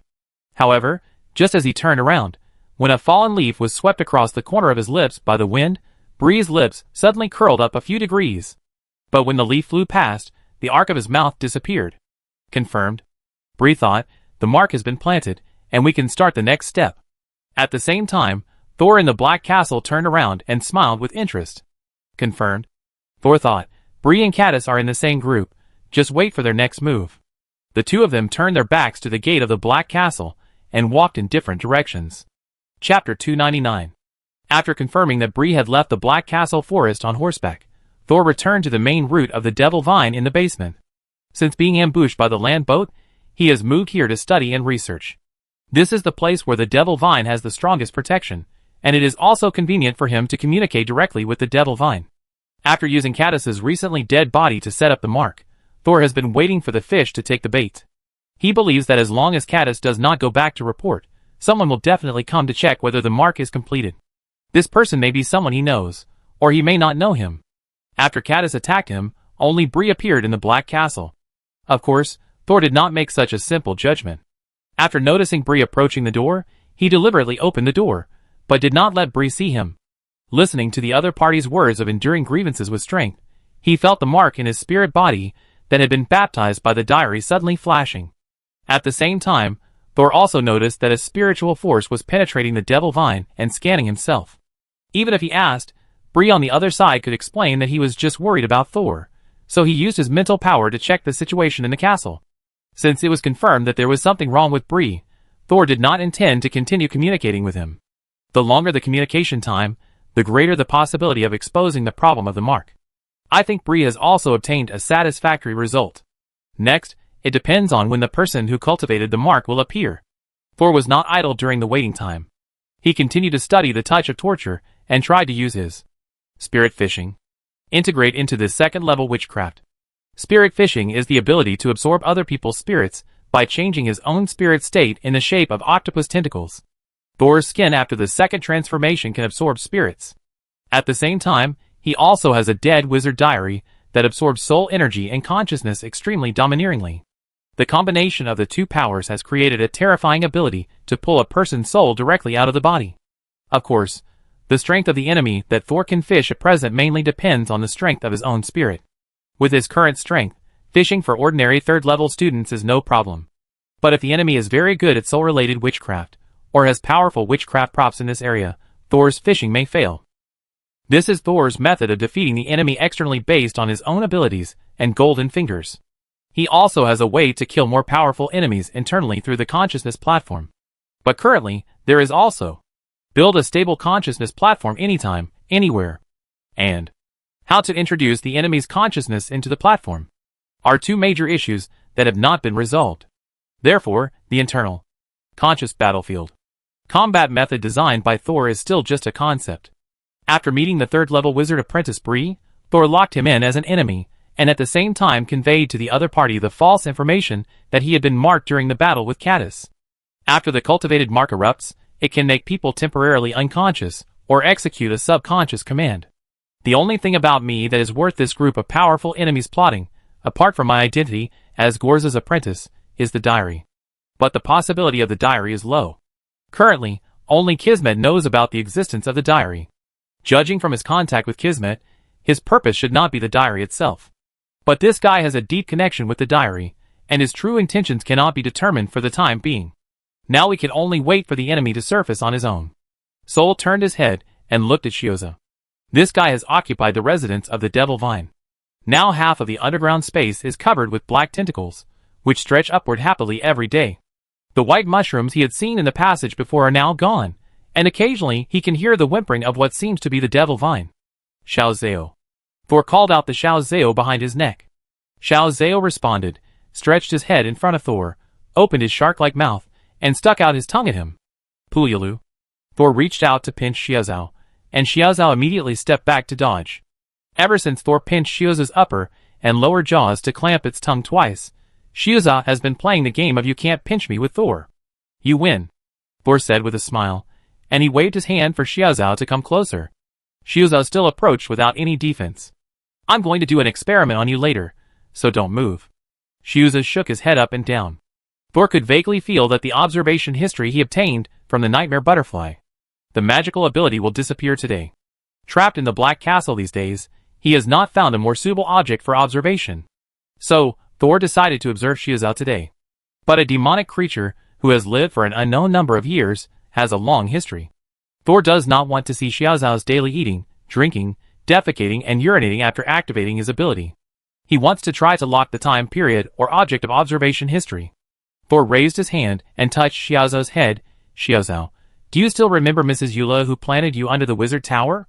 Xiaozao swayed happily for a moment, then nodded hesitantly. So in your memory, have you ever seen Lord Gorzada and Lady Euler at the same time? Xiaozao's body began to tremble slightly. It seems that there is, and it may not be a good memory. Sol sighed and stroked Xiaozao's head again. Sorry, I want to know what happened back then, so as to determine what they were going to do. After saying that, Sol activated his mental power to his eyes, and his black pupils instantly turned silver. In his eyes, Xiaoza turned into a deep black mist, covering Sol's entire vision. The next moment, the black fog spread, and Thor found himself in a brightly lit laboratory. This laboratory was arranged in a special way, but it looked familiar. The laboratory was very large, but the ground around it was covered with black mud, and there was only a high platform made of rocks in the middle. There were 2 long experimental tables on the high platform, and the tables were filled with various experimental materials and props. Between the 2 experimental tables, there was a rectangular space recessed into the high platform. This groove looked like a coffin. The view turned to the inside of the groove, where a beautiful woman with long golden hair was lying. The moment Thor saw the woman, he realized her identity. Mrs. Eula. When Thor looked into the woman's eyes, the latter suddenly opened her eyes. Their sights met in the air, and Eula suddenly smiled and said, "You are here." The sight began to move upward and shifted to behind Thor. He saw a passage hanging in the air on the wall behind him, and a tall and thin man was standing in the shadow of the passage. But the next moment, the man suddenly appeared on the platform, standing on the edge of the square pit, looking down at Eula. "Was it you just now?" The man lowered his head, his gray hair that had not been taken care of for a long time fell in front of his eyes, and his pair of silver eyes were as gentle as water. Looking at the other person's eyes, that were slightly curved when he smiled, Thor instantly recognized his identity. Master Gorza? So this is what the master looked like before he turned himself into a mummy. He looked like a bachelor or a doctor, with a gentle temperament. He did not have the weird feeling of swaying in the light when he transformed into Fenda. Chapter 300. Eula smiled and stretched out her hand, but Gorza didn't take her hand, but leaned over and carried her out directly. Eula seemed very satisfied, and said with a smile, "Are you scared? Don't worry, I have prepared a lot, so we can start the experiment with confidence." Eula looked at Gorza with joy. But the next second, she couldn't wait to jump down from Gorza's arms, and walk to one of the long experimental tables. Of course, before we start the experiment, we need to prepare a lot of companion flowers. I borrowed some seeds from my sister, but you still need to contact Land Boat for a large amount of stock. Eula picked up a piece of paper from the table. From Thor's current perspective, he couldn't see the words on it, but he could see Eula's expression clearly. If just now when Mrs. Eula and the Tower Master looked at each other, their eyes were full of beating joy, then now, when she looked at the white paper in her hand, her eyes were burning with blazing fire. Through Eula's trembling hands, Sol could directly see her enthusiasm and excitement at the moment. We can start right away. However, Eula's words were stopped halfway, because the man behind her suddenly used his hand as a knife to cut off half of Eula's head. When the blood was spilled all over the laboratory table, Eula's body twitched and fell to the ground. Gorza, who was also splashed with blood, gently dragged the upper half of Eula's head. After a long silence, he suddenly sighed. The experiment failed. Sol felt cold all over and couldn't breathe. The next second, he was shrouded in black fog again. But when the black fog dissipated, Sol found himself still in the history of Shuzhou. This is another history. It was still the strange laboratory with black mud all around. This time, Sol saw Gorza, who had become thinner. His hair was longer and messier, and it seemed that a long time had passed since the last history. He walked to the middle of the platform, leaned over and took out a woman from the rectangular groove in the middle. It was the body of Eula with half of her head missing. She was no longer bleeding, but the muscle tissue in the cross-section of her head still looked fresh. Gorza gently placed the person on the empty long laboratory table. He first gently took off the clothes on the female corpse, revealing the corpse's fair and graceful body. Then Gorza raised his hand, and a 3-centimeter-long small blade quietly appeared between his thumb and index finger. The blade was very sharp and very thin, and it trembled slightly as Gorza's hand muscles trembled. Suddenly, the shaking stopped. Gorza leaned down again, pressed his hand and the blade together on the gap in Eula's head, and very carefully, very gently, began to peel the skin. The black fog once again enveloped the surroundings. Thor opened his eyes again, and saw the small algae sticking out its tongue like a puppy, and the huge black tentacles swaying in the sky opposite, and the devil vine surrounded by dozens of tentacles, which seemed a little aggrieved. He came back from history. Perhaps Shuza's level was far lower than the diary, and Sol's remaining ability to observe history saw more scenes in Shuza's history. Patting Shuza's head, letting it move freely, Sol stretched his arms and moved his stiff limbs. His eyes roamed in the void, and all he thought about was the history he had just seen. The Tower Master killed Lady Eula and peeled off her skin. These two scenes are exactly what Eula said. If you look at it this way, then Eula didn't lie. But Thor still has some doubts. In the first history, Eula's statement was clearly that a certain experiment was just about to begin, but Gorza cut off Eula's head and said, "The experiment failed." What exactly is the experiment they are talking about? Is the experiment they are talking about the same experiment? But no matter what the two people's positions are, Thor can be sure of one thing. Eula now really hates Gorza. However, due to Gorza's strength, her hatred could only turn into verbal complaints and erratic temper. But what is the real entanglement between the two people? This history cannot be fully revealed. It may be that Gorza killed Eula, but according to the conflict between Eula and Gorza's words, it may also be that Eula has had problems. Thor pinched his nose bridge, and he suddenly felt a headache, not pathological, but physiological. The world in front of me is always a fog wrapped in another fog. Every time he wanted to find out the truth, he would find that the truth was hidden in another lie. So what is the truth? Sol actually doesn't care much about the question of who killed whom, but he is obviously in the vortex and has reached level 3, and is about to officially participate in Gorza's research project. He always needs to know what he needs to study, and whether he will be sent to the guillotine. Although the risk warning brought by the diary has changed from a few minutes to a few hours, or even a few days, he can't always rely on the diary to identify the direction of progress. Especially after Kismet appeared, Thor felt a sense of crisis. So he tried hard to strengthen his connection with the diary, explore the ability of the diary, and connect the diary with his witch body transformation and major in witchcraft. If one day, I lose the diary. Thor thought of this and suddenly smiled. Don't think about that. With my current connection with the diary, if I lose the diary, I will definitely die. So there is no need to consider the consequences of the diary being stolen. After using up the last ability of observation history, Thor kept all his questions in mind and re-entered the study of knowledge. Half a month passed in this tense and boring atmosphere. During this period, Wizard Bree seemed to want to continue to prove his innocence and came to Thor again. Thor still spoke to him through the wall woven by the devil vine, but did not make any promises. He was just a temporary master, and his words did not count. Then, he, the temporary master, went back to oppress the local residents with Shiazao. Devil vine. Gone. Afterwards, Fury never came again, finally giving Thor a little quiet space. So when the door of the Black Castle was knocked again half a month later, Thor did not react for a while. Maybe the successor of the Wizard Tower came. He happened to have a formula on hand, and he didn't want to put it aside when he was halfway through the calculation. So he asked the Devil Vine to find out who came. If it was Buri again, Thor planned to pretend that he didn't hear it. But the feedback from the Devil Vine was that someone from the Wizard Tower came. A man and a woman got off the carriage. Thor threw his pen and said, "Finally someone is here." Turning his head to the black tentacles swaying happily on the ground, he said, "Xiao Zhao, put them all away." Xiao Zhao also knew that the two were about to return to the Wizard Tower, so he took all the tentacles on the ground back to the main body without saying a word. For a moment, the originally crowded underground space became much larger. The Devil Vine carefully stretched its aerial roots, as if it couldn't believe that it had finally regained its territory. "It's a pleasure to spend this time with you, Mr. Thor." "Me too," Thor said, trying not to laugh. He walked out of the underground space quickly, and came to the gate of the Black Castle. Just to be on the safe side, he did not open the door, nor did he even remove the Devil Vine wall in the room. "Excuse me, who is coming?" Thor deliberately lowered his voice to make himself sound a little nervous and gloomy. "Your old buddy." Chapter 301. A familiar and cheerful girl's voice came from outside the door, and Thor opened his eyes wide in surprise. He removed the Devil Vine in front of the door, and released his mental power. There was indeed a man and a woman standing outside the door, and they did not resist Thor's mental scan. After this exploration, Thor immediately opened the door of the Black Castle. Kelly, with a metallic reflection on her face, stood expressionlessly at the door. The other person frowned and seemed to be thinking about what old couple meant. "Kelly! Senior Byron?" Thor did not expect that he would see both of them outside the tower at the same time. "Why are you here at the same time?" Thor looked at Byron first. "Is it the senior who came to take over the Black Castle?" It's me!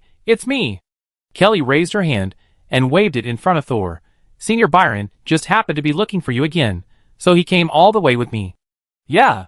Byron did not open his mouth, but just nodded in cooperation. Thor was a little surprised. He stepped aside and let the two friends, who had traveled a long distance, come in to rest. The three of them walked side by side in the Black Castle. Thor asked Kelly, "Aren't you only level 2? How can you take over the Black Castle? Aren't you also level 2? Kelly rolled her eyes, but she was just complaining out of habit. "I won't run around in the Black Castle. I'm just here to study and experiment, and to help pass messages between the Principality of Kerma and the Wizard Tower." Thor stopped, frowned, and clearly expressed his concerns.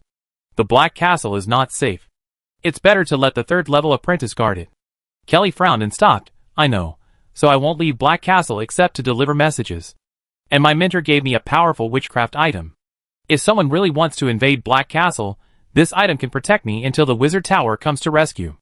Besides, there is a reason why I applied for this job." Senior Byron, who walked silently at the back, didn't know what he was thinking. When Thor and Kelly stopped one after another, he was still walking forward, and then bumped into Thor's shoulder. This interrupted the conversation between Thor and Kelly. Because when Thor touched Byron's body, his gray skin suddenly had a ripple. Although he couldn't see it because of his clothes, Thor could feel that his skin seemed to have a small crack. The crack didn't hurt, and it seemed that something was stirring in the wound. Thor silently calmed the skin and let the wound heal automatically. Then he maintained a blank expression and looked at Byron. All of the above happened in a very short period of time, so short that it was like a flash of thought. Kelly realized what happened at this time, and she turned around. "Instead of worrying about whether I can live well in Black Castle, why not ask about the situation of Senior Byron first? I think he is more anxious." Thor looked at Senior Byron seriously this time, and Byron stood there and let Thor observe him. "Senior, is it the question from last time?" Byron hesitated and nodded, but still did not open his mouth. Only then did Thor realize that after meeting Senior Byron this time, his mouth on his neck had never cracked open, and he had always used body language or dull him to replace it. Could it be that the problem has become so serious that he can't even open his mouth to speak? Sol immediately said to Byron, "Senior, please wait for me in the laboratory on the 3rd floor. I will come to you as soon as I hand over to Kelly." Byron nodded. In the past few years, he often went in and out of Chuesho Valley near Mobe City, so he was more familiar with Black Castle than Thor. The three of them parted ways at the stairs in the front hall. One went up, and the other two went down. Thor took Kelly along the basement, the wine cellar, and the cave to see the huge main root of the Devil Vine. "This is the Devil Vine. I took up the post in a hurry. I only knew that I could become the temporary owner by injecting my mental power into the main root of the Devil Vine. But you should know more than me since you have accepted the task." "Of course." Kelly nodded proudly, and she rolled up her sleeves, revealing 2 white arms that had not seen the sun for many years. Her skin was very good, with a faint golden glow, just like a girl sprinkled a layer of gold powder with makeup. Soul stared at Kelly's arm. Does it look good? Has the metal toxin in your body not been resolved yet? I left this here on purpose. Kelly said, as she took out a tube of blue potion from her pocket. It's for my next research. She opened the potion, tilted her head back, and swallowed all the liquid into her stomach. Then she immediately lowered her head and covered her mouth, tears welling up in her eyes, as if she had swallowed a tube of mustard. After waiting for a few seconds, she blinked away the mist in her eyes, and said to Thor with a hissing voice, "The radioactivity of metals you mentioned last time gave me some inspiration. I decided to try to develop this special metal toxin. However, this toxin can easily go out of control and affect people around, so my mentor suggested that I find a closed and unmanned space to continue my research. If there are any problems in the process, I can contact him directly." "So you thought of Black Castle?" Thor sighed. "Do you know how to contact the Wizard Tower in Black Castle?" "Of course, I came here after making sufficient preparations." Kelly raised her eyebrows proudly at Thor. "Only the official owner of the Black Castle can contact the Wizard Tower, not the temporary owner. So don't worry, I won't be in danger but can't ask for help." "So that's how it is." Soul suddenly realized. So Bree and the others were sure that they had no way to ask for help from the Wizard Tower. Kelly let out a long breath, raised her hands, and approached the Devil Ivy as if she was going to strangle someone. "Hello, it seems that you are my future new master." The voice of the Devil Vine sounded a little excited. But Kelly did not respond to it, but continued to slowly approach the Devil Vine. "You seem a little nervous." Thor was a little confused. Kelly did not need his reminder, obviously knew the process of becoming the master of the Black Castle, but she looked much more serious than Thor at that time. Kelly stared at the Devil Vine. "Don't talk to me first. I heard from my mentor that it is very difficult to establish a spiritual connection with the Devil Vine, so I should be prepared that I might not succeed in one go. I don't want to drink the spiritual potion a second time." Although she asked Thor to shut up, she kept talking. Thor suppressed his smile. "I'm really nervous." "But is it so difficult to establish a spiritual connection with the Devil Vine?" Thor squinted at the Devil Vine. Several tiny aerial roots twitched for no reason. At this time, Kelly finally walked in front of the Devil Vine and pinched it hard with both hands. Her neatly trimmed nails left a crescent on the surface of the root. The muscles on Kelly's face were tense, and it was obvious that her mind and body were working together. Another minute later, she suddenly opened her eyes, opened her mouth slightly, and looked surprised. "I succeeded?" She pouted. "It's not that difficult."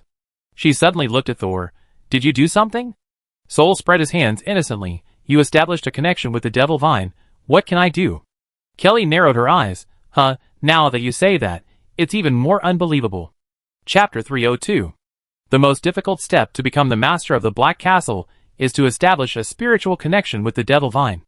Only by establishing a good connection with the Devil Vine can we ensure that we have a complete grasp of the Black Castle and the Black Castle Forest. It can be used for both attack and defense. Therefore, the Devil Vine is the core of the entire Black Castle away from the Wizard Tower. After Kelly completed this step, she did not need Thor's guidance on other things. Thor was not as clear as she was. Therefore, Thor left Kelly alone underground, and after politely and deliberately saying goodbye to the Devil Vine, he went up to the laboratory on the third floor alone. Senior Byron was already waiting in the lab. When Thor arrived at the door, he saw that the door of the lab was open. Senior stood quietly inside, still breathing, but like a corpse. Closer to death than those dishonest corpses in the second warehouse. Being promoted to a formal wizard seemed to be more dangerous than Thor imagined. "Senior, are you okay?" Hearing Thor's voice, Byron slowly turned his head. The skin on his neck was stretched and squeezed, forming several deep wrinkles. Like clothes, more like skin. Byron didn't say anything, but Thor had guessed why he and Kelly came to find him.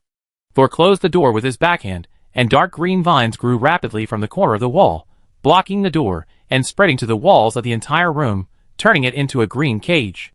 Byron's neck followed the Devil Vine and turned around, then bounced back to the front, looking at Thor in confusion. He couldn't speak now, but his eyes had already expressed his meaning well. Kelly has established a connection with the Devil Vine. Soul rubbed his nose. "It's just that I have a better relationship with the Devil Vine, and it is willing to help me occasionally." Byron stared at Thor for a few seconds, then nodded silently. "Byron, okay." Byron once bought a method to absorb evil spirits from Thor, but even if Thor taught Byron this method, the latter could not use it. So Thor promised to help Byron absorb the evil spirits in his body. Now that he saw Byron hurriedly followed Kelly to find him instead of waiting in the wizard tower, he knew that the senior's condition should have reached the limit, and he must absorb the uncontrolled evil spirits as soon as possible. So after he confirmed that Kelly could establish a connection with the Devil Vine, he left Kelly behind and hurried to check on Byron's condition. Seeing that the other party didn't even dare to speak, Thor knew that he had to absorb the evil spirit now. This was the first time he absorbed the evil spirit for others, so he had to be cautious. Therefore, Thor asked the Devil Vine to seal the entire room to prevent outsiders from entering. On the one hand, it was to prevent Kelly from suddenly entering and disturbing his progress, and on the other hand, it was to protect Kelly from being affected.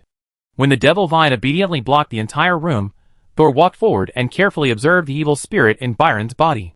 "Senior, can you let go of the evil spirit in your body now? I need to confirm where to start." Byron hesitated for a moment, but soon nodded. He took off his outer robe and the linen long gown inside, revealing a slightly swollen body. Then, his body suddenly swelled twice, vaguely resembling the human balloon in Chueshu Valley. But this time, unlike before, Byron's swollen body did not expand evenly into a sphere, but more like a meteorite with pits on the surface. Thor noticed that a terrifying human face appeared on the other person's skin from time to time. The pupils and mouth were sunken, and the nose and cheekbones were protruding. Each face had a hideous expression. They were desperately rushing out, trying to break through Byron's control of them. The senior's expression also became distorted.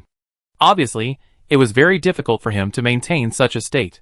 Thor narrowed his eyes, and quickly scanned the senior's body. Suddenly, he swung his hands, and the skin on his fingertips merged and deformed, gradually stretching, and turned from a pair of arms into two thick octopus-like tentacles. Byron, who had been paying attention to Thor's movements, was shocked by the changes in front of him. His eyeballs kept shaking, as if they would fall out of their sockets at any time. "Senior, don't move," Thor said, then raised his hand and thrust forward, with two tentacles piercing Byron's throat and heart respectively. These two places are vital points for normal people. Facing Thor's attack, Byron subconsciously wanted to dodge.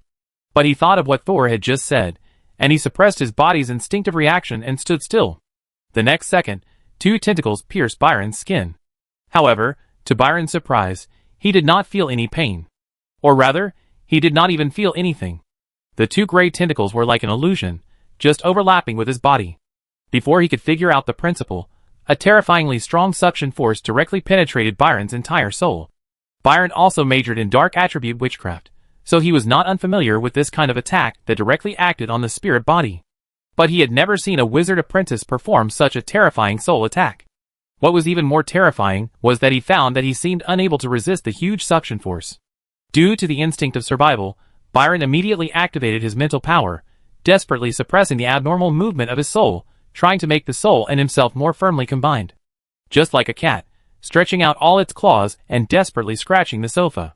Thor looked up at Byron, but did not stop Byron from using his mental power. In fact, Thor was already very satisfied that Senior Byron had refrained from launching a magic attack. Because it was the first time for him to absorb evil spirits for others, many things were done by trial and error. Thor found that Senior Byron's actions to stabilize his own mental power were beneficial. He was now like tearing off the plaster that had been on Byron's body for a whole day. He asked Byron not to move so that he could use more force. And Byron's subconscious action of stabilizing his own soul was to increase his skin. This is necessary, otherwise Thor might tear off a layer of Byron's skin while tearing off the plaster. Finally, with the continuous efforts of Thor and Byron, the evil spirit hidden in Byron's body was finally absorbed by Thor's tentacles. In Thor's mind, a sizzling sound seemed to ring. "It's done!" Thor retracted his tentacles, and there were no wounds on Byron's body. Looking at Byron, whose expression was gradually calming down, Thor smiled and asked, "Senior, how do you feel now?" Byron closed his eyes, and felt the changes in himself. After a while, a crack appeared in his throat. "Very good. I haven't felt this good for a long time." Thor also breathed a sigh of relief. He was worried that after absorbing the evil spirit, he would cause other burdens to Byron. However, when Thor's tentacles absorbed the evil spirit, they seemed to have discovered the secret of Senior Byron. "Senior, your body.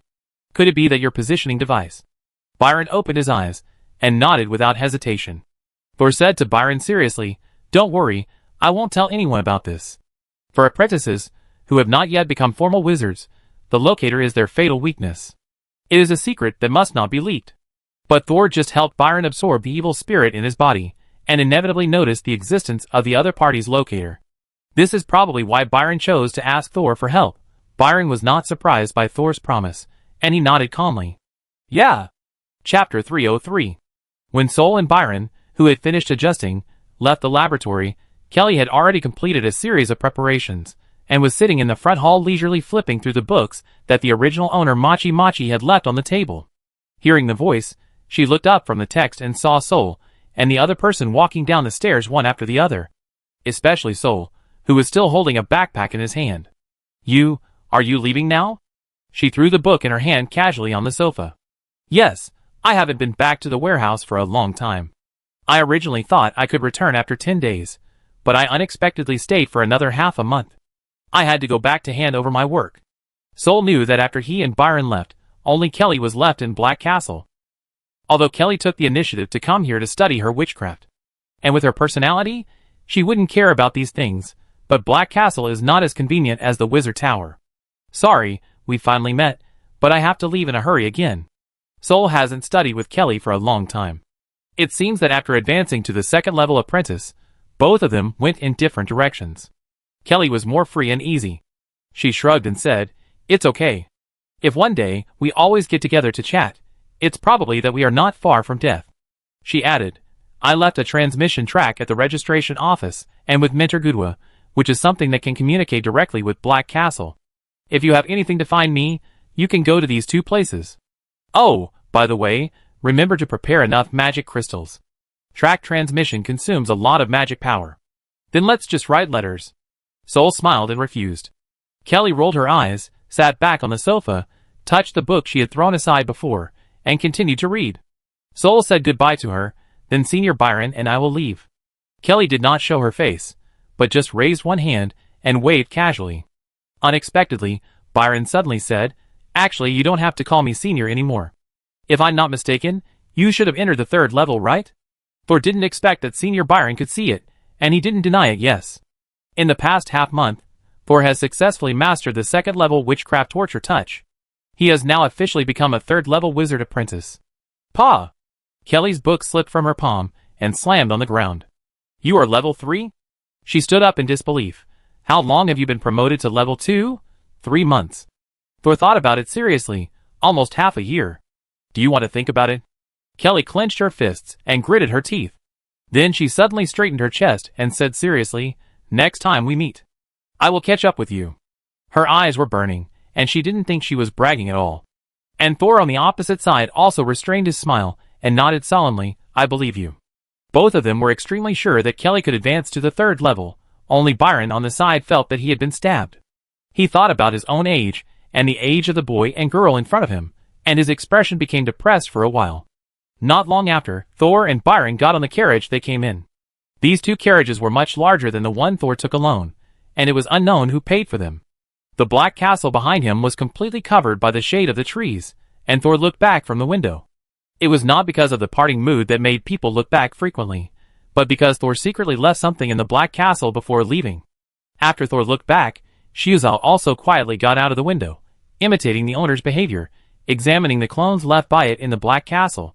Although Kelly is not as easy to attract firepower as Thor, and she even has witchcraft props prepared by her mentor for self-defense, Thor knows that the relationship between Mobay City and Black Castle is not as solid as it seems, so he is naturally worried about Kelly staying here alone. So, he ordered Shuzao to leave a clone here, allowing it to seize the nutrients of the Devil Vine at a critical moment to protect Kelly. Shuzao is a soul-eating demon swamp, and was originally a demon creature of the same level as the Devil Vine. But since following Thor, its power has also been affected by the diary, and is constantly getting stronger. Therefore, when Shuzao encountered the Devil Ivy, he could easily suppress the opponent and almost occupy the opponent's nest. Presumably, the Devil Ivy will soon discover Shuzao's clone in the Black Castle forest. I hope it won't cry too loudly when the time comes. I really envy you. Byron, who was sitting opposite Thor, sighed when he saw Thor finally sit up straight. Thor was still thinking about the Black Castle in Mobay City, and didn't react for a while. For you and Kelly, it's only a matter of time before you advance to the third level apprentice. Unlike me, if I hadn't gotten your plastic bone formula, I might have left the Wizard Tower and was out there, desperately searching for a way to advance. Sol smiled. In fact, It was you who got the epiphany by relying on your own wisdom. My formula is not the real solution. But I know how rare an epiphany is. It seems that the problem of the evil spirit in his body has been solved. Senior Byron, who has not spoken for a long time, suddenly opened up. Even for a powerful wizard tower, it is very difficult to train a third-level apprentice. Even Kong Sha, who was extremely talented at the time, is still struggling to find a way to advance. Speaking of this, Byron suddenly remembered something, and his face was slightly gloomy. By the way, Nick is dead. Sol was stunned. Senior Nick. The last time he saw Nick, he found that his condition was not right. Thinking that he had helped him in Chueshu Valley, Sol asked about his situation. It's a pity that Nick didn't want to tell Thor anything, and he didn't take the initiative to find Thor. And Nick majored in light attributes. Even if Thor knew the trouble he was facing, he probably couldn't help. How did he die? Was it an accident or murder? Thinking that Nick was closely related to the Moshung fruit, Thor hurriedly asked Byron about the cause of Nick's death. Neither. He failed to advance, and was contaminated. Failed to advance. Thor murmured, he really will die. Thor recalled the last time he saw Nick. Nick majored in light attributes, but the witchcraft he studied was all related to emotions. Sol had never asked why emotions belonged to light. Sol always felt that majoring in dark attributes was more dangerous. After all, it often dealt with death and evil spirits. That knowledge also looked weird, full of chaos and evil. But now it seems that light attributes may just sound good. Byron told Thor that Nick majored in emotions, but he also needed to suppress his emotions. Every time he was injured or his spirit body fluctuated, the fear, sadness, and even joy he suppressed would be reflected back like a tsunami. If he cannot resist the counterattack of the emotional tsunami, his spirit will collapse. Therefore, Nick often needs the grinding sound fruit to help him get through the most difficult period of the emotional tsunami. These descriptions can match Nick's final state. Because he heard the death of an acquaintance, Thor's mood was inevitably a little fluctuating, but his last nervous look didn't seem to be just contaminated. Thor remembered that Nick was emotionally tense at the time, but his rationality was not affected, and he gave him the remaining grinding sound fruit. Thor frowned. The apprentice, who applied for a large amount of grinding sound fruit in the registration office died, and the entire Mofin town was wiped out. Now even Nick, who is most familiar with the role of grinding sound fruit, is dead. The atmosphere in the carriage gradually became solemn. Now, almost everyone related to grinding sound fruit is dead. Chapter 304.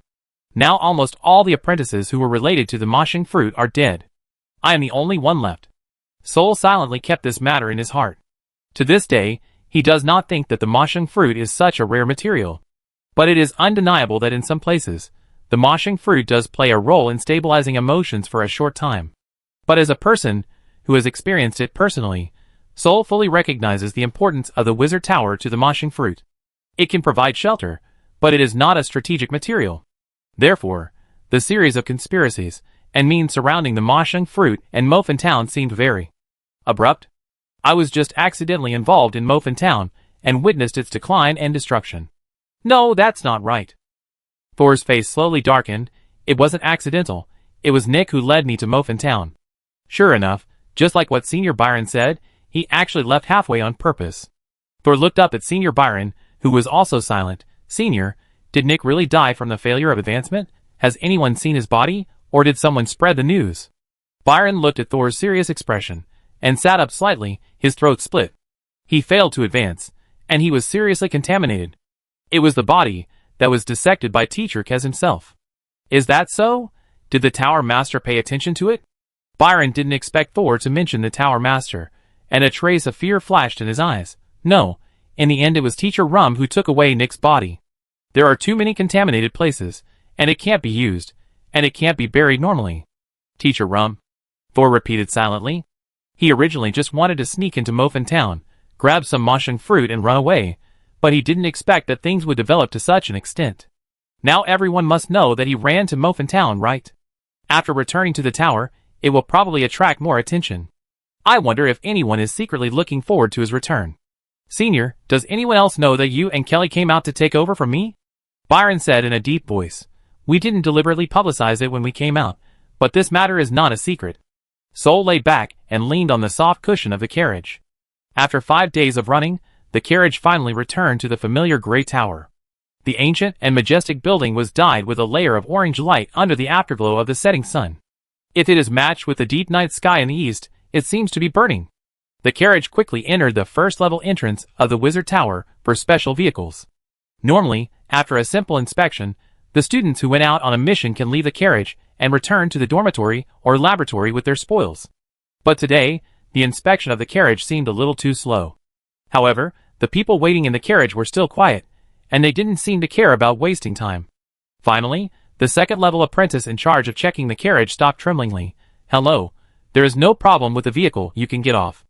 At the same time, two figures appeared in the direction of entering the Wizard Tower. One was Luo Kai, the president of the Mutual Aid Association, and the other was Jiro, a third-level wizard apprentice with a playful face. "I'm afraid you need to wait a moment." Luo Kai stepped forward with a worried look on his face. He said to the carriage with the door closed, "Thor, although you have successfully escaped from the cursed area of Blood Town, we need to take you for another full-body check just in case." After saying this, Luo Kai tilted his head.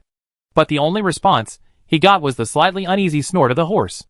Luo Kai narrowed his eyes and reconfirmed the mental power in the carriage. One was Byron, and the other was Thor. Although the second mental power fluctuation was weaker, Luo Kai could be sure that it was Thor's fluctuation. For him, confirming identity through mental fluctuations is much more accurate than confirming identity through face. "Thor, don't worry, I invited Monica's best apprentice, Senior Jiro. You have also seen him. He is very proficient in witchcraft to resist curses." The people in the carriage still did not respond, and the smile on Luo Kai's face slowly faded. On the contrary, Jiro's shoulders twitched at the entrance. "Are you sure Thor is in this carriage?" "Of course." Although Luo Kai said it with certainty, the long silence in the carriage made his certainty sound less convincing. "Then what are we waiting for?" Jiro said, still with an ostentatious smile on his face, and walked straight to the carriage. "Open the door." The door opened, and the person inside looked over, a mouth opened on his slender neck, revealing a row of sharp teeth. "Jiro." "Hello, Byron. When are we going to go out on a mission together?" Although Jiro was talking to Byron, his eyes were always scanning the carriage.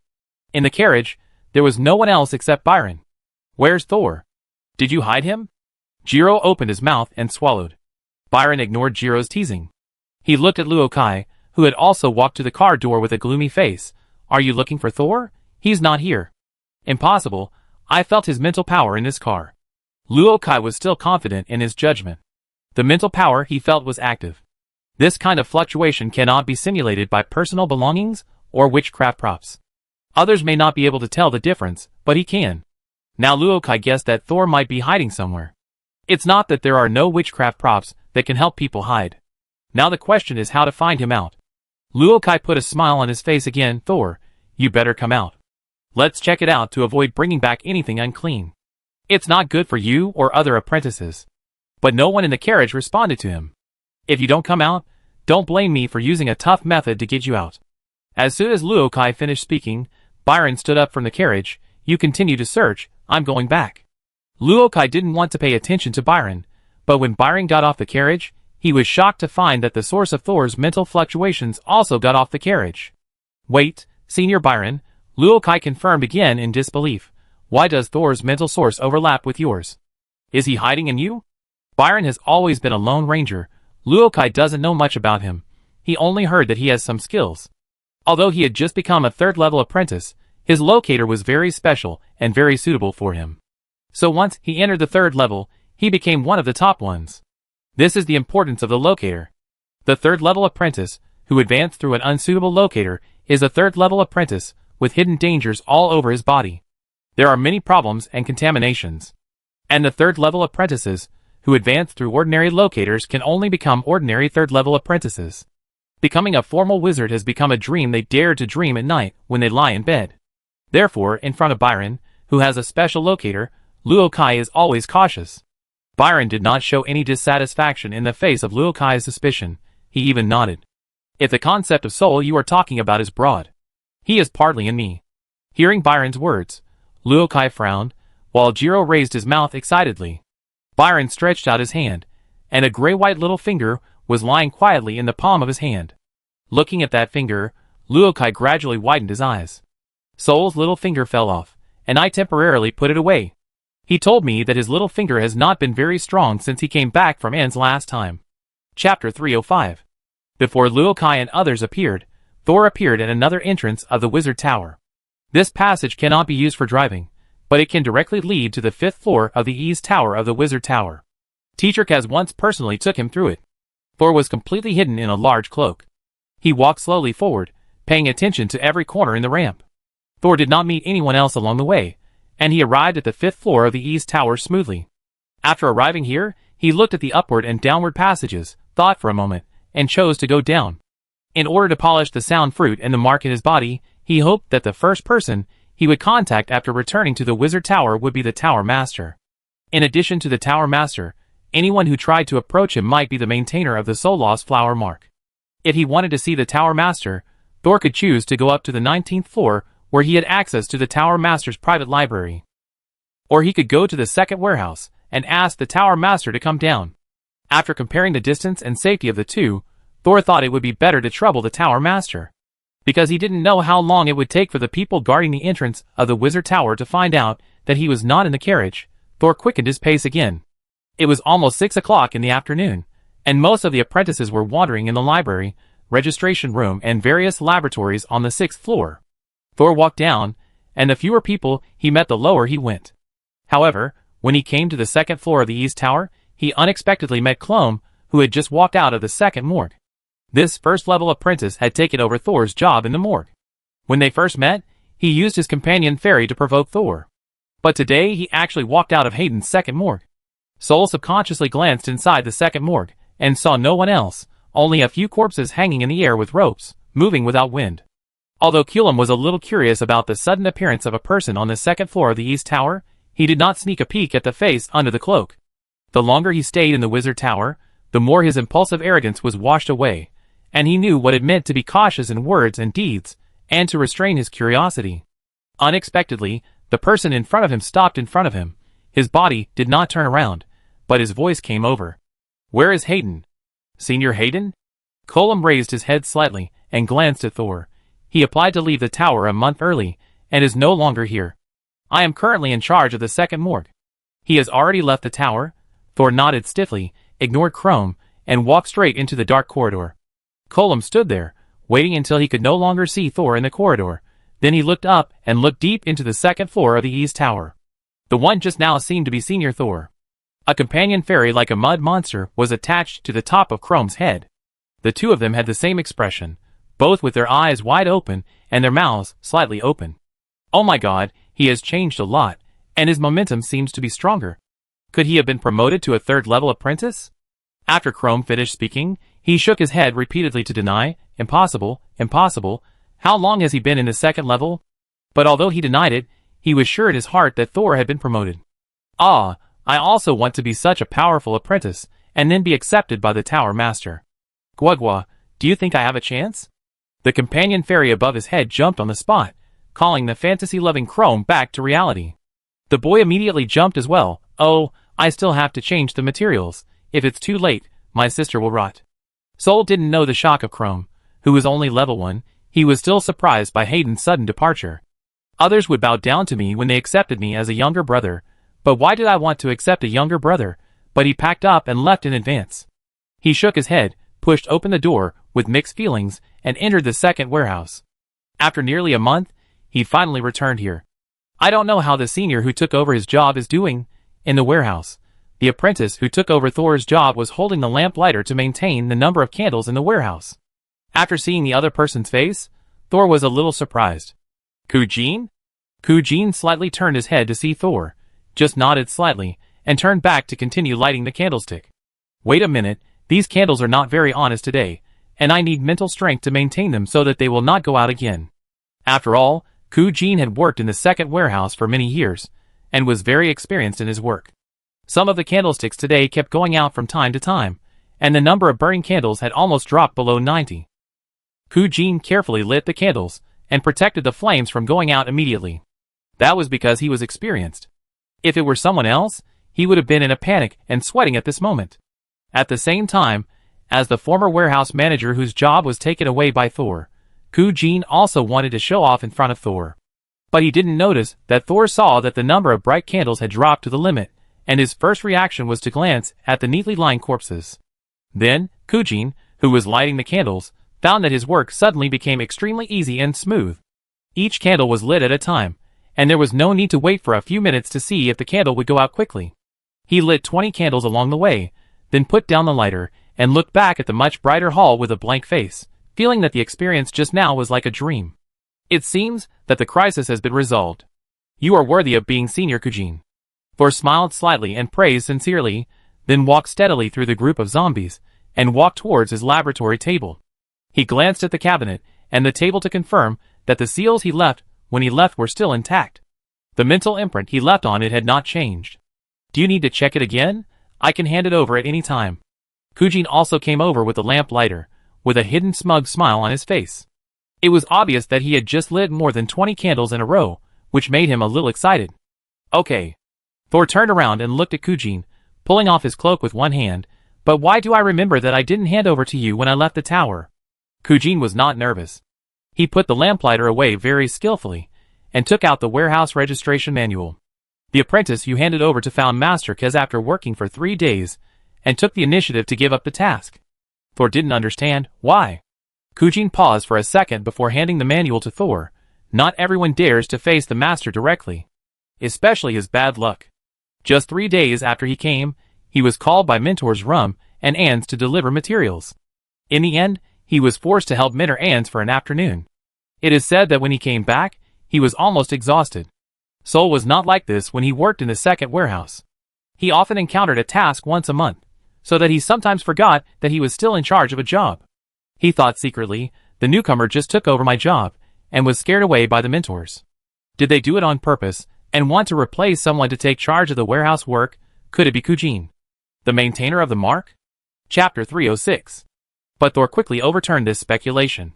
If Kujin took over the second warehouse 3 days after Thor left, Thor had not yet been marked with the Lost Soul flower. He had not even arrived at Mofin Town, so the plan to plant the mark on him had not started. Kujin's appearance should have nothing to do with the mark.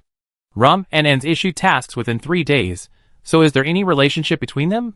Was Kujin allowed to take over the warehouse for another purpose? Although he thought Kujin was unlikely to be the maintainer of the mark, in order to confirm it, Thor still let the diary fly out the flattened weak mark. The mark did not respond.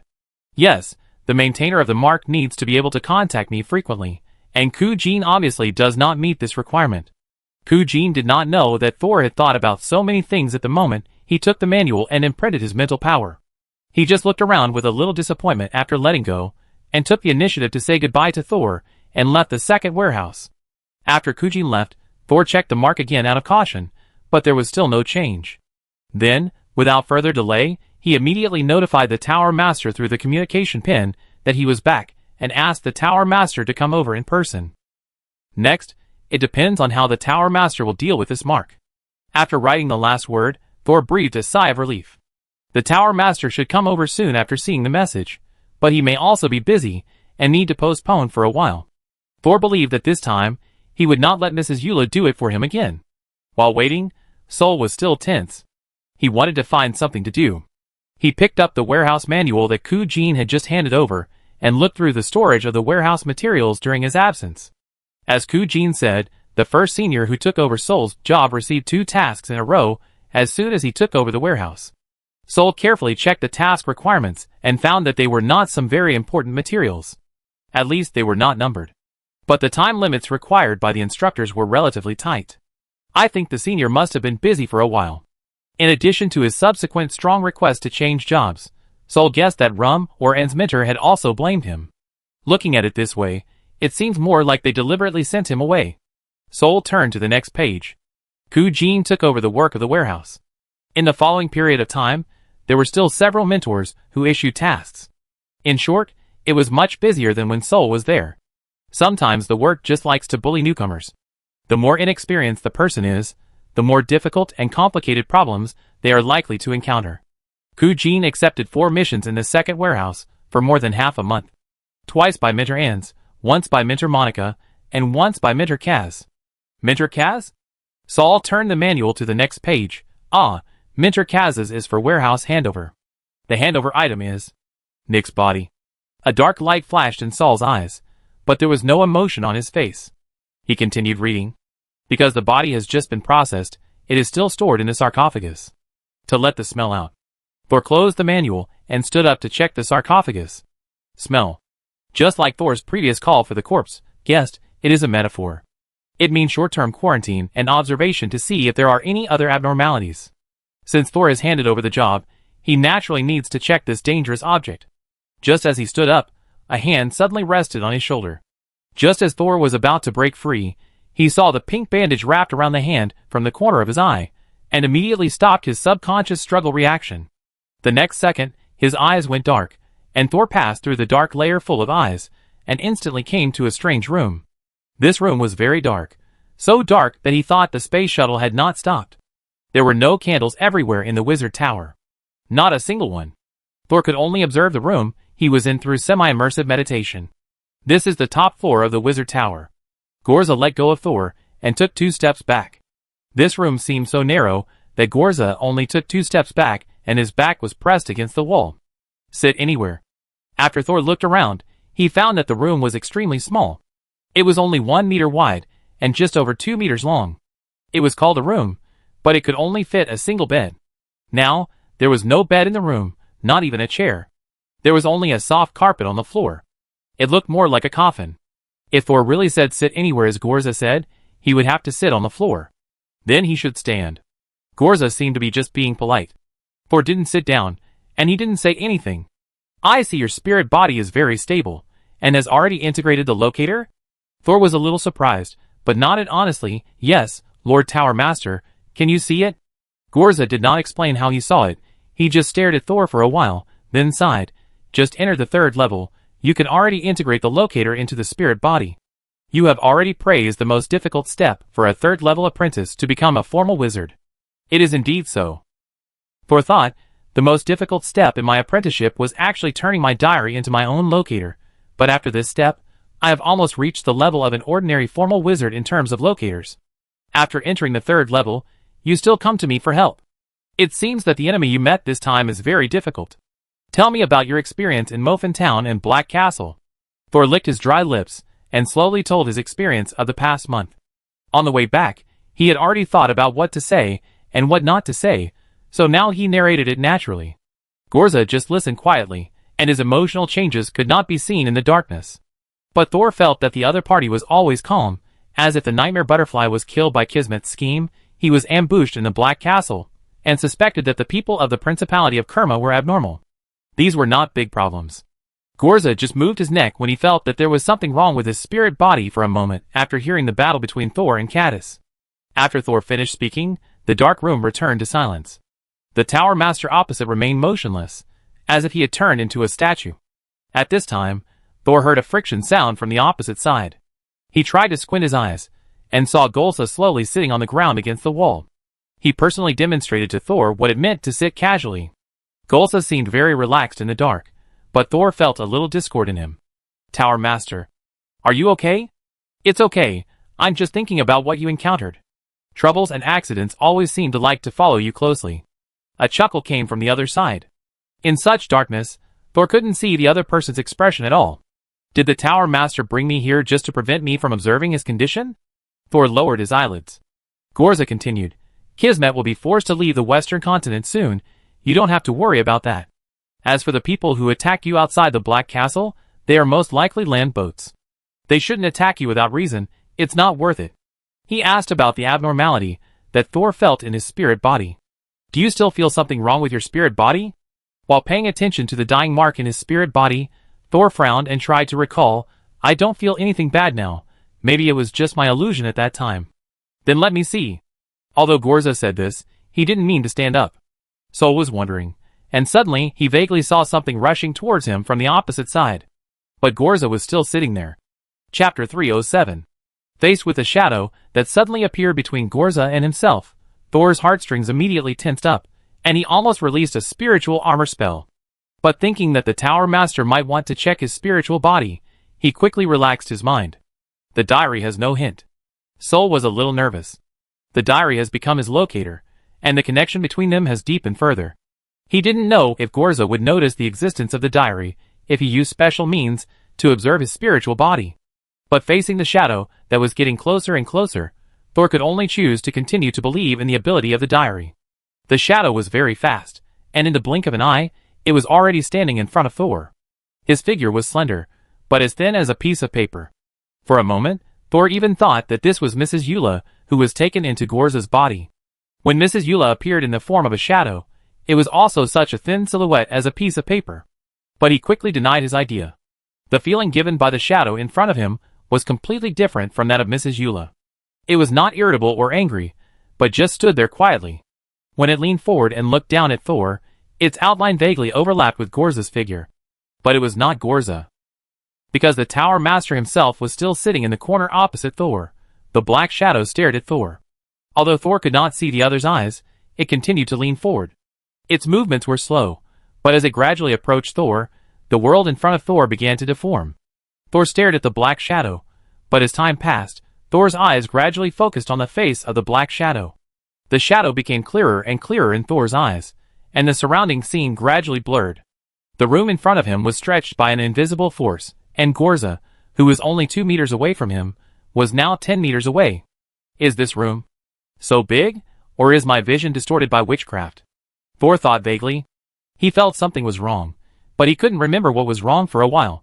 The shadow in front of him was getting closer and closer, attracting almost all of his attention. Now he no longer had the energy to think about why the wall beside him had become curved, or when the Tower Master in front of him had become too far away to be seen clearly. He just wanted to look at the shadow in front of him, looking carefully, hoping to distinguish the other person's facial features in the blurry darkness. Yes, Thor felt that he would soon see clearly, as long as the other person came closer. Swish. Suddenly, the sound of turning pages woke Thor up from his obsession with deciphering the code. He suddenly shuddered and finally noticed that the diary in his spirit body was turning. The diary just turned the white pages and did not stop to show the text. It was not warning. This is not a crisis warning, but the diary is helping me stabilize my consciousness. After waking up, Thor immediately realized that the diary was now fulfilling the duties of a locator. And Thor, who woke up, also found that his spirit body was in an extremely scattered state. Even though his consciousness had returned to normal, his spirit body was still not nervous. Now his spirit body is like a mansion whose owner forgot to lock the door after leaving. As long as someone notices this place, they can walk it openly, explore all the rooms, and take away some valuable things. This must be the ability of the tower owner. It seems to be able to numb my consciousness. Soul thought to himself, a little anxious, but his reaction seemed to be half a beat slower. The black shadow was still slowly approaching, and the world in front of him was still infinitely stretched. The end of the room was already 100 meters away from him. The closer the shadow gets to me, the longer the world in my eyes is stretched, and the degree of distortion increases exponentially. If it continues to get closer, the room in my eyes will probably become hundreds or thousands of meters long. If it touches me, will the world I live in become an infinitely long branch line? Can't let it touch me. Thor can hear his heartbeat like thunder, and the sense of crisis has never been so clear. This is not a death crisis, but a cognitive collapse. Although Thor knew what would happen if the shadow touched him, it would definitely not be a good thing. If he didn't die, he would go crazy, but the diary still didn't respond. This was the first time that Thor's instinct frantically called for help, but the diary didn't respond at all. Seeing that the shadow was only 1 or 2 centimeters away from him, Thor's slow brain finally remembered to run away. Although the room was actually very small, he had to struggle one last time, even if it was only a few centimeters. Back off, back off, back off. Thor desperately told himself to dodge, just like a person in a nightmare, desperately telling himself to wake up. With his continuous efforts, his neck finally moved. It tilted back slightly, allowing Thor's head to move away from the shadow. 1 centimeter. But it was this 1 centimeter of retreat that suddenly stopped the shadow on the opposite side. Then, like a spring stretched to its limit, the shadow suddenly straightened its back. Just at the moment, when the shadow leaned back and stood up, the world in front of Thor suddenly shrank and instantly returned to its original state. The moment his vision was restored, the shadow disappeared. Gorza, the master of the wizard tower, was sitting quietly in the corner 2 meters away. It was as if nothing had happened just now. Your positioning device is very good, but what surprised me more is your will, which is still as strong as the night we first met. Thor panted slightly, but this was the result of his efforts to control himself. He silently put his hands behind his back and pulled the sweat-soaked shirt on his body. He hadn't sweated like this for a long time. Tower, Lord Tower Master, what was that just now? Soul's voice was still trembling. Observe your spirit body and see if there is any abnormality you mentioned. He leaned his arm on his knees, but your positioning device just blocked my sight, so I couldn't see through your spirit body, so I didn't find any abnormality. The diary prevented Gorza from spying? Sol was a little surprised. Either the diary protected him too well, or the mark of the soul-lost flower was planted very deep, and if he wanted to find the mark, he had to search his spirit body over and over again. But this may also allow others to see through the secrets hidden by Thor. So even if the diary is for self-concealment, it must be prevented from being peeped. But in this way, wouldn't the Tower Master be unable to confirm the conspiracy of the land boat? Thor's eyes darkened. I can't just tell him that I was marked by the soul-lost flower. Thor shouldn't even have heard of the name of the soul-lost flower. He could only nod and thank the Tower Master. Thank you, Tower Master. I guess I'm too sensitive. No, I believe in your perception. Unexpectedly, Gorza, who found nothing, confirmed Thor's intuition. I didn't find anything this time, but it shows that the other party's means are not low. Thor heard a chuckle. What is the best thing about land boats? It's just their reliance on the soul-losing flower. It's done. Thor raised his head in pretended surprise. Soul-losing flower? This name sounds like it targets the soul. Gorza on the opposite side slowly stood up. His standing posture was also strange. He didn't support himself with his hands or retract his ankles. He just stood up directly, as if a balloon doll was filled with air. Thor vaguely saw him twisting his neck. That's right, but to be more precise, the soul-losing flower targets consciousness. Chapter 308. Consciousness, soul. Soul repeated unconsciously. He knew that the two concepts could not be equated. But the knowledge he had learned before had never clearly defined the two concepts. You should have learned these concepts. But the book has never clearly defined them. Yes, you are not suitable to know them yet. Just like you can walk, but if you are asked to mobilize your muscles and bones, you may not be able to move. Thor nodded thoughtfully, but I still don't understand why the people on the land boat would spend so much money to influence my consciousness. I am just an apprentice. Gorza chuckled again. Do you think they are targeting you to fight against me? Thor didn't say anything, but he actually thought so all the time. This time when he came back, he deliberately asked Senior Byron to help him divert the attention of others, just to report this matter to the Tower Master alone as soon as possible, and let the Tower Master be alert. Although Gorza is also a leader among the second-level wizards, it is impossible for him to fight against the entire force of Land Boat at the same time. Moreover, Land Boat obviously has allies. Do you really think you are just a prop used to fight against me?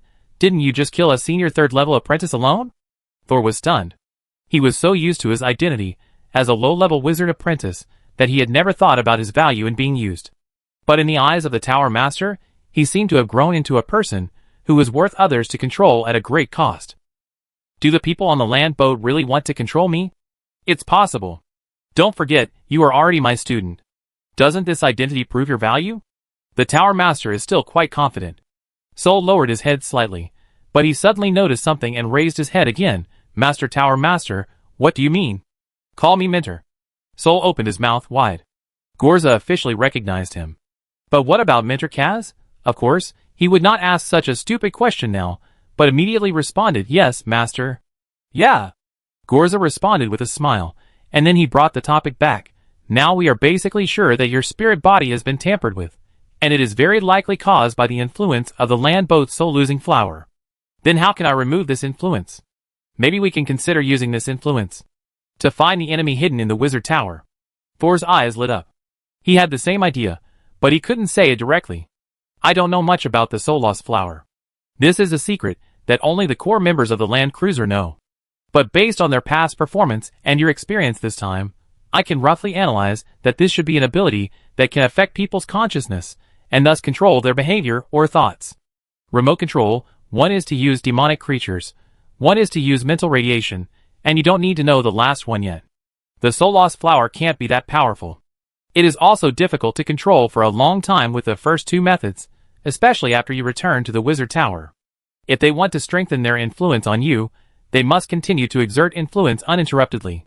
Sol blinked slowly. Tower Master, no, did Teacher Gorza really not know the ability of the soul-losing flower? Why did he guess it almost completely? Gorza saw Sol's surprise, but he obviously couldn't guess the reason for Sol's surprise.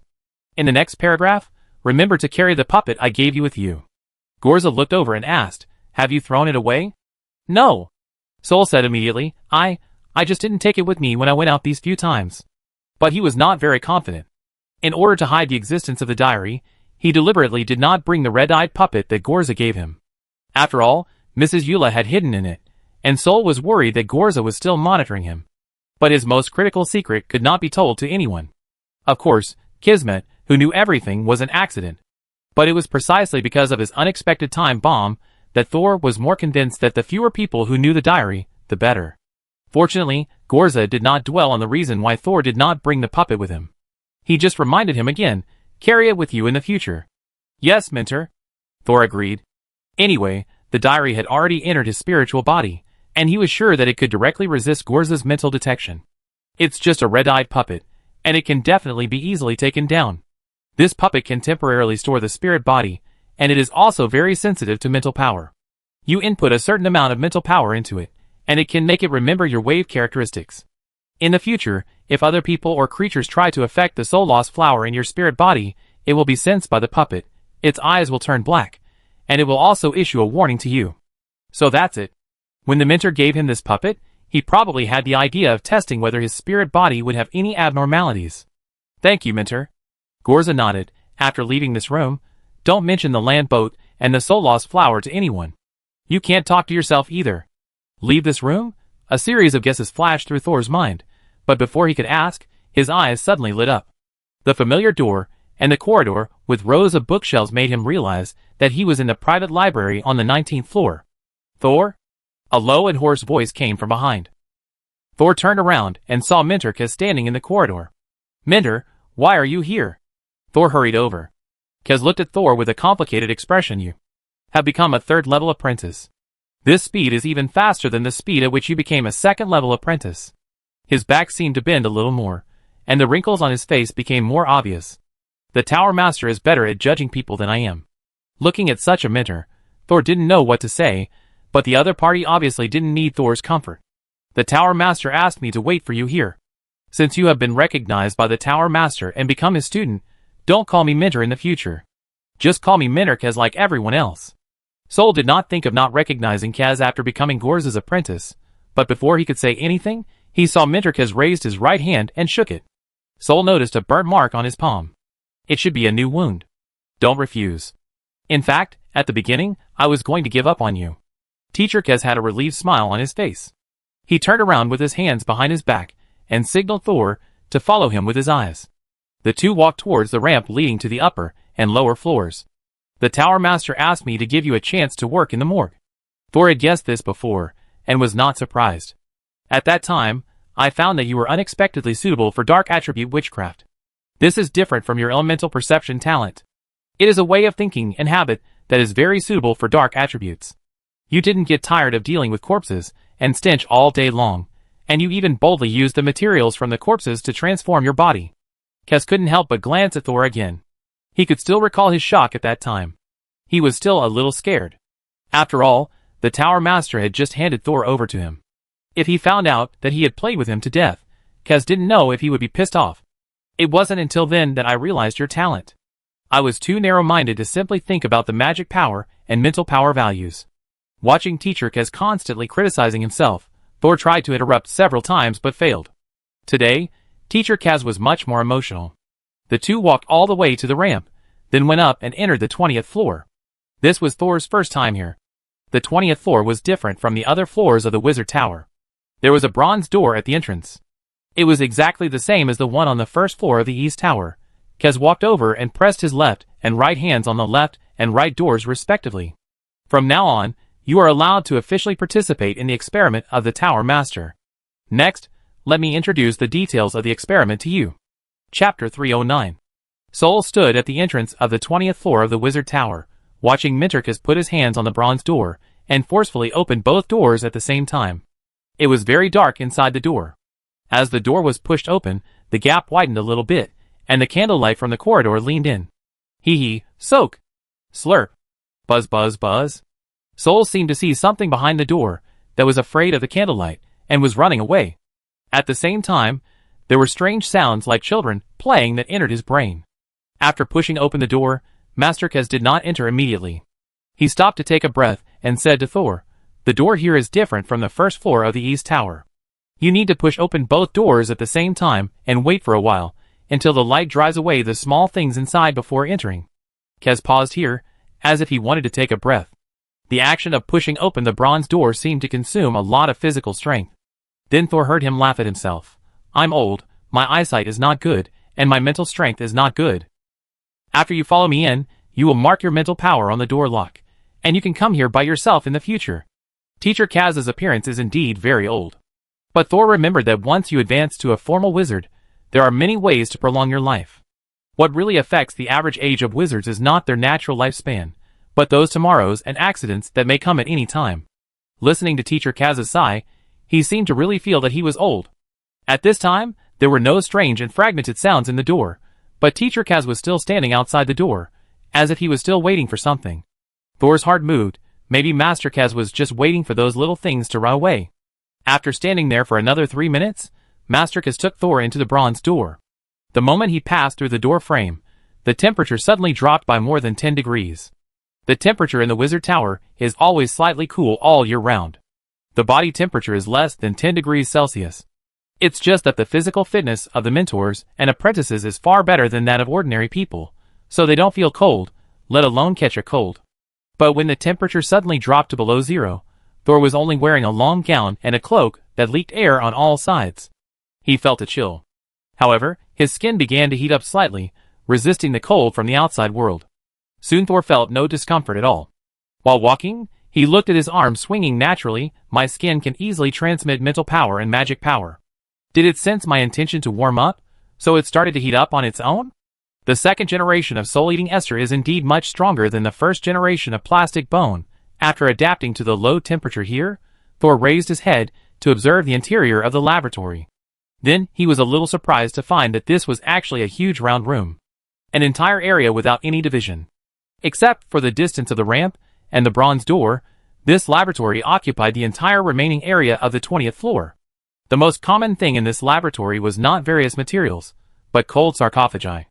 These sarcophagi were arranged in a neat and uniform manner, like the corpses in the second warehouse, with 1 meter between each coffin. Some of these coffins were tightly covered with lids, some had lids that were slightly off and had a gap, and some had lids that simply stood against the side of the sarcophagus, leaving the contents exposed without any cover. This place didn't look like a laboratory at all, but more like a morgue. Thor followed in the footsteps of Teacher Kaz, and walked forward slowly. Their footsteps were very quiet, as if they were afraid to disturb the souls sleeping here. But Thor doubted whether the guy sleeping here had a soul. Because when he passed by the first half-open sarcophagus and looked inside, he saw a very common puppet doll used to test mental talent. This doll is exactly the same as the one made in Mentor Kaz's laboratory, and on Mentor Rum's body. I don't know how this one can lie here. Because of curiosity, when passing by this half-open sarcophagus, Thor leaned forward. Then he saw that the puppet that was originally lying quietly in the sarcophagus suddenly adjusted 30 degrees towards him. The puppet's head and neck had no movable mechanism, so it turned its entire body. The other half of the shoulder was slightly off the ground, hanging in the air without any support. When Thor's eyes swept across the puppet's empty eyes, he heard the familiar cry for help again, but unlike before, he did not feel dizzy this time, and there was no mental burden at all. The diary was still floating up and down slowly in his spiritual body, and it was not even open to show respect for the puppet. As Thor continued to move forward, the puppet continued to adjust its direction. Its eyes kept staring at Thor, but that was all it could do. The strange phenomenon it showed didn't even make Thor pause for a moment. Perhaps because it didn't stare for long, it didn't emit the shrill kill me sound this time. During the whole process, Mentor Kaz didn't give Thor any instructions. In his opinion, the items in the laboratory were safe, or they were already safe for Thor. Thor encountered the second open sarcophagus, in which lay a fully clothed woman. At first glance, he thought it was a well-preserved corpse. But at second glance, he confirmed that it was not a human corpse, but a lifelike person made of some material.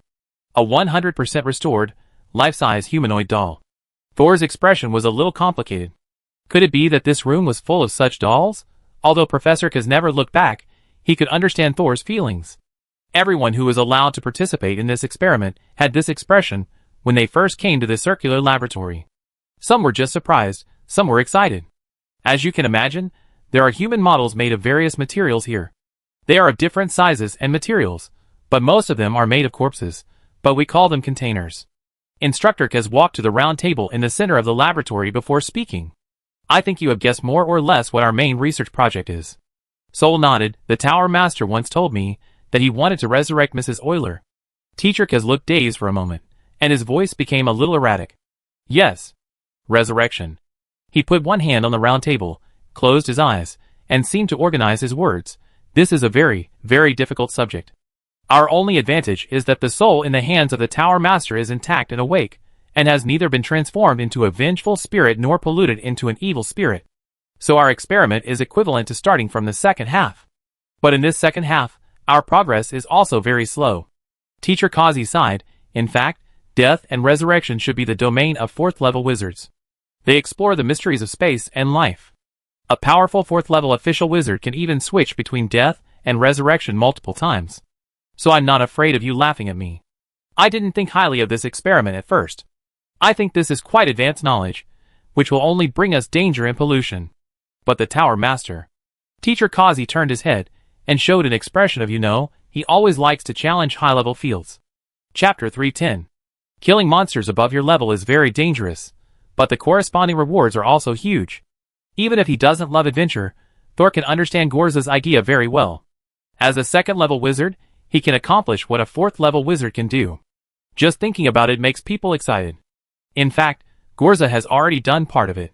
He has mastered the space magic that only fourth-level wizards can operate.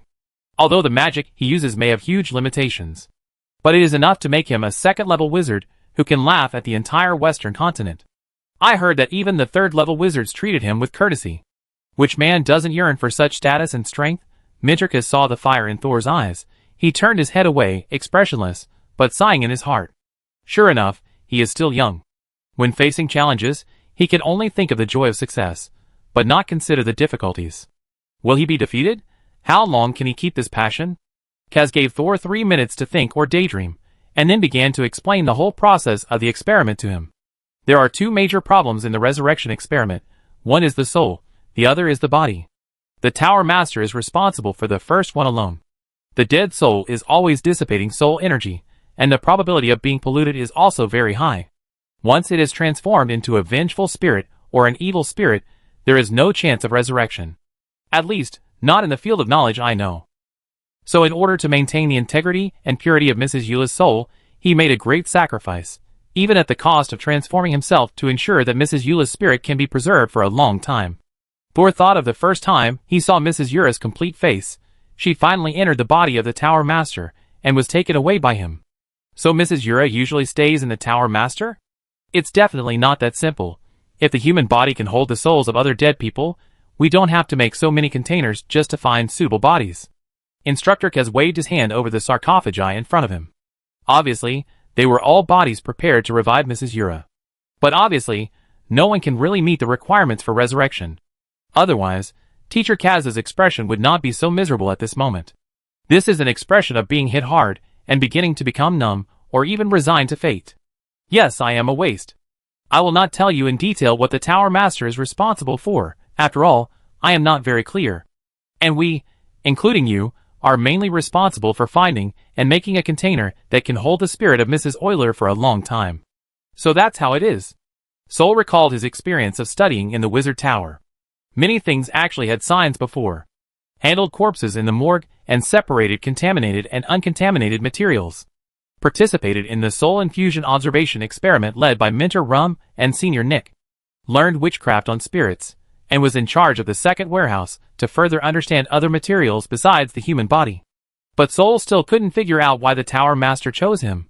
Is it because of his high spiritual power talent? But he is not responsible for soul maintenance, but for the manufacturing of the container. Shouldn't someone who is more proficient in this knowledge and has more experience be responsible? Or do they think that a newcomer may bring new ideas? If so, it would be more reliable to publish this experimental data and let everyone brainstorm. For the task of container manufacturing, the Tower Master assigned tasks based on the areas of expertise of several mentors. For example, I and Mentor Ans are mainly responsible for making containers. I am good at building with human body materials. Mentor Ans, who specializes in earth attributes, will choose more exotic materials. For example, the fat on Mentor Rum's body? Mentor Kazi saw Thor's sudden realization and immediately knew what Thor was thinking, but he shook his head. If you are thinking about the fat on Mentor Rum's body, that's not it. Although there is a puppet container in this laboratory, it was ruled out very early. Nowadays, puppets are mostly used to test the state of mental power in spirits, to confirm whether they are normal, and whether there are signs of contamination. What kind of research is Mr. Rum responsible for? He and Mr. Goodo are mainly responsible for the fit between souls and materials. Mr. Rum majors in water and light attributes, I can understand. But Mr. Goodo, isn't he majoring in poison and gold attributes? Soul couldn't imagine how a person who studies new toxins all day long could study the soul. Teacher Kaz looked over helplessly. In fact, he had already handed over the work of making toxins to his apprentices. Because of the lack of manpower, everyone had to be responsible for a lot of research work. But Teacher Goodo is very powerful. He has already walked his own path. In terms of the compatibility between the soul and the container, Rum is more inclined to transform the soul to adapt to the container, while Goodo transforms the container to accept the soul. He regards the container's rejection reaction to the spirit as a toxin, and thinks about ways to remove the toxicity. Thor suddenly realized that a master of poison is often also a master of detoxification. Then there was only Teacher Monica left. She was the only female wizard, and also the only one who majored in Thunder Attribute Wizard. The key is that she was young and beautiful. The only flaw was that she would turn from a beauty to a beauty from time to time. Monica. She actually? Teacher Kaz seemed a little hesitant, but he thought that Thor might know it from other people, so he told Thor the truth. In fact, Monica was a formal wizard created by Gorza for the resurrection experiment. Made from scratch? Thor was stunned. If formal wizards could really be mass-produced, what would happen to their wizard apprentices? Yes, it cost a huge amount of money and countless lives. Kaz sighed. There were about 100 or 200 people at the time, and in the end only Monica succeeded in becoming a formal wizard. But the Tower Master only needed a wizard with thunder attributes, and the remaining dozen people at the time, because they did not have the Tower Master's protection, soon died one after another within a year or two. And the useful materials taken from these dead people were all used on Monica in the end to strengthen her abilities. Without Teacher Kaz telling him, Thor had already guessed Monica's abilities. She focused on lightning, because lightning attributed witchcraft is very good at cleansing pollution. She is the key to helping the Tower Master keep the spirit and container from being polluted. In order to allow the resurrection experiment to continue for a long time, Gorza created a disinfectant for his own experiment. At this point, you should have a general understanding of the resurrection experiment. You are not the first apprentice to participate in this experiment, but I hope you are the last. Thor knew that Master Kaz was eager for this experiment to come to an end. From his wrinkled face and dim eyes, it can be seen that he may not mind that the experiment ends in failure. I don't know. Thor looked at the old man who looked as tired as he was mentally, and didn't know how to tell him. From all the information Thor knew, dark clouds have already covered the sky above the wizard tower. Gorza's strength is so great that he doesn't care, but for Master Kaz, the day of rest is probably a long way off. Chapter 311. The circular laboratory on the 20th floor is the largest laboratory in the entire wizard tower. Every mentor has a place here. Thor is the only apprentice currently allowed to appear here. According to Mentor Kaz, Haywood and Conshaw also had a place here, but they soon lost their qualifications, and were kicked out of the 20th floor. The only apprentice who was not kicked out was Ivan, but he played too much and his body disappeared completely, leaving only a lost soul, wandering around the dormitory area every night, looking for his own body. After hearing Teacher Kaz's description of Ivan, Thor immediately remembered the gray shadow he had met during his several night tours of the wizard tower. Teacher Kaz said with a sigh, "You must never use yourself for experiments casually." But as soon as he finished speaking, he saw Thor, who had gray skin, and nodded in agreement. Kaz, some rules don't seem to apply to everyone. Finally, Teacher Kaz told Thor how to use some facilities in the circular laboratory, and what to pay attention to, and left him here alone. Sol carefully walked around the lab. Although it is called a lab, it is a place for all the instructors and participants to share the lab, so it has become a place for displaying the results of the lab. Experiments with less risk or preliminary steps are never conducted here. This is not a rule, but a convention. If Sol wants to start research here on his own, no one will stop him. After all, no one usually shows up here. Instructor Katz said that he can choose to follow an instructor to conduct experiments, or he can start a project independently. But he doesn't need to rush. He can first look at the experimental records here, especially those that are considered failed and unnecessary for research, so that he won't waste time on the road that his predecessors have walked. As for whether Thor will see some dangerous knowledge, he is already at level 3. Does he still need the mentor to walk him step by step, After Minterk has left, Thor was not in a hurry to look at the experimental records and corresponding books. He was very interested in the rows of sarcophagi in the room. Some of the coffin lids were open, some were half open, and some were not open. It was definitely not entirely for the need of storage. On the side of each sarcophagus, there is a booklet tied with a hemp rope. This is obviously used to record information about the sarcophagus. Thor came to the nearest fully sealed sarcophagus and squatted down to check. The booklet records the number. Container number 1342, the sarcophagus cannot be opened without permission. Non-humanoid, unstable form of existence, experiment terminated. For specific information, see 19th floor, 3rd study, 3rd bookshelf, 3rd file. Information update time, January 1st, 311. Thor flipped through the pages again, and there were records of 1,342 status at different times. The record date on the bottom page was June 9th, 310. The frequency of information updates began to increase, and in July 310, it was even updated once a day. But after entering August, the update speed dropped suddenly, and later it was even updated once a month. Until January 1st, 311, the experiment was terminated. From the above records, Thor could imagine that the experimenters at the time started the experiment with great expectations and enthusiasm, and they might have thought that success was expected at one point in the middle. But it failed in the end. So they racked their brains, thinking about what went wrong and constantly improving. But repeated failures gradually made the experimenters realize that it might be that their direction was wrong, or that a crucial node had not been broken. In short, the experiment was terminated. The only good news is that the termination is not the end. Thor stood up. Although he was a little curious about the container in the sarcophagus, he did not intend to open it rashly. The record clearly stated that the state was unstable. If the things inside were broken after opening, it would destroy the work that the experimenter had spent so much effort on. It also failed the 2 words suspended written with great difficulty. Thor browsed some records hanging next to the sarcophagus and roughly summarized a pattern. All the completely closed sarcophagi here are containers for suspended experiments. I think those that have been terminated are not even qualified to stay in this laboratory. The sarcophagi with only a gap are mostly unstable or dangerous containers. The half-open or fully open ones are containers that have been used for at least 1 month. As long as the lid of the sarcophagus is open, it means that the experiment is still going on. But Thor scanned the entire room, and with his strong mental power, he immediately calculated the number of all the unsealed sarcophagi. Not many, 12. And there are 117 completely sealed ones. Next, Thor returned to the circular experimental table in the center of the laboratory. This circular experimental table is obviously also for multiple people to use together. The desktop is made up of polygons, and if necessary, any polygon can be moved in front of you. There is also a pipe in the middle of the experimental table that goes straight to the roof. This pipe can directly transport the required materials, including spirits.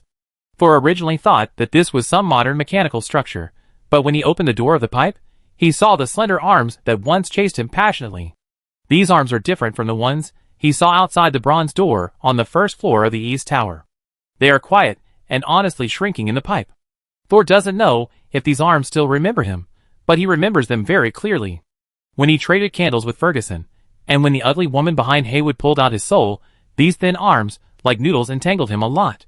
Why are you so honest now? Soul held his chin. Is it because this is not the other place in the East Tower? Because this is the Tower Master's laboratory? These arms are not as crazy and chaotic as they appear. At least, they know how to restrain themselves when facing the Tower Master.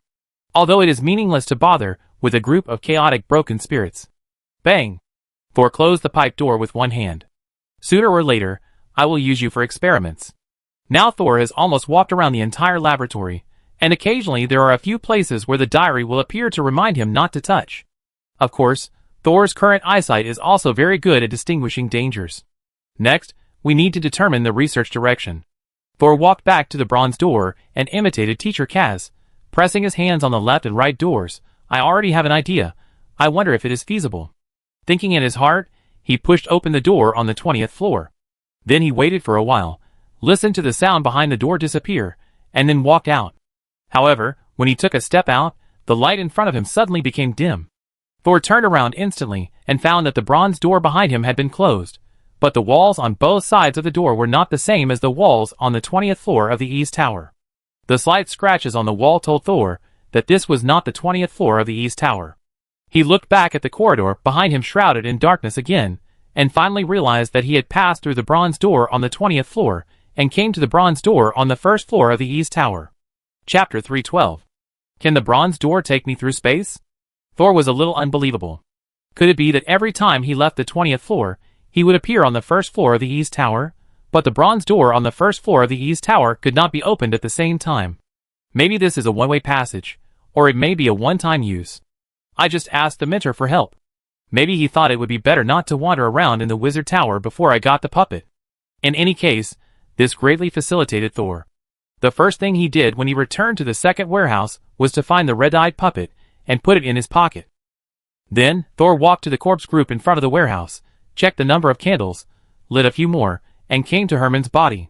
The diary was opened in the spirit body, which was a sign that Thor allowed them to observe the outside world. Herman, can you see the corpse in front of me now? Herman, yes, master. That's my corpse. He said it with some difficulty, and it was obvious that the experience of seeing his own corpse was not a good one. Sorry, I know you may not feel well, but I want to confirm something. Soul told him that when his soul left his body, he would often be pulled into his body by these lifeless corpses, and sometimes he would see the scenes that these corpses saw on a daily basis. It was as if the people standing in the warehouse were not corpses, but monitors. Do you know why this is? The consciousnesses in the diary were silent for a while, and then Agu was the first to answer. Agu, in fact, I once heard a saying that the soul depends on the protection of the body, and the body also needs the soul. So when a creature is dying, its body will emit huge energy, and all functions will work hard to retain the soul. So do you think our body also has consciousness? Agu, this is just a saying. There is no experiment to prove that the body has consciousness alone. I think this may be a rule of life operation. Morton, I don't think so. After all, when dying, it is not dead yet. The soul and consciousness are still in the body, and still have control. So I agree that the struggle at the moment of death is also the soul's command to the body. Just like some women who are pregnant, the soul's command to the body is to protect the child rather than itself. Agu, then how do you explain the Dwarf Valley effect? Morton, I haven't been to Dwarf Valley. Maybe the wizards at that time were not strong enough, and did not find the spiritual body fluctuations, or the remaining consciousness fragments. Agu, can a third-level wizard be called weak? Wait, stop arguing. Who can tell me what the Dwarf Valley effect is? Seeing the two most knowledgeable consciousnesses start to quarrel, Thor hurriedly stopped them. Agu, there is a third-level wizard in another continent who wants to capture a group of dwarves. When he came to the valley where the dwarves lived, he found that the magic and mental power there had all disappeared, and it became a magic-free zone. Once a creature with a soul enters, it will feel a strong repulsion. If forced to enter, the soul may even leave the body, and the spirit will be excluded, but their physical body will continue to move forward according to the original will. Agu, if the physical force cannot be used to pull it out before the body leaves, those souls will never find their physical bodies again. So it became a forbidden place for all spiritual creatures, but it is said that someone once saw a still moving body standing outside the Dwarf Valley. Is there such a place? Morton, Master, sometimes we just haven't discovered the truth of things, which doesn't mean that there must be such irregular things in the world. Agu, oh, so you mean that the laws of the world are known? Enough. Soul's face sank. I know that the academic world has always been arguing, but don't forget that I am the one asking the questions now. The black pages belonging to Agu and Morton instantly quieted down, accompanied by unconscious tremors. Apparently, the anger of the diary owner exerted great pressure on the consciousness fixed in the pages. It was so great that even Thor was a little surprised. He did not immediately comfort the two injured souls, but summarized the knowledge he had just acquired. There are two mainstream speculations now. One is that the body is acting according to the last instructions of the soul. The other is that the body itself will also give birth to consciousness. Thor looked at Herman, whose appearance had been transformed. Herman, I'm touching your body now, see if you feel anything. A gray, shadow-like transparent tentacle emerged from the palm of Thor's right hand. The tentacle was as thick as an adult's arm, but if necessary, it could be half a meter thick, but the length would be shorter. The tentacle wrapped around Herman's head and drilled into his forehead. But it was quickly pulled out. The mind is empty. Thor's tentacles moved to several more places. The processed corpse of Herman in front of him. The changes were really big. In addition to the brain, the spine was also replaced with other materials, and the shape did not even look like a human spine. Looking at this Herman, Thor silently retracted his tentacles. What did you feel during this period? Herman. A little complicated. Herman's handwriting looked a little sluggish. Obviously the scene just now gave him a great touch, but he quickly adjusted. Herman, I didn't feel any difference. Of course, it may be that my perception is not that sharp. Soul nodded. Well, it may be that there are too many media between you and your perception of your body is not that clear. Soul walked past Herman's body. Another possibility is that Herman's body is different from the bodies in other morgues. When Thor's soul left his body, it was not pulled into this body. It is not ruled out that the new member of this group of corpses does not have the ability to pull souls into the body. Yes, the problem of body and soul is a big problem in the wizarding world. How could I find clues so easily? However, Thor did not give up immediately. This time he chose a corpse that had been possessed before and pierced it again. This time he asked all the consciousness bodies, including An, to sense together to see if they could feel something different. But this time, the 4 consciousness bodies still found nothing. During this period, Agu and Morton did not quarrel again, and they all worked honestly. Oh, by the way, we have a new member. Soul remembered that Nick's body was still in the sarcophagus. Smelling. Maybe it will be different if it's fresh. Although Soul felt sad and disappointed about Nick's death, he became a rational wizard again when facing the corpse. Nick's sarcophagus was located in the corner of the warehouse, and there were several boxes stacked next to it. One of them was once the lucky box for Thor to step on. He walked over and ordered Shiaza to open the box, while he remained vigilant to prevent the corpse from turning into a corpse. But Nick's body was very quiet, without any intention to attack or escape. He lay there, with the corners of his mouth slightly raised, as if he was having a good dream. Thor had almost never seen Nick laugh, of course, not counting the time when he laughed at him. Because Nick majored in emotional witchcraft, he was extremely restrained in his emotional changes, and whenever he found an emotion that had been suppressed for a long time, he would hide it. Thor still remembered the sound of him laughing in pain, which was no longer pleasant, but torture. No abnormality, you can put it in the warehouse. After Thor finished the inspection, and was about to carry Nick's body out, he saw the diary flipping again. Agu, Master, you better take a look at the puppet you just put on your body. Thor frowned and immediately took out the red-eyed doll in his arms. When? His pupils shrank instantly. The puppet's eyes had turned black without knowing when, but after Thor got the puppet, he hadn't even left the warehouse. Chapter 313. Thor held the puppet tightly in his hand. Now its red crystal eyes had completely turned black. It felt that there was another spiritual force affecting it. Thor immediately looked around. There can't be anyone else here. And it took only a few minutes from the time I got the puppet to the time its eyes turned black. His expression became more serious. The change happened in these few minutes. His eyes swept across the experimental table, the candlelight, and the group of corpses, and finally landed on Nick in front of him. Agu, have you been staring at the puppet? Agu, sorry, Master. I just happened to find some abnormal mental fluctuations in you when I was observing Nick's body. That's different from your previous fluctuations. When I was testing other bodies just now, you were also observing carefully, right? Agu, yes, Master.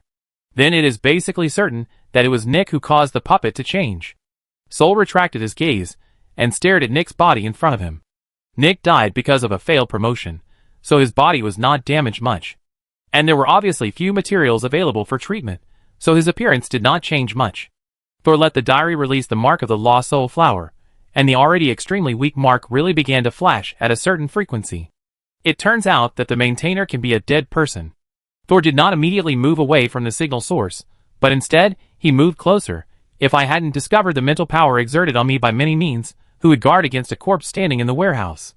Nick's body must have been tampered with. The maintenance method was fixed inside the body as a signal transmitter.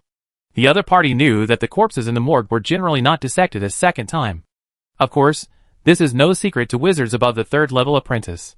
Thor originally thought that he would be able to find the enemy's traces after discovering the maintainer of the mark, but he did not expect that the other party would come up with an intermediary agent, and the real manipulator was still hiding behind the scenes. Morton, Master, it is recommended that you do not move this body, otherwise it may be noticed by the person manipulating the body.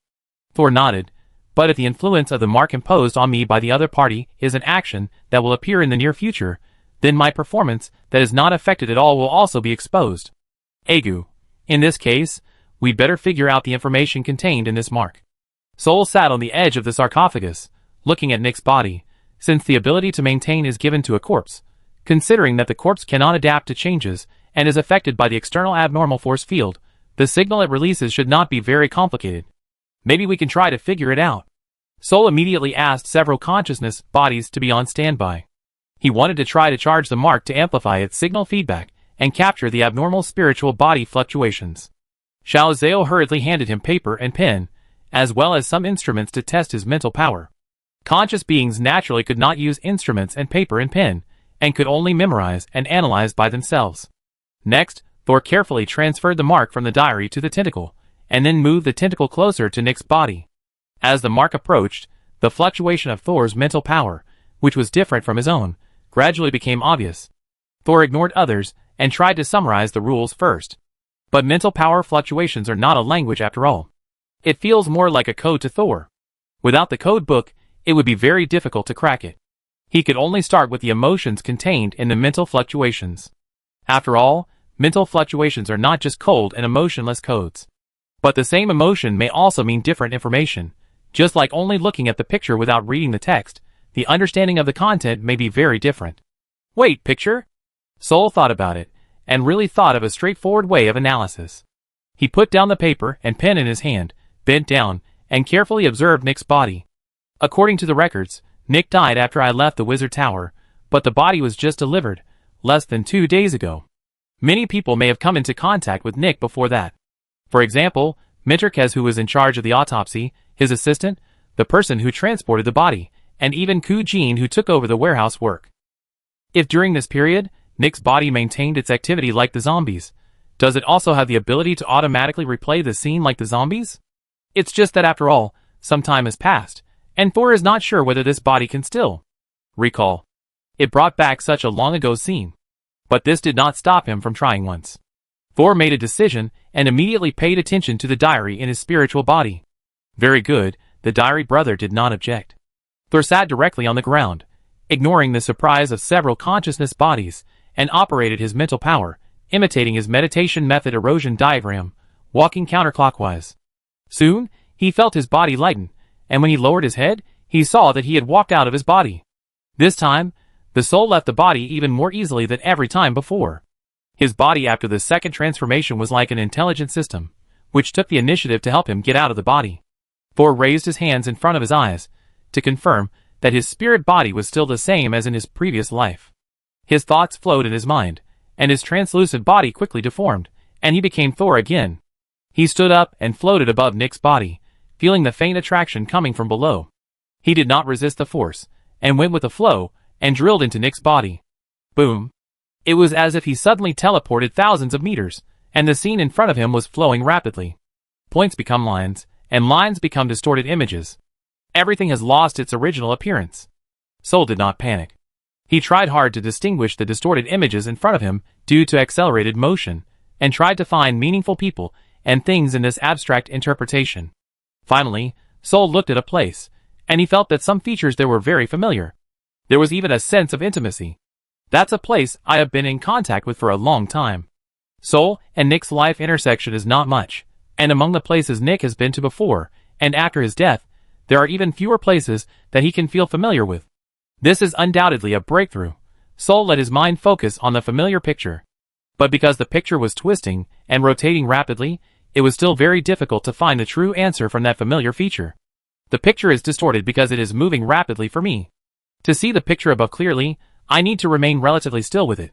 In simple terms, it is very difficult to observe the scene in a fast-moving carriage while standing on the train platform, but it is easy to observe inside the carriage if you go to the train station. Thor narrowed his eyes and shook his spirit body again. His sight quickly rotated along with that picture. Because it was actively accelerating the rotation, Thor's mental power was under great pressure. If the diary had not become his positioning device, supporting him to maintain his consciousness, Thor would probably not have been able to make such an attempt. Finally, Thor saw the picture in front of him clearly.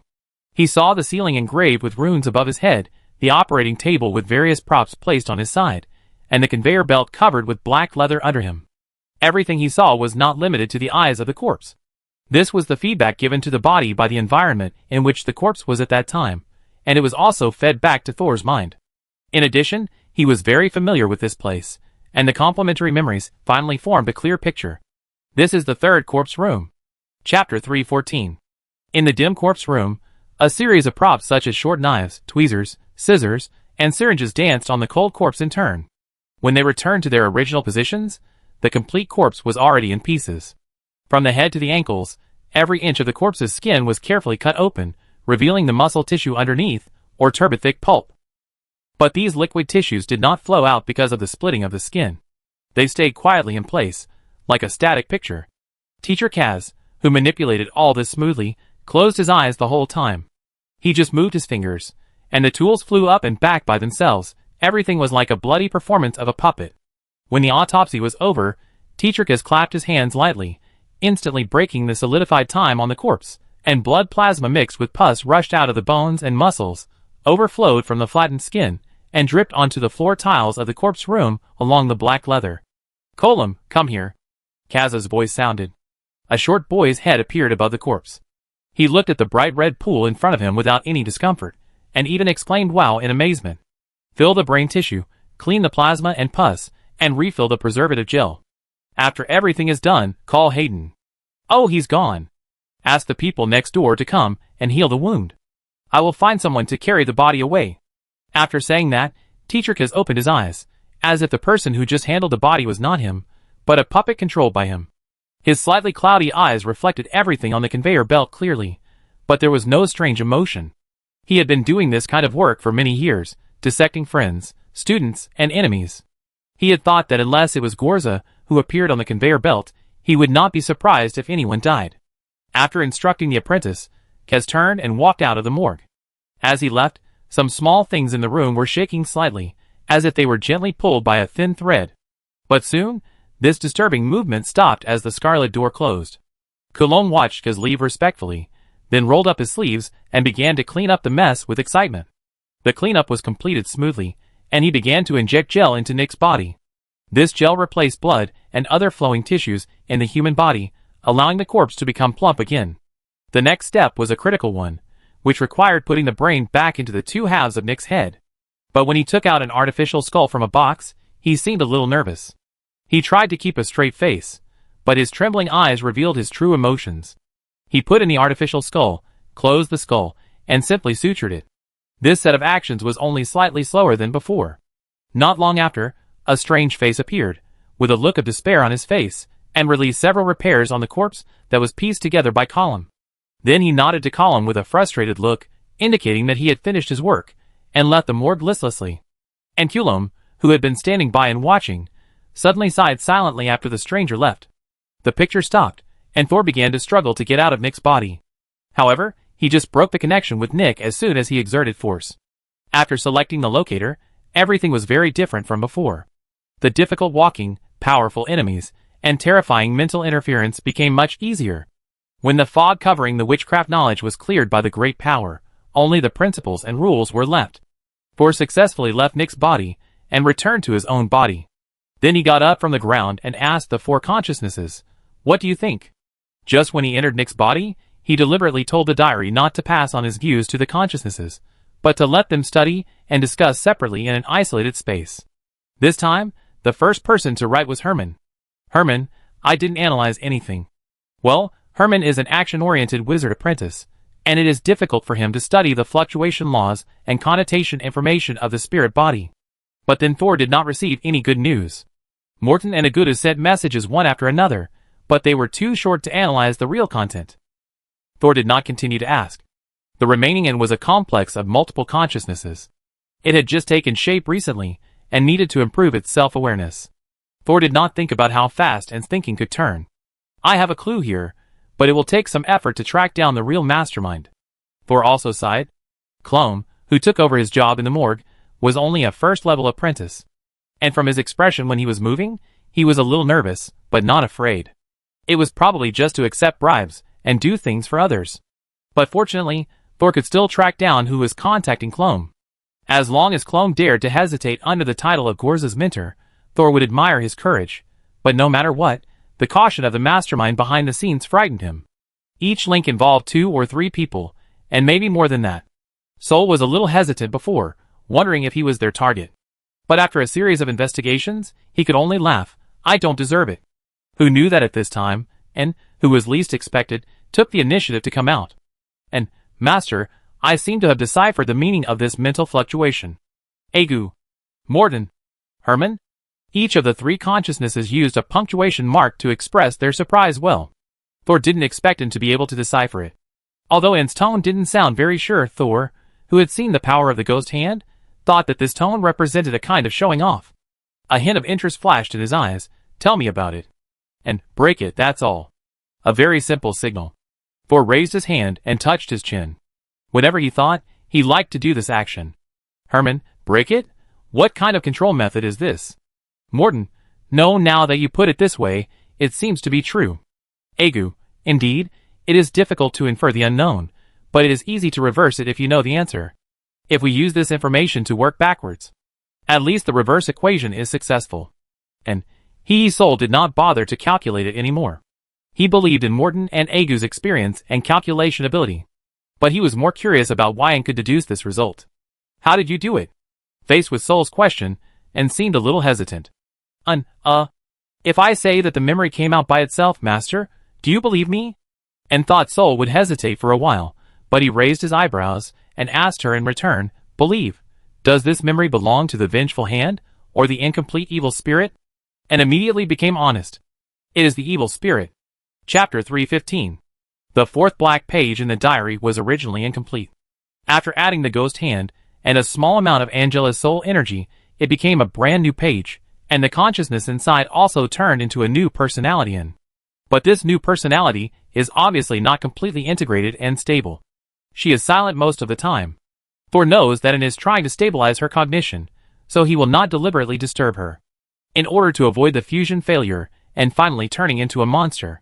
And now the defects of the unintegrated are exposed. And always has some inexplicable memories in her mind, some of which have clear sources, and some are just some broken fragments. She often needs to deliberately ignore those memories, otherwise she will easily fall into distortion and confusion. Thanks to Anne's presence in the diary, she can keep her mental state stable at all times. Otherwise, the three fragmented consciousnesses that were forcibly combined like this would have exploded in the inevitable conflict. The incomplete evil spirit consciousness comes from the basement of Ralph Bloodthorn's family. Soul thought, and the diary also came from there. It can be seen that the origin of the evil spirit is not ordinary. If there is a chance, I still need to let and recall it, maybe I can dig out more secrets about the diary. But now Soul has no intention of asking, he just silently remembers in his heart that, and is familiar with the suggestive terminology of the lost soul flower, and she may have dealt with the land boat. Ordinary friends will not know such confidential information. Thor smiled easily, feeling relieved. Although the bugs in the wizard tower have not been found yet, he can know the hints that the other party intends to give him, so he can be on guard in the future. Sooner or later, he will find the person out. That's all for now. I will tell the instructor what I found in the corpse, and the fluctuation value of this mental power. As for how far the instructor can find out, we will continue to follow the arrangements. I think with so much evidence, Gorza will be more careful even if he is conceited, right? Thor was secretly promoted and trained by Mentor Gorza. Although his education model was more of a free-range model, Thor was grateful to him. Otherwise, he probably wouldn't even have the chance to work in the morgue. Not to mention the transformation of his body that could change his fate. Nothing can happen to the wizard tower, otherwise all the apprentices here will be involved in this conspiracy against the Mentor. Thor's mind was filled with familiar and friendly faces, as well as his experiences in the wizard tower over the years. Although this place is cold and ruthless, it also provides me with a foothold. Soul walked to the experimental table, picked up the communication pen again, and called the Tower Master Gorza, who had just been separated for less than half a day. Because it was related to the unknown behind-the-scenes controller, Soul did not write down the specific matters, but only wrote that he hoped to meet his mentor again. Such information naturally did not seem so urgent. Soul was also prepared that it might take some time before he could see the Tower Master. But he did not expect that this time, he would see his new mentor again after half a month. Before Gorza came in person, Thor would not tell anyone about this matter, so he continued his apprentice life normally. But now, in addition to his work in the second warehouse, he also has an extremely high-level research. Who would have thought that a wizard apprentice, who had just advanced to the third level, could participate in such a high-level experiment of resurrection? After a few days of thinking and judgment, Thor quickly decided on the entry point of his research. He chose the soul infusion that he was most familiar with. and the infusion container was also the human body that he was familiar with. For this purpose, he specifically asked Mr. Rum for a soul-infused level 2 apprentice to cooperate with him. After hearing about Thor's idea, Mr. Rum agreed without any hesitation. The best thing is that Thor doesn't need to spend money on all the experiments related to the circular laboratory. It's just that the timing of Thor's request is not good. The artificial level 2 apprentices created before have either died or are participating in other experiments and cannot split up, and the new artificial level 2 apprentice, his soul has not yet been fully integrated with his body. Because in the soul infusion experiment, the gender of the soul and the body are not the same, which can help the spirit stay in the body, but it will also cause a strong cognitive difference. They have conducted many experiments before, and there have been several times when the infusion experiment was successful, but at the last moment, it led to alienation because the consciousness could not accept the new body. So when Mr. Rum selected candidates for the experiment later, he would choose some apprentices whose mentality had already been problematic. Because they don't worry about too much debt, they often don't care about the trivial matter of gender change.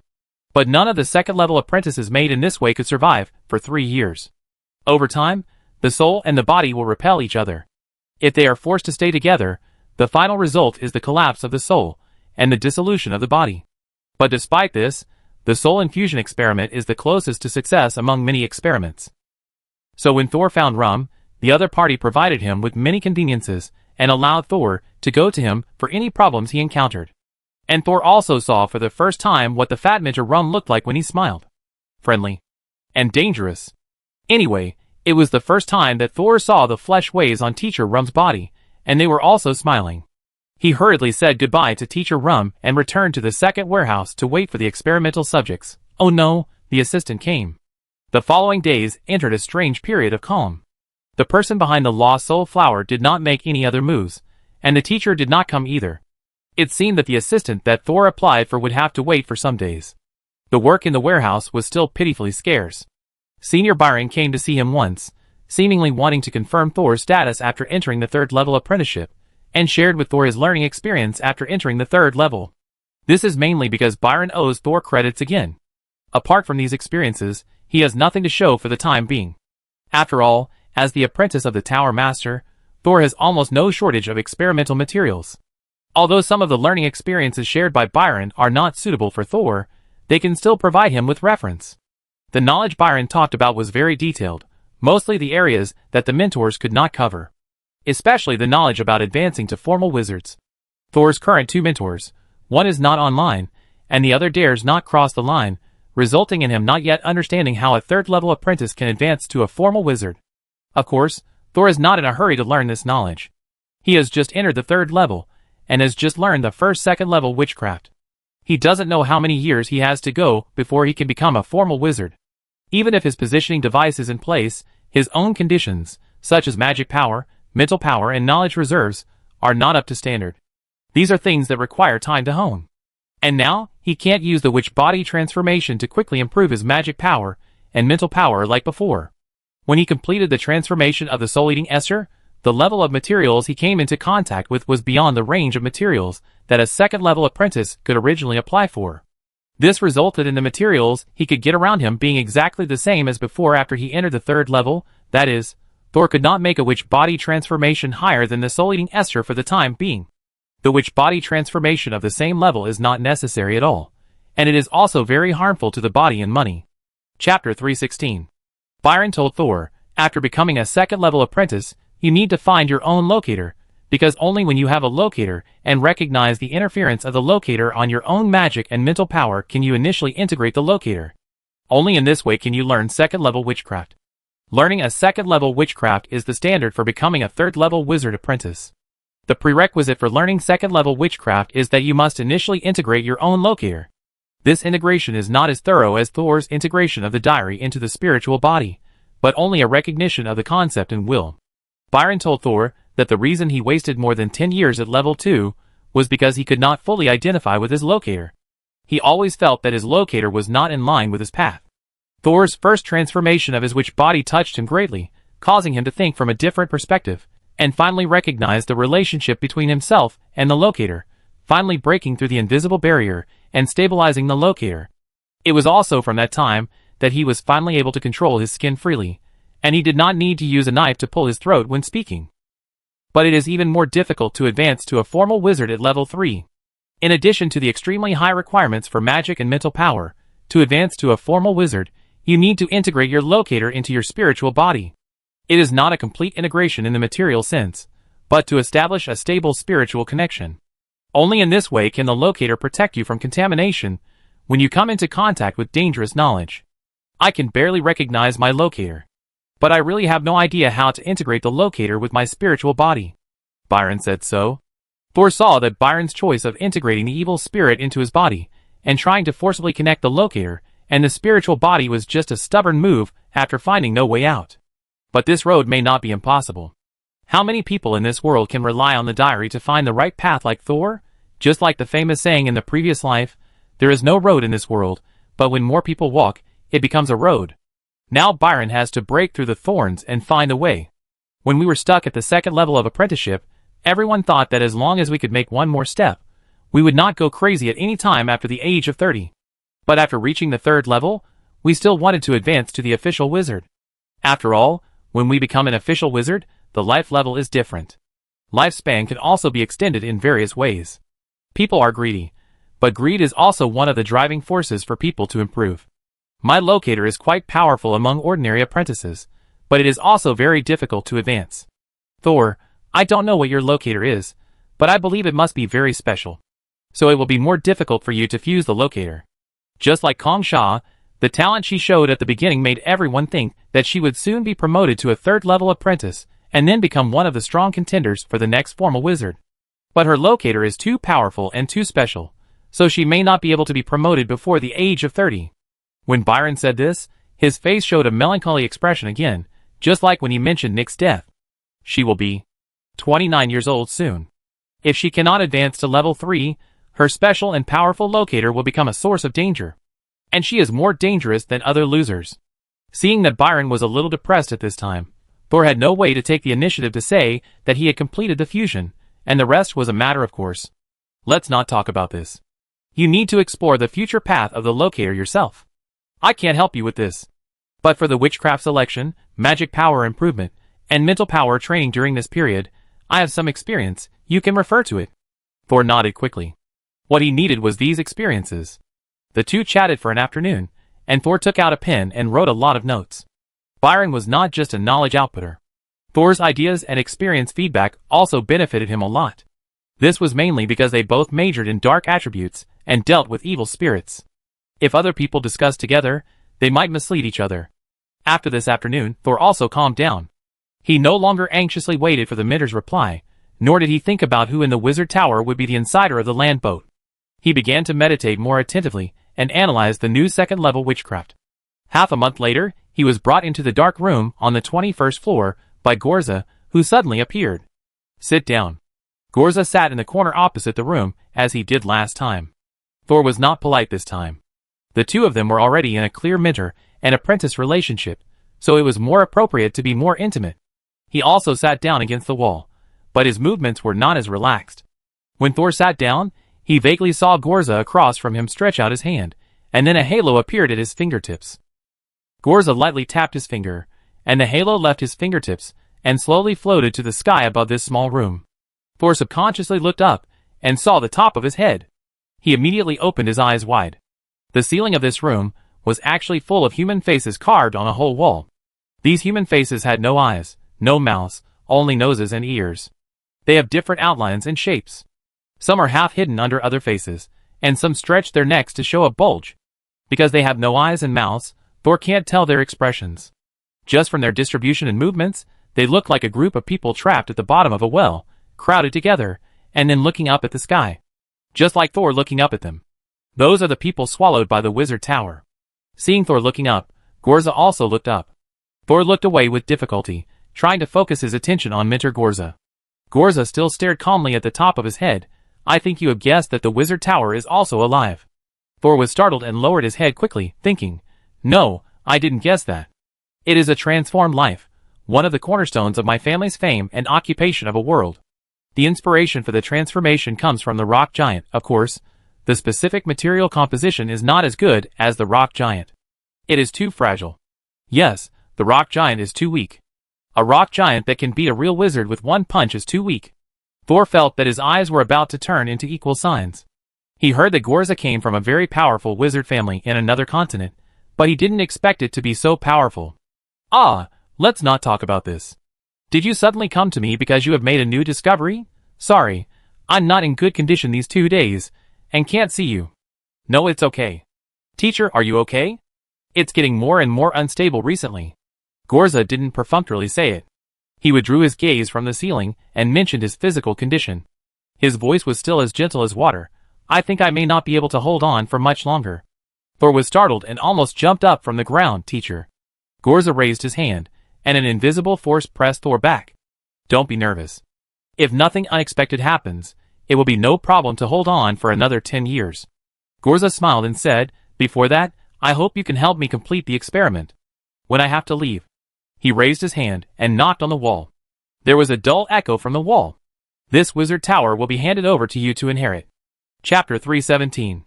Thor froze in place, not daring to move. He had no surprise of a pie in the sky, only the horror of an endless dark cloud hanging over his head. Before Thor could react again, he heard Gorza chuckle again, and his silver eyes narrowed. Don't be so nervous. Maybe you will die before that day comes? Then I would rather choose to inherit your legacy. Thank you. Thor didn't dare to really complain, so he could only lower his head. Let's get down to business. What did you find? Sol took a deep breath and continued to tell the story. After I returned to the second warehouse, I put the puppet on my body as you requested, but when I went to check the corpses, the puppet's eyes suddenly turned black. Is there something wrong with the newly sent corpse? Gorza guessed it immediately. Yes, I carefully examined Nick's corpse, and found that there was a kind of obscure mental fluctuation on his body. If the puppet you gave me had not really changed, I might have mistaken it for a slight fluctuation caused by the witchcraft array in the sarcophagus. Gorza leaned against the wall, not feeling too surprised. Interesting, when we were on guard against hidden enemies, the real problem was the corpse that appeared next to you according to the procedure. He looked down at his hand, and the pink bandage on one of his fingers seemed to be loose, but before Thor noticed, it suddenly tightened again. If the corpse is used to hint at you, the instruction must be very simple. I wrote down the fluctuations of mental power. Teacher, do you think we can deduce the meaning? Sol handed the notes he had kept close to him to Gorza, but he only glanced at them and returned them. Without any experience with the adapted language and without understanding the basic logic, there may be many situations when the reverse deduction is done, so it is worthless. Gorza said, but I can check for people who move the body. You don't have to worry about this matter, and start a new experiment as soon as possible. I heard that you applied for a subject for the soul infusion experiment. Yes, Thor said quickly, but I just asked them to be my assistants and help me record some specific reactions. Gorza waved his hand. It doesn't matter. The soul infusion experiment will be terminated soon. Facts have proved that for those who cannot even advance to level 2 on their own, it is useless even if they get a level 2 body. Just use them as normal consumables. I understand. The Tower Master wanted Thor to conduct experiments without worrying about the lives of the subjects. There was silence in the room for a moment, and Thor thought he was going to be sent out next. Unexpectedly, Gorza sighed and talked about another thing. Kaz should have told you the specific division of labor and progress of the experiment. I think I should also tell you about the background of this experiment. Gorza considered telling Thor last time, but because his physical condition was unstable at the time, he did not tell Thor. The cause of resurrection is naturally someone's death. But Eula's situation is different. She took the initiative to die. Voluntarily going to die? Self-death? Thor's eyes widened, and then he suddenly thought of something. Could it be that the experiment of whether the soul can exist independently of the body? Yes, it's for this conjecture. Gorza's thoughts gradually drifted to the past. At that time, he took the initiative to seek marriage with the Principality of Kerma, just to find someone to help him manage the territories that were voluntarily sent to him by the other party. He is a wizard, not a lord, and he is not one of those wastes who have long lost the hope of promotion and can only numb themselves in worldly power and enjoyment. So who has the patience to manage the territory personally? Of course, it is better to find a helper, and the best helper is naturally the current manager of this territory. So it was only because of her persistence in knowledge that Gorza looked at Eula differently and finally chose her. But a few years after marriage, Eula exposed her true character, that is, in addition to being stubborn, she was also very bold and dared to experiment with everything. Especially after Gorza opened the material library to her, some of her wild ideas had the possibility of landing, so she began to experiment more crazily. Wizards who specialize in dark magic are always particularly interested in corpses and souls, so most of Eula's experiments are related to these. Gorza did not think it was wrong, but felt that this was the quality a wizard should have, and therefore admired Eula even more. It's a pity that the story did not develop towards the sweet ending of the article. One day, when Gorza came back from going out, he saw his little wife with her head cut in half, and her soul body that was extremely excited and floating in the air. Can the soul exist independently of the body? They had discussed this question long ago, and Gorza denied Eula's conjecture at that time. Unexpectedly, this woman actually used herself as a test subject to prove to Gorza that her point of view was correct. Gorza asked Eula in confusion, why did she kill the body and block all the retreat routes when the soul could leave the body stably? Eula said that the experimental data that did not completely leave the body was inaccurate. At this point, Gorza shook his head with a sigh. That was the day when I completely realized my wife's madness. Thor was also stunned when he heard this on the other side. For a hypothesis that has not been verified, he even gave up his own life. After the soul leaves the body, the most important thing is to keep the soul pure and uncontaminated. Golsa continued. Eula was not unprepared. She prepared many temporary places for herself, which are the standing corpses you saw in the warehouse. Before Eula officially killed herself, she had left her body and possessed each person one by one to make sure there was no problem, so she thought it was foolproof. However, things still took an unexpected turn. Although she had been careful not to be contaminated by any contaminated radiation and had entered a body to rest from time to time, Eula's soul still became alienated. The first symptom was that Eula began to feel that she was not Eula herself. Gorza took over Eula's experiment and kept removing contamination from her spirit, but the contamination returned repeatedly. Gorza immediately announced the termination of the soul independence experiment. He began to create a stable body for Eula. However, this experiment did not go smoothly. No matter what kind of body he created, even if he used Euler's flesh and blood to create a nearly identical Euler, it could not contain his soul for a long time. After several failed possession experiments, something even more terrifying began. Euler gradually forgot her past memories, and insisted that she was just a replica test product created by Gorza. And she took the scene of Gorza treating the replica Euler as proof of Gorza's memory of killing her. It is very difficult to create a container that can permanently accommodate the soul of Euler. Gorza sighed. Since then, I have gathered a group of wizards and recruited a large number of apprentices, starting the resurrection experiment from the two aspects of purifying the soul and finding a suitable body. But decades have passed, and we still haven't found a suitable container that can protect the soul from pollution like the original body. At this point, Gorza suddenly raised his head and stared at Thor. So Thor, how did you do it? Thor was startled, his head buzzing. Golsa's body slowly leaned forward, his silver eyes almost bulging out of the bandages. How on earth did you manage to take over someone else's body and still be alive and well, without any signs of uncontrolled contamination? I'm really curious. Chapter 318. Golsa revealed his true colors. He finally revealed the real reason why he was paying attention to Thor. However, his reveal really made Thor's hands and feet cold. For a moment, Thor recalled the rough touch of the black leather on the conveyor belt in the morgue. He swallowed his saliva, and his heartbeat, which had almost stopped due to the shock, slowly recovered. It may not be the worst outcome yet. If the Mentor really wanted to slice me up, there was no need to wait until now, and there was no need to tell me now. Thor tried to comfort himself and calm himself down. In this world, soul leaving the body and possession are not rare events. I am just special in that I can ignore the rejection of the body. But if I talk about this matter, I can actually bring it to the table and study it with my mentor. Thor's brain was working rapidly, and he had decided on the next response in the shortest time. I didn't mean to do it. I was in this body as soon as I woke up. Thor did not deny it. If he denied it in the face of facts that had been discovered, Gorza would look down on him. It was better to admit it in a panicked tone, and admit some things that were not very important first. I don't know why I was able to survive. I was not a wizard, just an ordinary person. I didn't even know wizards. I was born in a small town. Gorza waved his hand casually. Oh, there's no need to talk about this. I don't care about your past. When I saw you on the first day, I confirmed that you were not a wizard. Although your spiritual power is strong, it is like a rough jade that has not been developed. Since you are not a wizard, it makes no difference to me even if you were a king. He extended his index finger and gently touched his forehead. I even suspect that the specialness of your soul does not lie in you, but in the impact of this experience after you left your original body and entered this body of an ordinary person. Or you can call it a kind of alienation that brings positive feedback. Thor opened his mouth slightly. He hadn't thought about this question yet. He had no impression of his death in his previous life or his possession in this life, and he hadn't thought carefully about why he had such a strong spiritual talent. In his previous life, time travel and rebirth were not new words, and they were mentioned in countless novels. But most novels just used it as an opening remark, and no one delved into its principles. As for the improvement of spiritual talent, Thor simply attributed it to the soul enhancement brought by time travel. But he had never thought about how to strengthen himself. This matter was too far away for him. Without the strength of a fourth-level wizard, how could he solve the puzzle of traveling through the world? But today, when Mentor Gorza reminded him, Thor suddenly realized that he had made the mistake of being in the know.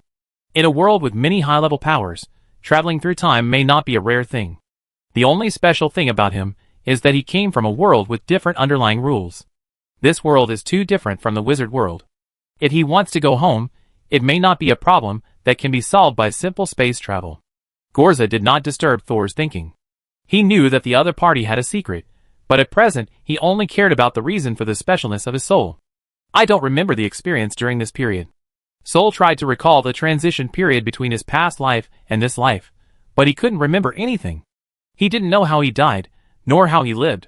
He closed his eyes, and opened them again, and he woke up in this body that was not yet completely cold.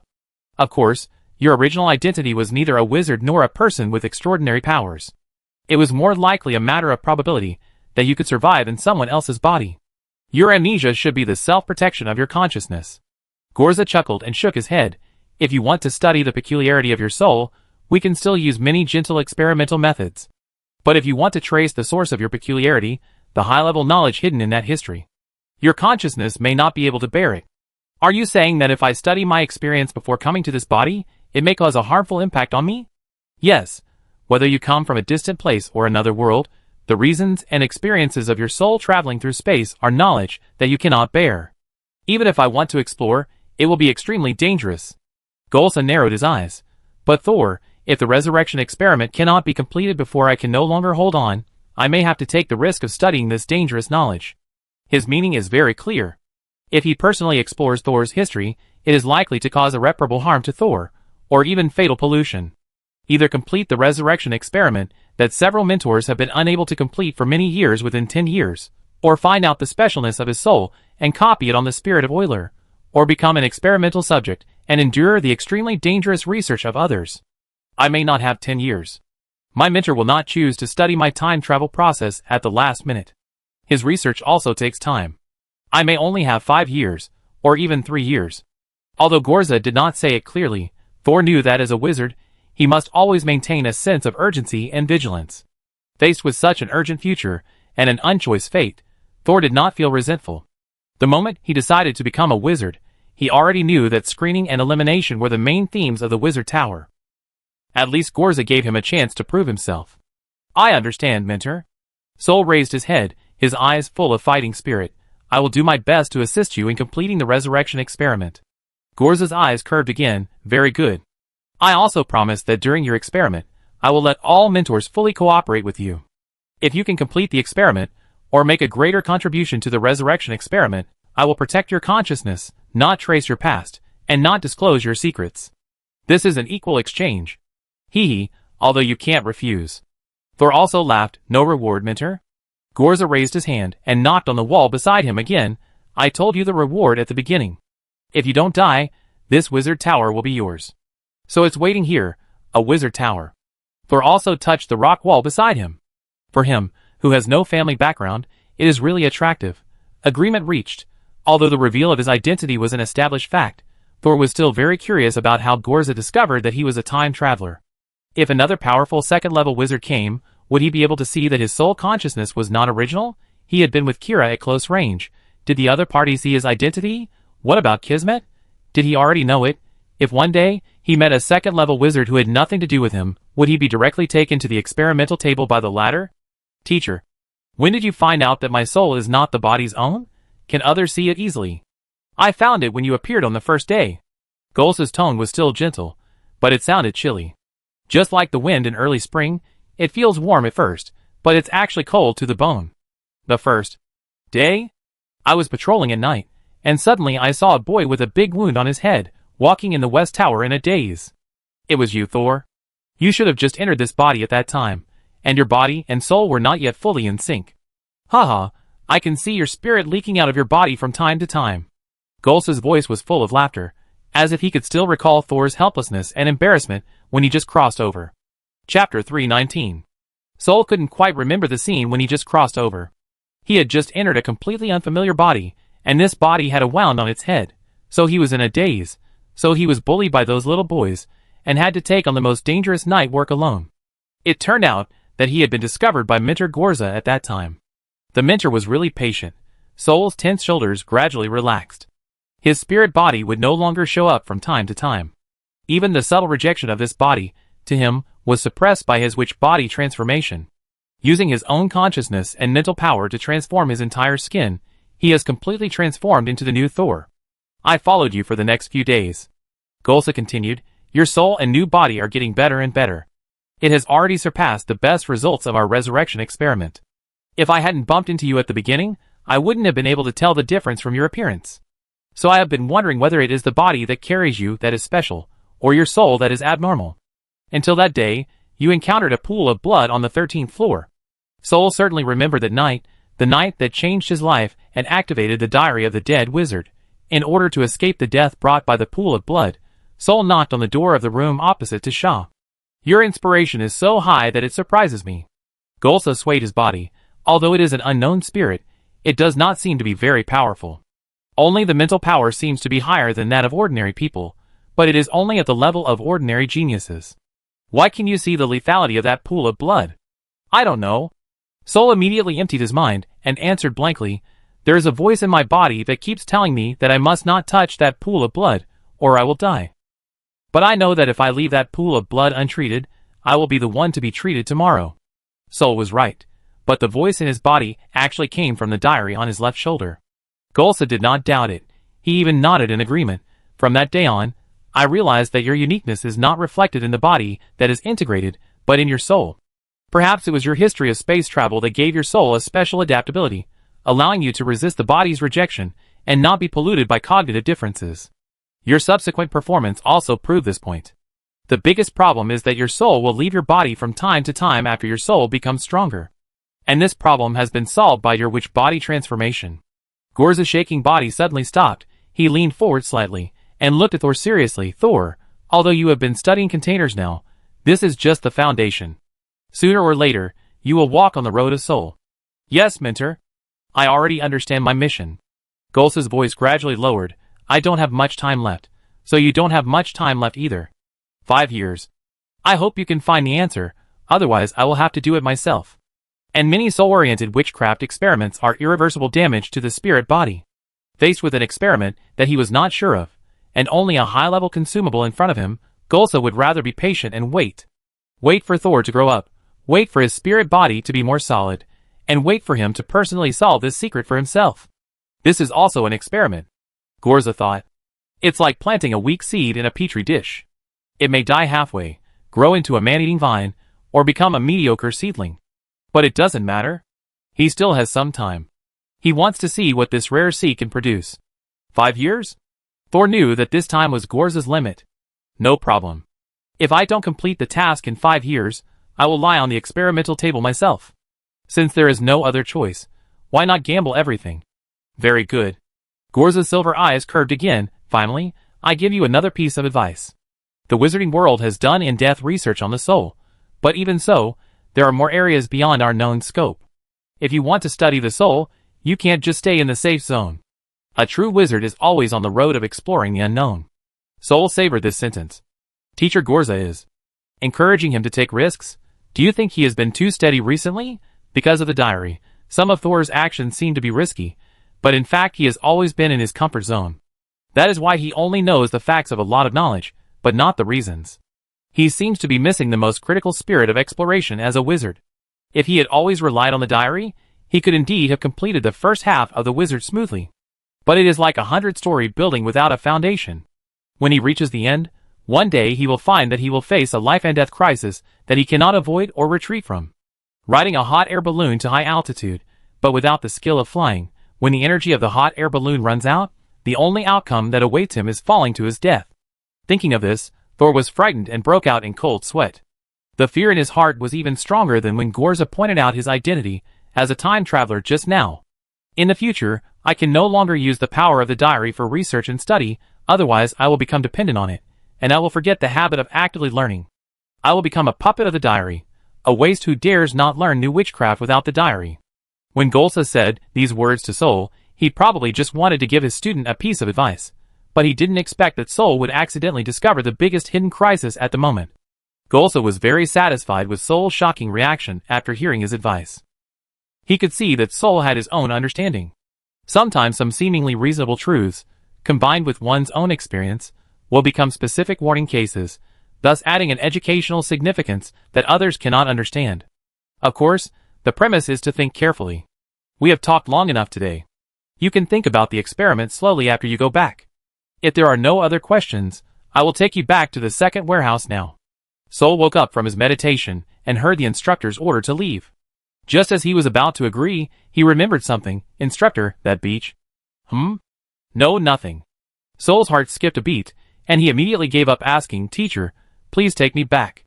Gorza smiled slightly, and the halo above their heads suddenly went out, and the surroundings returned to darkness again. Then Sol felt dizzy, and seemed to fall down. He once again passed through the dark world full of eyes, and landed on the single bed in the warehouse. He did not get up from the bed, but stared at the ceiling in the same posture. Conshaw once told me that no one lived in the dormitory opposite her. So who put that pool of blood that was so bloody? Thinking of Gorza's last calm look, Sol finally chose to give up the investigation. So, did the test for me start from that time? Chapter 320. Since the showdown, Sol's status seems to have been raised by Gorza. Because during a routine inventory of the warehouse, he found that the rules on the first page of the warehouse rules had changed. The first item, the number of candles burned must still be kept above 88. But the second item, not using numbered items at will, has changed to not taking numbered items out of the warehouse without permission. In other words, Gorza opened Sol's right to use the entire warehouse, including the corpses that once belonged to Mrs. Euler. It was also on this day that the soul infusion experiment subject that Thor had applied for a long time finally came to report.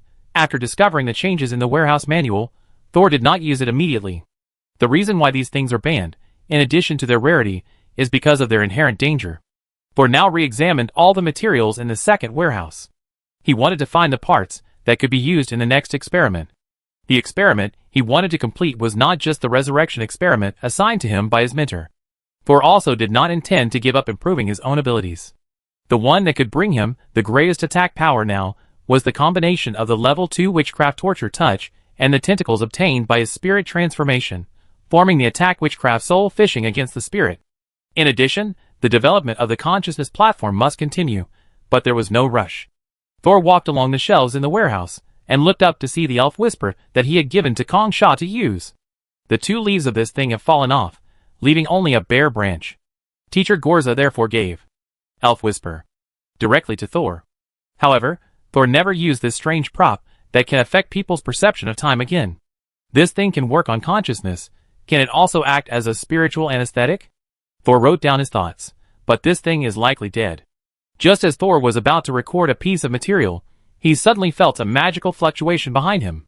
He quickly looked back, and through the gap between the shelves, he saw a huge feather pen floating in the air. Shwa shwa shwa. It was the communication pen that had not been used for several days. Thor quickly closed his notes, and walked quickly to the communication pen. When he walked to the table, the feather pen had finished writing and flew back automatically. There was only one sentence on the parchment. The assistant has delivered it to the bronze gate. Please check it. Thor sighed. Finally here. He put down his work, walked quickly through 2 corridors, and came to the bronze gate.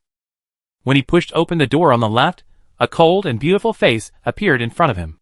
She was still blonde and blue-eyed, with a curvy figure, and she was wearing a black apprentice robe that looked like a dress that could be worn on the red carpet. All the test subjects in the soul infusion experiment of Instructor Rum seemed to be the same. After a few seconds after Thor opened the door, the blonde second-level female apprentice turned her head stiffly, and looked at Thor expressionlessly. Hello, I am number 147, and I am here to cooperate with your experiment.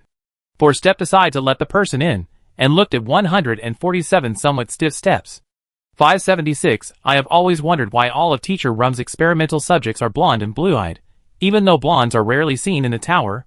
147 followed Thor, half a step behind, and said in a voice without any fluctuations, "Our bodies have been transformed by Teacher Rum to become uniform, easy to distinguish, and will not cause trouble when meeting relatives and friends of the body itself." Hearing this, Thor nodded. That's true. He looked at the woman beside him, who looked to be in her early 20s.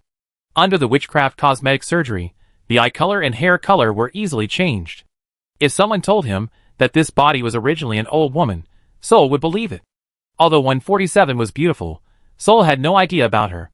After staying in the morgue and warehouse for a long time, everyone looked like material. Not to mention that this beautiful woman had a man's soul sealed in her body. When he thought of this, he really didn't have any romantic feelings at all. The two returned to the second warehouse, and the row of corpses that 147 saw when he entered the door really scared him.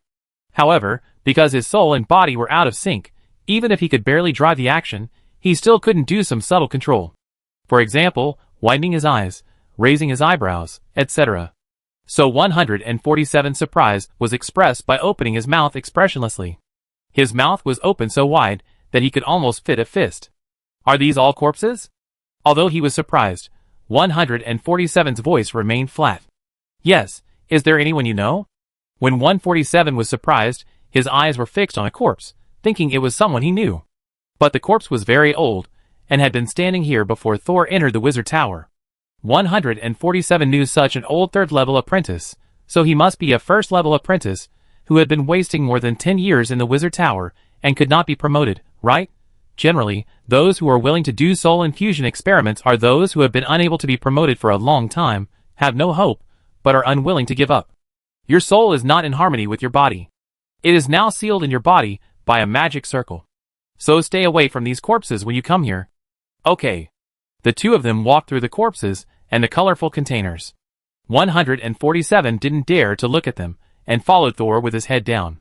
Finally, the two of them walked to the laboratory table at the end of the warehouse. This is another open space that was specially cleaned up, and a test bed that was specially applied for 147, the assistant. Come here at 3 p.m. every day, and the experiment will usually last until 7 p.m. I try not to delay your return to the dormitory. By the way, what attribute of witchcraft did you major in before? Thor was nominally recruiting an assistant. If the other party also majored in dark attributes, then he could help him in some experiments. Dark attribute. After a few seconds, 147 replied half a beat slower. Thor raised half an eyebrow and thought, "It's not my illusion, this 147 is so slow to react."